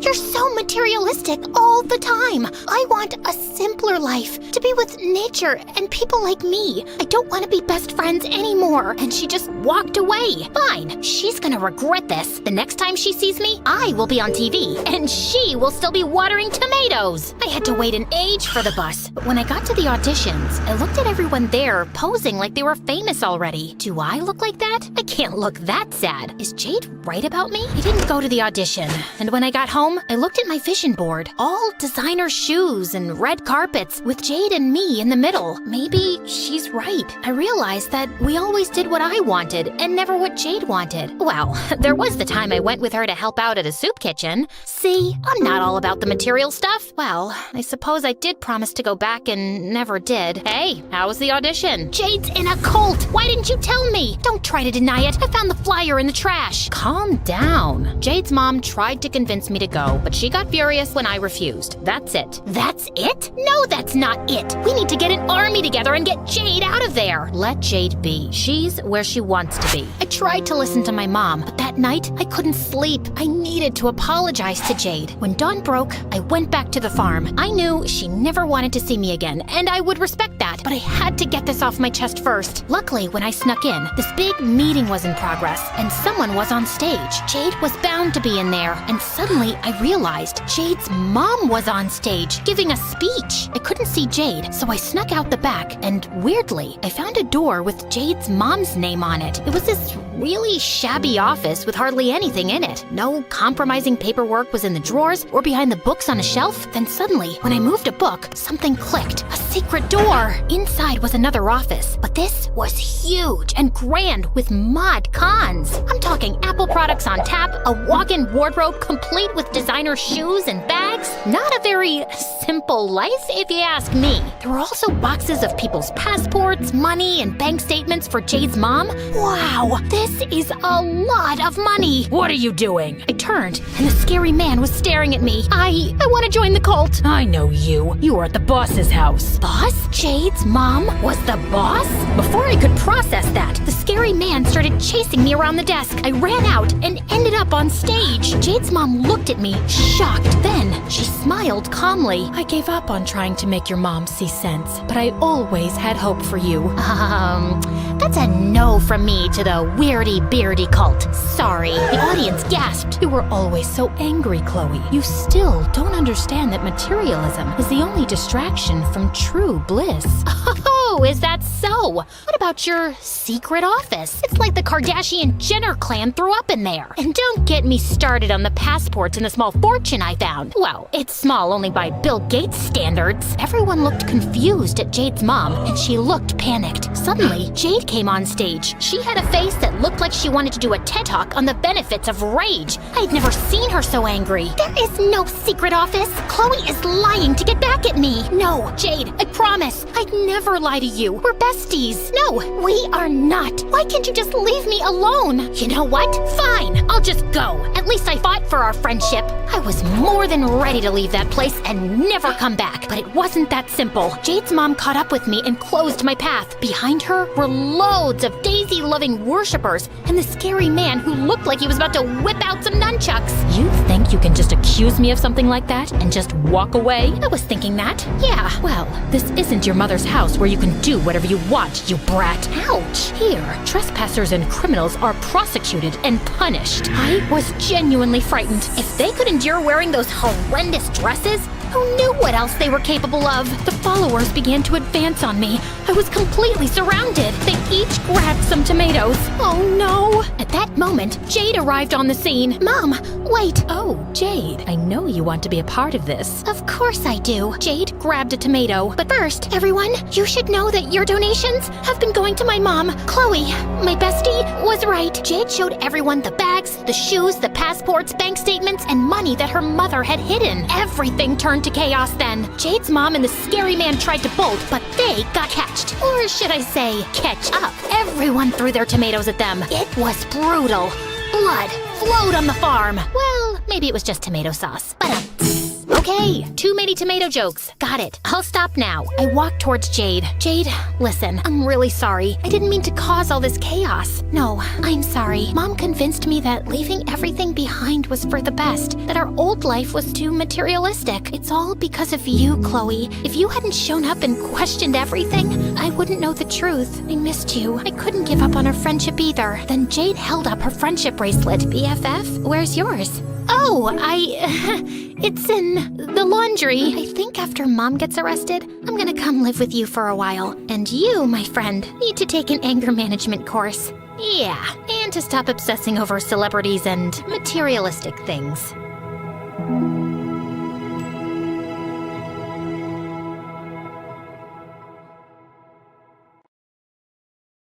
Hi, I'm Summer, and I'm a famous blogger. Please like and subscribe. I was born to a rich single mother who owned a successful chain of hotels.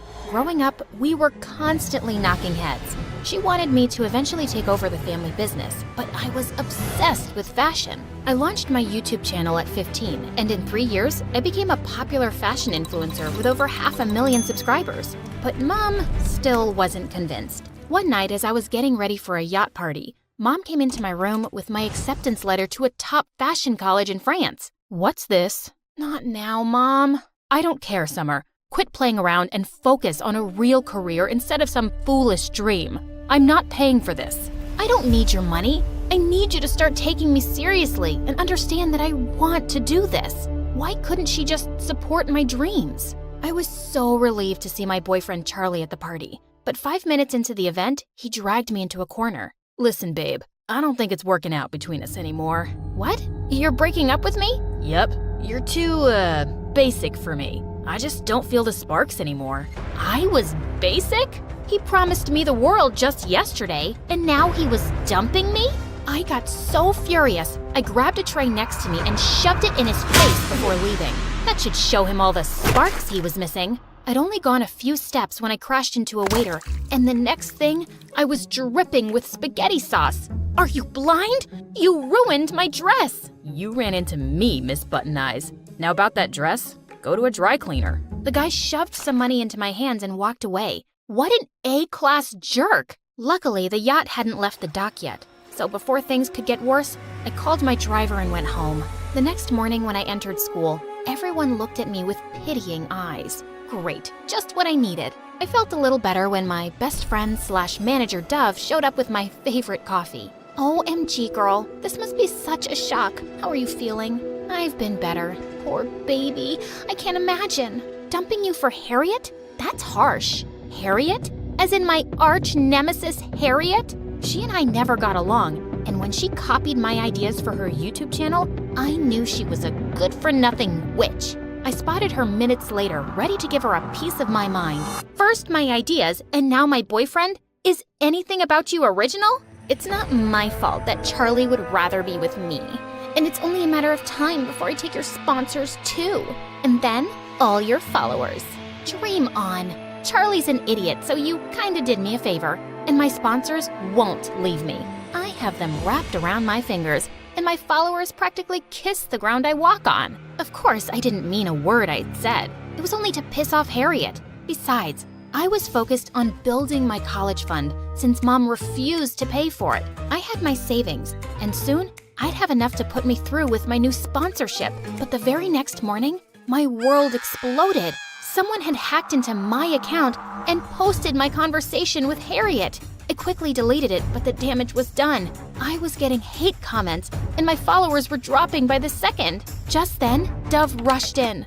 I just got a call from 3 sponsors saying they're canceling their contracts with you. Told you this fashion stuff is stupid. Now, if you're done goofing around, can we decide seriously about college? No way! I'm gonna turn this around. You better, or you'll do as I say. This is your last chance. That's not fair. But Mom was already headed out the door. What a mess. I was pretty sure Harriet was behind this, so I rushed to the school to confront her. But just as I crossed the school field, I tripped and someone caught me just in time. We meet again. He was the waiter from that night. You! Ever since I met you, my life's been a mess. Don't blame me for your troubles, princess. Now, if you're done being blind for the day, could you move? You're spoiling the view. I looked over to see that he was busy painting a trash can? That dumpster is your view? He rolled his eyes and put on his headphones, completely ignoring me. Ugh, such a bozo. I continued on my way, and minutes later, I spotted Harriet in the cafeteria with Charlie. Tell me you had nothing to do with that stupid video. Oh, but I did. Besides being a fashion icon, I also happen to be a genius hacker. Why would you stoop this low? You called my baby an idiot. I had to do something. I wasn't kidding when I said that. I made Charlie popular. Strip all that attitude away, and he's nothing but a guy with an IQ of a tree. I can easily get another boyfriend anytime I want. Fine, prove it. Prom's in 2 weeks. If you find a date before that, I'll eat my words, take responsibility for the video, and say I made it all up. That should get your sponsors back. Deal? And why would I trust you when all you've done is lie and steal?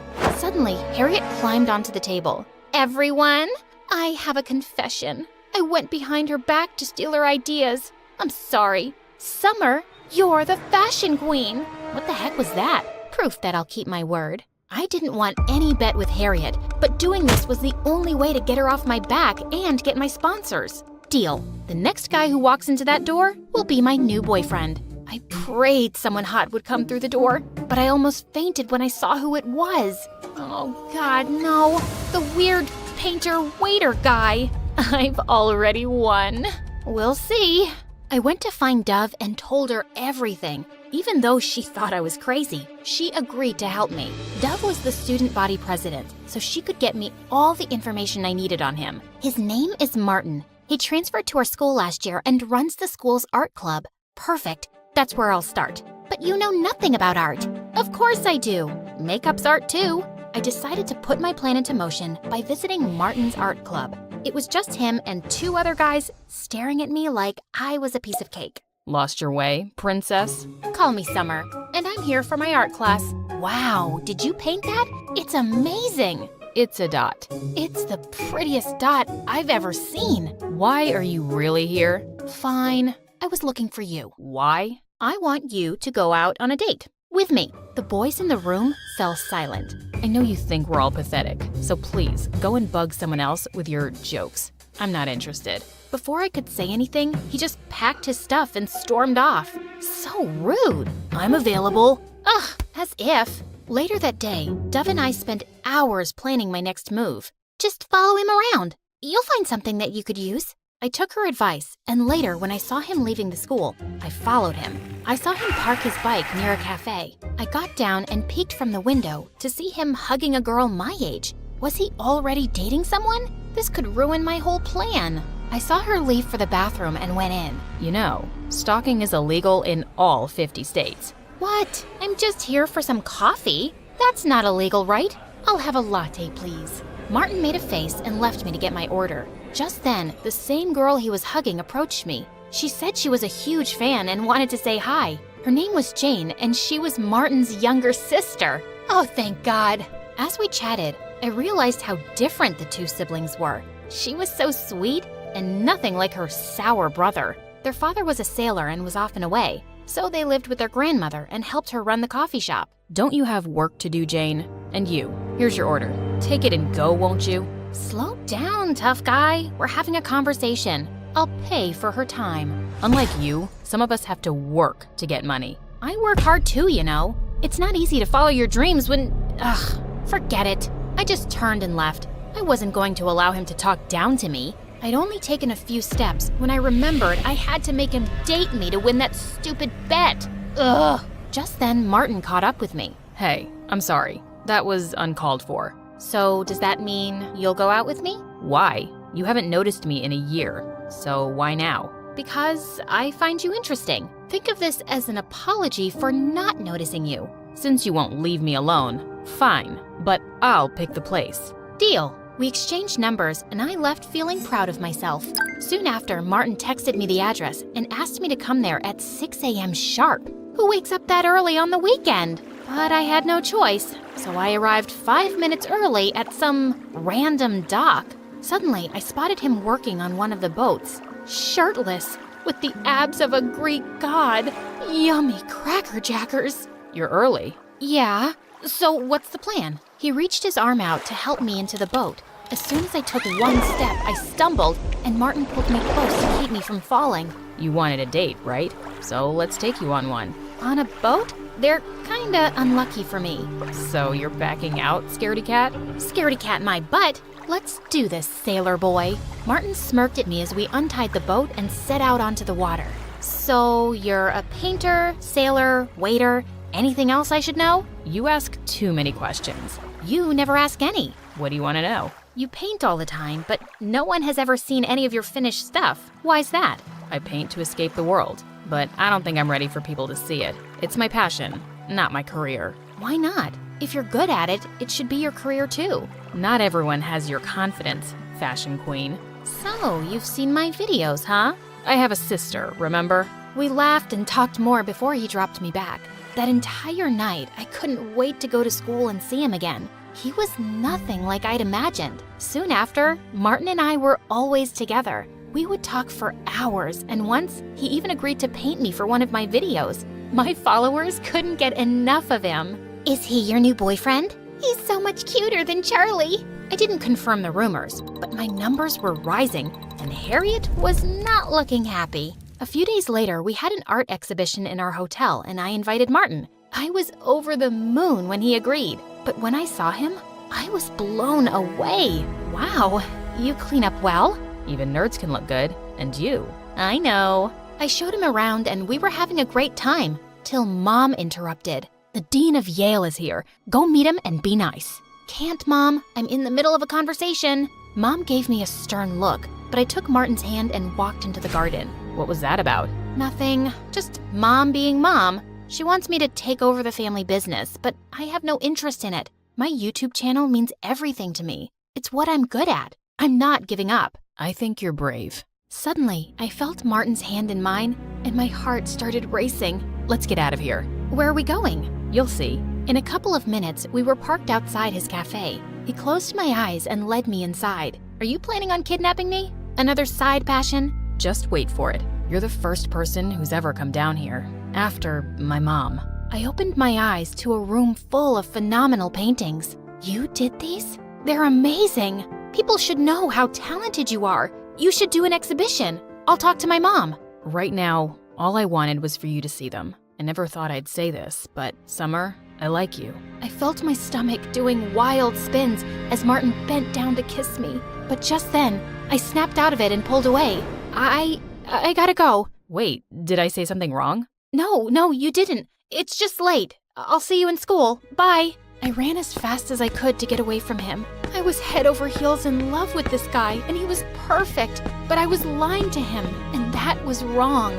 I told Dove about what had happened the next day. You have to talk to him and explain the situation. I'm sure he'll understand that you made a bet to save your channel. What if he doesn't? It'll break his heart. He needs to know the truth, Summer. Dove was right, and I had to do it right away. As I walked into the cafeteria later looking for him, I found Martin on his knees with a banner, asking me out to prom. Martin, there's something I need to... Oh my God, Summer, that's so cute. I turned around to see Harriet walking in our direction. Go away, Harriet. What's your name? Sharton? No. Farton? Oh, I remember. Martin, right? Congratulations, dude. Your girlfriend just won a bet. Shut up, moron. Am I missing something? You don't know. Your girlfriend here just placed a bet that she could make anyone her boyfriend. And well, you just ended up being the random dude she picked. Don't you feel special? Don't listen to her. She's just an idiot. Oh, but I'm smarter than you think. Harriet pulled out her phone and played an audio clip of me and Dove talking about how I'd made a bet to save the channel. So, I was a bet? I thought you actually liked me. I should have known. This was too good to be true. Wait, I can explain. I felt my heart crush as he stormed off furiously. I tried to call out to him, but he ignored me completely. Well, that was embarrassing. But a bet's a bet, and I'm a lady of my word. I'll tell everyone I'm a genius hacker and I was behind the video. I felt like I didn't even care. All I cared about was losing Martin. Harriet actually kept her side of the bet, and I got almost all of my sponsors back, but nothing made me happy anymore. I even planned on skipping prom, but Dove forced me to get dressed. Just then, Mom walked in. So, guess you got your sponsors back, but not the right time, Mom. I just came here to tell you, I'll pay for your fashion school. You've worked hard, and you deserve a shot. Let's see how good you are. I couldn't believe my ears, and I realized that if I could change her mind, I could do the same for Martin. All I needed was a chance to make him hear my side of the story. I hugged Mom tight and rushed to his cafe, but it was closed. I called his house, and his grandmother told me that his father had shown up and they were leaving for a sailing trip for a year. It'd be too late by then. I rushed to the docks and was just in time. Wait, you can't take that. That's my portrait. I made it, so it's mine. What are you even doing here? Don't you have a prom to get to? Not without my date. Too bad. You should have thought about that before lying to me. I know, but I was afraid to lose you. I thought it mattered what people said, but after meeting you, I only cared about how you felt. I'm sorry, I was stupid, but I love you, Martin. You really mean it? Of course. I love you, you weird waiter painter guy. Then I guess I'll stay. He pulled me in for a kiss, and it was worth the wait. Hey, I'm Anna, and I have a crazy story to tell you. But before I do, please like and subscribe to MSA. I grew up in an orphanage, and ever since I was little, I was surrounded with people who loved me. They said I had the prettiest blue eyes, and my smile could brighten up a room. I'm sure you'll get adopted by someone amazing, and you'll live like a princess. I wish, but I don't want to leave you guys too. I loved my life there, but I wanted a real family too. My wish came true when I turned 5, and a rich supermodel, Clara, adopted me. She traveled a lot for work, and I became her favorite travel buddy. When I turned 16, I started a YouTube channel documenting all my travels, and within 2 years, it had more than 20 million subscribers. Life was great, but then one day, everything changed. I was in the cafeteria when my best friend Candace came running to me. We'd been friends ever since I got featured on her channel where she pranked people. You've gotta see this, Anna. There's a girl who looks exactly like you. Candy, is this another one of your dumb pranks? I still haven't forgiven you for stuffing fake spiders letters in my locker. Girl, I'm not fooling around. Trust me. Now get up. Just then, a girl swooshed past the crowd and hugged me. And when I saw her face, I almost passed out. We were identical. Holy mother of toads. Told ya. It's really you, Anna? Yeah, but who the heck are you? And why do you look like me? The girl told me her name was Jamie, and she was my twin sister. My head spun in 1,000 directions as I pulled her to the side to talk. Okay, tell me everything. Our parents, are from Hawaii, and that's where I grew up. It's a beautiful place. You should visit. Oh, wait, I'm sure you've already been there since you've been everywhere. Get to the point, Jamie. Sorry. So I didn't know I had a sister till I saw your videos. I am so happy to have found you. How are you so sure I'm your sister? Maybe we're just two people who look exactly like each other. When I saw you, I confronted our parents, and they told me that they gave you up because they couldn't afford 2 kids. That makes no sense. Listen, I get it.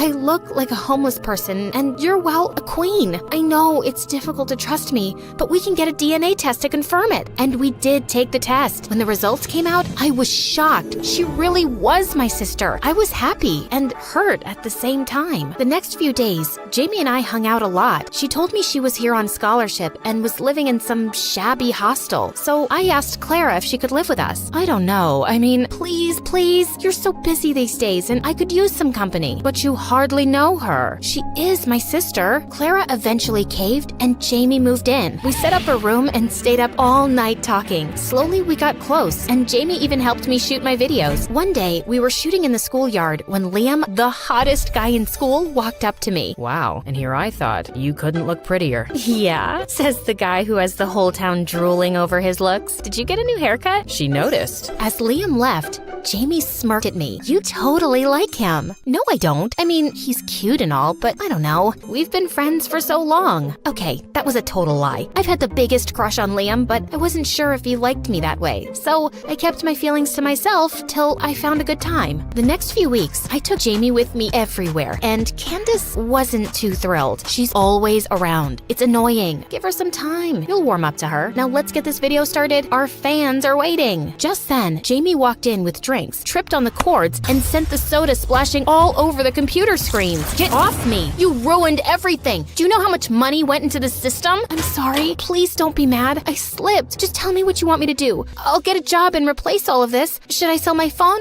I'll even sell my hair. Oh shoot, Jeez, Jamie, chill out. Accidents happen. Candy, I'll replace your stuff. Let's not make a big deal out of this. Candace left angrily, and Jamie cried all day until I took her out for ice cream, and she finally shut up. We even decided to stay home that weekend because Jamie was so bummed out. But then Liam invited me for a party, and I couldn't say no. I asked Jamie to tag along, and she reluctantly agreed. But my jaw dropped when I saw her dressed up. Wow, you look, well, like me. It's nice, right? I wanted to make an impression as your sister. Can't let your reputation stink just because I do. Don't say that. You look great. We were having a blast at the party, and thankfully, Candace was in a good mood, and she and Jamie made up. I was getting some drinks when Liam tapped on my shoulder. I'm glad you showed up. How could I not? It's your party. Listen, I've been wanting to tell you something, but I was waiting for the right time. I like you, Anna, like a lot, and something tells me you like me too. Liam, Anna, we have to— Oh my god, I'm interrupting something, right? I'm so stupid. Are you mad at me? I think you are. Maybe I should leave. Or no, wait, I don't have a car or money for a cab.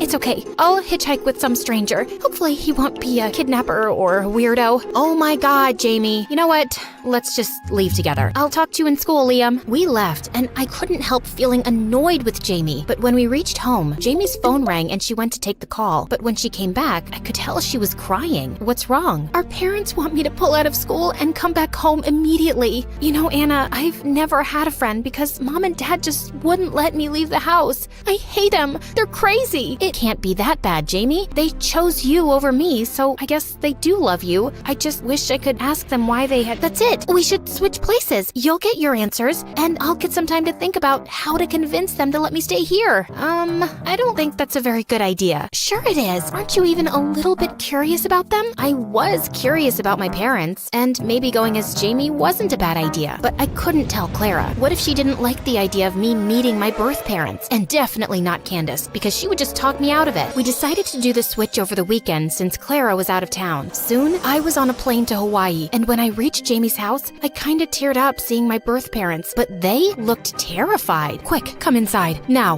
before someone sees you. Hello? No, hi, how are you? Oh, I really hope no one saw you. Just go and clean up and we'll talk.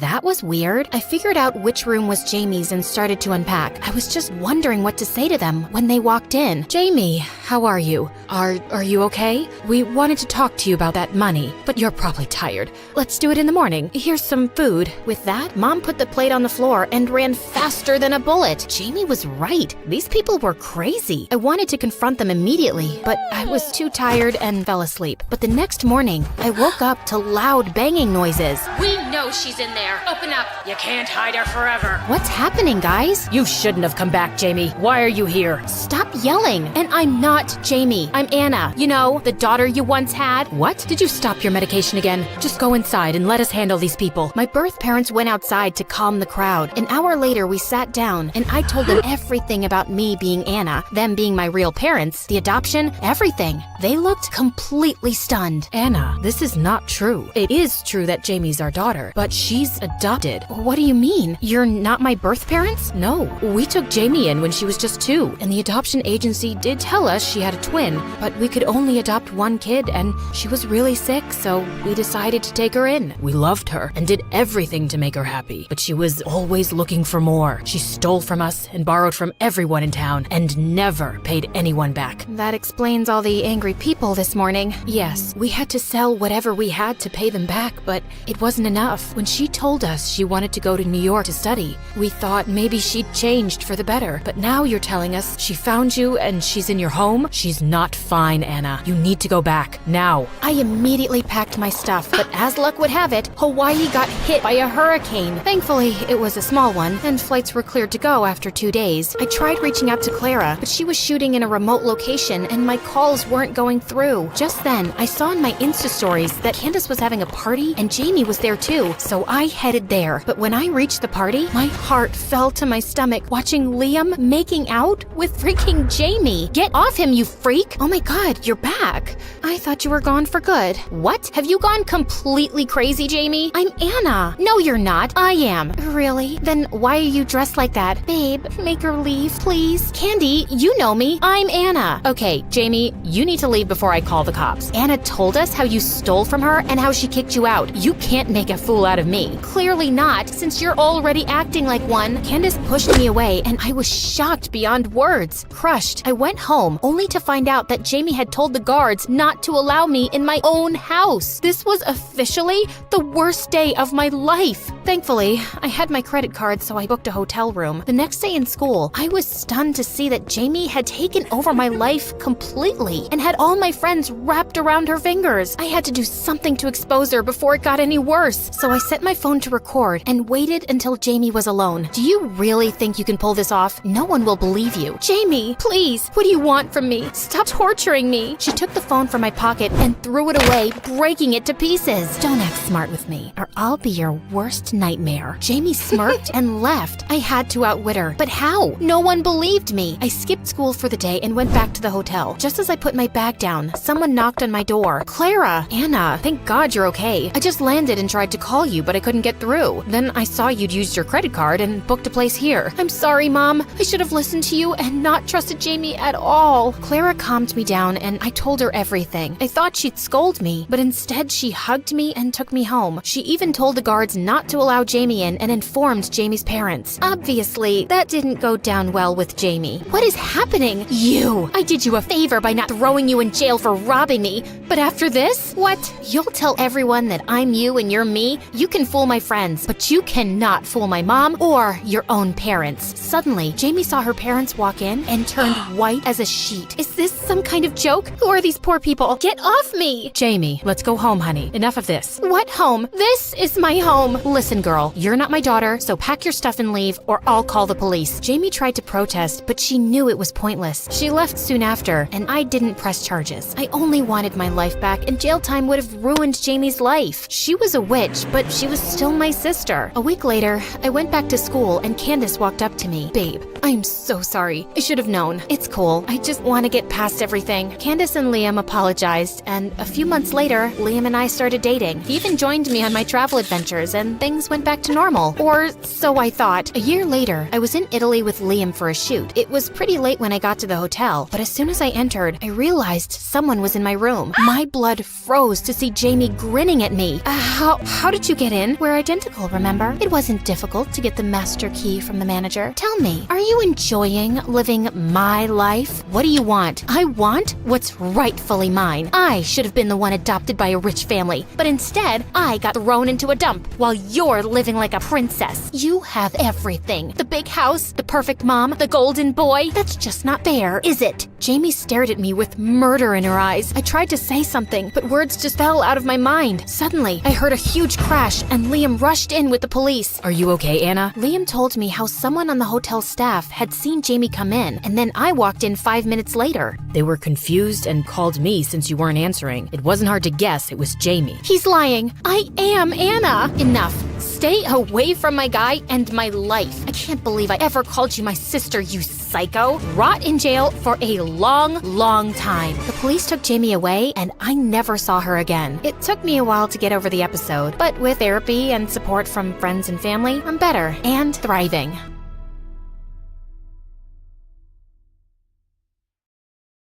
Hello, friends. I'm Aria from Chicago. Before I tell you my incredible story, please like and subscribe. I know everyone thinks their dads are strong, but I knew for a fact that mine was the strongest. He was an Army major, and I was super proud of him, but because of his job, he was gone for months. Mom left us when I was a baby, so Grandma took care of me in Dad's absence. But when I was in 7th grade, he gave me the best news ever. He was getting remarried, and I was getting a new mom and a sister. Dad got me the most gorgeous pink dress for his wedding, and everyone couldn't stop gushing about how pretty I looked. Until my stepsister Jenny crashed into me and spilled her orange juice all over my hair and clothes. I'm so sorry. There was a bee chasing me. It's okay. The wedding's over anyway. My stepmom doted on me, and Jenny, well, she was also pretty awesome. But sometimes she went overboard with her kindness. Aria, I made these napkins for you with my own hands. That would have been cute if Jenny hadn't made that out of the dress I wore on our parents' wedding day. Once, Jenny and I were playing in a nearby park, and after a few hours, we felt hungry. So Jenny went home to fetch something to eat. Suddenly, I heard her screaming, so I ran to her and found one of our neighbors holding her by her collar. What are you doing, Mrs. Sparkley? I caught this little thief trying to break into your home. She was crawling through the kitchen window. That's because I forgot the key and no one's home. Yeah, she's not a thief. She's my sister. Your sister? I'm sorry, honey. You're so pretty. You both don't look related at all. It was true that Jenny and I looked different, but the way Mrs. Sparkley said that made me feel bad. And Jenny looked ready to explode. And you look like you're related to a family of pigs. Here, eat some dirt. Jenny grabbed a fistful of mud, threw it on Mrs. Sparkley's face, and ran away. Dad had to face the anger of a furious Mrs. Sparkley for an hour that evening. Soon, Jenny joined my school, and I was glad to introduce her to my friends. But I noticed that she tried to copy me in everything. We ended up buying the same clothes. She joined the school's drama club like me, and she even brought pasta to school every day like me, even though she hated it. Then one day, I got to know she wanted to play the role I was auditioning for in the school play, so I simply stepped back to give her the chance. And she did manage to land the role.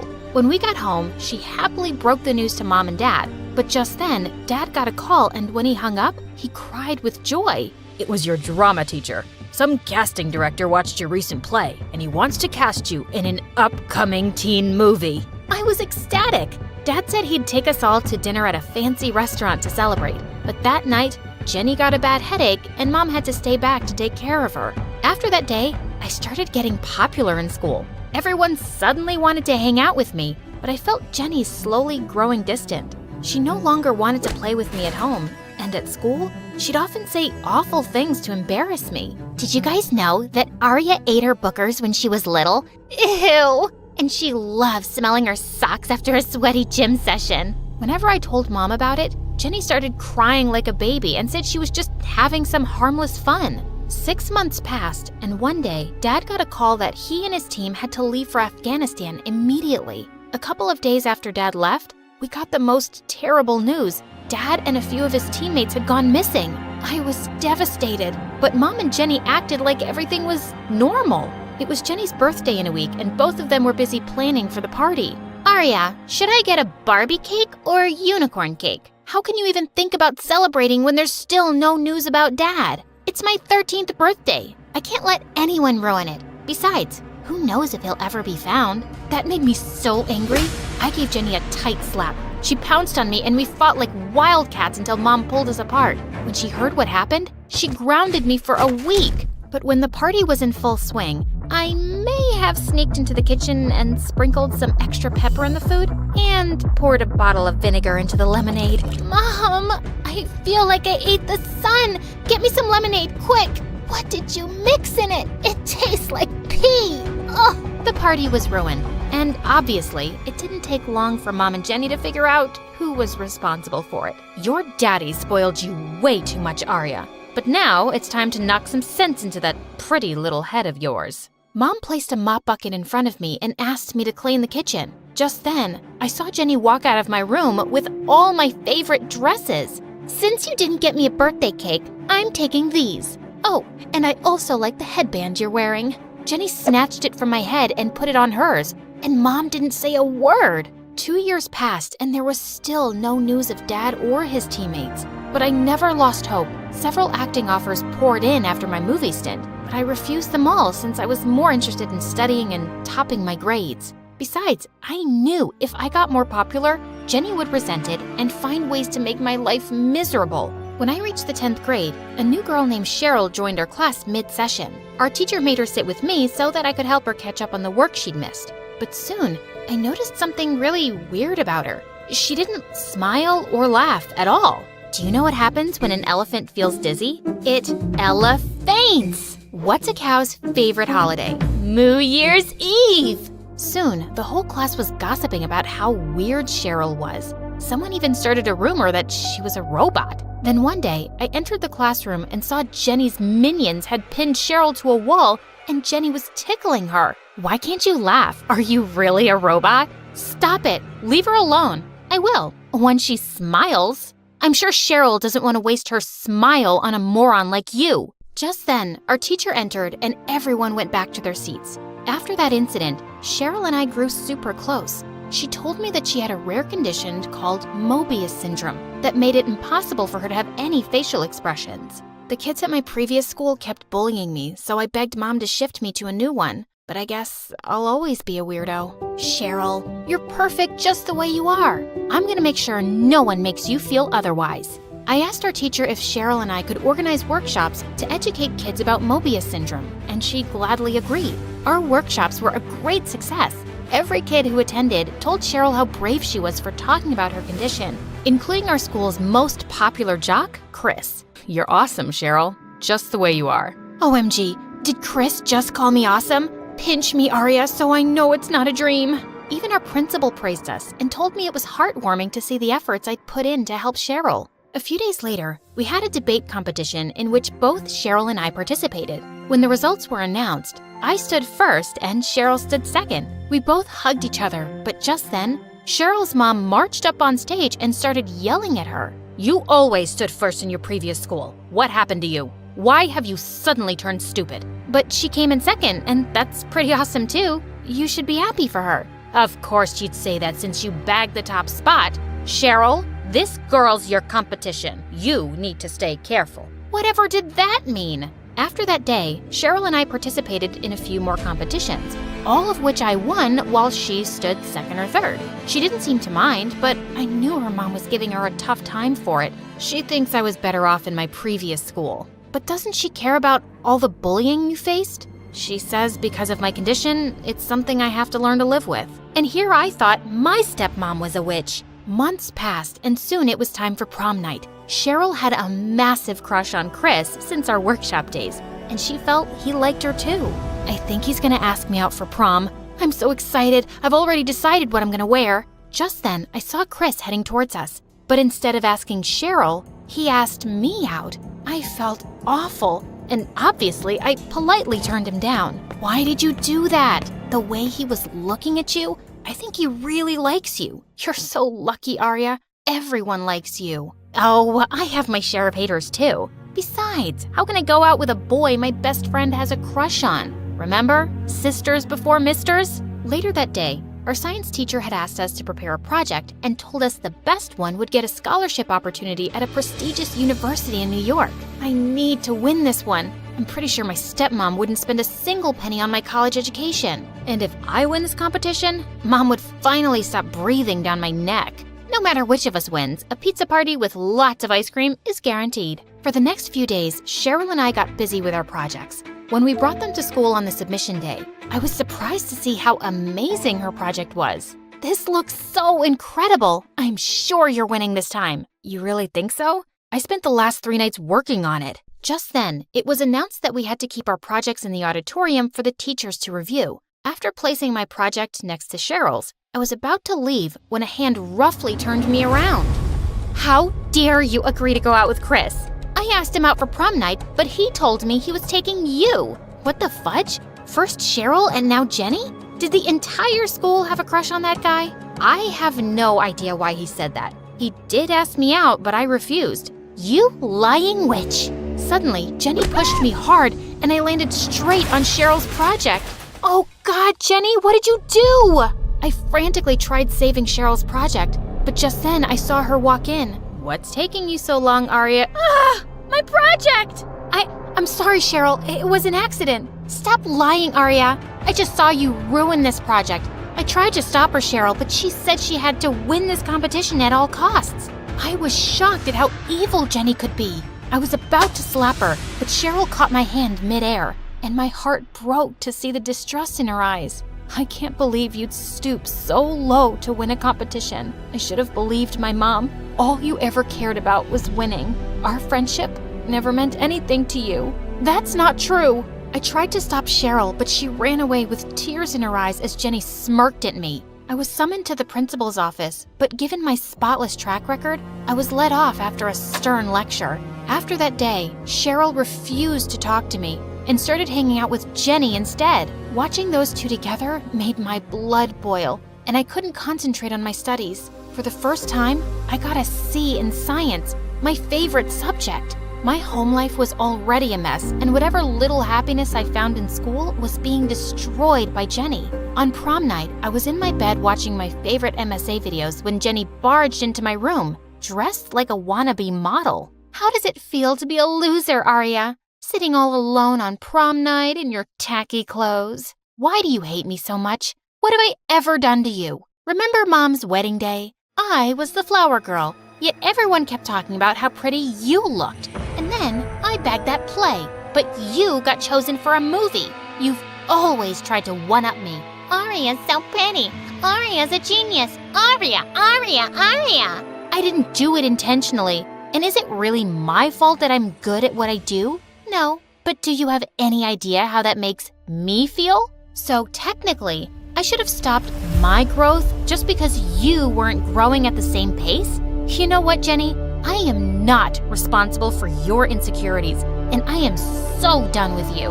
The moment she left, I called Chris and told him I was ready to go to prom with him if he was still interested. He gladly agreed, and when I arrived at the party on Chris's arm, I could see Jenny's jaw drop to the floor. And then she looked angrier than a raging bull and came charging at me. But before she could reach me, someone stepped in between us. Don't you dare mess with my best friend. Cheryl? You said you wouldn't be attending the prom. Well, guess what? I changed my mind, and I am so glad that I did. How else would I have gotten the chance to hear you bragging to your friends about how you lied to ruin things between me and Arya? Jenny looked stunned for a moment. Then she tried to attack Cheryl, but before she could, a crowd of angry girls picked her up and threw her out. Cheryl apologized to me a lot, and I decided to give her another chance. Later that night, when Chris dropped me home, I opened the main door, but right then, a bag came flying at me. Thankfully, I dodged it just in time. How dare you think I'll let you into this house after what you did to Jenny? Stealing the boy she likes? Humiliating her at prom? Take your bag and get lost. Go scrub someone else's toilets now. No one talks to my daughter like that. It was Dad. I was thrilled to see him and ran straight into his arms. He'd listened to every word of what Mom said, and he was furious. Dad asked me if this is how I'd been treated in his absence, and he immediately sent Mom and Jenny packing. Dad then told me he'd been captured by the enemy and held hostage for 2 years. But then the government struck a deal with them and they released him. I missed you so much, Dad. I missed you more, sweetheart. As Dad pulled me in for a hug, I knew my life would be perfect again.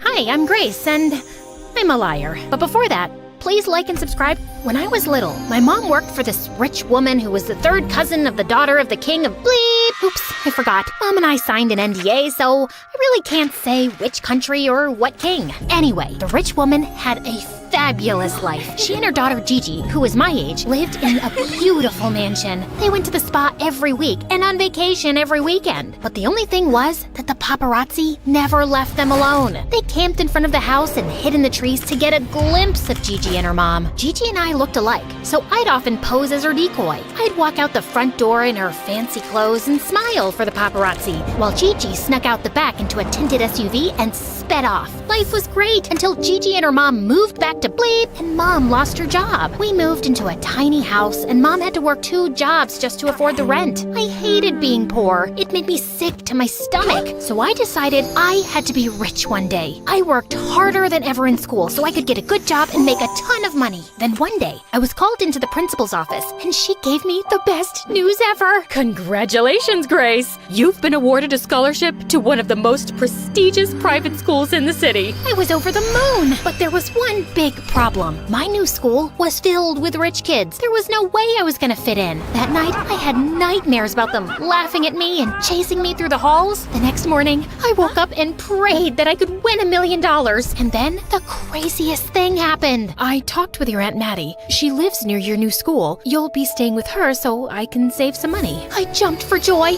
I just hit the jackpot. Aunt Maddie was a filthy rich lawyer. She was so generous that she'd recently adopted a daughter my age. That evening, Aunt Maddie's chauffeur picked me up in a limousine and drove me to her mansion. My adopted cousin Victoria greeted me at the door. She looked like a supermodel, aside from these huge glasses that were way too big for her face. Victoria took me to my room, and as I was unpacking, she kept staring at my clothes. Whoa, what happened? I've seen homeless people wear better clothes. I was so embarrassed. I started crying like an idiot. They're all I have. I'm poor.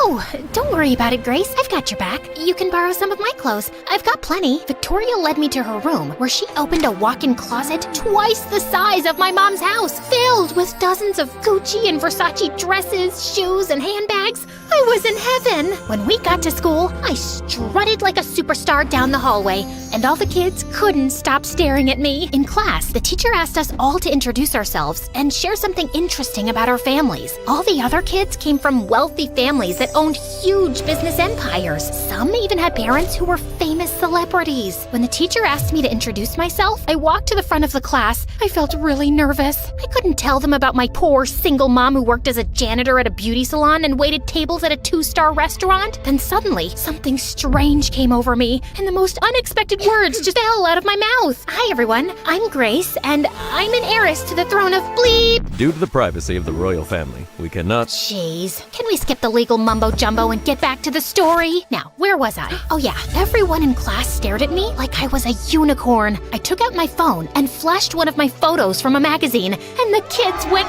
wild. Victoria appeared out of nowhere and pulled me to the side. Have you lost your mind? You just told everyone a big fat lie. My mind is right where it's supposed to be, if you must know. Plus, it's not really a lie. You were Gigi's stand-in. My mom told me all about it. You're stealing her identity. I'm just borrowing it. She won't even notice. Victoria walked away. Then a bunch of popular kids ran over to me. My plan was working like a charm. Are you really in line for the throne?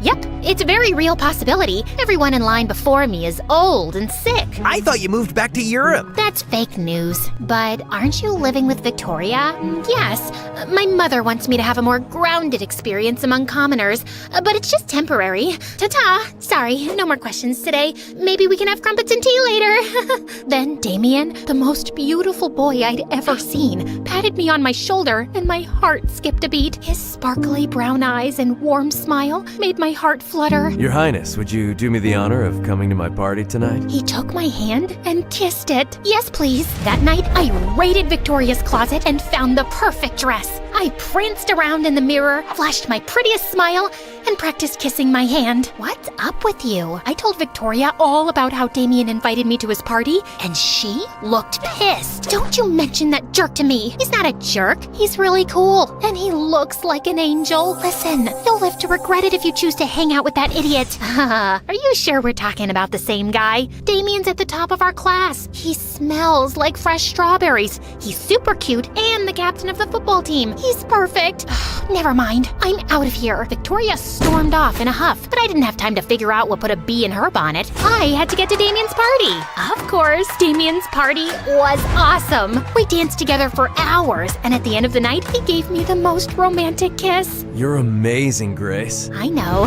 People tell me that all the time. I've never met a girl like you before. Which made sense, because everything I told him was a lie. I must admit, I felt a little guilty for lying, but I wasn't hurting anyone. After that, Damien and I started dating, and we became the hottest couple in school. My popularity was through the roof. Even Victoria stopped shaking her head at me every time we passed each other in the hallway. Life was great until things took a horrible turn. One day, one of the rich kids invited me to an exclusive restaurant. I was busy enjoying my caviar when I looked out the window and saw Victoria and Damien having a heated argument across the street. I was about to go out to snoop on them, but our waiter Brian, this geeky kid from my math class, stepped into my path. Excuse me, you forgot to pay for your food. He gave me a bill of over $200. I had less than $20 in my bank account. I was invited to this party. And we've been told everyone is paying their bill separately. A couple of popular kids started staring at us, so without thinking,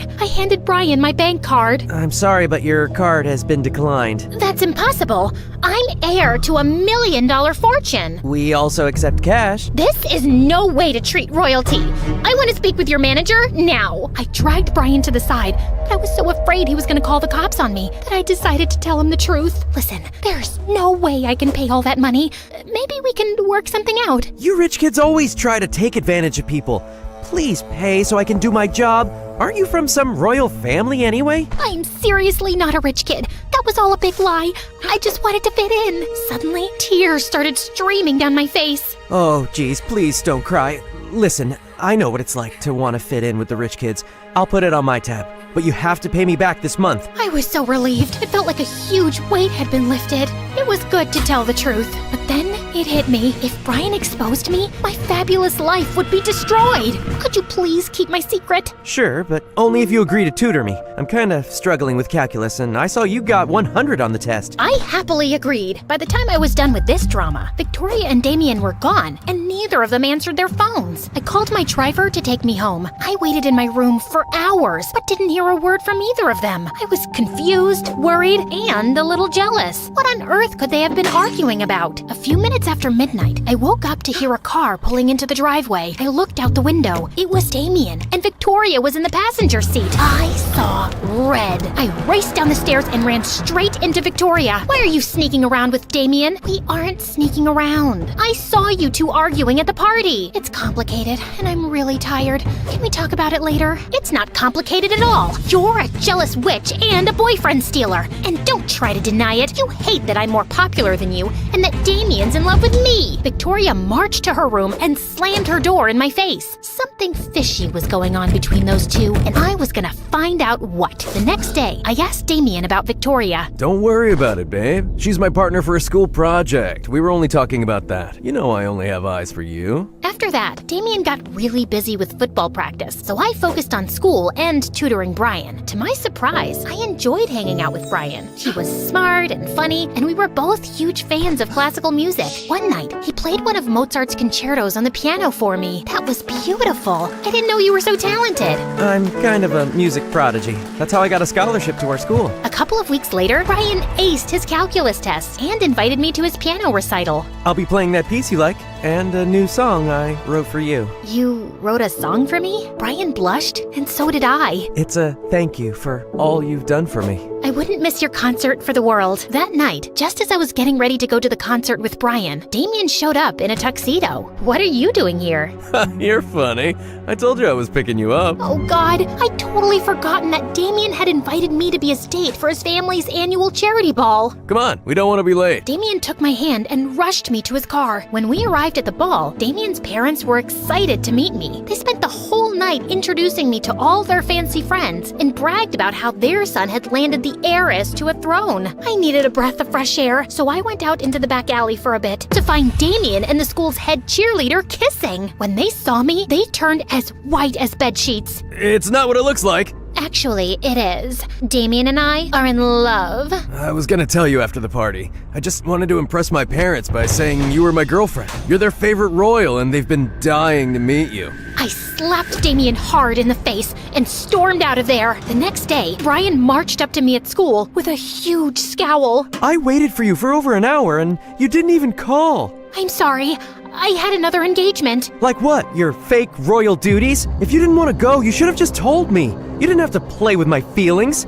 I may not be one of the popular kids, but I don't deserve to be treated like trash. Brian stormed off. I was gutted, and just when I thought the day couldn't get any worse, I got an alert on my phone. A gossip website had done a news report on me and outed me as a fraud. All the kids crowded around me like an angry mob. I ran outside and straight into a bunch of crazy paparazzi. They chased me through the parking lot. I darted down the street and jumped into a cab. Get me out of here, please. The driver hightailed it out of there. When I got home, I raced up the stairs and locked myself in my room. Then suddenly, someone unlocked my bedroom door and turned the knob. Terrified, I hid under the bed. My lies had finally caught up with me. The police would haul me off to jail. My mom would be so embarrassed she'd disown me. The whole thing might even go on my permanent record. I closed my eyes and braced myself for the worst. Please have mercy. I'm just a kid. I made a mistake. I'm sorry. Don't be so dramatic. It's just me. I told you all this would blow up in your face. The lying. And most of all, Damien? Was he dating you too? No, gross. Damien and I lived in the same foster home years ago. That night at the restaurant, I got a text about our foster mother. She'd gotten into a bad accident and had to have a major surgery. She'd just woken up and was begging to see me and Damien. That's it. Damien hates that he was poor and he won't tell anyone he's adopted. Or that he and I know each other from a foster home. And he's always trying so hard to impress his snooty parents. You're not that different. He just wants so bad to fit in. That information hit me like a ton of bricks. At that moment, I decided to make a change. I apologized to Victoria and sent Brian a dozen I'm sorry memes. And I came clean to everyone at school. After my truth was revealed, I wasn't popular anymore, of course. I was even mocked and branded as a liar. But I had Victoria, and I eventually made friends with some nice kids. And it took a while, but Brian and I started talking again after I offered to tutor him for free for a year. In the end, I realized that being a popular fake royal didn't hold a candle to being surrounded by friends that loved me for me.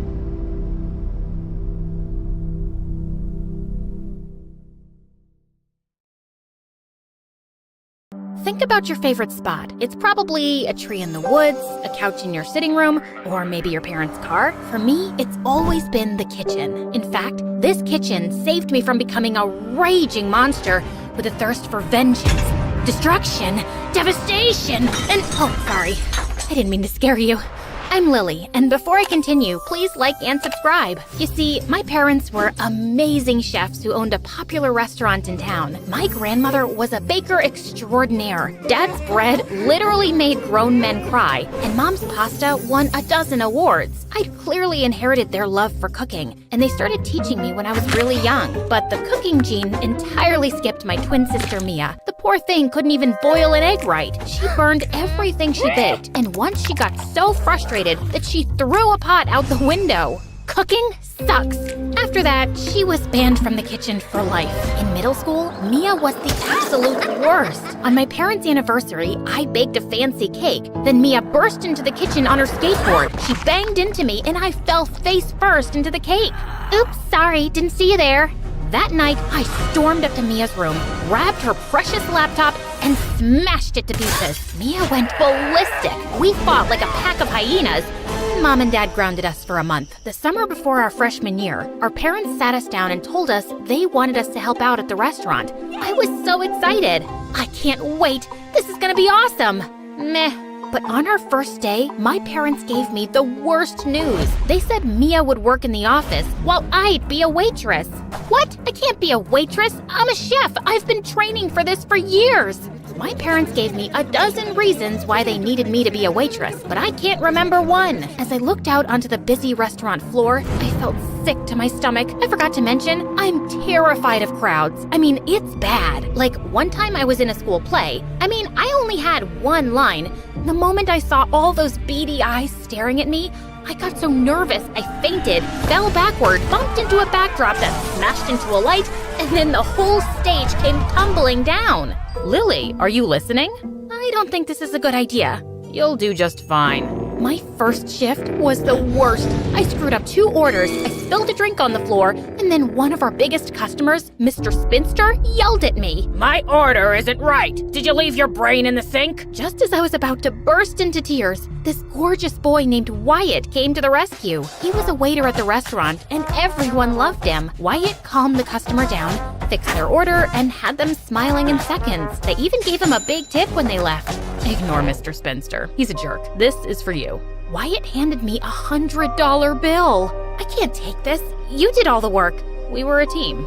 Then Wyatt smiled at me and put his hand on my shoulder, and my heart raced like it had just entered the Indy 500. Wyatt was my parents' best employee, and he took me under his wing. He taught me how to be a great waiter and helped me overcome my fear of crowds. There's nothing to be afraid of. Picture them as silly clowns with big red noses and floppy shoes. Soon we started dating. One time, Mia caught us kissing in the kitchen after hours. Gross, get a room.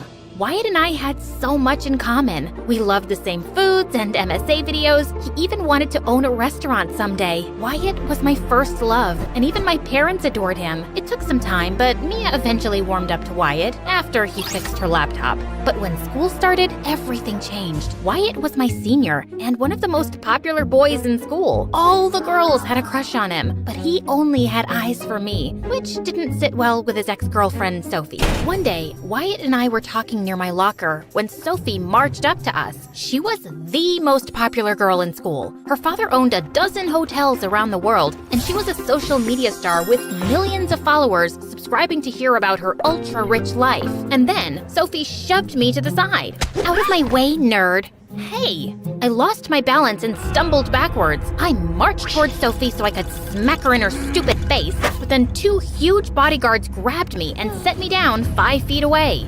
Sophie, why are you being a witch? Oh, Wyatt, that doesn't matter. Listen, I was thinking, breaking up with you was a mistake. I traveled the world and dated a dozen boys, but I could never stop thinking about you. I love you, Wyatt. Let's get back together and make it insta-official. Sophie pulled out her cell phone and started recording as she leaned in for a kiss. Wyatt moved to the side and Sophie fell flat on her face. She was so embarrassed. Sorry, I have a new girlfriend. What girlfriend? Wyatt marched straight up to me. Her name is Lily, and we're in love. Sophie took one look at me and laughed.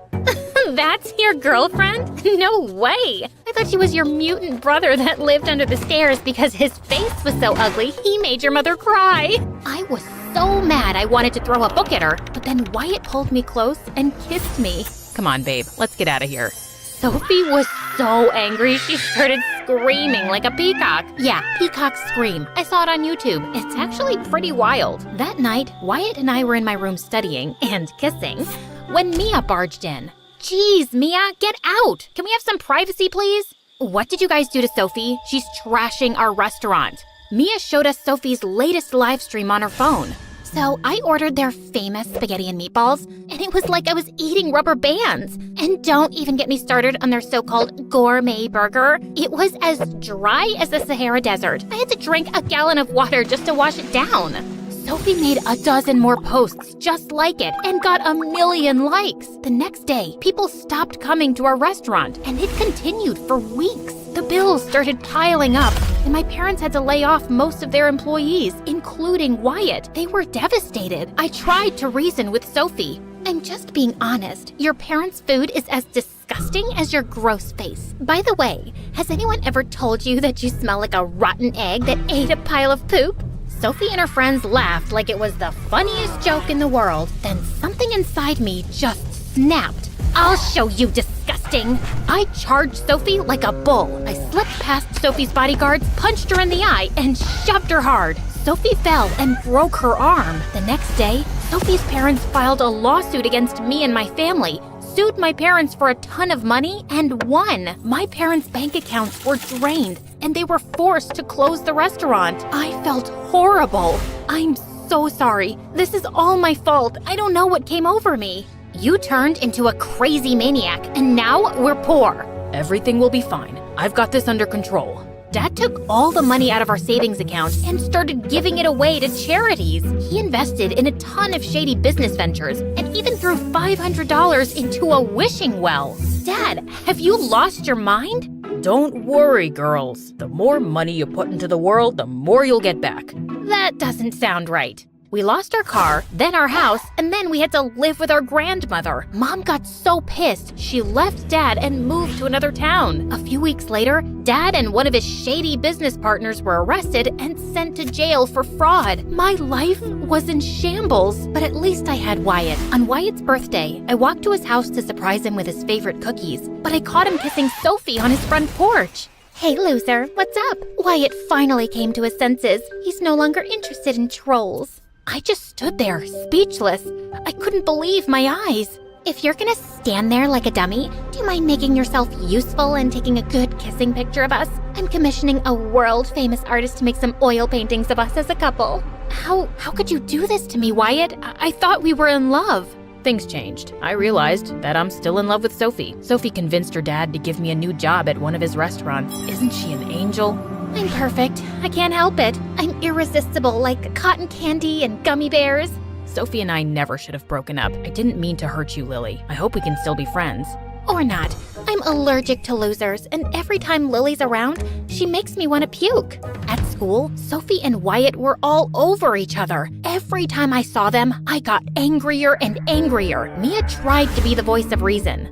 Forget those jerks. They're not worth your time. But I couldn't ignore them. I was furious. Sophie and Wyatt had to pay. I woke up early the next morning to dish out my revenge. First, I threw a rock at Wyatt's bedroom window. I slashed the tires on Sophie's car. Then, I showed up in disguise at Sophie's dad's fancy restaurant where I knew Wyatt was working. I had a bag of roaches hidden in my backpack. When no one was looking, I let the roaches loose on the floor. They jumped on tables, took a swim in a man's chicken soup, and a couple of them crawled into Wyatt's hair. The customers started screaming and ran toward the door. An old rich lady dropped her fancy purse. Hey lady, you forgot your purse! But the lady was so scared, she rushed right past me, hopped into her limousine, and drove off. The next day, the health inspector shut the restaurant down, and Wyatt lost his job. Mia caught me laughing in my room as I watched the whole thing on the news.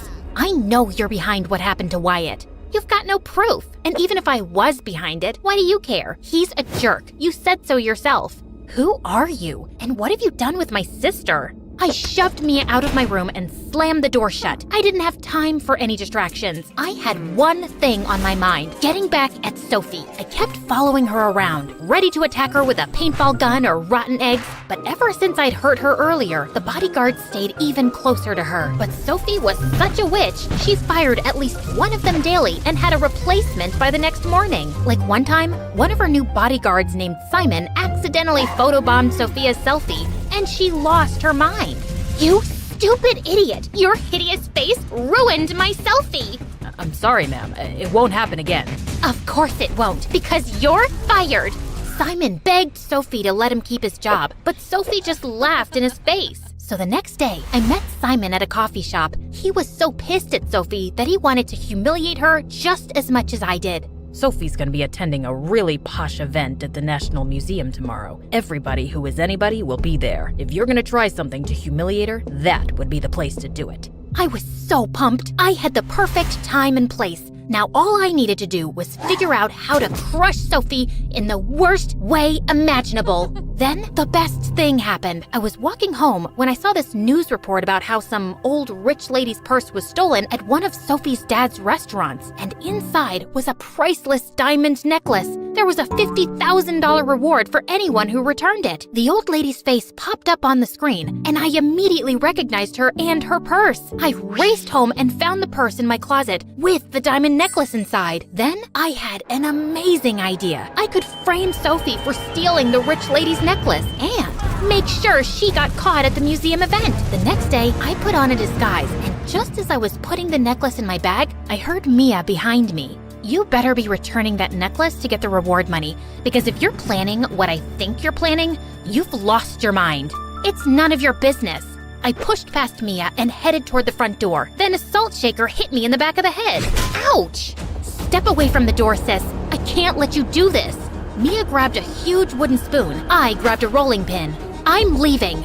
Then you'll have to go through me. Mia lunged toward me, and we sparred like Jedi. I knocked the spoon out of Mia's hand, then Mia threw a plate. I dove for cover. Then I grabbed a bunch of muffins off the counter and threw them at Mia one by one. Mia picked up a cutting board and used it as a shield. I grabbed a bottle of cooking oil and sprayed it in her eyes. I can't see! I darted out the door and headed straight to the museum. When I saw Sophie get out of her car, I walked up to her, but was stopped by her bodyguards. Please, sir, I'm Sophie's biggest fan. I just want her autograph. I'm saving money to get plastic surgery to look just like her. Sophie heard that and told her bodyguards to step aside as she gave me an autograph. Dear whoever you are, you smell like failure. Wishing you well with your life as a loser. XOXO, Soph. While she was busy doing that, I slipped the diamond necklace into her purse, and then I stepped back and waited. Sure enough, the minute Sophie's bag went through security at the museum entrance, they found the necklace inside. She was immediately arrested and carried off by the police, kicking and screaming. I'm innocent, you morons! Take your filthy hands off me! On the day of Sophie's trial, I was over the moon. My revenge would finally be complete. But just as I was about to go to the courthouse to hear Sophie's jail sentence, my grandmother, Mia, and Mom confronted me. You stupid tattletale, why would you tell Mom? I was worried about you. You've changed, Lily. All you think about is revenge. Sophie has to pay for what she did. She took everything from us. Dad made his own mistakes, and you can't keep living in the past and blaming yourself. You have to forgive, honey. Wyatt and Sophie don't deserve my forgiveness. We're not talking about them. You have to forgive yourself. Tears streamed down my face as the weight of the guilt I was carrying dropped down on me like a ton of bricks. We're here for you, Lily. You're better than this. You have to let this go and move on. I went to the courthouse and told the judge that it was all a misunderstanding. I explained how I'd found the diamond necklace and gave it to Sophie to return to the lady. Is this true? Sophie went along with my story, and the judge dismissed the case. Afterward, Sophie came up to me. Why did you do that? I ruined your life, and you could have easily ruined mine. Because someone reminded me that I'm a better person. After the trial, I apologized to Wyatt for what I did, and he said he was sorry for being a big fat jerk. I also started working on my anger issues. I went to counseling, started cooking again, and doing lots of yoga. Sophie's dad felt so bad about what Sophie did to me that he gave me a huge check. No, thank you, sir. Your apology is enough. Mia pulled me to the side. It's great that you're zen and all now, but don't be stupid. Mia was right. I ran to catch up with Sophie's dad. Excuse me, sir. On second thought, we'll take the check. I used the money to reopen our family restaurant. Dad even came to the opening since he got out early on good behavior, and it was the happiest day of my life.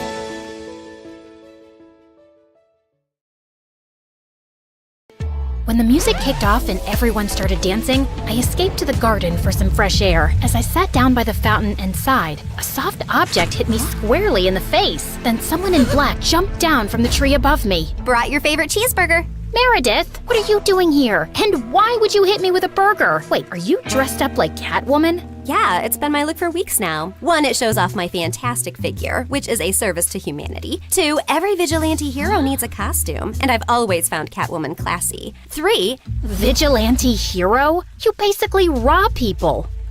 Yeah, like Robin Hood, stealing from the rich and giving to the poor. You steal for yourself. I am the poor. And what's all this you nonsense? Last time I checked, we were a team. But sis, what's taking so long with this mission? It's not that simple.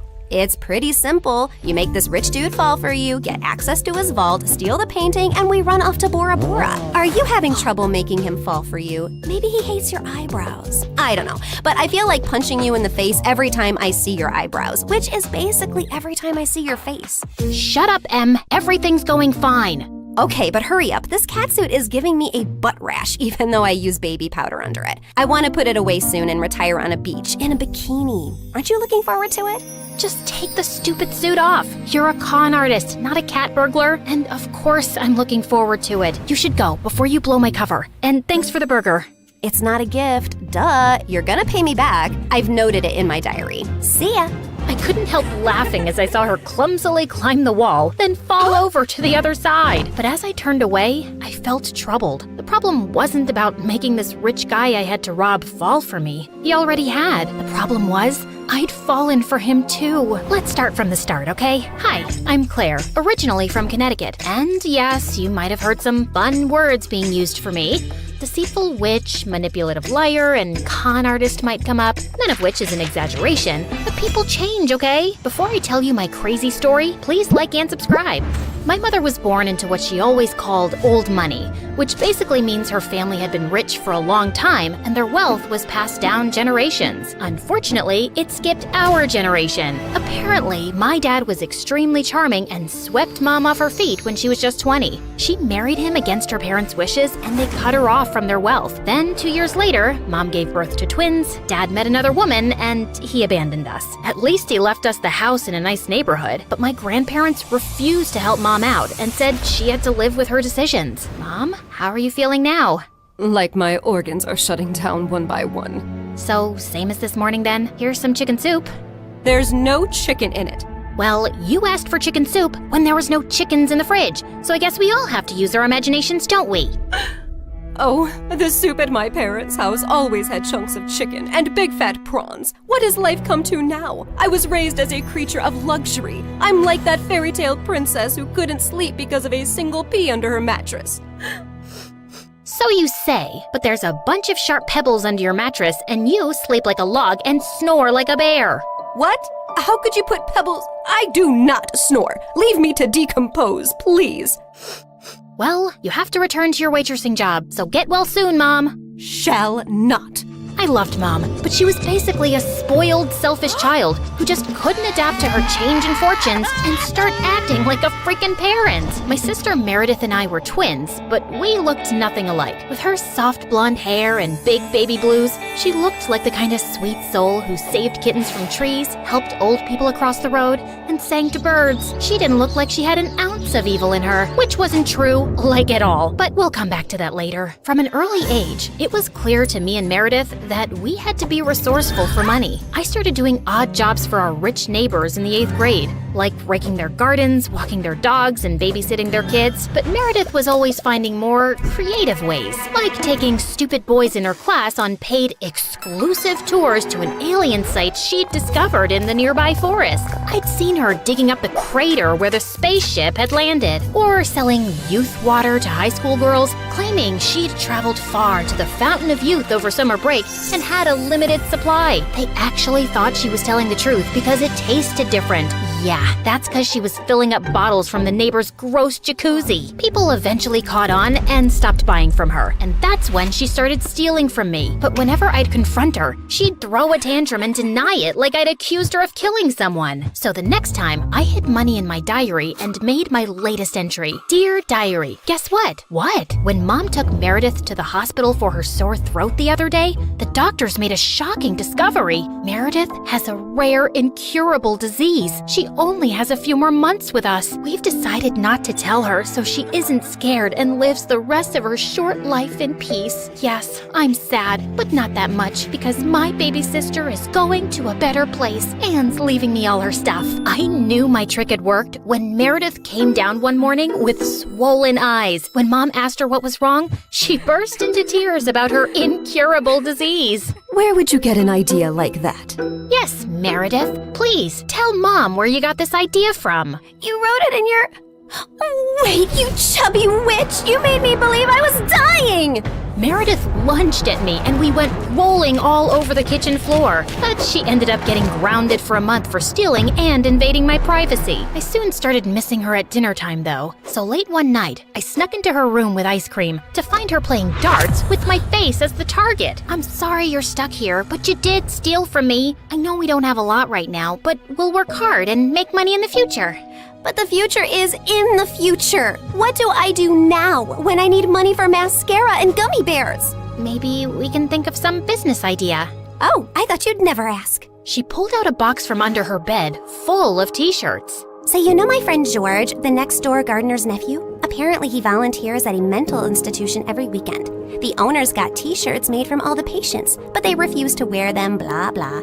So now the mental place has hundreds of these lying in storage. George said he can score them for me, and we could have our own t-shirt range with cute things written on them. Look, here's one I made for myself. I want to go to Bora Bora, but I'm Bora Bora. Please help me. Funny. I'm very serious, actually. I'm gonna live in Bora Bora one day. So, are we selling these t-shirts? I'm in. I also made one for you. That'll be $10, thanks. Money can't buy happiness, but poverty can't buy anything. Please help me. You should pay me for wearing this. Meredith didn't have the best reputation in our neighborhood or school to sell things, so we decided to hit the other end of town and set up a t-shirt stall outside a private school. With my salesmanship and Meredith's flirting, we managed to sell quite a few on the first day. We started setting up shop at different locations, and one day as we were heading home, Meredith suddenly said she had to pee really badly. So we walked up to the closest house to ask if they'd let us use the bathroom. We rang the bell, but no one seemed to be home. I was peeking in through the window when suddenly I turned around to see Meredith already crawling halfway through one. Are you crazy? That's breaking and entering! I'll kick in your face so hard that you'll need plastic surgery, which we don't have money for. If you don't want to be ugly for the rest of your life, let me pee. I let her go and was standing guard at the door when, to my horror, a car suddenly pulled into the driveway and a snooty woman stepped out. Hey, you girl. What are you doing lurking around my house? Were you thinking of breaking in? What? No, of course not. I'm a Girl Scout selling cookies. Yeah, I study in the, Aston Bridge School for Girls. Oh, I see. It's a lovely school. I know many people whose children go there. Sorry for my mistake. I'll be happy to buy some cookies from you. Put me down for 20 boxes. Sure. It's, $5 a box, so that'll be $100. I'm putting your name down on my list, and I'll drop them by tomorrow. That's perfect, sweetie. Here's the money. I'll see you soon. Just then, I saw Meredith slip out the window, and as soon as the lady went in, we ran like crazy down the block and then collapsed on some grass. Look, I took some pastries from her kitchen. Perfect for a spontaneous picnic. That's stealing. Oh, you're one to talk. I heard the whole cookie conversation from inside. You took that lady's money and you're never gonna give her any cookies. I was just trying to distract her before she caught your butt. I didn't think she'd be dumb enough to actually give me the money. I can return it. Look, she didn't do it out of the goodness of her heart. She's a rich snob who was being really rude till she thought you were someone rich too. You didn't force her to give you money at gunpoint. Oh, Claire, this has just given me the best idea. You're not serious. Yes, I am. Dumb people deserve to be tricked. And what does $100 mean to someone who has a gold toilet seat? I knew it was wrong, but it was also so easy. And before I knew it, Meredith and I were wearing private school uniforms and hitting different neighborhoods collecting money for Girl Scout cookies that we had no intention to deliver. We made $2,000 in a month. But one day, when we went up to a rich old lady's house, she invited us in and even offered us cake as we signed her up. How many boxes will that be, ma'am? Oh, none, thank you. You see, I don't buy imaginary cookies. What? I'd heard that there were 2 conning Girl Scouts in town, and I was ready for you. I've called the police, and you 2 will end up in a detention center. Just then, there was a loud bang, and the power went out. In the confusion, Meredith kicked the old lady and yelled, "Run!" As we were sprinting down the street, I suddenly noticed a nerdy-looking boy my age running beside us too, grinning and waving at us. Hey, hold on. Who are you? I'm your new neighbor, Freddy. I'm the one who saved you from that old crow. What? I'm so confused right now. New neighbor? You moved into the house next to ours? Why are you here? I was bored and saw you girls leaving your house, so I followed you for fun. Don't worry, I won't tell anyone about your little cookie secret. When I heard that old lady threatening you, I went to the main circuit board and pulled out a wire with my tweezer, which I always keep handy. You could have been electrocuted. You're either incredibly smart or exceptionally dumb. My mom says the exact same thing, except for the incredibly smart part. Listen, you geek, what do you want? If you think you're gonna get a cut of our profits. No, my parents are well off. They're neurosurgeons. I just want to be friends. I swear, I don't have any siblings and I don't know anyone here. What if we say no? I'll keep following you around until you say yes? Okay, fine. Congratulations. You got yourself 2 friends. Oh, I'm so happy! Merry Christmas and a Happy New Year! And from that day on, that goof really did become our best friend, especially mine. He was like the sibling I never had. I mean, the nice sibling who did my nails and watched the channel I wanted to watch on TV without arguing. He was also really generous. I didn't want to take advantage of it, but Meredith and Mom had no problem keeping all the gifts he was always getting us. We decided to lay low with our conning activities in case the old lady had actually told the police about us. But soon after we joined the 11th grade, a new drama unfolded in our lives. A family moved into the huge white house across the street. Apparently, the couple who'd bought the place was loaded, and they had 5 teenage boys. Finally, some eligible bachelors on our street. Thanks. My feelings aren't hurt at all. Oh, I'm sorry I left you out, sweetie. Maybe you'll find someone too. I mean, they have 5 boys. There's a good chance one of them is gay. What? Why would you think? Okay, girls, here's a basket of goodies for you to take over as a welcome present. Now go, throw yourselves at those boys. Meredith and I rolled our eyes, but we decided there wasn't any harm in checking them out, and we were welcomed by the ugliest quadruplets ever. They were really sweet and really excited to see us, but with their orange hair, acne, and buck teeth, they were not a pretty sight. Man, I feel sorry for those parents. Like, you know, Mom got one average-looking kid, but God made it up by giving her me. But those parents, God decided to use copy-paste on that ugly model. They must have done something terrible to deserve this. You are so rude. Oh, shut up. I know you're thinking the same. I just have the guts to say it out loud. But then a day later, I'd just woken up when the bell rang, and I opened the door to find the most gorgeous boy ever standing outside.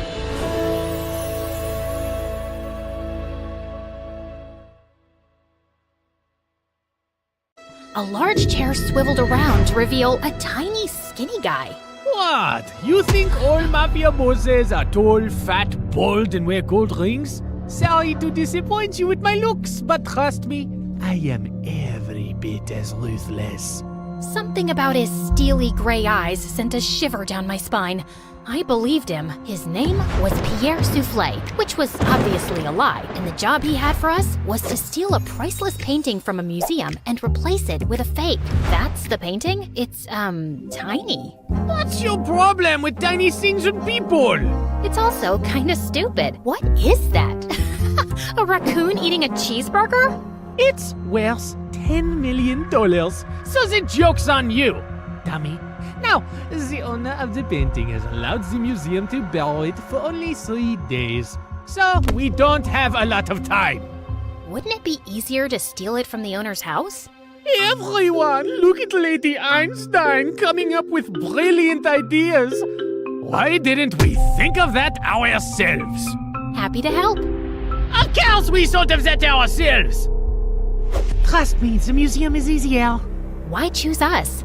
It's a very stupid security measure, but the museum's floors are activated by pressure sensors at night. Anything above 55 kilograms and they go off.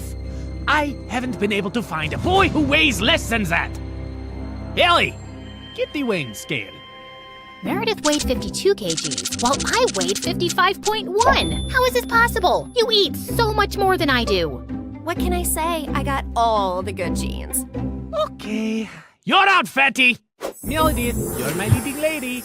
The plan was to enter the museum through its large air ducts, carrying the fake painting with us. We first had to make a stop in the security room and disable all the cameras and alarms. Then we'd crawl back through the ducts till we reached the exhibit area, and I'd lower Meredith down along with the painting so she could switch them out. As Meredith made it to the bottom, I dropped the painting to her, and she missed it, and we heard a loud crack. Oh my god, did you break the frame? Me? It's your fault. Who told you to throw it like that? I was expecting you to catch it, but what was I thinking? thinking? You made us lose the frisbee tournament in 8th grade because you're so bad at catching things. Unless it's someone's boyfriend. Seriously? You were so distracted by that hot boy on the bleachers, your throwing skills were completely off. FYI, that boy was totally into me. Why are we even talking about frisbees and boys right now?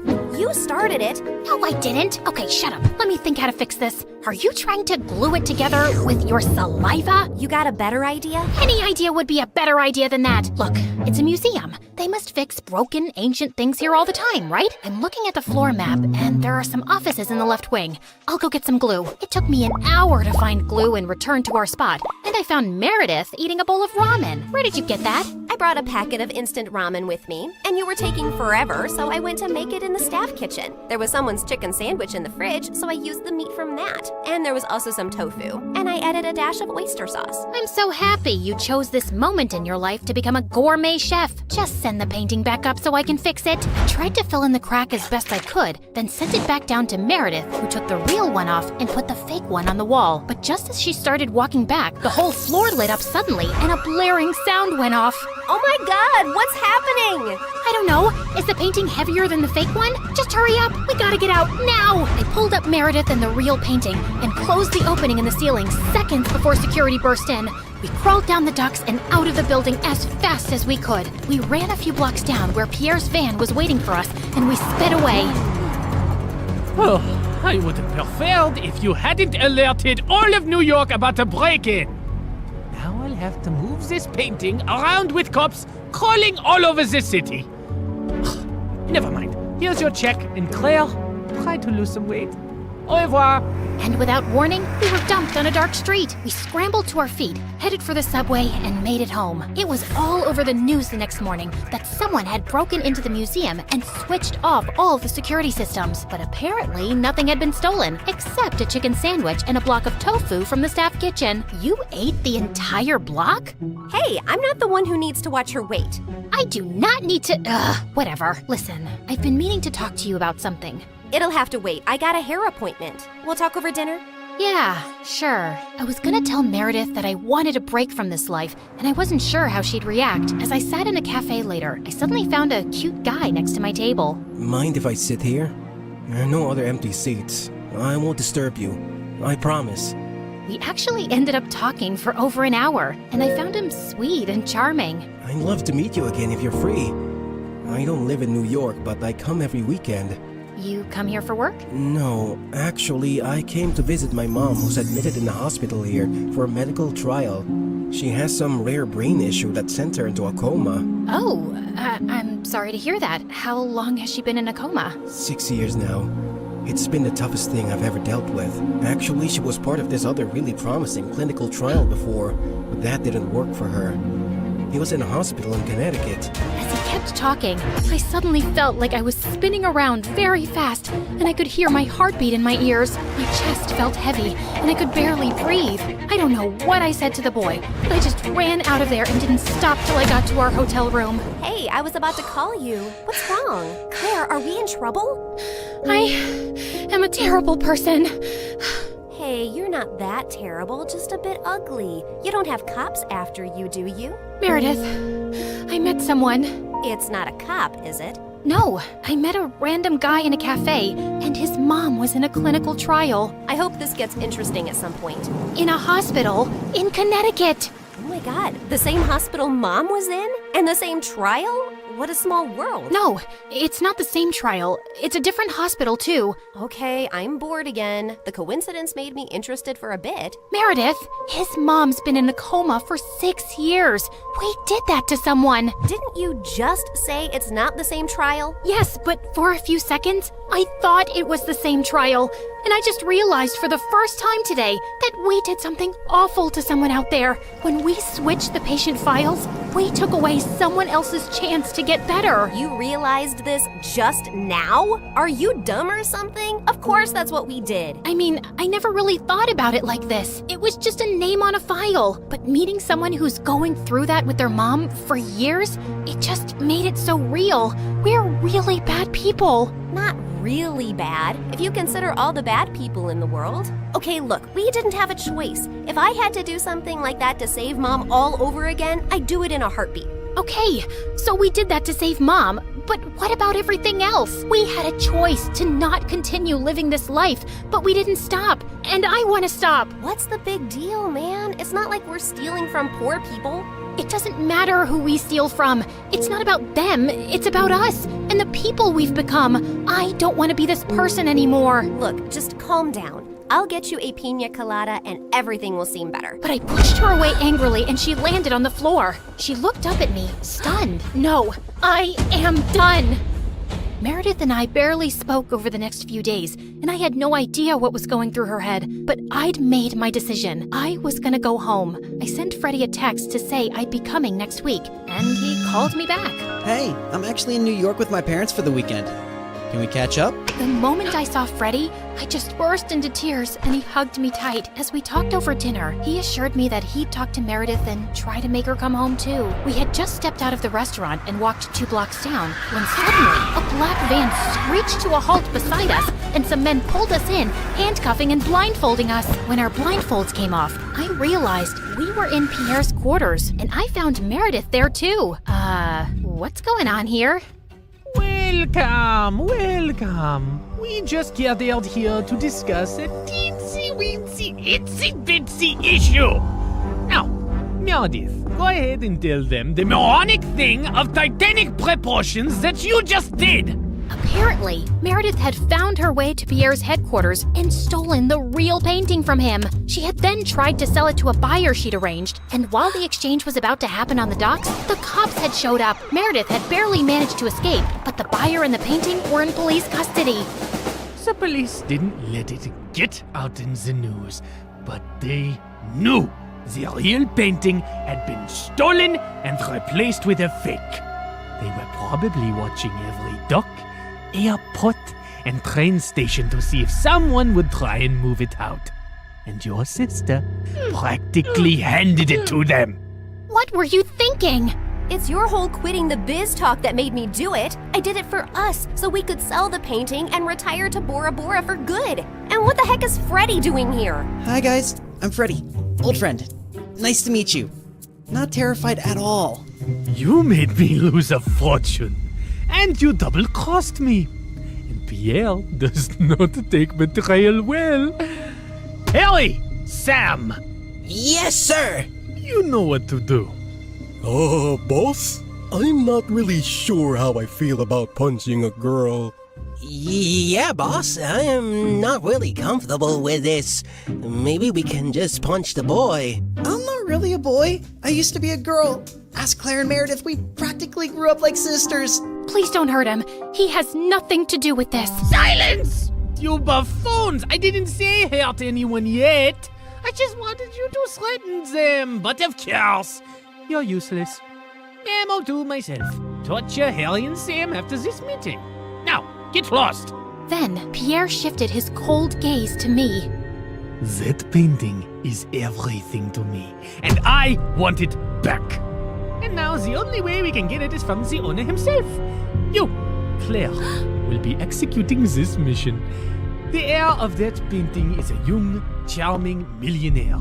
And you will get to know him, become his girlfriend, kiss, cuddle, yada yada.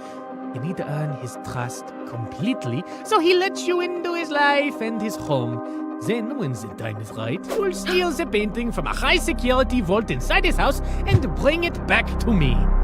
You will do this if you care about your moon sister and this girl/boy and his family and your mother and your stupid husband and your whole neighborhood. What if I fail?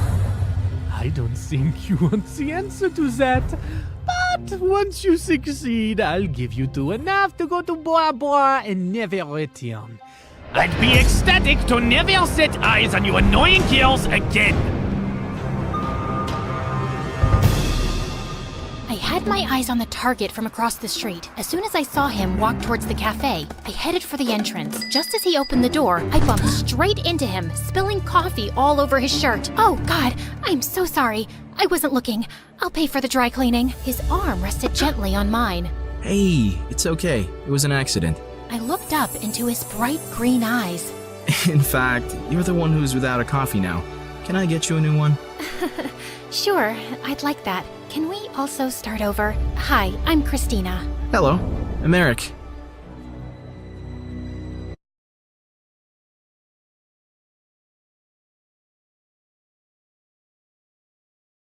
Hi, I'm Edith from Ohio. Yeah, I know I sound like an 80-year-old woman. My dad was very close to his great-grandmother, and he insisted that his first child would be named after her. Unfortunately, that's me. Also, as you can see, I'm in a wheelchair. I had a spinal injury when I was little, and I don't even remember what it's like to walk. So, if you want to feel bad for me, it should only be because of my name. Before I continue, please like and subscribe. After me came my sisters, Louisa, Isabel, and Celine. Their names are pretty because Mom chose them. We lived in a kind of poor household in a small town with parents who were galaxies apart. My dad was a neuroscientist who lived in our basement. He was convinced he was onto some groundbreaking research that would win him the Nobel Prize, but every year his research got rejected. It had almost become a metaphor in our town. It'll rain today, I'm sure of it. As sure as Mr. Arnstein getting rejected again.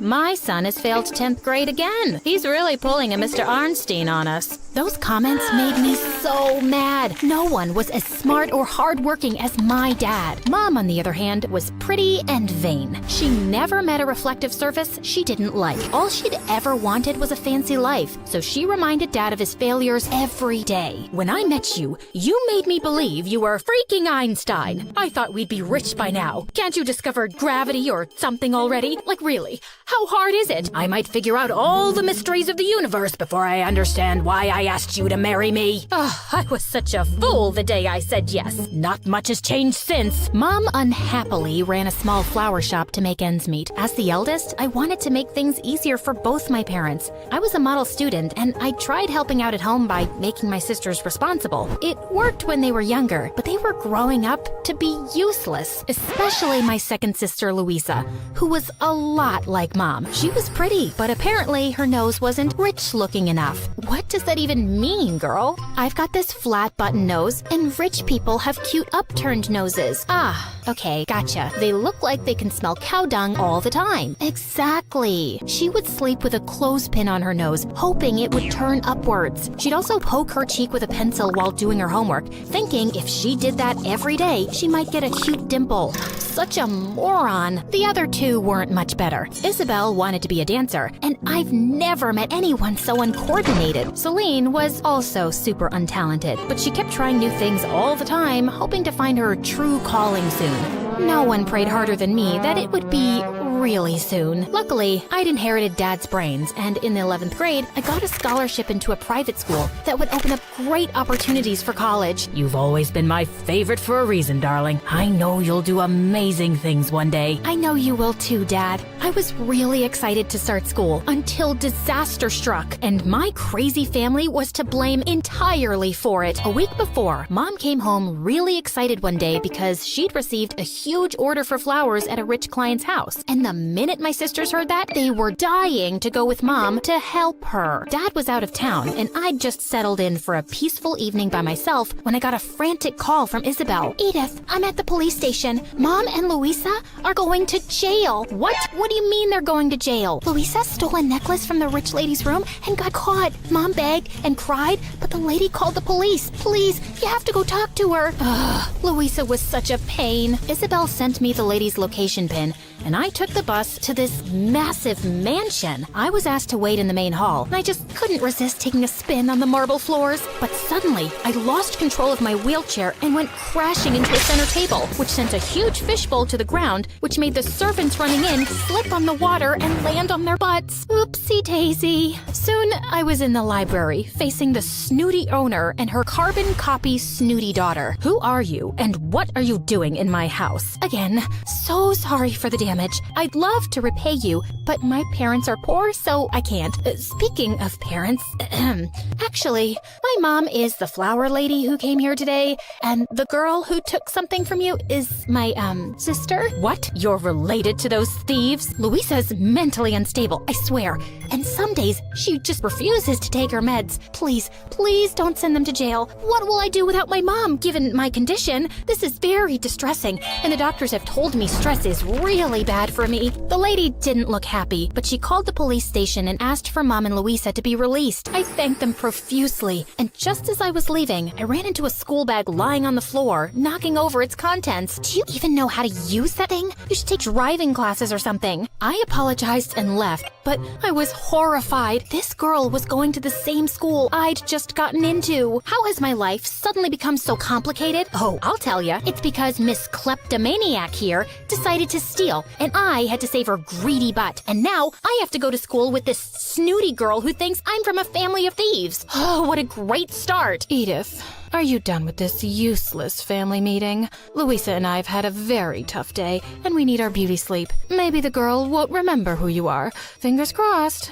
Yeah, right. In fact, as luck would have it, that girl and I were in the same class. Her name was Haley, and the minute she saw me, her face went from shock to a wide grin. Uh-oh. And soon, Haley became my arch nemesis. Apparently, she was the smartest kid in class till I turned up. She was also beautiful and wealthy, and she was dating the star basketball player Cody. And Cody was fine. But Haley still didn't like being knocked off the #1 student spot. How about we make a deal, Edith? You can act a little less smart in class, and I won't tell everyone how we really know each other. I won't be doing that, thanks. I can make your life miserable, you know. You really want to make the wheelchair girl's life miserable? How would it make you look if I started telling people you're bullying me? It'll tank your popularity, and you might even get suspended, or worse. And Haley knew I was right. We just never got along and continued to compete in class. I always got the highest marks in subjects like math and physics, but she beat me in history and literature. She knew she couldn't openly bother me, but she tried in sneakier ways. Like one morning, when I wheeled into literature class, our teacher, Miss Agatha, was looking furious, and everyone was staring at me. And that's when I saw the chalkboard. On the lower half it said, Miss Agatha should change her name because she is not cool like Agatha Christie. In fact, she is dull and ugly and stupid. I think she was a toad in another life. She is... It went on, and the lovely cursive handwriting was unmistakably mine. Okay, I know what this looks like, but I really didn't do this. Detention for a week. This Haley was good. She'd copied my handwriting to perfection. I didn't take her pranks sitting down, though. Well, I'm always sitting down, but you know what I mean. I just had a lot of accidents around her. Oops, sorry, lost control. That jacket looks new, huh? Sorry, I just didn't see your toes. You have really tiny feet, Haley. Then one day, our principal came to class to tell us about a statewide competition for which one student would be chosen from the school, and all interested candidates had to sit for a test. Also, I should add that the winner of the competition will get a full scholarship to any university of their choice. This was a chance to make all my dreams come true. I spent countless hours studying for the test. I knew Haley was preparing for it too, even though she didn't need a scholarship. It was just an attempt to beat me. The test was tough, but I did my best. And guess what? It was good enough. I managed to come out on top, and I was over the moon. But there was one problem. The competition required a big entry fee, and I had to travel to another town and cover those expenses too. I wanted to ask my parents for help, but that evening, I heard a huge fight between them over money, and I just couldn't. I wasn't giving up though, not after coming this far. So I decided to sell tacos in the school cafeteria, because seriously, I make the world's best tacos. I could cover the cost of ingredients, and I just needed to sell enough for 2 weeks to collect the amount I needed. I set up a little taco corner in the cafeteria, and they were an instant hit. My tacos were selling like hotcakes, till the awful lunch ladies in the cafeteria reported me to the principal, and I was informed that I couldn't sell food on school premises. So the next day, as soon as school ended, I was ready with my taco stall right outside the school gate. Technically not on school premises, so no one could say anything to me. Even some friends joined me in selling them, and the first few days, things were going great. But suddenly, things started going very wrong. Students started getting sick in school with similar symptoms, and parents poured in with complaints. The principal launched an investigation, and it wasn't long before they discovered the problem: my tacos. I was suspended for 2 weeks, but worse than that, Haley was chosen for the competition instead, and I was devastated. I didn't even tell anyone at home I was suspended. They all thought I had spring break. But 3 days later, the most unlikely thing happened. Cody, Haley's boyfriend, came to visit me at home. Hello? I'm Cody from school. I came to see if you were doing okay. Oh, wow, you're welcome. You too. What? Can I come in, or are you busy? No, I'm not busy. I mean, yes, I am busy. Actually, there's an avocado that's going bad, and I need to make some guacamole. But It can wait a bit longer. Not too long, though.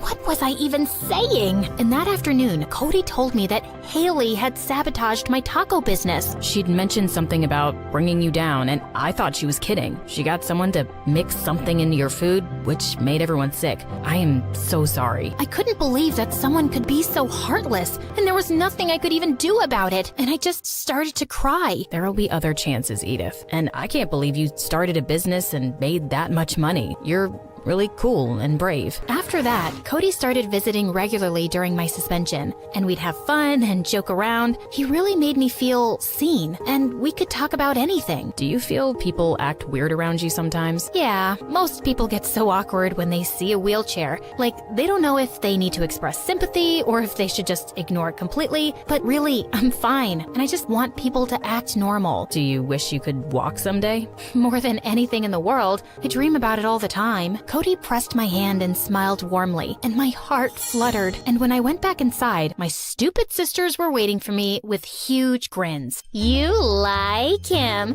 You want to hug him. You want to kiss him. You want to... Shut up, Louisa. He's just a friend. You may be book smart, but you don't know the first thing about boys. He's not coming over every day because he likes you as a friend. And if you're not interested in dating him, I can. I mean, it would be a crime to let this rich, yummy boy go. Shut up, Louisa. He's mine. When my suspension ended, I was back to school, ready to work hard again. Actually, I was looking forward to seeing Cody more than anything, but to my disappointment, I found him right next to Haley. I gave him a small wave, and he just looked away. Well, I guess things were back to normal. Cody had just felt bad for me, and he tried to make me feel better. He was still gonna choose Haley because she was everything a guy could want. Soon enough, the spring dance was on everyone's mind, but I wasn't even thinking about it till one day in the cafeteria. I was reading by myself when Cody sat and joined me. Edith, I'm sorry I've been avoiding you. Will you go to the spring dance with me? What? But what about Haley? You stole my boyfriend. You act like this poor little wheelchair girl, but you're so cunning. And I'm done keeping your stupid little secret too. Hey everyone, did Edith ever tell you that her sister's a thief who stole something from my house? Who knows? Maybe dishonesty runs in the family, and Edith's lying and she can actually walk. That's enough. I broke up with you because I don't love you, Haley. Please, just back off and stop spreading lies about Edith. No one's buying them, least of all me. Haley stared at us furiously, then screamed and stormed off. So,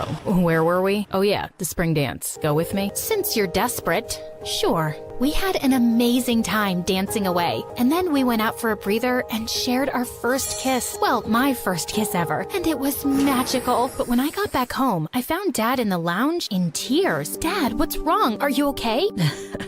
I'm more than okay, honey. I just won a huge research grant. Oh my God, I knew you'd do it. I'm so proud of you. What's your research about? It's about you. It's all I've been working on for years, and I couldn't give up. You never lost complete sensation in your feet, Edith, and I've been working on developing a machine that can get you walking again. I don't want to raise your hopes too high, but it's a very real possibility, and we have the money to try it out. Dad, I can't believe you did this for me. Even if it all doesn't go to plan, this means everything. Well, long story short, I was one of Dad's subjects, and within 2 months, he got me to stand on my own 2 feet. A baby couldn't be prouder of his first steps than I was, and all of my mom's and sister's dreams came true too. We moved to a much bigger house with much fancier things, and Mom didn't have to work anymore. I knew I always made the right choice marrying you, Mr. Arnstein. I'm still wondering why I married you, but let's not argue anymore, dear.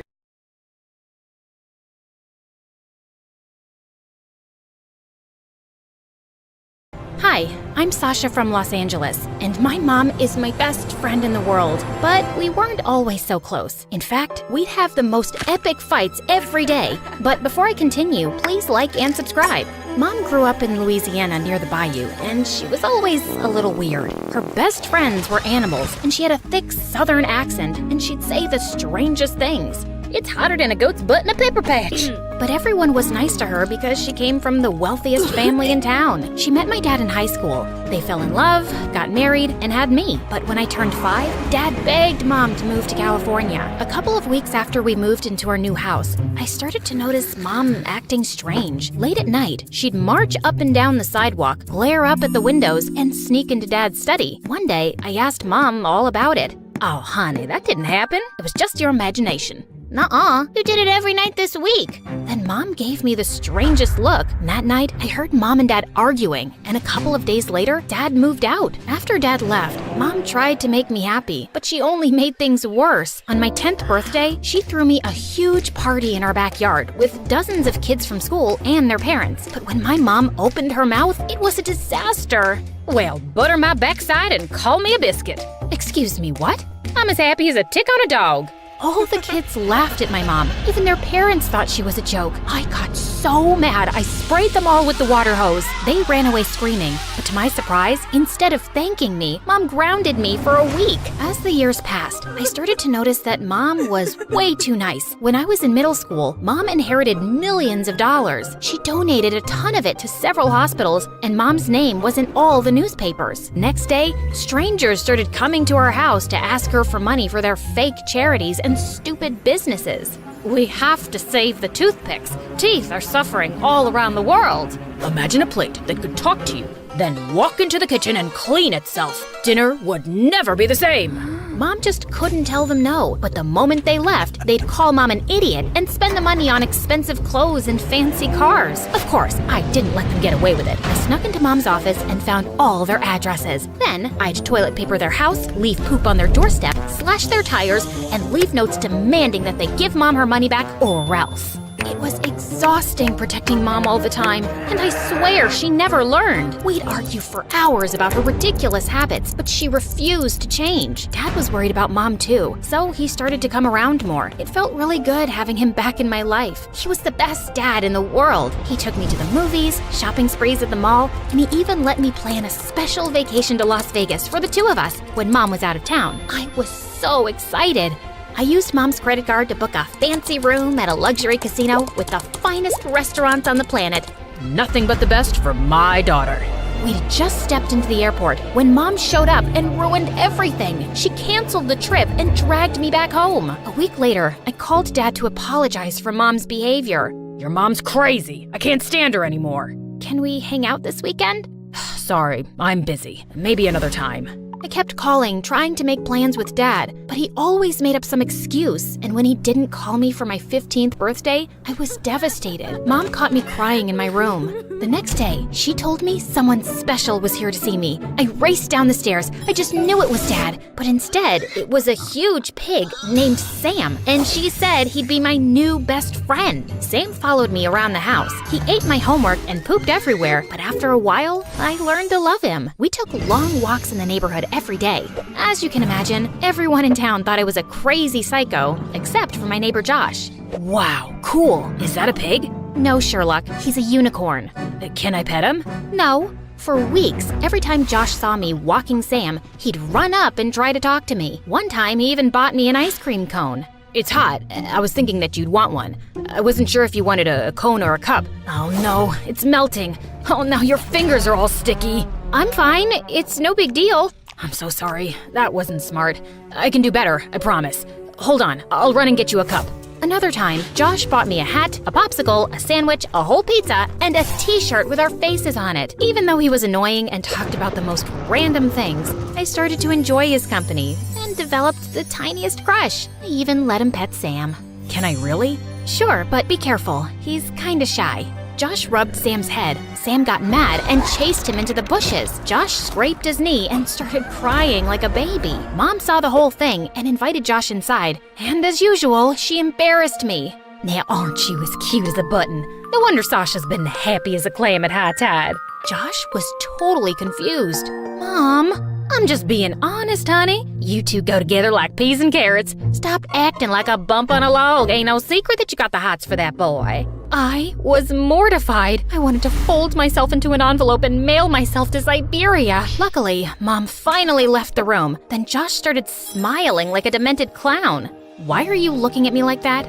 I've got a crush on you too. Soon, Josh and I started dating, but when his parents found out, they weren't very happy. It didn't help that my mom caught Josh's mom making fun of her at the grocery store. That woman has no class. Her clothes are a disaster, and that daughter of hers is a menace.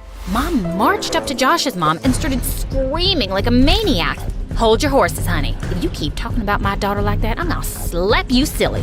Oh, what's that you say? I can't understand you. Maybe you should learn some proper English. Josh's mom shoved past Mom and started laughing with her friends. Mom grabbed a pie and smashed it in Josh's mom's face. Josh's mom grabbed a cantaloupe and threw it at Mom's head. Then the two of them started fighting like wrestlers in a cage match. Josh tried to break it up, but accidentally got hit in the eye by someone's elbow. Then a couple of security guards showed up and dragged them out the door. The police showed up and gave them both a warning. That night, Josh sent me the worst text ever. It said, "Hi, I can't be your boyfriend anymore. Sorry." I called Josh a dozen times, but he didn't answer. I went to his house, and his mother sent me away. I was heartbroken. Mom tried to comfort me, but it didn't help.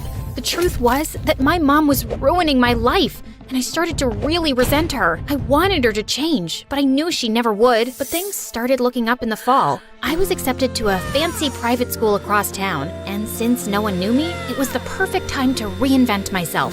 I changed my hair, bought new clothes, and practiced being cool in the mirror. When school started, the most amazing thing happened. The popular girls loved me. I landed a spot on the cheerleading team, and the cutest boy in school asked me out. To my surprise, I saw Josh in the hallway. He was a new student like me. He tried to say hello, but I totally ignored him. I was way out of his league. Life was perfect until Mom messed up everything. I was hanging out with Lacey and the rest of the cheerleaders when Mom showed up at school to pick me up. Look at that lady. Is that a lizard on her shoulder? Oh, no way. Is she walking a pig? They started laughing at Mom, and I wanted to fit in, so I started laughing too. I know, right? She's so disgusting. I felt bad about it at first, but I couldn't go back to being a freak. I tried to steer my friends away, but Mom saw me and rushed over. Aren't y'all precious? Fine as a frog's hair split 4 ways. It's so nice to finally meet your friend, Sasha. Then the worst thing happened. Sam squealed and then pooped on Lacey's shoes. The entire ride home, I was raging mad. I didn't talk to Mom for the rest of the night. The next morning at school was the worst. Lacey and the other kids couldn't stop talking about Mom. Who was that crazy woman, and how did she know your name? I lied and told her that Mom was my maid, and she was too poor and crazy to live by herself, so she lived at my house, and my real parents owned a successful multinational business, and they traveled to a new country every week on their private jet. Too bad for you. That really stinks. I'd have fired her a long time ago. Yeah, I know. It's hard, but I've learned to live with it. Josh overheard me talking to Lacey and ambushed me at my locker 10 minutes later. What's wrong with you, Sasha? Why would you say those mean things about your mom? Why do you care? You broke up with me because of her. It wasn't like that. It's complicated. Just like your stupid face. My parents gave me an ultimatum. They said that if I kept dating you, then they wouldn't pay my school tuition, or give me an allowance, or buy me a car. Breaking up with you was the worst decision I ever made. I regret it every day, but I didn't think I had a choice. But now I know I was wrong. I think we can make this work, but even if we can't get back together, maybe we could at least be friends? I've got plenty of friends. I'm really worried about you. You shouldn't have to pretend to be someone you're not just to fit in with those jerks. At least those jerks didn't drop me when things got inconvenient. I stormed off. I couldn't believe that Josh had the nerve to judge me. As the days passed, I ignored Mom and spent all my free time with my new friends. Then I got a phone call from my dad. He asked me to meet him after school. Promise me you won't tell your mom. You must realize by now that she's crazy. I've been trying to contact you for years, but she refused to let me see you. I met Dad at a cafe, and we talked for hours. He told me about his fabulous new life as an artist and how he traveled the world and made tons of money, but I never remembered seeing any of his paintings. He even invited me to travel with him for the summer. Then this strange man came in and Dad got really nervous. I love you, honey. I have to go, but I promise I'll make things up to you. Dad gave me a big hug and he left with the man. All of a sudden, I felt like I was 5 again, watching Dad leave. A typhoon of tears rolled down my cheeks. I was so angry that I'd missed out on having a dad for so many years because of Mom. By the time I got home, it was really late and Mom was upset with me. Honey, we need to talk. You don't walk Sam anymore. You hardly spend any time with me. And every time I try to talk to you, you're madder than a wet hen and tougher than a $2 steak. What does that even mean? You've been difficult and you used to be sweet as cherry pie. What's going on? It's you! You're weird and strange and everyone thinks you're a freak. You're embarrassing and you've been ruining my life since I was 5. Even Dad says you're crazy and I know you've been keeping him away from me. Mom looked at me like she'd seen a ghost. What are you talking about? Dad told me everything. He even invited me to travel with him for the summer. He's an artist now, and he's awesome. Your father is lying like a dog on a rug. I should have told you earlier, but your dad has some problems. He's a thief and a con artist, and he owes a lot of money to some really bad men. I didn't believe her. I couldn't. My dad was a good guy. She was the crazy one. I was so angry, I screamed. I couldn't stand being in the same room with her for another second. I turned and ran out the front door. Then, the craziest thing happened. This van rolled up, and the scary man from the cafe jumped out. He grabbed me and tried to pull me into his car. Mom and Sam appeared out of nowhere. Let my daughter go, you low-down, dirty snake. Mom yanked me out of the man's arms and pushed me to safety. Mom and the man fought in the street. Mom slipped, hit her head on the curb, and fell unconscious. Sam bit the man on his butt, and the man ran away screaming. A couple of neighbors called the ambulance. When we got to the hospital, they rushed Mom into emergency surgery. The police told me that they'd caught the man trying to leave town. He and my dad hatched a plan to kidnap me and hold me for ransom. My dad even had an anonymous note on his computer that he was going to send to Mom demanding $2 million for my return. The police arrested them both and threw them in jail. I felt horrible. I couldn't stop crying. Then I turned to see Josh, and he gave me the biggest hug. This is all my fault. Mom tried to tell me the truth about Dad, but I didn't believe her. You can't blame yourself, Sasha. We all make mistakes. I'm sure your mother knows that you love her. What matters is you're here for her now. Then the most unexpected thing happened. Apparently, news of my mom's accident had spread, and dozens of people showed up in the waiting room. They told me stories about how Mom mentored them and changed their lives. Your mother is the smartest woman I know. She invested in my business when no one else would. She taught us to be ourselves. Now, we've got the most popular album in the country.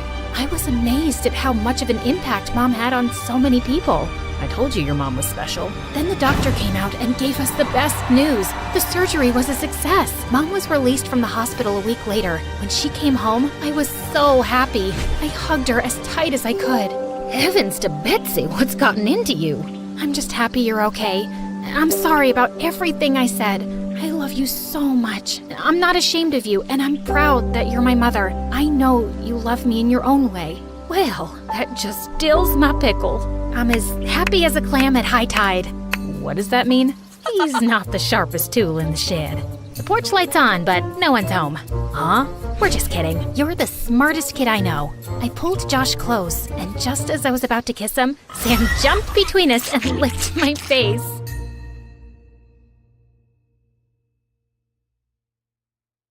When I was little, my big brother was my protector, and now I'm the one protecting him. I just hope I don't get arrested. Oh yeah, and like and subscribe or you'll miss out on the mystery. I'm Zelda from Washington, D.C. My brother Ryan has always been there for me. When I was clumsy and dropped my ice cream, he got me a new one. When I fell, he picked me up. And when I watched a scary movie, he covered my eyes. And when he had to go somewhere and leave me alone, I want Ryan! On my birthdays, he always gave me the best presents. One time, he even paid the zoo to let me meet the giraffes and elephants. Mom told me he worked all summer to afford it. Since he was so cool, brave, and awesome, you'd think he'd want to be an astronaut when he grew up, or a lion tamer, or a dinosaur catcher. It's a thing. Look it up. But no, because our mom had to support us both by herself ever since he was little, his dream was to buy her a house one day and be rich enough that she wouldn't have to work anymore. That and take me on a grand adventure, which was my dream. Yeah, my brother's better than yours. Deal with it. Ryan got a super cool Mustang. He would always pick me up after school, and of course, all the girls swooned and every single one of the boys was jealous of him. I was the most popular girl in school without even trying. What kind of music does he like?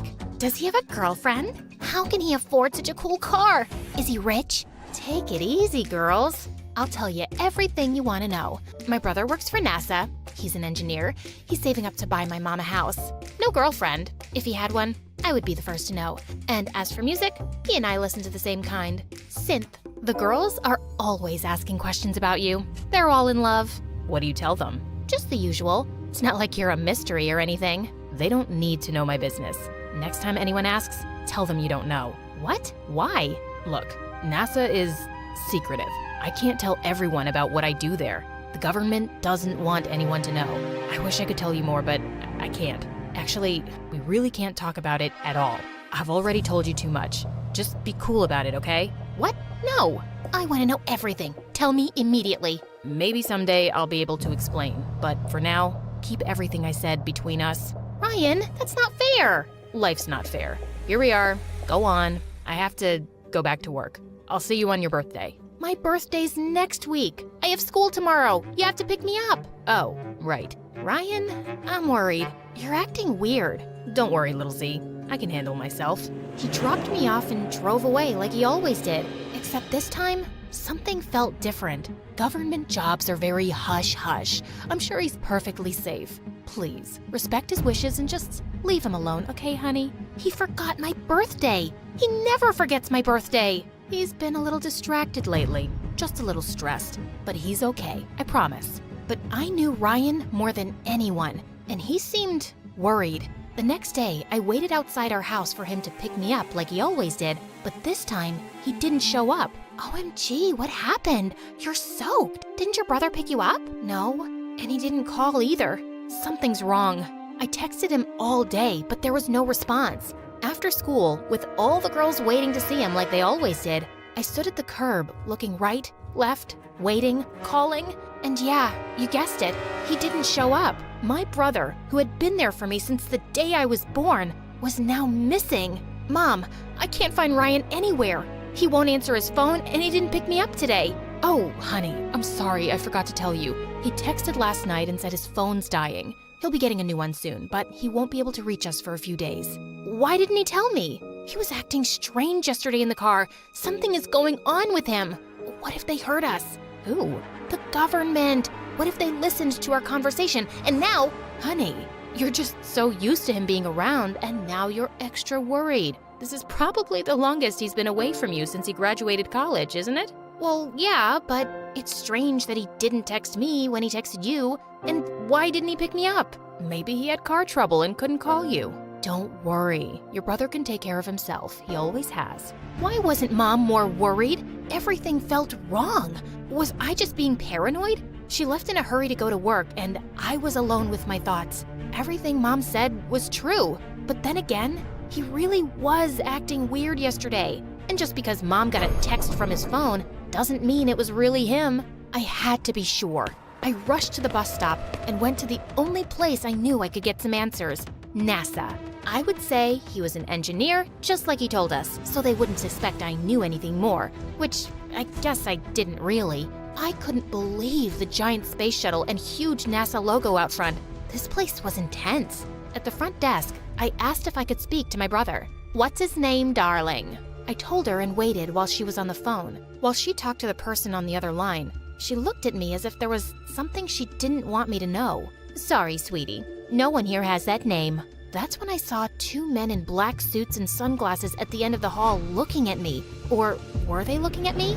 Maybe they were just waiting for someone. I didn't want to find out, so I hurried out of there. I had no idea what was going on. It didn't make sense. Unless they really didn't want anyone to know where he worked because he was part of some top secret mission. Without any other choice, I decided there was only one more place I could go to try to find him and find some answers. His apartment. I had only been there one time when I was about to move in a year ago, but I had written down the address. The building was super tall and fancy. I ran to the door and pressed the number to his unit. When an old woman answered, I asked if my brother lived there, thinking maybe she was the maid. "No, he doesn't live here. Sorry." My head was spinning. What the heck was going on? I saw my brother almost every day since we were little. I knew him, didn't I? A black SUV parked right behind me on the curb. I couldn't see through the tinted windows. I ran. Just then, I got a text from Ryan. All it said was an address that I didn't recognize. I tried to call, but there was no answer. What if it wasn't really him? I could be walking right into a trap. I got on the bus and headed that way. I couldn't go to the police yet. I had nothing to report. But what if I was going into a trap? But he was my brother, my protector. I had to try. Whatever it was I was heading into, I had to be brave. The sun went down. The street of the address was dark and dirty. My mom would never let me come here alone. Then I found it, a broken down old motel. I climbed the steps and knocked on the door, my hands shaking. It opened, and I saw a beautiful young woman standing in front of me. Zelda, who are you? I'm May, your brother's girlfriend. Come in. I walked into the small room and saw Ryan sitting there, his head down like he was crying. I ran and hugged him. I'm so glad you're okay. I've been looking everywhere for you. What's going on? I went to your work, to your house. I lied, Z. I don't work for NASA, and I don't live in that nice apartment building. I've been living here. When I showed it to you, I was a real estate agent, but I was terrible and I got fired. Now, I work at a rental car place. The Mustang is theirs. My boss caught me using it last night and fired me. But why did you lie? I thought we were best friends. We are. I was ashamed. You always thought I was so cool. You looked up to me. I said I would buy Mom a house, and I can't even afford to pay my own rent. She has to help me. I wanted to still be that big brother for you, the one you looked up to. You are my big brother. Of course I still look up to you. You're my whole world. I don't care what you do for work. See, Ryan? Zelda, I told him you'd say that. He didn't want us to meet because he didn't want me to lie to you. But I'm glad you're here now. And I'm so sorry, but Zelda, we need your help. No, we can't ask her to do that. She could get caught. She could go to jail. That's when they told me what Ryan had done. I was in total shock. My brother was so angry at his boss when he was fired that before he left, he snuck into the office and stole money from the safe. You did what? I know, it was stupid. It was a mistake. The security guard is there now. He knows me. When they open tomorrow, they'll see the money's gone and your brother will be on the video. We only have until 7 a.m. before I go to jail and my life is ruined. My heart was pounding, my hands sweating. I couldn't believe this was happening. I know he said he was angry, but this? I don't understand. That's not you. Why did you do it? I wanted to pay back Mom for all the money she let me borrow. I'll go. I'll put it back. No. Zelda, if the security guard ever sees him, he'll be caught. If he sees you, he won't know who you are. You can run. But this is my mistake. I'll face the consequences myself. I wouldn't help you steal money, but we're not stealing it. We're putting it back. So I'll help you because you've always helped me. Yes, I knew it was dangerous. I knew I could get into serious trouble, but all he wanted to do now was make things right. He drew a map of the office and explained to me exactly how to get in and out. The problem, of course, was the guard, and the fact that he had been caught on tape, which meant I would have to delete it. I had no idea how, but he wrote it all down along with the combination to the safe on a piece of paper. Why not just send it to my phone? You can't take your phone. If they suspect you, they could use it to see that you were here. I'll call Mom and tell her you're sleeping here. So, my mom knew he'd been lying? That's why she wasn't worried. Here, the money is in this purse. Just pretend it's yours, and take my hoodie to cover your head. I left the apartment, following the directions he gave until finally, I was outside the office. The guard was outside the gate. There was no way around him. My first thought was to cause a distraction, but there was nothing anywhere. So I just walked right up to him. Sir, please, can you help me? What are you doing out here at night, miss? I forgot my phone in the car I rented. Everything I have is in there. Can it wait till tomorrow? I'm not supposed to let anyone... I can't. He took pity on me and let me in. He asked which car, and I pointed to a random one, getting ready to cry again when he didn't find it. And that's exactly what happened. Can I use the bathroom? In the stall, I checked the paper Ryan gave me. I had to climb into the vent to get to the office. I knew the guard would get suspicious, but there was nothing else I could do. I just had to hope he was too uncomfortable to go into the women's room. Before I put the money back, I wanted to make sure the video of my brother was deleted, so I went to the computer. There was a password, but Ryan had written it down on the... Where was it? I checked all my pockets and even the purse. It was gone. The door flew open, and the security guard aimed his flashlight at me. Come with me, young miss. I failed. There was nothing I could do now. He led me out, and at the gate, I saw the black SUV, and from inside, a man in a dark suit and sunglasses was waiting for me. What was happening? When I got close, the man smiled and took his sunglasses off. It was Ryan? Happy birthday, little Z. How'd you like your adventure? But my birthday is next week. I know. Then it wouldn't be a surprise, would it? I'm pretty sure this would still be a surprise. Ryan told me he did work at NASA, and he owned the car rental place because 6 months ago, he invented something for the government, and now he was a billionaire. What about May? She's my friend from work. If I was dating someone, you'd be the first to know. Why? Do you think she likes me? But your apartment. I moved out 2 months ago because I bought a house. Wow, you got your own house? No, that one's yours and Mom's. Mine is that one. Mom came out from inside, smiling and waving. Thanks for trying to save me, little sis. My protector. I was happy. He really was the best brother ever. Except for one thing. You made me walk to school in the rain. Hello everyone, my name is Rue, and this is my story. Before I continue, please like and subscribe to MSA. I was brought up by a single dad who worked very hard to give me a good life. We didn't have much, but Dad and I had each other and it was enough. Always work hard and success will follow. Got that, little birdie? I'll say yes if you buy me ice cream. Dad and I were close, and we would talk about everything under the sun. Well, everything except Mom. Every time I tried asking Dad about Mom, he would avoid the topic like the plague, and eventually I stopped asking. Growing up, I fell in love with music. It was my dream to become a singer, and at 19, my dream finally came true when I got an invitation to audition for a famous all-girls group, the Masked Minx. These girls were super famous, but no one knew what they looked like because they always performed with a mask on. I was pretty excited, but the only thing was to convince Dad. But I've never been away from you, and you're too young to travel alone. What if you get in some trouble? Then come with me. I wish I could, but I have a work trip coming up.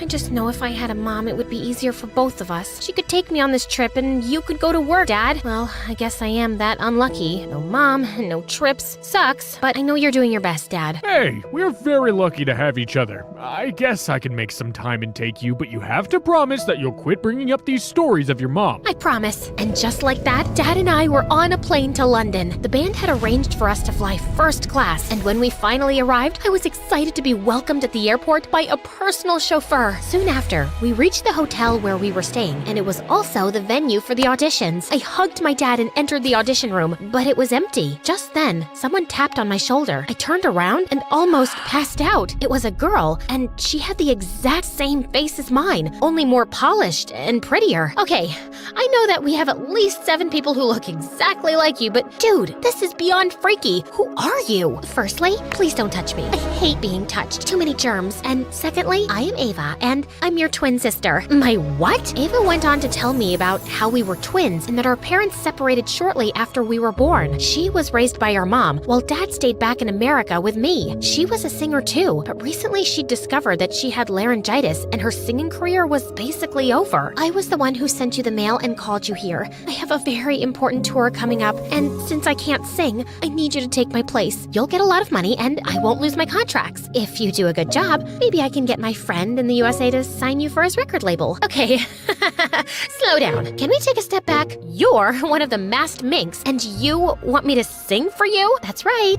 Are you crazy? I just found out I have a twin sister, and my head is already spinning, and I'm so close to having a panic attack. Ooh, 1 second.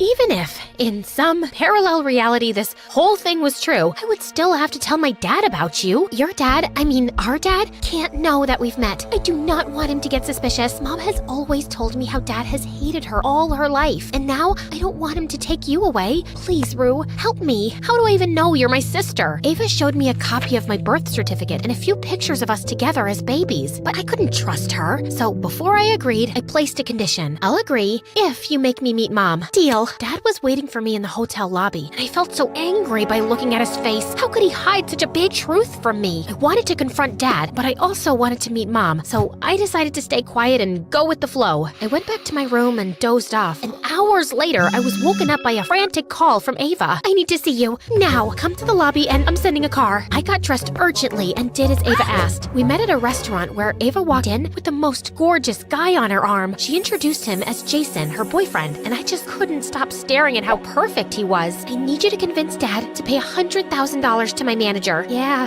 he's very cute. Wait, sorry, what? I need money, and I promise you will get back much more money when I get you signed on at my friend's record label. Why do you need so much money suddenly? To make arrangements for my tour. Why else? Mom spent all the money I made on my treatment, and I have no savings left. Please, if you do this, I will take you to see Mom. I promise. I was a little taken aback, but I wanted to see my mom so desperately. So I agreed to help Ava out. But Dad would never let go of such a huge amount. So my only other option was Grandpa. He owned several big shopping malls all over the country, and he always told me that I could ask for anything. I called my grandpa and explained the situation to him. He was so happy happy that I finally met my twin. He apologized for not telling me all this time and promised to help with the money. The next day, Ava let me practice with her background singers and dancers, and I got such a rush out of it. She even let me sign some autographs for her fans on her behalf, and I loved being in the spotlight. After the practice, Ava and I were on our way back when I asked her if I could meet Mom. Not yet. Mom just had a minor heart attack last month, and seeing you might put her into shock, so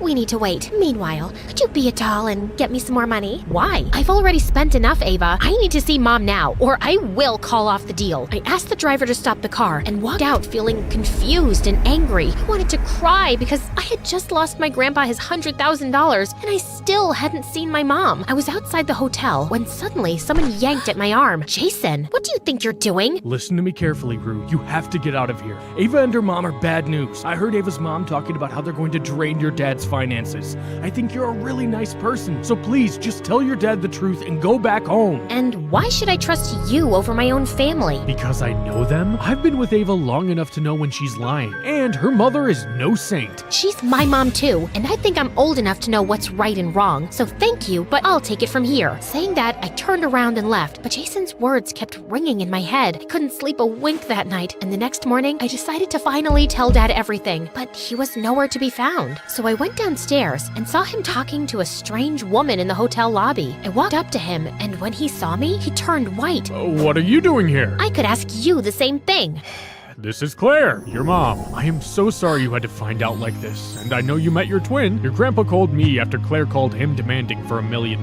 We will be heading home tomorrow. I was just saying goodbye. So you're saying goodbye and I don't even deserve a hello? How is that fair? Don't blame your dad, sweetie. Don't call me sweetie. You know why I asked Ava to meet you? So I could stand in front of you and ask you how you could abandon your own child. I could only afford to bring up one child, and I randomly picked Ava. Not that it was a good decision. She's pretty much useless now. Your absolute disregard for humanity amazes me. And thank God I never got a chance to know you, or I would be the only kid in the world who hates their own mother. I turned around and ran to my room. An hour later, Dad showed up and told me the whole truth about how Claire had been using the excuse of raising Ava alone to get money from both my dad and Grandpa, and they kept it as a secret to protect me. You could have told me the truth. You would have gone behind her anyway, little birdie. I know you that much. Dad and I left for home that night, but I couldn't go back without meeting Ava, so I asked her to meet me at the airport, and surprisingly, she showed up. I introduced her to Dad. He was so happy, and he hugged her and shed tears. Ava and I sat down, and I told her about what Mom had said. Mom didn't raise me. She gave me up at birth, and I lived in an orphanage. I only got back with her a few years back when someone from the orphanage told her about my singing talent, and since then, she's been trying to use me as a money-making machine.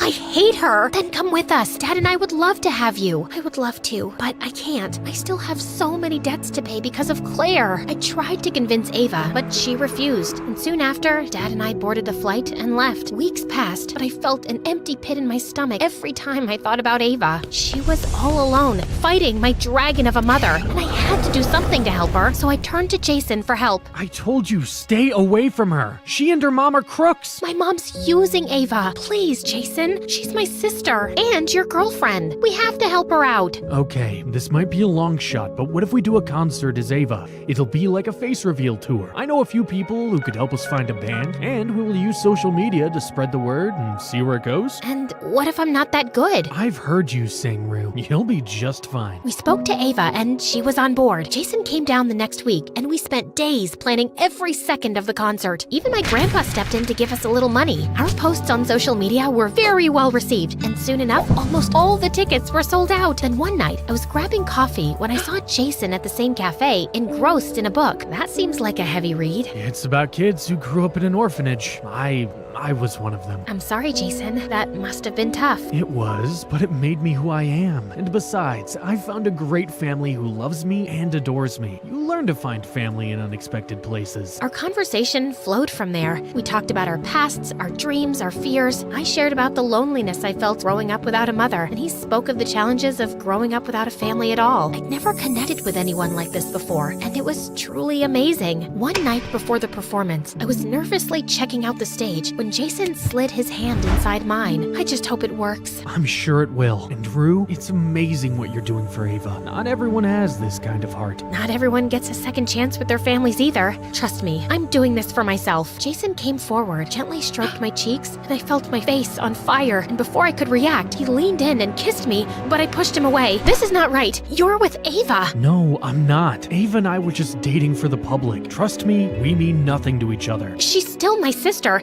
and you and I have to respect that. I walked away from Jason knowing I really wanted the kiss. But family is more important, so I decided to put my feelings aside and concentrate on the bigger picture. The next night was the concert, and it was a huge hit. We collected a lot of money, and when Ava found out, she was beyond happy. That night, I slept with the best feeling ever. But the next morning, my dad shook me awake, and then he told me the most shocking news of my life. Apparently, Ava had turned down my offer to move in with me and Dad, and instead, she slapped me with a legal notice for impersonating her without her permission. The only way she would take her complaint back was if my dad agreed to pay her $10 million. I feel so stupid for wanting to help her. It's not your fault. I guess she's just more like your mom than you thought. I could not stop crying because I knew this was going to make me and Dad so poor. I had to come up with a solution before we ended up homeless. So I decided to approach Ava, but my calls and messages went unanswered. I was running out of options when a couple of days later, Ava showed up at my front door along with Jason. What are you doing here? I ran away. I'm finally free. Free to do what? Brand me as a liar? I tried to help you, and you threatened to sue me. It wasn't me. It was all Claire's idea. Apparently, Claire had taken all of Ava's phones, and she was the one who had sent the notice in Ava's name. I'd gone back home to talk to Ava in person, but she was missing. I tried to tell her how wrong this was, but she just locked me up. But somehow I ran away and hid at my friend's place till Jason found me. I'm so sorry, Rue. It's okay. All that matters is that now you're here and you're safe. I hugged Ava tight, and the two of us told Dad everything. He got the best lawyers, and with Ava's testimony, Claire landed in jail for exploiting a minor against her will and cheating Dad out of his money. She just called the house one day and begged me to take her back as our mom. I made a mistake. Please forgive me. I'm your mother. You can't send me to jail. Oh, yes, we can. Just like you sent Ava to an orphanage, and just like you abandoned me and my father. Now it's time for payback, and you're gonna get yours. Dang right you will. Soon after Mom went to jail, Ava and I decided to share our story with the world, and it was very well received. We became famous and even launched our music careers. I sang and Ava played the piano. One day as we were done performing, Ava hugged me tight and whispered in my ear, Jason's here to see you. Don't worry, he told me everything about how you both are pigeon heads and were ready to sacrifice your love for me. So, you don't have a problem? No, dummy. I never loved him the way you do. Go on, he's all yours. I was so happy, I rushed backstage and saw Jason waiting for me. Without thinking, I threw my arms around him and pulled him in. I know too much has happened, but I'm ready to move on if you are. I'm 10 steps ahead of you, babe. I learned that sometimes the people related to you can hurt you the most, and you always have to be ready for anything.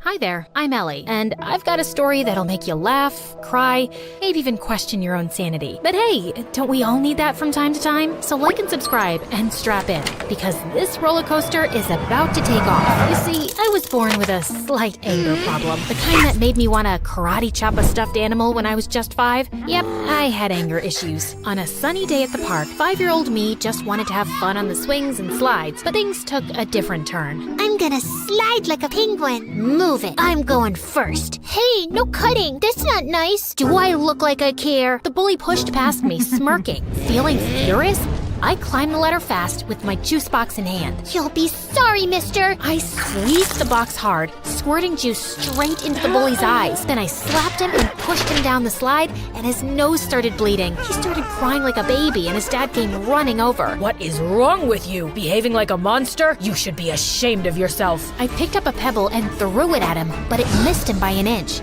Don't tell me how to feel.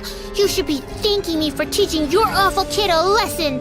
I threw another pebble at him and then ran away. Mom and Dad yelled at me all the way back home. I cried and said sorry. Then I jumped onto my parents and smothered them with kisses till they forgave me. Yeah, I think I'm a kind person in general. I mean, as long as I'm not angry. Fast forward to first grade, and there I was, little Ellie, eager to make friends at school. One day during recess, I spotted a group of girls playing hopscotch, and I approached them. Hey you, I think we should be friends. No thanks, I already have friends. Well, that didn't go as planned, but I wasn't giving up so easily. Oh yeah? Well, you haven't met a friend like me. I started shouting and spinning with my arms spread out like a wild little windmill. I even threw my sandwich on the ground. I'm fun, I'm cool, and I'll bring snacks to share. So why wouldn't you want to be my friend? Say yes, or you'll regret it. Say it. The girl hesitated, then let out a sigh. Okay, fine, I'll be your friend. Please, just stop yelling at me.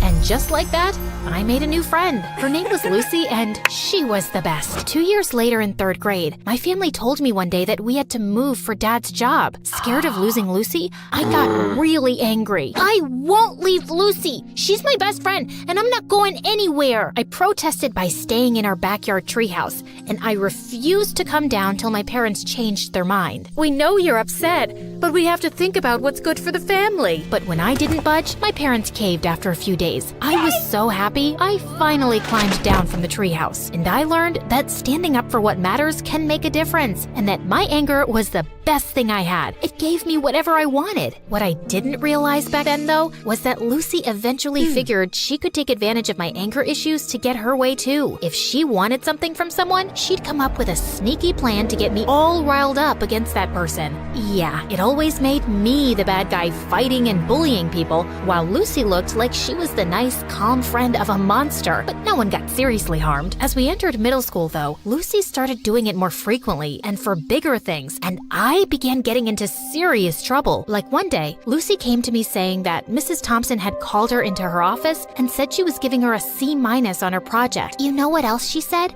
She told me that I should get myself a better friend because you're distracting me with all your fights and affecting my grades while you get good grades yourself. She even said that you hang out with me just so you can feel better than me. Can you imagine? What? That's not true. Of course I know that. Listen, in today's lesson, I'm gonna confront her about this psychological manipulation. And if she sneezes a lot, it means she's nervous that I've told you everything she said. You know all the teachers fear you, but Mrs. Thompson is always sneezing because of her allergies. Yes, but sneezing a lot means she's nervous and she's hiding something. She told us that once, but I guess you forgot. Lucky you have me to remind you. When it was Mrs. Thompson's class, Lucy gifted her a red nose, and seconds later, when she confronted her about the manipulation, Mrs. Thompson started sneezing like crazy, and I felt furious. How could you? I thought you were a nice teacher, but you're just like the rest. And with that, I pushed her hard. She fell down and screamed in pain. While everyone's attention was focused on me, Lucy sneaked into Mrs. Thompson's laptop and changed her own grade on the project. Mrs. Thompson broke her arm, and I got suspended for 3 weeks. My parents were furious with me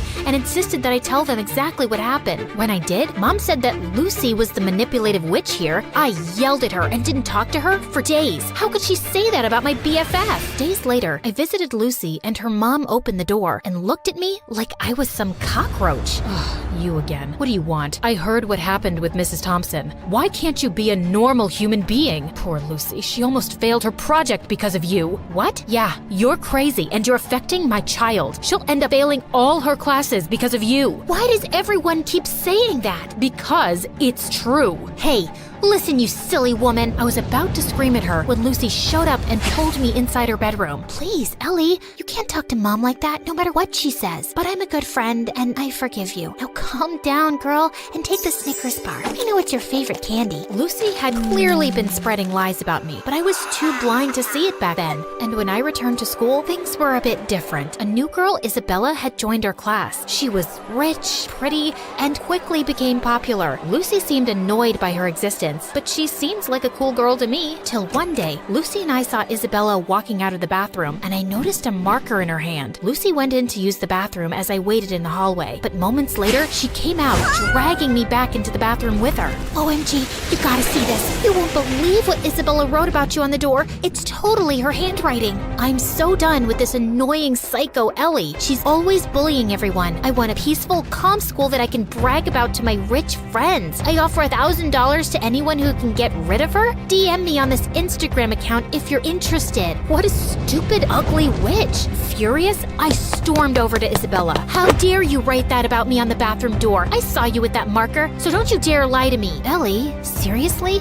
I had a marker, but I was working on an art project. I didn't write anything about you. Oh yeah? Well, Lucy seems to think it's in your handwriting, and Lucy said that? Okay, you should stop listening to that friend of yours. She's just using you like a puppet. Can't you see it? For some reason, Isabella's words struck a chord with me, like she just said something out loud that I kinda already knew. But I quickly brushed my thoughts away. You don't know anything. Just leave me alone. But Isabella didn't leave me alone. She'd always make an effort to talk to me and waved at me with a smile. I started warming up to her, and we got closer. But that drove Lucy crazy. One day during lunch, I was sitting with Isabella, laughing and chatting, when Lucy stomped over angrily. Ellie, how could you ditch me for Isabella?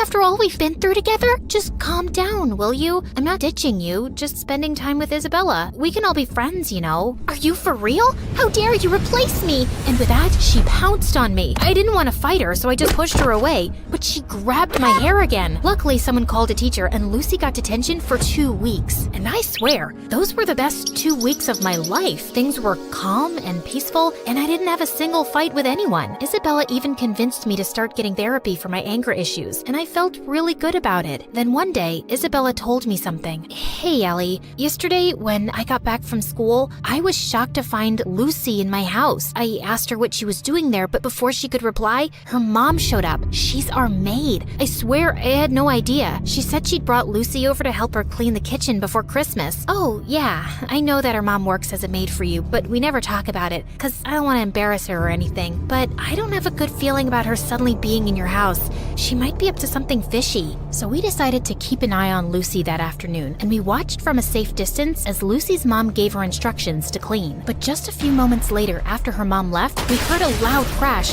followed by Lucy's scream. We rushed to find Lucy lying on the floor with a broken shelf and scattered kitchenware around her. We tried to help her up, but she screamed in pain and couldn't move. Just then, Lucy's mom and Isabella's parents came running too. Oh my God, what happened? Oh, Mom, I was just reaching for something on the shelf, but it was unstable. It just all came crashing down on me. Lucy's mom turned to Isabella's parents furiously. This is all your fault. You knew this shelf was broken and you never bothered to fix it.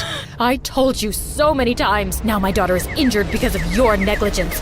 I'm gonna sue you for this. You'll pay for the harm you've caused my daughter. Isabella's parents tried apologizing repeatedly, but Lucy's mom didn't listen to a word and called an ambulance to take Lucy away. I couldn't help feeling sorry for Lucy, although I was almost sure she'd hurt herself on purpose to cause trouble for Isabella and her parents. She probably hadn't expected it to be this bad. And sure enough, the injury was very bad, and Lucy couldn't walk for a few months. A few days later, the teacher planned a visit to Lucy's house for the class to cheer her up. But the moment we entered Lucy's room, she went ballistic, calling me a horrible friend who'd betrayed her and calling Isabella bad names too. I was feeling angrier by the second, but I tried staying calm. Just then, Lucy's mom walked in, and she started calling me a bad friend too. Are you here to hurt my Lucy even more, Ellie? You've made it obvious whose friend you really are. But be aware, Isabella, I'm certain she only chose you because you're rich. Ellie has always been a bad, rotten egg. Suddenly, I just snapped. I jumped at Lucy's mom, and she fell back and hit her head on the floor.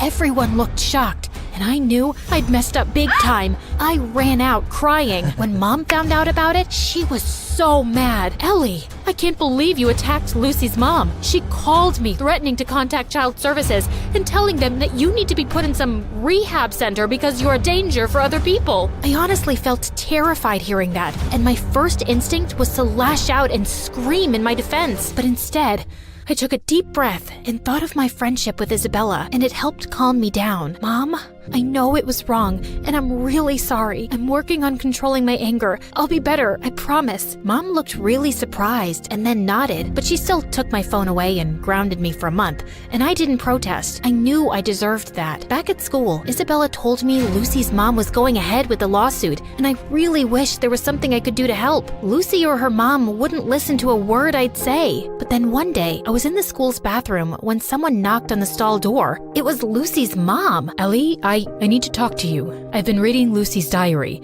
and I've discovered the truth about her actions. She's been using your anger issues to her advantage. I sometimes had a feeling that something was off with Lucy's behavior, but I never knew for sure. Are you still gonna sue Isabella's parents or report me to child services? No, I just wanted to apologize to you, and I won't be causing you or Isabella's parents any more trouble. I'll also get Lucy the help she needs. We might even move to another town and live with my sister if it means Lucy can get better therapy. I'm so sorry for everything, Ellie, and I want to thank you for being a good friend to Lucy, despite everything. With that, she gave me a quick hug and left. I felt tears pricking my eyes. I was kind of sad I wouldn't get to see Lucy again, but I also felt lighter and free. Moments later, Isabella walked in. Ellie, everything's gonna be okay. Isabella hugged me tight, and for the first time in a long while, I felt like everything would be okay.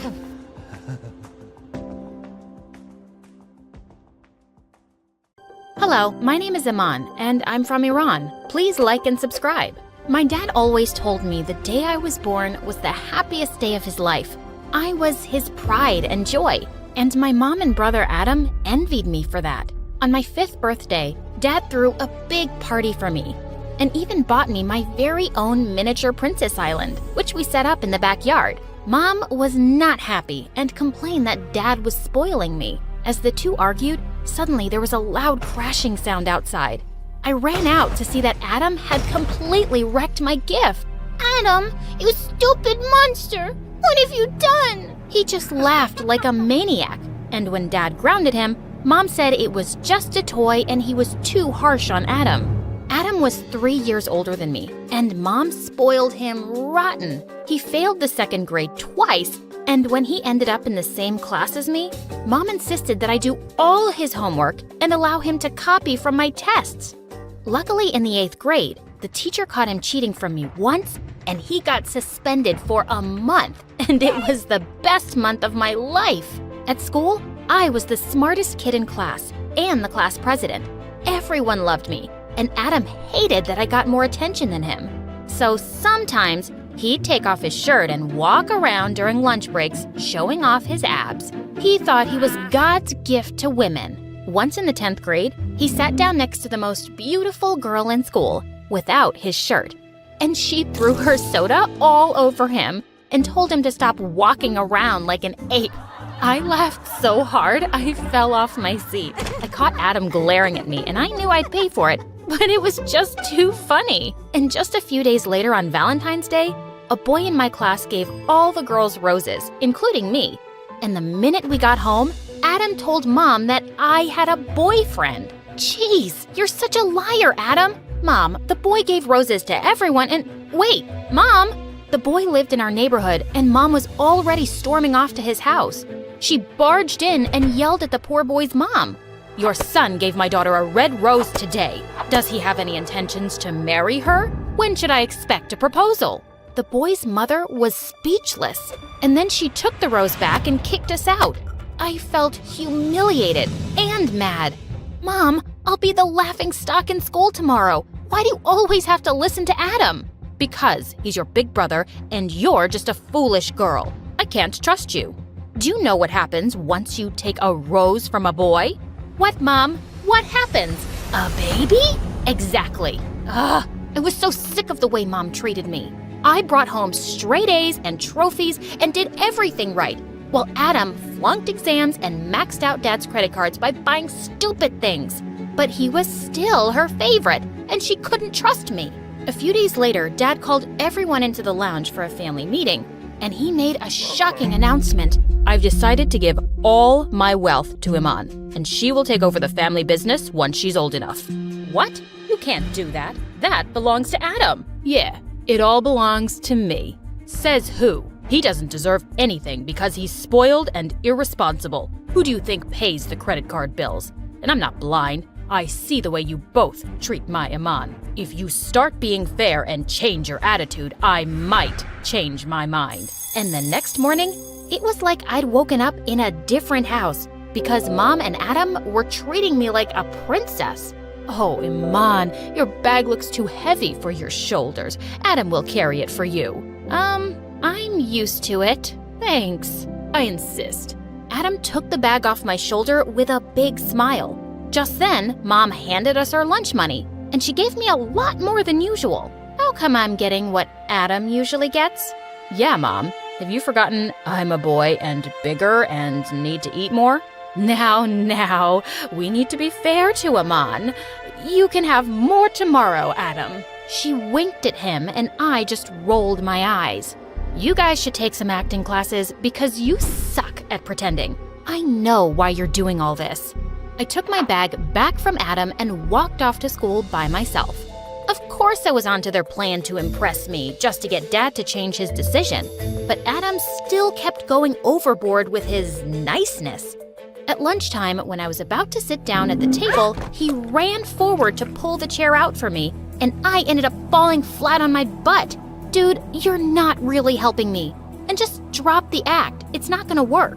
But I'm trying to be nice, can't you see? I hope you're taking notes, because Dad needs to know. When it was time to go home, he insisted on carrying me all the way from school, saying that my legs were too precious to walk that far.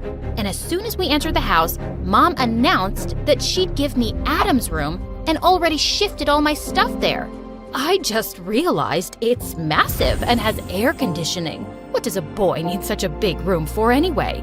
Now come, Iman, I've made all your favorite dishes for lunch.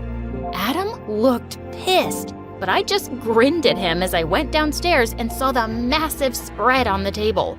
Even though I knew Mom's reasons, I was loving this royal treatment. This is what being Adam must feel like.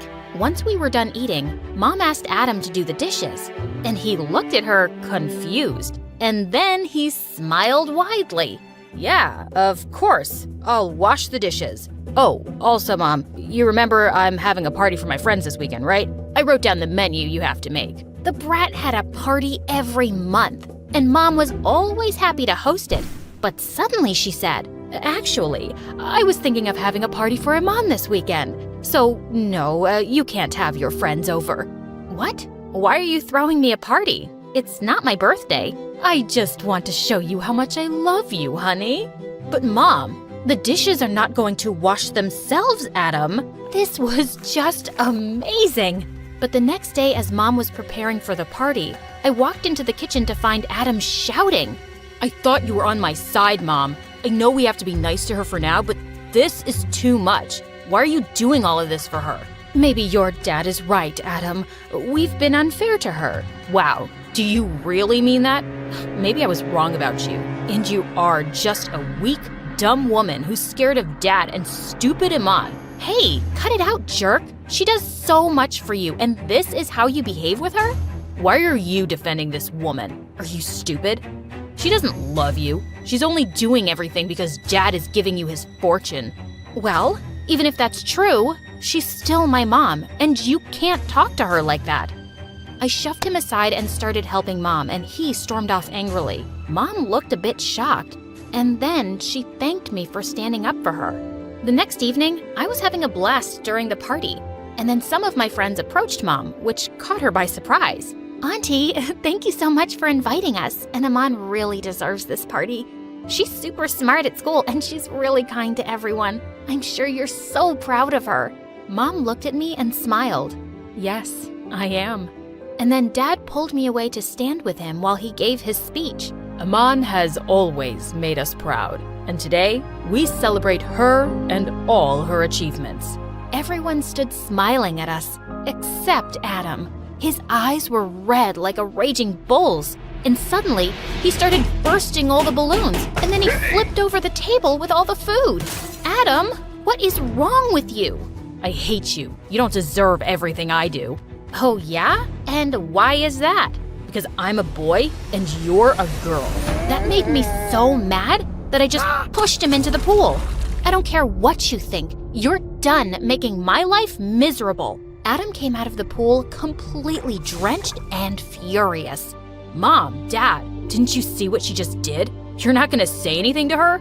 But my parents just stood there silently glaring at him, and he screamed and walked away. After everyone left the party, I was helping Mom clean up the mess when suddenly she stumbled and I caught her just in time. Mom, are you okay? Yes, just a bit dizzy. Just get me some water, dear. I'll be fine. This was the first time I'd seen my mom look so weak, so the next day I insisted that we go to the doctor. The doctor diagnosed her with tiredness, and when we got back home, I made sure she got rest. I did all the chores and cooked her favorite meal and took it up to her room. I'm really sorry, Iman. I was blind not to see how special you are. And believe me, I'm not saying this because of your fortune. You deserve it. You really are an amazing daughter. Thank you, Mom. I hugged her and I felt at peace because I knew Mom was finally being real with me. But Adam was ruining everyone's peace. He was losing his mind because no one babied him anymore. One day, he threw out all the food from the fridge so we had nothing to eat. Another time, I found out he'd thrown all my clothes out the window. And then one night, I just lost it when I found all the kitchen garbage on my bed. My parents were so angry, but their scolding had no effect on Adam. He just looked at them blankly and then started laughing like a psycho. Soon after, it was time for our final high school results, and I had passed with flying colors, while Adam had failed. He would have to repeat the 11th grade. Dad just flung his report card to the side and turned to me. I'm so proud of you, Iman. Of course, we already knew what to expect from you.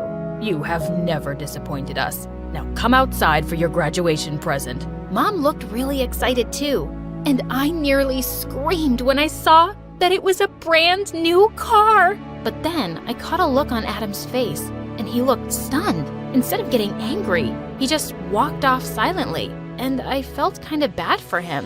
Dad, maybe you should get Adam a car too. He's older than me, and I'm sure he already feels pretty low about staying back in high school. Then he shouldn't have been such a fool. You're too kind to think about your brother, Iman. Don't waste your thoughts on him. Later that night, as I was watching MSA videos in bed, I suddenly smelled smoke. It seemed to be coming from outside. And when I looked out the window, I screamed. Adam was laughing like a mad person next to my car, which was on fire. Mom! Dad! You've got to come out! Now! As we all ran out, Dad started yelling at Adam. Adam, have you completely lost your mind? You bought her a car because she deserves it. He went totally bonkers after that and started pouring petrol all over the house. I'll show you. I'll show all of you. If I get nothing, then nobody will. Please, just stop it. Why are you doing this, Adam? You know why. All you care about is stupid Iman. Oh, she's so smart. Oh, she's the best. Well, I'm sick of it. I'm the firstborn here, and I'm your son. What I want should matter most. You're such a brat, Adam. You're just getting a taste of what I felt like all my life. And it hurts, doesn't it? Oh, shut up, Iman. You're just a stupid girl who came along and stole Dad's heart. He loved you more than me, and I had to live with that all my life. And now you've got Mom on your side, too? Well, you chose to be a horrible brother and son. And if no one's on your side now, it's your own fault. You've ruined everything for yourself with your stupid, jealous heart. Just then, Adam lit the match. But before he could do any damage, my uncle suddenly appeared. He was a cop and Dad had called him, and he'd come with his team to take Adam away. As we watched him leave, Mom suddenly broke down. This is all my fault. I made him believe he was more important being the son, and I spoiled him. Or maybe it's my fault. I never made him feel like I loved him enough. Mom, Dad, you both made mistakes with me and Adam, but it's not all your fault. Adam needs help, and hopefully he'll get it now and be better. I don't know how you got to be so wise, Iman. I want to be better too, starting with you. I hope you can really forgive me for all those years. Mom, trust me, I already have.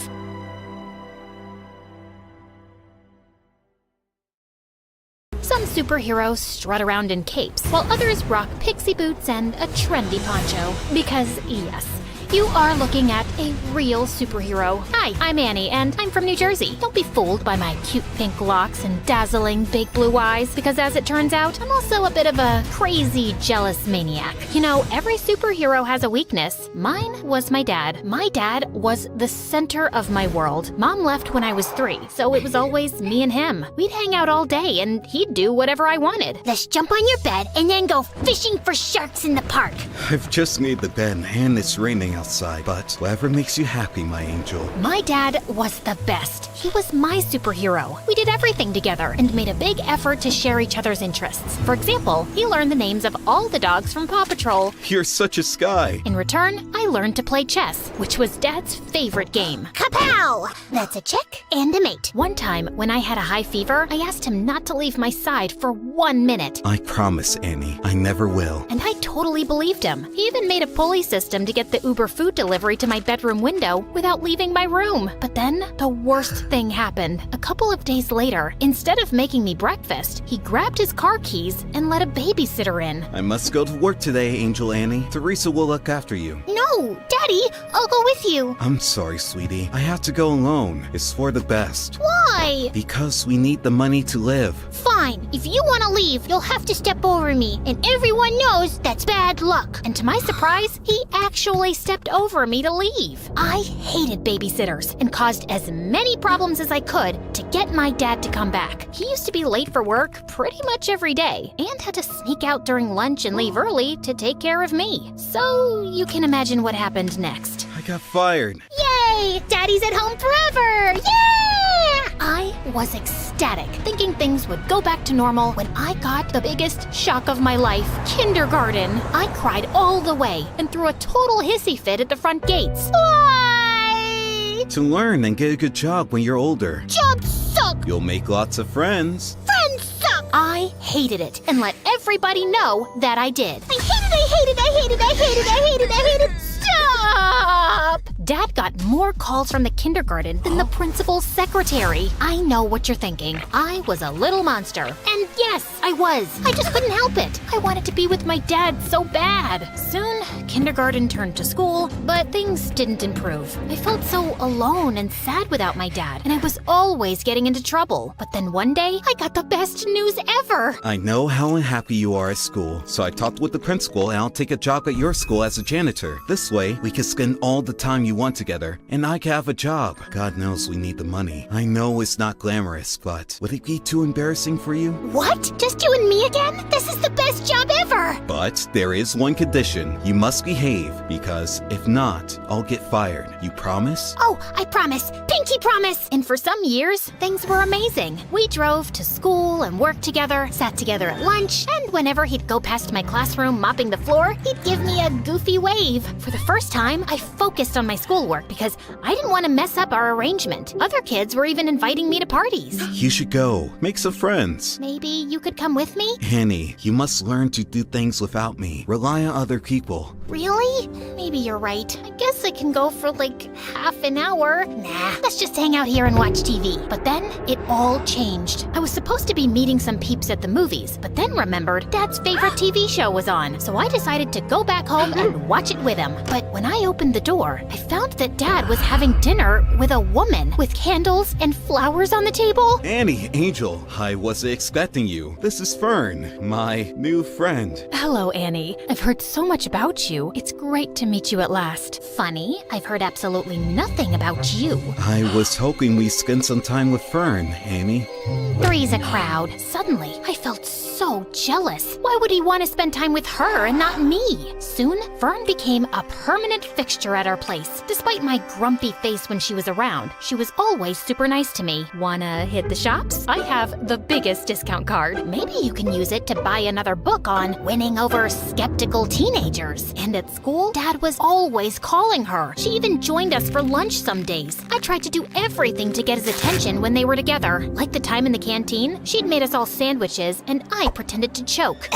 Poison! But they were too busy staring into each other's eyes to notice. Soon, Fern moved into the house, and even though I kept moving her things around, she was always calm and supportive. You can always talk to me about anything, you know. I'm fine. You and your dad have such a special relationship. I wouldn't want to come between you two. Well, cheers for that. You can rely on me too. I'll always have your best interests at heart. Yikes, is that the time? Gotta run. It felt like Dad was slipping away from me. But at the same time, I was also starting to become independent. During that time, I joined the chess club and quickly showed talent. No doubt thanks to all those games with my dad. I even won the school tournament and got invited to represent the school in an international tournament in Belgium. I knew it was a life-changing trip, but I also knew that my dad's job as a janitor didn't pay much. He would not be able to afford the expenses of such a trip, so I had to decline the offer. I was pretty sad about it, and soon things got even worse. That same afternoon, I got to class, and one of the more popular girls was sitting in my seat, slurping on a milkshake and making fun of me. Look at me. I'm Annie, and I'm so lame because my dad's my BFF. Great, that's really mature. Now move your butt from my seat. Oh no, you better call your personal janitor to clean up this mess. What mess? I shouldn't have asked, as she threw her milkshake on the floor on purpose. This mess. What are you waiting for? You better call Daddy. I jumped on her and tipped the rest of the milkshake over her, and that's when the teacher intervened. I got after-school detention. I was really scared that Dad would find out, but thankfully, he went home after finishing his shift. I was super relieved. But then, on my way out from detention, I heard a weird rustling noise from one of the classrooms. That's odd. Everybody went home already. I thought it was best to get out of there, but suddenly, a man in a ski mask rushed out of a classroom, holding a bag full of the school laptops. Oh no, a thief! I froze in my spot as he spotted me and stopped for a few seconds, then started running down the hallway. As he ran past me, he accidentally hit me with the bag of laptops, and I yelled in pain as I stumbled to the floor. Oh my god, are you okay? I looked up in shock as I recognized that voice. Dad? Suddenly, he dropped the bag and ran down the hallway and out of the school. I tried to follow him, but he was too fast. So I sprinted home, and there he was, Dad, completely out of breath and with the ski mask in his hand. The first thing he told me was to keep my voice down so Fern wouldn't hear. Dad, seriously? Stealing from the school? Are you crazy? Annie, you've got it all wrong. Oh, really? Ski mask? Swag bag? Come on! Keep it down, will you? We can't let Fern hear this. Start talking. I did it for you, Annie. Professor Parker told me about the chess tournament and the trip to Belgium. He told me that you turned him down without even telling me. I want the best for you. I don't want you to lose out on something like this because of me. But the moment I saw you, I knew I couldn't go through with it. Now, we can't let the police know. They'll lock me up. If you think about it, no harm was done. Nothing was stolen, so everything's great. Of course, everything wasn't great. While his intentions were sweet, he made a huge mess in school. The principal had reported the attempted robbery to the authorities, and I had to testify in front of the police as the only witness. I couldn't turn in Dad, so I had to lie. I told them that the thief was super short and had green hair. I hoped to keep a low profile about the whole thing, but the next day at school, I was treated like a hero. The girl who saved the school. My hair would have just freezed out in fear. You're like a real superhero now. Yep, I guess that's me. Want to hang out with us and tell us all about it? And oh, let's snap a selfie. I need to boost my feed with some genuine hero vibes. But the worst thing was, since I caught Dad red-handed, he'd become increasingly clingy and hardly left my side. I guess he was scared I'd confess the truth, but it was really annoying. Like when this really cute boy Warren, who I liked but I didn't think had ever noticed me, talked to me. Hey, Annie. I'd love to take you out for a burger. Sorry, she's busy. Dad? Come on, hun. It's lunchtime. The first one to our seat wins the pudding. Sorry, Warren. I'll just have to go now. A burger soon, though. Sure. But soon, I started hanging out with Warren and his new friends all the time, while Dad's excuses to drop by became increasingly awkward and downright embarrassing. I came by to check if you seen my lost, mop. Thought I might have wandered into your classroom. And he'd always pick the worst times to barge in. I think I'm falling for you in a big way. I think we need to clear the air here. Dad! I'd had enough, and on the way home, I thought of ways to let him down gently. But I ended up screaming the truth at him in the driveway. Dad, it's time for a reality check. You can't shadow me forever. How about picking up a hobby that doesn't involve stalking me? You're suffocating me. Then he looked down and rolled his puppy dog eyes. I began to feel very guilty. But then big news popped up on my phone. A very short man with green hair had been arrested for the school robbery. And it was all because of me. Annie, we must go on the run. No, Dad. You need to confess. Confess to what? And suddenly, we both turned around, and Fern was standing there with the groceries. To not cleaning the bathroom properly. You have never cleaned it properly, Annie. Oh, I think my sock drawer needs some reorganizing. Annie, you can tell me anything. I'll always take your side. You can trust me. I didn't tell Fern. I thought she wouldn't understand. I tried to forget the whole thing, but I felt so guilty. That innocent guy was in jail because of me and my dad, and we needed to set the record straight. But I just couldn't turn my father over to the police. That night,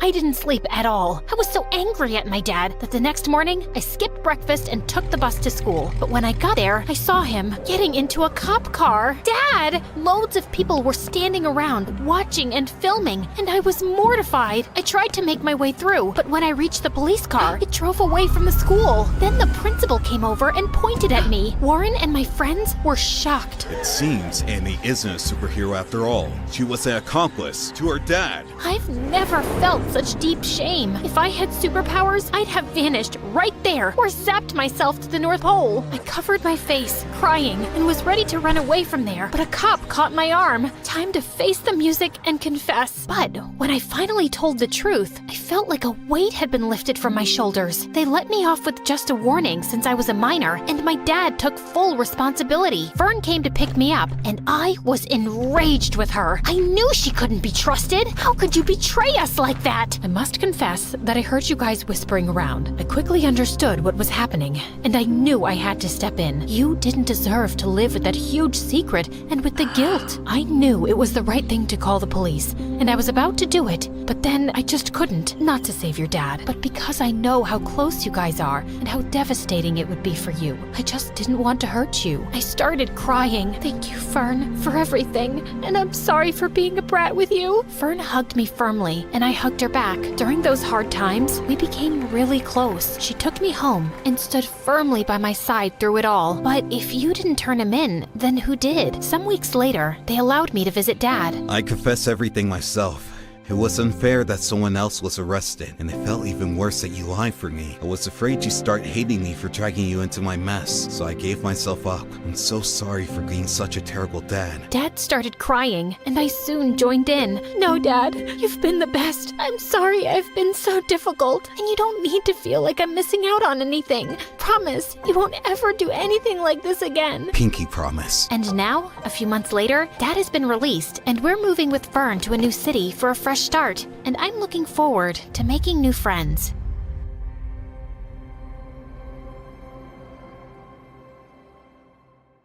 Hello, I'm Lily from Estonia. I grew up in an orphanage with my brother Joe. He's 2 years older than me, and we're total opposites. But before I continue, please like and subscribe, and you might get a kiss from your true love. My big brother Joe had shiny blonde hair and blue eyes, and he always got all the attention. Look at this gorgeous kid. He's so beautiful. But I was the opposite. I had dark hair and dark brown eyes, and my skin wasn't as fair, and no one ever said I was pretty. They hardly noticed me at all. Joe was tall and outgoing, and everybody liked him. I was short for my age, and the mean girls loved to tease me. Aw, poor Lily. She's just so ugly. How does it feel to be a loser with a perfect brother? But Joe always had my back. Maybe you should learn to respect others. Oh, for you, Joe? I'll learn anything. I'll learn how to respect others, and how to cook and clean. I'll even learn how to give birth. You don't learn how to give birth. You just give birth. I agree. You're right. You're so smart. See, Joe? I learned my lesson. I respected her. Now love me, Joe, please. In school, things weren't much better. Joe was super smart and almost a genius. Joe, that's amazing. A perfect score. I could barely pass my exams, and I had a hard time paying attention in class. Sometimes I talked to the other kids when I wasn't supposed to, and I got out of my seat and I ran around the room, but I couldn't help it. Lily, sit down. Most of the teachers didn't like me at all. One time I was in grumpy old Miss Koppel's class, and I really had to go to the bathroom. The break just ended 2 minutes ago. You couldn't go then? Oh, wait, you were busy playing. The only thing you do in school. No bathroom for you. But it's an emergency. Miss Koppel didn't budge. I tried to hold it, but a minute later, I peed my pants. Ew! Joe caught me crying in the hallway. What's wrong? Miss Koppel wouldn't let me go to the bathroom. Joe's face turned bright red, and he stormed into Miss Koppel's class. You stinky witch. Maybe a bitter old lady like you shouldn't be teaching. You should be at home fighting with your husband who's lost his hearing because of your constant screaming and will go blind soon looking at your hideous face. Miss Koppel sent Joe to the principal's office, and he got detention for 2 weeks. I felt so bad. I'm sorry I'm weird and stupid and always causing trouble. Don't say that about yourself, Lily. None of that is true. Yes, it is. You're just pretending it's not. Don't worry about me and my problems. I'll handle them on my own. You don't have to be my big brother anymore. No way. I'll always be your big brother, and I'll always have your back, no matter what. And one day, I hope you'll see how special and smart and beautiful you are. Joe hugged me, and I cried like a big baby. Then one day, the most amazing thing happened. We were adopted by a really nice couple. They had a big house, Joe and I got our own rooms, and new clothes. They even enrolled us in a fancy school. I was nervous at first because school was still hard, and I always got distracted. I was scared that my new teachers would hate me too. But then my new parents took me to the doctor. Lily has ADHD, which means she's a bit hyperactive and has trouble paying attention. But she's a smart girl. Her IQ is well above average. I went to therapy for a while to help me learn to stay focused. It was difficult at first, but Joe and my parents were really supportive, and eventually I got better. I started getting A's on my tests, and I even won Student of the Month for best behavior. When Joe and I reached high school, our lives totally changed. One day, Joe and I were hanging out at the mall when a strange woman ran up to us. Your face is a work of art. Have you ever thought of being a model? Not really. Stick with me, darling. I'm gonna make you a star. The woman was a modeling agent. Joe signed a contract with her, and soon, every other weekend, he was doing photo shoots all over the city. My life was much better too. My grades were at the top of my class. I had a bunch of new friends, and when I looked in the mirror for the first time, I liked what I saw, especially since my mom always told me how pretty I was and that I should love myself just as I am. I had a newfound confidence, and everyone noticed. Even though Joe and I weren't together all the time, we were still close. We had our own lives, and that was okay. We were always there for each other. Then one day, our dad got a new job, and we moved across town. Another family, twice as rich as my parents, lived next door, and they had a daughter my age. The moment Joe saw her, he started acting strange. He was really dying to meet her. Oh, love at first sight? Something only beautiful people do. Why don't you just go over there and say hello? Just say hello? It's not that easy. It has to be just right. She's my destiny. She's my true love. We're meant to be. We started thinking of ways to make them meet. What made it harder was that she was homeschooled. We saw a lot of sophisticated teachers coming and leaving the house. Joe took one of my shirts and went to her house, pretending he found it in the yard and it belonged to the girl. But a maid opened the door and took it, then slammed the door in Joe's face. One time, I saw the mystery girl leaving her house, and I started calling out random names. Emily, Sarah, Anna, Amber. But she still didn't look up. A couple of weeks passed, and I thought Joe would have moved on, but he was still determined to meet this girl. He hatched a new plan every day, but none of them worked. I needed a break, so I snuck off to the park to sketch. As I was sketching an oak tree, I heard someone walk up behind me. I turned to see a cute boy smiling at me. Those are pretty good. Your shading and detail are amazing. I froze. I'd never shown anyone my drawings before. I'll show you mine if you show me yours. The boy's name was Ryan. He was a couple of years older than me, and he was a talented artist. We talked for hours. Every time he looked into my eyes, my heart skipped a beat. Geez, I'm sorry. I didn't realize it was so late. I have to go. Maybe we could meet up tomorrow and, talk about art? Sorry, I can't. I was such a dork. What was I thinking? Asking a cute boy like Ryan out. He must already have a girlfriend. I wanted to crawl into a hole. It's okay. Sorry I asked. No, it's not like that. I'd love to see you again, but I'm leaving for New York tomorrow for art school. My heart sank. This doesn't have to be goodbye. Ryan pulled out one of his sketches from his notebook. He wrote his phone number on the back and gave it to me. I want you to have it. I can't take this. You can give it back when I see you again. On my walk home, every time I thought about Ryan, I couldn't help but smile. I turned the corner onto my street, and then I saw something insane. The mystery girl was scaling the side of her house like a cat burglar. I hid behind a tree and texted Joe, but then the girl came charging at me like a maniac. She tried to grab my phone. Give it to me. Let go, you crazy girl. My phone slipped out of my hand, fell to the ground, and broke. I was so mad. I turned to yell at her, but then she started bawling like a big baby. I'm sorry about your phone. I just didn't know what to do. Her name was Sophia, and her parents made her break up with her boyfriend because he was poor. They won't let me see him or talk to him. My heart's been ripped to pieces. It hurts so bad. Please, make it stop. Don't cry. Things will be okay. How? Thankfully, Joe walked up just then. Sophia took one look at him and got all googly-eyed. Then she got confused. I can't do this. Sophia pushed Joe and ran away crying. The next day, Sophia showed up at her door. What I did to you wasn't cool. I was having a hard time. If you don't mind me asking, what's wrong? Well, I'm broken. Excuse me. If I could just squeeze past you. Each time life smiles at me, bad things happen shortly after. I fell in love with our gardener's son. It was a secret because I knew my parents would never approve. I don't know how, but they found out and things got really bad. I'm so sorry. If you could just step to the side a bit, I could get out of your way, and they fired him and his father and forced me to break up with him. Then they took my phone and homeschooled me for a while. My dad is an important politician, and he can't risk his reputation. And now, every morning, I wake up in a puddle of tears. That's so sad. Yes, very sad. I've got an idea. Why don't you two be friends? It might make you both feel better. Over the next few months, Joe and Sophia started getting closer, and so did our parents. Joe started dressing in expensive clothes, buying Sophia fancy gifts, and he'd brag to Sophia and her parents about how much money he made modeling. Once, Sophia's parents invited us for dinner. Oh, neighbors, you have such a strong, confident, independent young man. I bet girls are fighting over him all the time. Yes, but I have eyes only for one girl. As Joe looked at Sophia and she blushed, everyone noticed the two and smiled. Oh, this is wonderful. We've been so worried about Sophia. I'm so happy she's found someone like you. We had to protect her, you know. She was tricked and manipulated by a dirty, poor boy that stole her heart. Ugh, poor people. You can't trust any of them. They're all liars and cheats. That's not true.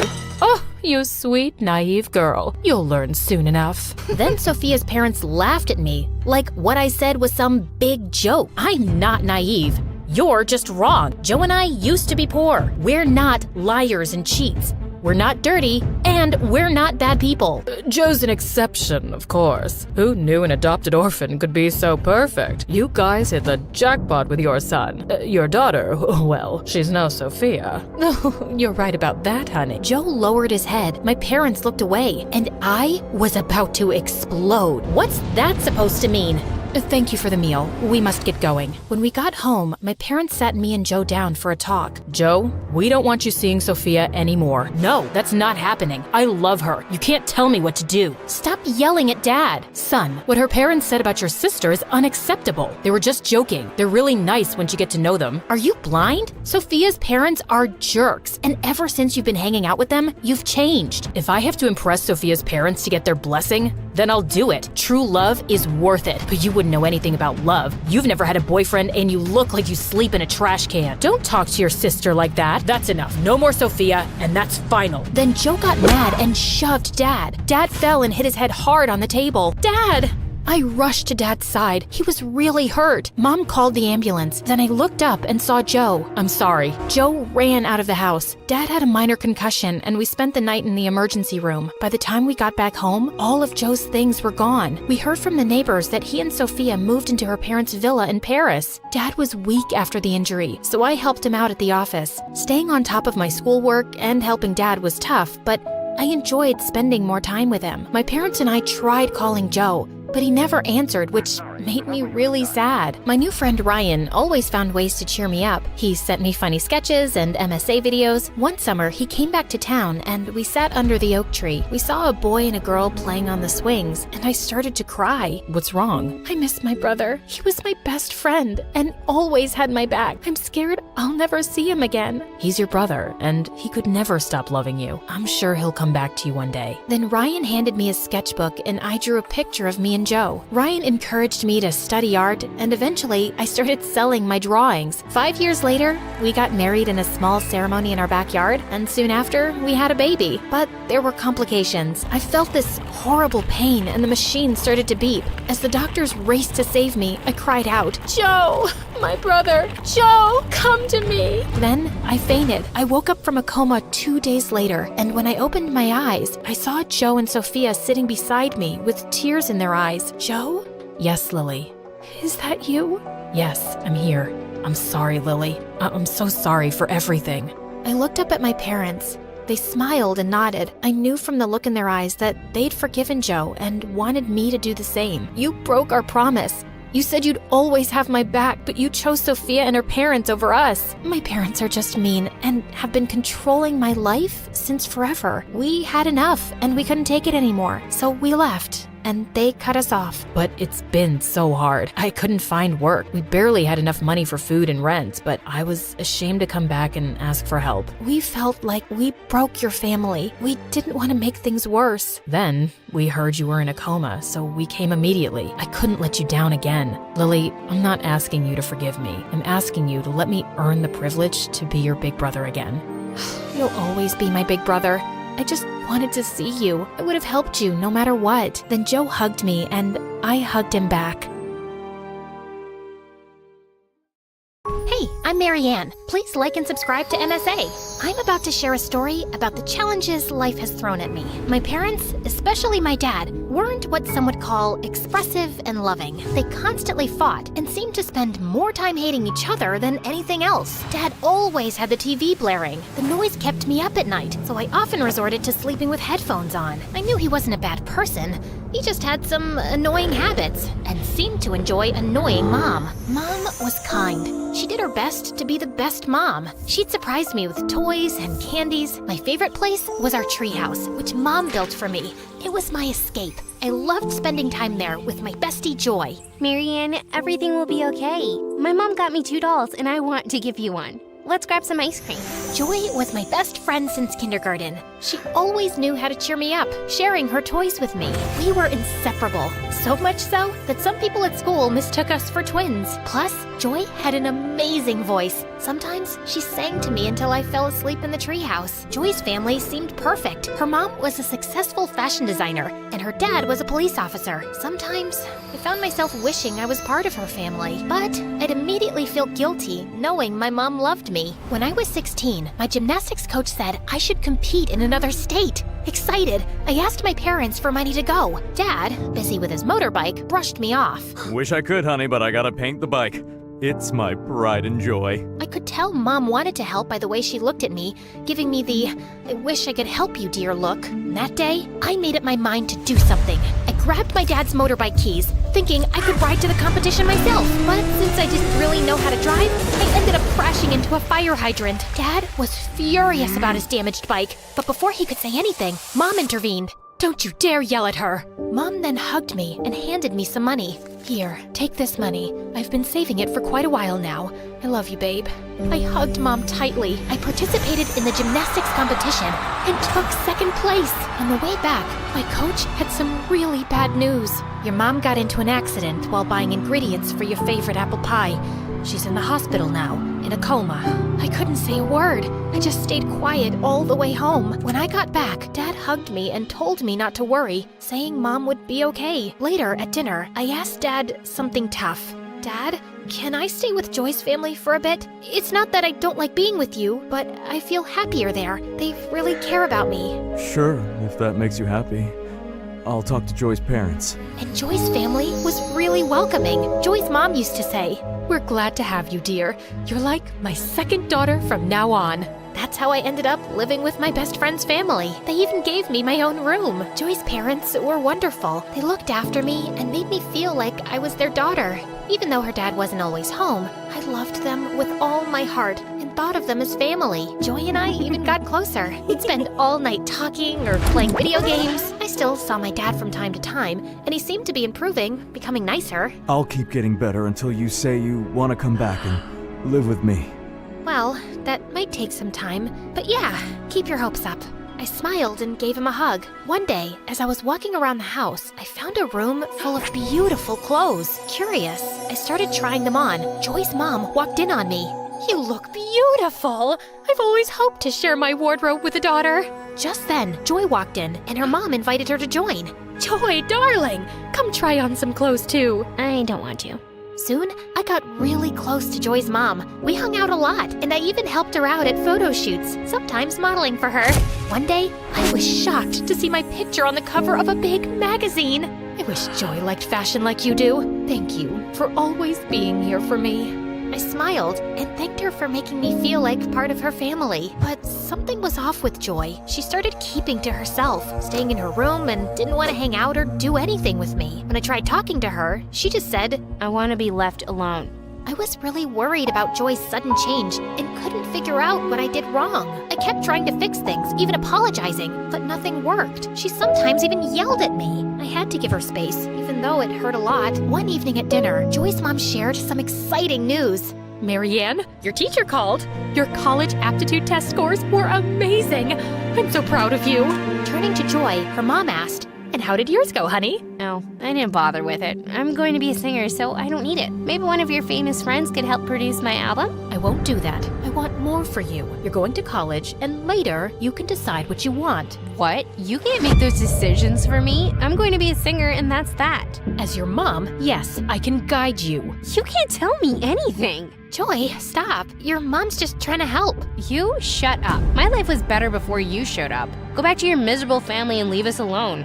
I hate you both. Angry, Joy knocked all the family pictures off the shelf. After that, her behavior got worse. She began skipping school and got mad whenever someone tried to talk about what she was doing. Joy's behavior toward me got worse, turning her into what felt like a real-life villain. She constantly tried to make trouble for me, and even though her mom always ended up forgiving me, it just made Joy angrier. For example, Joy switched her unfinished homework with mine, confusing my teacher. Luckily, the teacher sorted it out. Joy made a fake social media account with my name, posting embarrassing stuff. It took a while, but I showed it wasn't me and shut it down. Joy hid a library book I borrowed, causing me to get late fees. Her mom found it later and figured out Joy's trick. Joy messed with my bike's brakes. I felt something was wrong before I rode it and stopped myself from getting hurt. This escalated one afternoon when Joy's mom was away on a business trip and her dad was away at work.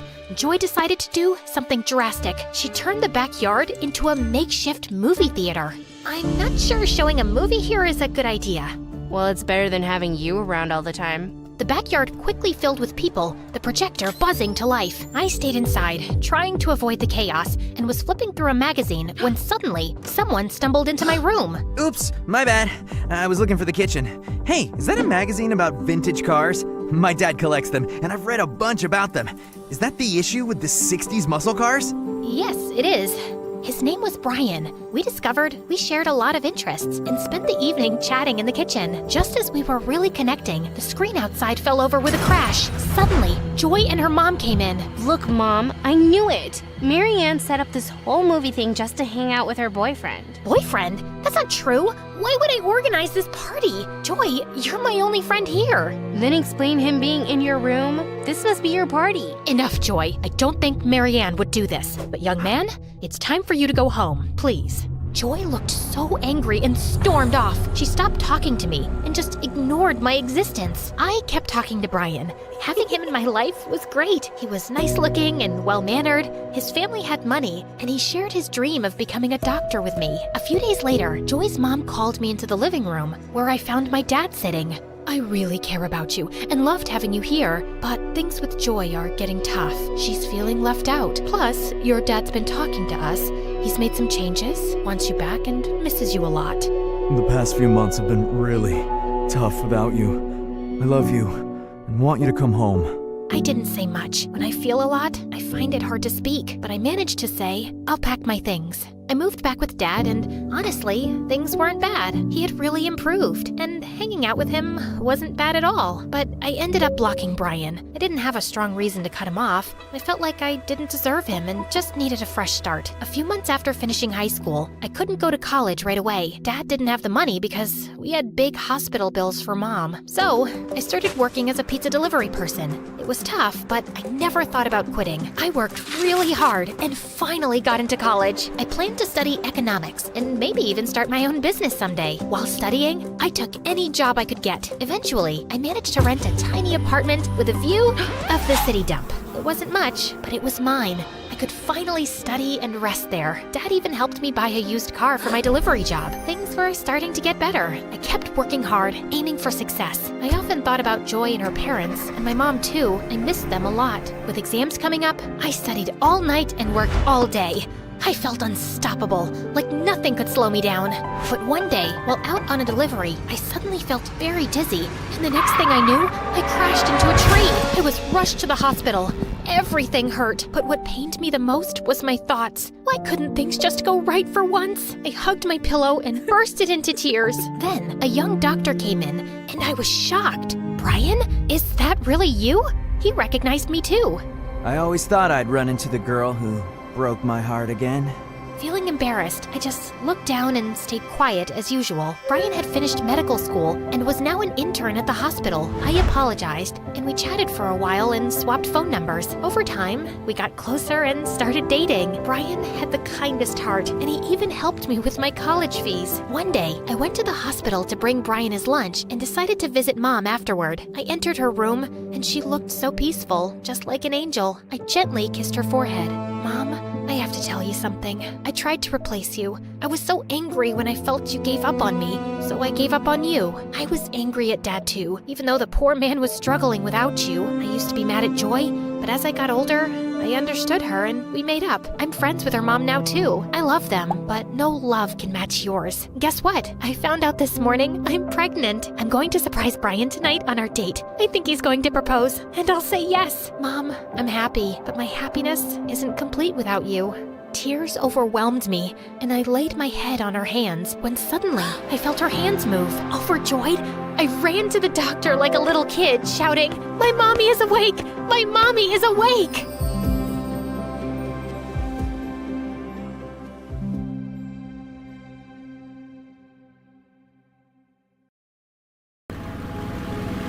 Hi everyone, I'm Daria and I live in LA. Please like and subscribe. I was born to loving parents who adored me. And 2 years later, my sister Caroline arrived, and even though we were sisters, we looked nothing alike. For starters, I had long, beautiful hair, which my mom loved and would spend hours combing. As for Caroline, she was blessed with curly hair that usually looks like a bird's nest, but she didn't have a worry in the world. Growing up, I always noticed how my parents were two opposites of a magnet. Mom was strict and careful with money. Dad was a free spirit and always lived in the moment, and I loved him for that. One time, all four of us visited the museum, and it was there I saw the most amazing thing ever. Lockheed Vega, Amelia Earhart's plane. I had read about her in my history class and was totally fascinated by her. Dad, I want a picture inside the plane. Inside? It's not allowed. Pretty please. Fine. But promise to share your kiddie meal, cause your mom won't let me have another one. Deal. Well, while Mom and Caroline were busy listening to the tour guide, Dad and I sneaked and took pictures in the legendary aircraft, and it was amazing! Dad, I want to be like her and fly airplanes. Oh, you want to be a pilot, honey? That's so nice! Since then, Dad would show me movies on pilots, flying, and everything related to it. I so wanted to be like Amelia. Things were fine until one day my parents noticed something was wrong with my eye. They immediately took me to the doctor, and I was diagnosed with a condition called lazy eye. That meant I had poor vision in just one eye, and it would wander to the side, and the best way to fix it was surgery. This made my life very hard at school. For starters, I had to wear big glasses, and then the problem of my wandering eye was there. Are you looking at the board or the teacher's butt? No, I'm not. I was looking at The teacher's butt. I know! I so hated when people did this to me. Mom began saving every penny for my surgery, which would happen when I was 10. But luck was against us. Dad lost his job. Even though he tried to find another job, he just couldn't, and soon he just gave up. And we'd see him sitting on the couch all day playing video games. It got difficult for Mom to take care of the three of us with just her salary, and they would fight almost every day. But one night, their fight got very loud, and I heard a knock at my door. Daria, can I stay in your room? I am scared. Oh no, Caroline. You don't have to be scared. I'm right here, and I promise I will always be there for you. Okay? Now, why don't we have some fun? Caroline and I played and jumped up and down on the bed. It was so fun. We talked the night away, and I told her about my dream to become a pilot. Will you take me on the plane with you? Of course. I'll even let you sit next to me and take you to different places. When I turned 13, Mom had finally saved enough money for my surgery, and I was so happy. To celebrate, Dad said he would get me a surprise. I loved surprises. This was one of the best days ever. Ta-da! Congratulations, Daria. What's wrong, honey? It's your fave. That's one ugly cake. I said red velvet, not carrot cake. It is red velvet, Dumbo. Taste it. It is, but an ugly one. Boo-hoo, you didn't get a pretty cake. Can we just eat now? I gotta go for practice.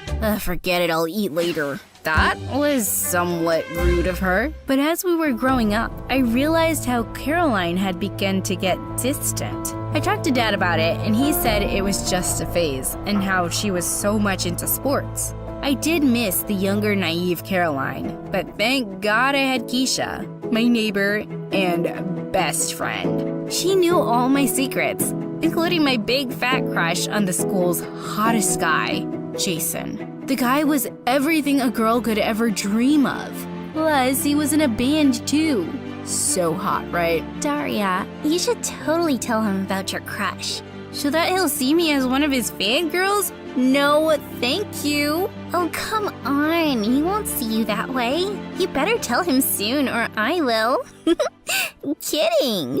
That evening when I got back home from school, I saw Mom and Dad arguing. Again. So what's this one about? Ooh, let me guess. Dad overslept. Wait, he got another parking ticket. Ooh, I know. He burned dinner. Nah, this time, Dad spent the electricity bill on food for him and his friends when he came over to watch the cricket match. Can you believe it? That's a new one. Perfect. Now the power is cut. Well, things didn't change over the next few years, and when I was 17, Mom announced she would have to move to Dubai because she had a really good job offer there. We decided that Caroline and I would stay back with Dad and finish our studies here. Dubai? Won't you miss us? Of course I will. I know you can handle things here. I trust you, sweetie. Plus, I'll be back in a while. After Mom left, everything was on my shoulder. It was unfair, and I sort of resented her for that. Good job opportunity or bad? How could she just leave? I was pretty upset, but when Dad stepped up, things got better. He spent most of his time taking care of us, which was unusual, but I loved it. After I was done with high school, I was excited and started saving money for the pilot training program, but I was still falling short. Daria, why don't you just borrow from your mom? Or maybe Caroline? Oh, Mom said she will give, but I can't ask her for the entire amount. And Caroline? She won't give it up so easily. She keeps an account of everything. She's a little weird in that way. So, why don't you take it and give it back later? She doesn't have to know. Borrow from Caroline? I didn't want to, but I was out of options. So I borrowed some cash from Caroline's safe box and pretended like nothing was wrong. I'll bring it back soon. Just a few weeks later, when I got home from my part-time job, I saw Caroline having a yelling competition with Dad. What in the world was happening? Caroline, what's going on? Well, I was missing a big chunk of money recently, and it turns out Dad stole it. No way. Why would he walked in with gifts for us. Expensive ones. Where would he get the money from? How can you accuse me of doing something like this? I saved this. Yeah, right. You saved money? You don't know the S of save, Dad. Caroline stormed out of there, and I saw Dad staring at me. Later, Mom found out, and it got even worse. I felt extremely guilty and wanted to tell Caroline everything, but I couldn't. The guilt was eating me, and one day I just wanted to be out of the house, away from everything. So Keisha and I went to a cafe where we ran into someone I never thought I would meet. Jason. Hey, Daria. Haven't seen your pretty face in so long. I don't know why I just said that. I mean, it's been so long. Jason, it's so nice to see you here. Why was my voice going so high? Since that day, Jason and I had been constantly texting and calling, and soon we became really good friends. I even confessed about my elephant-sized crush on him, and he said he liked me too. A couple of weeks later, I invited Jason for Caroline's birthday. After all of her friends had left, it was just the four of us and Dad, and we decided to watch a movie. But Caroline was still not talking to Dad, so he left saying he was feeling tired. I felt so bad for him. The guilt was eating me alive, and I wanted to confess to Caroline immediately. But the outfits worn by the actors distracted me. Oh, that's a lovely design. Maybe if the dress was in red and not orange, it would have looked better. What are you talking about?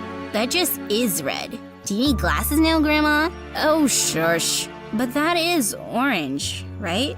No, it's red. Like really bright red. Maybe the contrast in color looks different from the angle you're sitting at? Yeah, maybe. But I let this go and focused on my test for the pilot training. But when it was time for the vision test, I was left in shock. I had color blindness. But I got my eyes fixed and had surgery.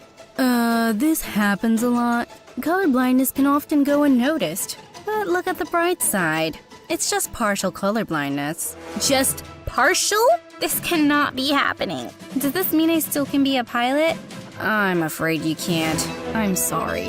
I ran out of there and locked myself in my room as soon as I got home. This was single-handedly one of the worst days of my life. To add to this, all Mom did was call and talk to me for a little while because she had to rush to a meeting. It's like she didn't even care. I was beginning to hate my life. I was sick of staying at home and decided to go over to Keisha's place, and even bought our favorite milkshakes on my way, but I was not prepared for what I saw. Oh my god, Daria! Are you freaking kidding me? Daria, how could you do this to me? Let me explain. I wasn't talking to you. I can't even look at your face. Keisha, how could you? You weren't dating him. I liked him too since high school. And before I knew it, we kissed at Caroline's birthday. Hold up! At my sister's party? Under my roof? And you sat next to me and held my hand while watching the movie. You know what? I don't need a backstabbing friend like you. And a jerk. I'll pass. You both deserve each other. I was fuming with anger, and I'm pretty sure it looked like a steam engine. I threw the milkshake at them and stormed out of there. I cut off all contact with both Keisha and Jason and avoided them. I felt so betrayed. Why was all this happening to me? My life was the worst. Before I knew it, Mom ended up coming back to check up on me. Wow, look who decided to show up. Finally got some time off of your work to check on your family? Don't talk to me that way, Daria. Do you have any idea how much I've been through? And what about what I've been through? Huh? You didn't show up when I got to know about my colorblindness. Instead, you showed up now. Because I'm acting sad? I just hate you. I saw the look of shock on Mom's face before I was being dragged out of the house by Caroline. What is wrong with you? Why are you acting this way? Like, I just hate how my life has turned out. I went through so much. This awful eye condition, Mom abandoning us, and now Jason and Keisha. Oh my god, shut up. She didn't abandon us, and what? Some boy problems? Grow up. Everyone has problems. Did you know I actually failed my exams when Mom left? Instead of crying and making a scene, I decided to do better. And I did. And when Dad stole the money, I lost my mind. Do you know why I was saving that money? To buy these new shoes for football so that I could perform well and get the scholarship. But I couldn't, and I lost it. Oh my god, what have I done? Caroline, I have to tell you something. It wasn't Dad who stole your money. It was me. I am so sorry. Before I could complete my sentence, Caroline slapped me across the face. You selfish person. Are you happy? Ruining my life? My relationship with Dad? You know what? I'm glad Keisha and Jason are together. You don't deserve to be happy for what you did. Caroline, please listen. Since that day, Caroline had refused to speak to me. I apologized to Dad and Mom for what I did, especially Dad. I should have said something that day, Dad. I wasn't strong enough. You know, I had seen you take the money from Caroline's safe, but I wanted you to tell her yourself. What you did was hard for me to believe, but I am glad that you came clean. In the end, that's what counts. Mom and Dad didn't forgive me right away, but eventually they did. However, my sister didn't. Every time I tried to talk to her, Caroline acted as if I didn't even exist. Dad told me to give her some time, and I did. A couple of months had passed, and I was still at home with no idea what I'd do with my future. But one day, Dad gave me the brochures of some universities. So what? You can't fly a plane. You can help build one. Aircraft engineer? Why didn't I think of... Thanks a lot, Dad. I'll apply for it. I did. And the day my acceptance letter arrived, I was over the moon. And there was only one person I wanted to tell this to. Caroline. I decided to get her those shoes. But once again, I was short on cash. But then I had the best idea. Once I had the shoes, I put them outside Caroline's room and waited for her to see. Do you forgive me? I'm still mad at you, but thank you for this. Why are you wearing a cap? What did you do? I sort of sold my hair. Don't worry, it'll grow back. I'm just happy that you're happy. I can't believe you did this for me. Thank you so much, Daria.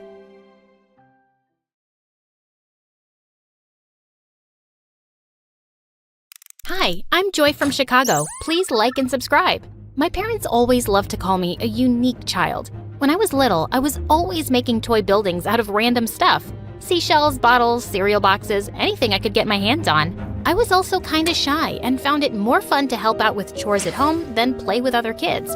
One day, Mom was teaching me how to make pancakes when she suddenly stopped and stared at me. Sweetie, what's the matter? Am I going too fast for you?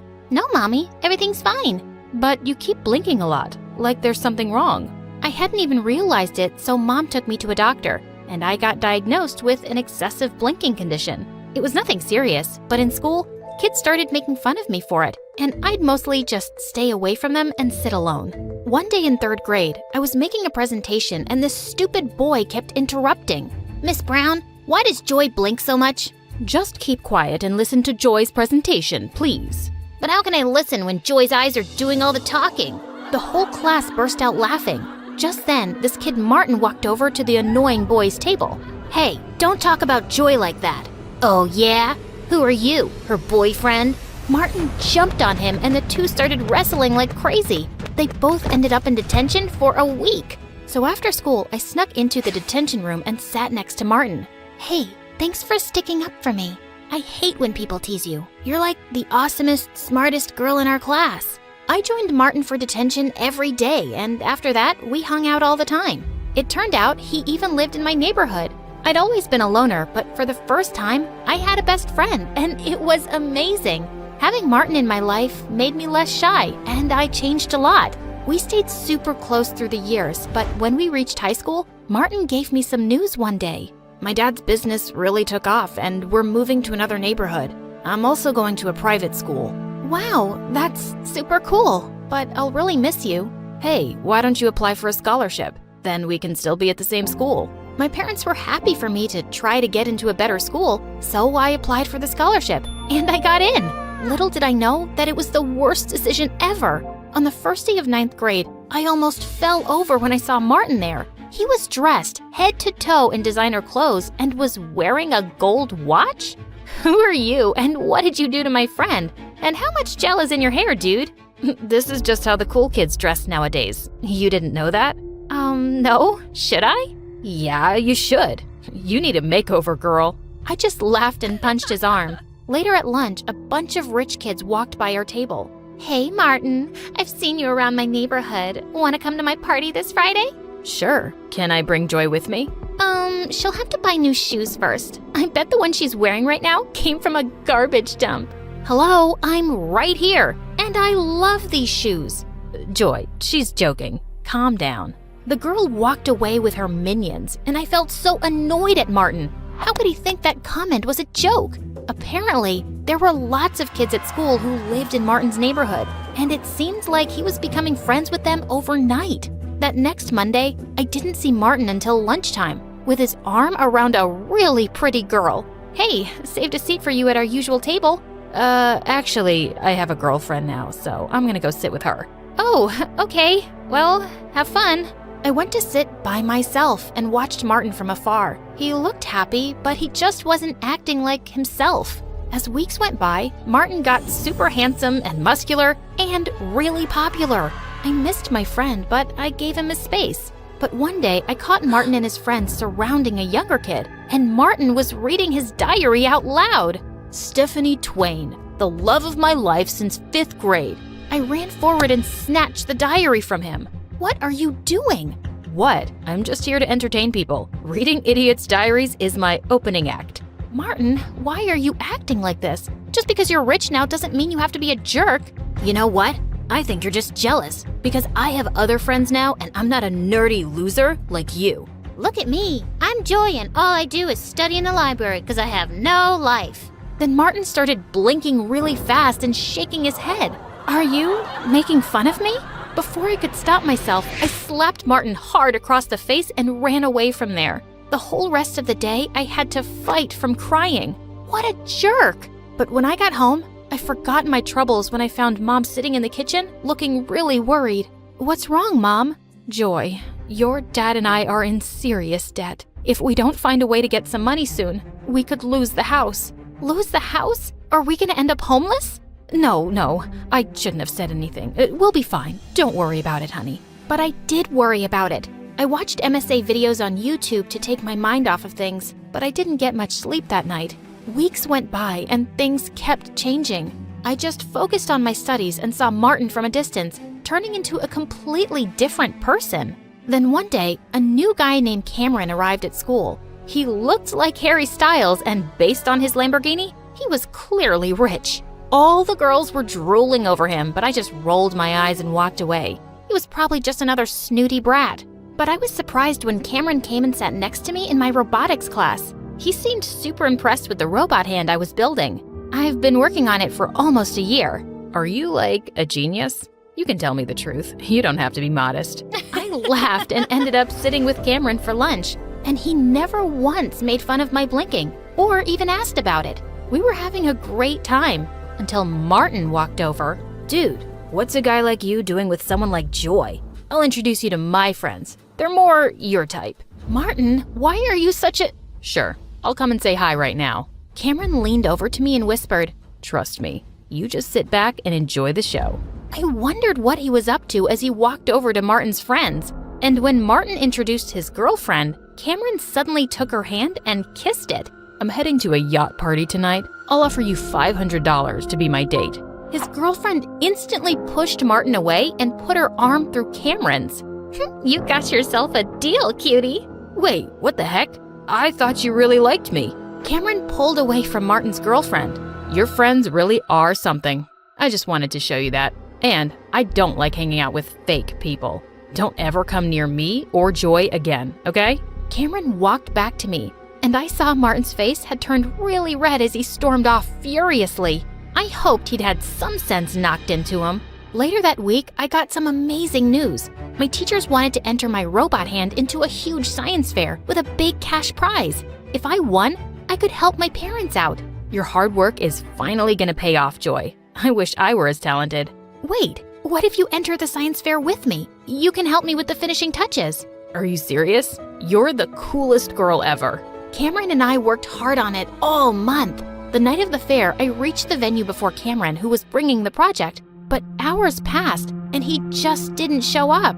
I called and texted frantically, but he wouldn't answer his phone. I was called to the stage empty-handed. The judges couldn't wait any longer. I was disqualified. But just as I was leaving the venue, Cameron showed up. Oh my God, where were you? How could you let me down like that? Joy, I'm so sorry. When I left the school with the project, all my tires were flat 10 minutes later. I couldn't even call you because my phone wasn't in my bag. I don't know who stole it or slashed my tires, but I can make a guess. Martin? I was burning with rage. The next day when I saw Martin in school, I walked up to him and grabbed his collar. You heartless jerk! You did that to Cameron, didn't you? Hey, back off. And yeah, I did. But why are you so worked up? So your lover boy had to wait on the road for a while. Big deal. It's not just about him. Martin, I missed the science fair because of what you did. You know I've been working on that project for a year. Doesn't that mean anything to you? For a second, he looked taken aback, but then he just shrugged. How was I supposed to know all that? Anyway, I did you a favor. You've been a nerdy loser since I met you. It's time you found a new hobby, Blinky. I sprung forward and pushed Martin to the ground. I'm just through with you. I used to think you'd be the last person to ever hurt me, but I don't even recognize you now. You're just a big jerk bully. I turned around and fled from there. At that moment, I hated him so much. A few days later, I was studying at the library for exams and realized it was really late. As I walked out of the building, I heard laughter coming from the back alley. I went over to see what was going on and nearly fell backwards. Martin and his friends were spray painting the principal's brand new car. Are you crazy? What are you doing? Ugh, what are you doing here, Joy? Martin, just please stop this. You could get in so much trouble. As if you care. Just keep walking and pretend you never saw this. I had no choice but to leave, but seeing him this way was so frustrating. The next day when I went to school, all everyone was talking about was how the principal's car was wrecked, and he was raging mad. But in the third period, I was shocked when I was called to the principal's office. I saw on the CCTV footage that you were on the premises last night when my car was destroyed. But sir, I had nothing to do with it, I swear. Oh, I know that, but I think you saw who did it. I just stared back at him and then spoke. It was really dark. I wouldn't be able to tell you who it was for sure. Joy, you're here at this school on a scholarship. If I don't have a name by Monday, you'll lose it for next year. I suggest you be smart and think about your future. I walked out of the principal's office in shock. Just then, Cameron caught up with me. Joy, what's going on? Why were you called to the principal's office? I told him everything that had happened. You can't just throw away your scholarship like that. You have to turn Martin in. How can you even suggest that? He used to be my best friend, and I'm not a snitch. He's not your best friend anymore. He's a jerk, and he deserves this. If he was a nice guy once, he's changed, Joy. But I didn't change. I just can't do this, Cameron. I won't do this. I'll go to another school. It won't be as great as this one, but I'll be okay. Tears stung my eyes. I thought about the colleges and opportunities I'd never have now, but I was doing the right thing. That Monday, I went to the principal's office with a heavy heart, ready to lose my scholarship. But he told me the most shocking news. Martin had come to his office and confessed to destroying his car. So what's gonna happen to him now? He's already expelled, of course. I couldn't believe it. Why did he suddenly confess? And he even took the fall for his friends. I found the other two brats who were with him that night snickering in the hallway, and I asked them, "We don't know why that loser did it. We'd all gotten away with it. It wasn't his idea. He just does whatever we tell him to, always trying so hard to be one of us." I've known Martin for years, and trust me, he's 10 times better than all of you. I shoved them aside and left. I was totally off the hook, but Martin was gone for good. My head was spinning, but when I got home that day, I found my parents in the living room with huge smiles. Joy, we have the most wonderful news. We're not in debt anymore. Are you kidding? That's amazing. But how? Some anonymous donor paid off all the money we owe for the house. We have no idea who did it. It was probably Cameron. He's an amazing friend. I just know it was him. I rushed to my phone to call Cameron and thank him, but suddenly I realized Cameron didn't know my landlord or anything about my house. There was only one person outside my family who did. The next morning, I took a bus to Martin's new place and knocked on his door. Hey, I have a weird question. Did you pay off our mortgage? Yeah, I did. But hey, don't worry about it. Our moms ran into each other and your mom told my mom everything. I told my parents I'd help them out at work every weekend if they paid your loan. Martin, I don't understand. I thought you hated me now. Why would I hate you? Cameron told me what you did for me. After how horrible I've been, you were gonna give up your scholarship and ruin your future for me. I guess I'm not really surprised because that's just who you are. The best friend one could ask for. I couldn't let you do that though. I got expelled because I deserved it. And I'm really sorry about everything. I was so touched to see Martin's teary eyes. Hey, don't make me cry, bro. It's okay, and thank you for apologizing. I'm just glad to see my old friend back. Me too. And for the record, Cameron's a really good guy. You have my blessing to be with him. Yeah, I didn't ask for your blessing, but thanks anyway.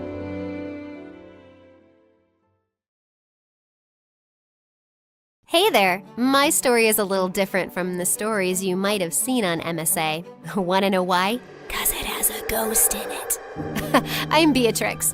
And unlike other kids who are born crying, I was born smiling. Yep, and that sort of freaked out my mom and the doctors. Come on, little angel, it's time to cry. But instead, I cooed and laughed. Mom had so much fun playing with me and making me beatbox. That's the reason she named me Beatrix. Needless to say, growing up, I had a great life, and my parents absolutely adored me.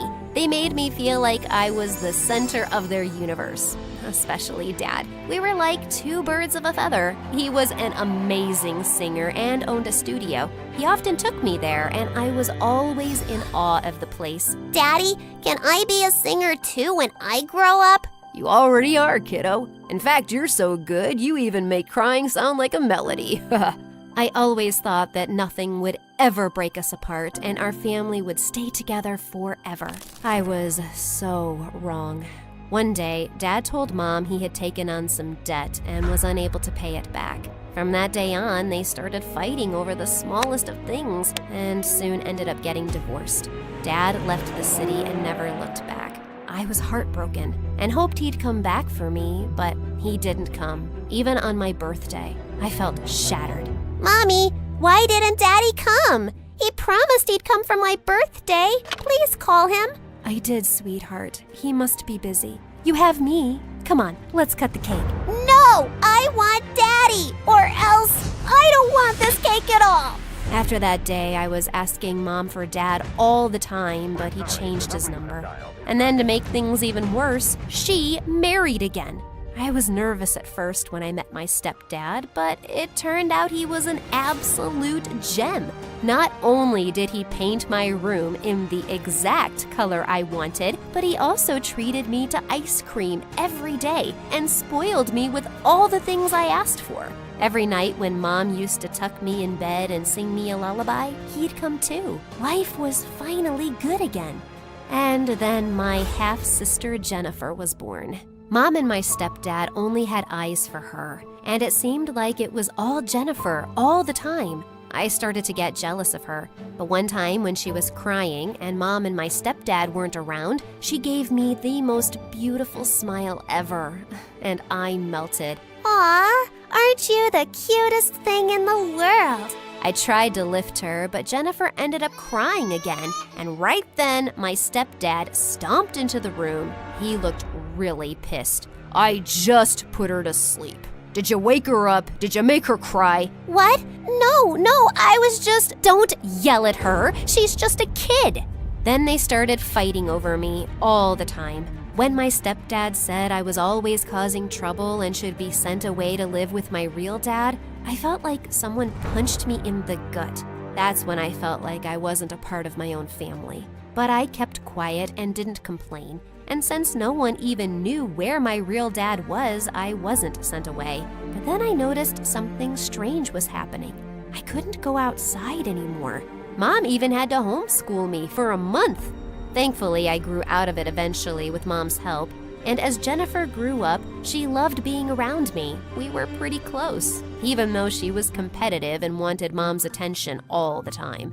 Like, when I'd come home from school and run to hug Mom, she'd jump in and hug her first, then talk to her and keep her busy until I gave up and would go to my room. I didn't mind because she was still very small. But one day, she broke Dad's phone by accident when we were playing with it. Beatrix, please don't let them know it was me. It was an accident. Please, please, please. I don't want them to be mad at me.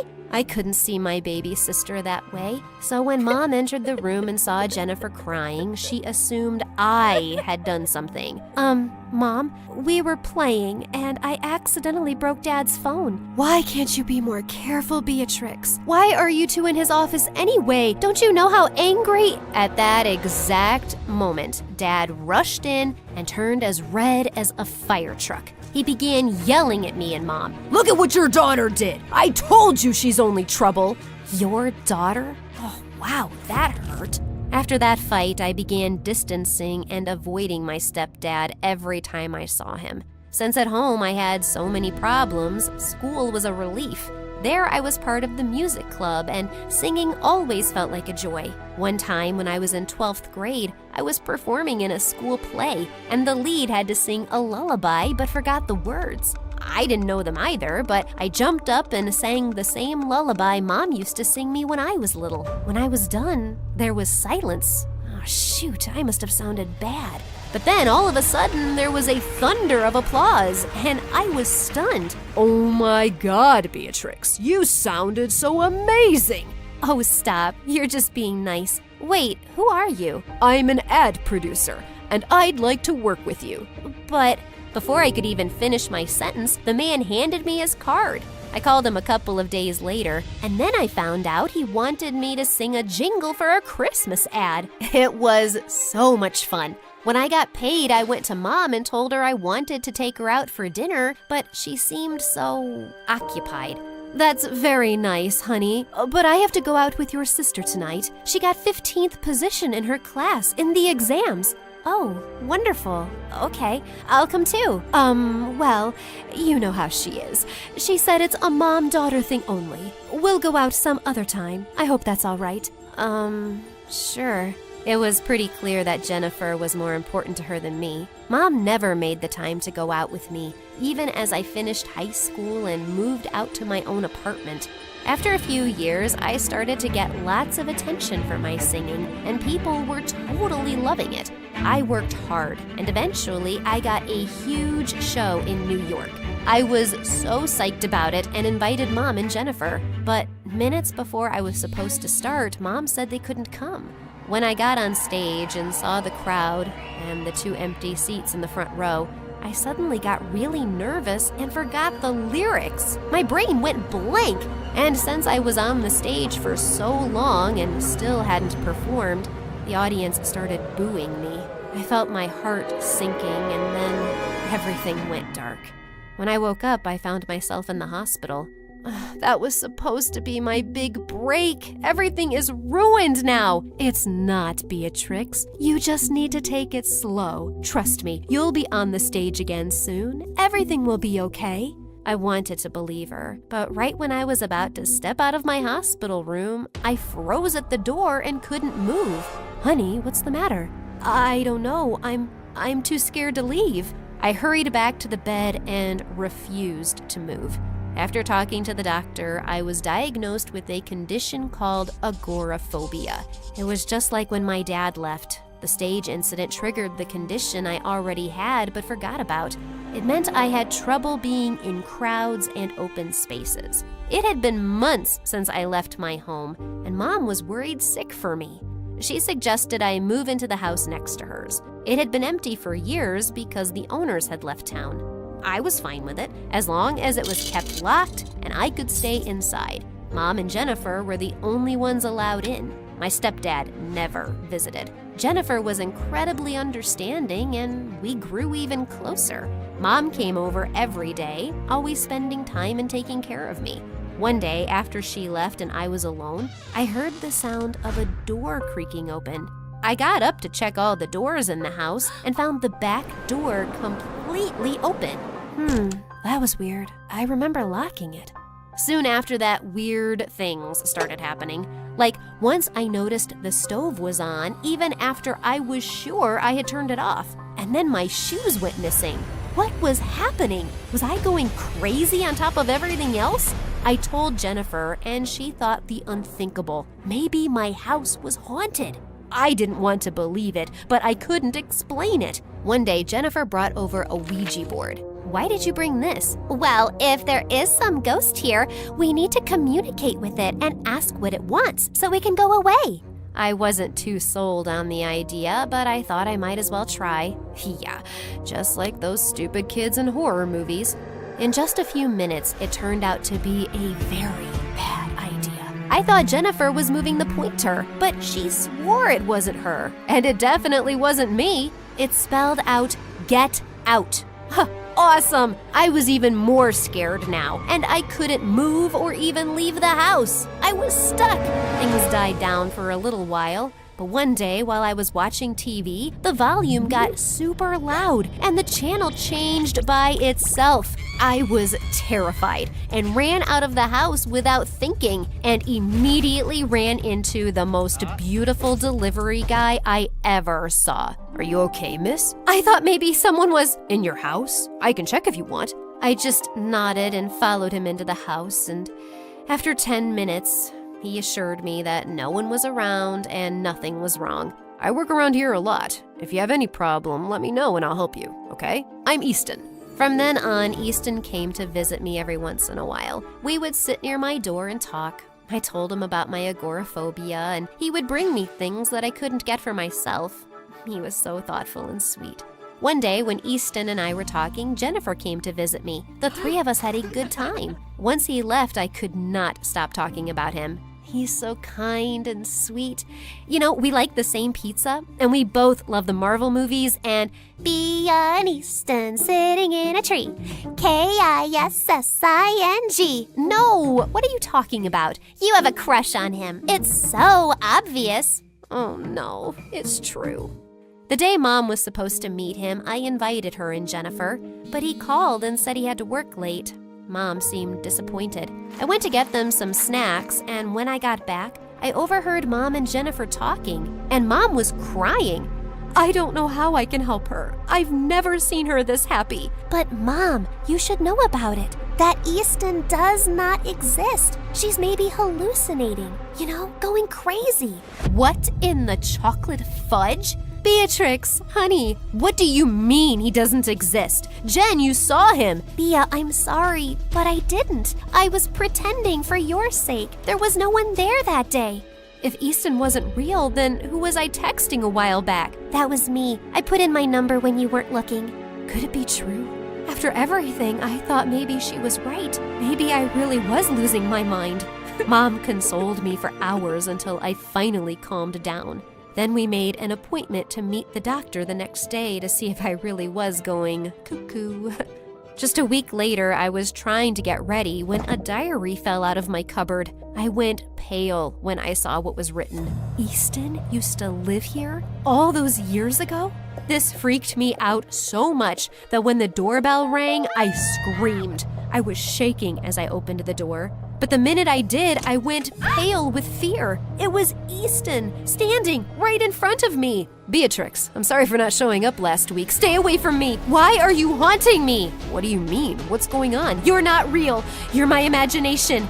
Or a ghost. That explains all the weird things that's been happening. The stove, the TV, the weird... What? Of course I'm real. I don't know what you mean. I began screaming and yelling for Mom. And pretty soon she rushed to me with Jennifer and stepdad following behind her. The minute they saw my frantic state, they went pale, especially Jennifer. Mom, I can see Easton, and I'm scared. I think he's a ghost. Honey, I can see him too. Of course you can. I'm a real human. What's going on here? I don't understand. Jennifer, we met too. What's going on? We all turned towards Jennifer, and as if on cue, she began crying and wailing.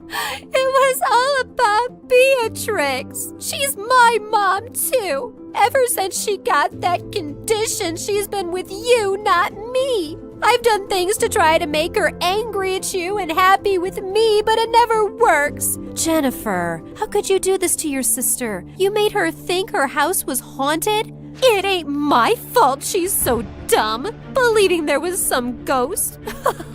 Stupid Beatrix. How dare you do all of this? All I've been is nice to you. And you're so ungrateful. But Mom, Dad, I did this all because I love you and want you to myself. Enough. I can't believe you could stoop down to this level, Jennifer. You're the one who has a problem. And this is all my fault. I'm sorry, Beatrix. If I had never behaved that way towards you as a child, Jennifer wouldn't have grown up hating you this way. Easton just stood there, shocked at the entire situation.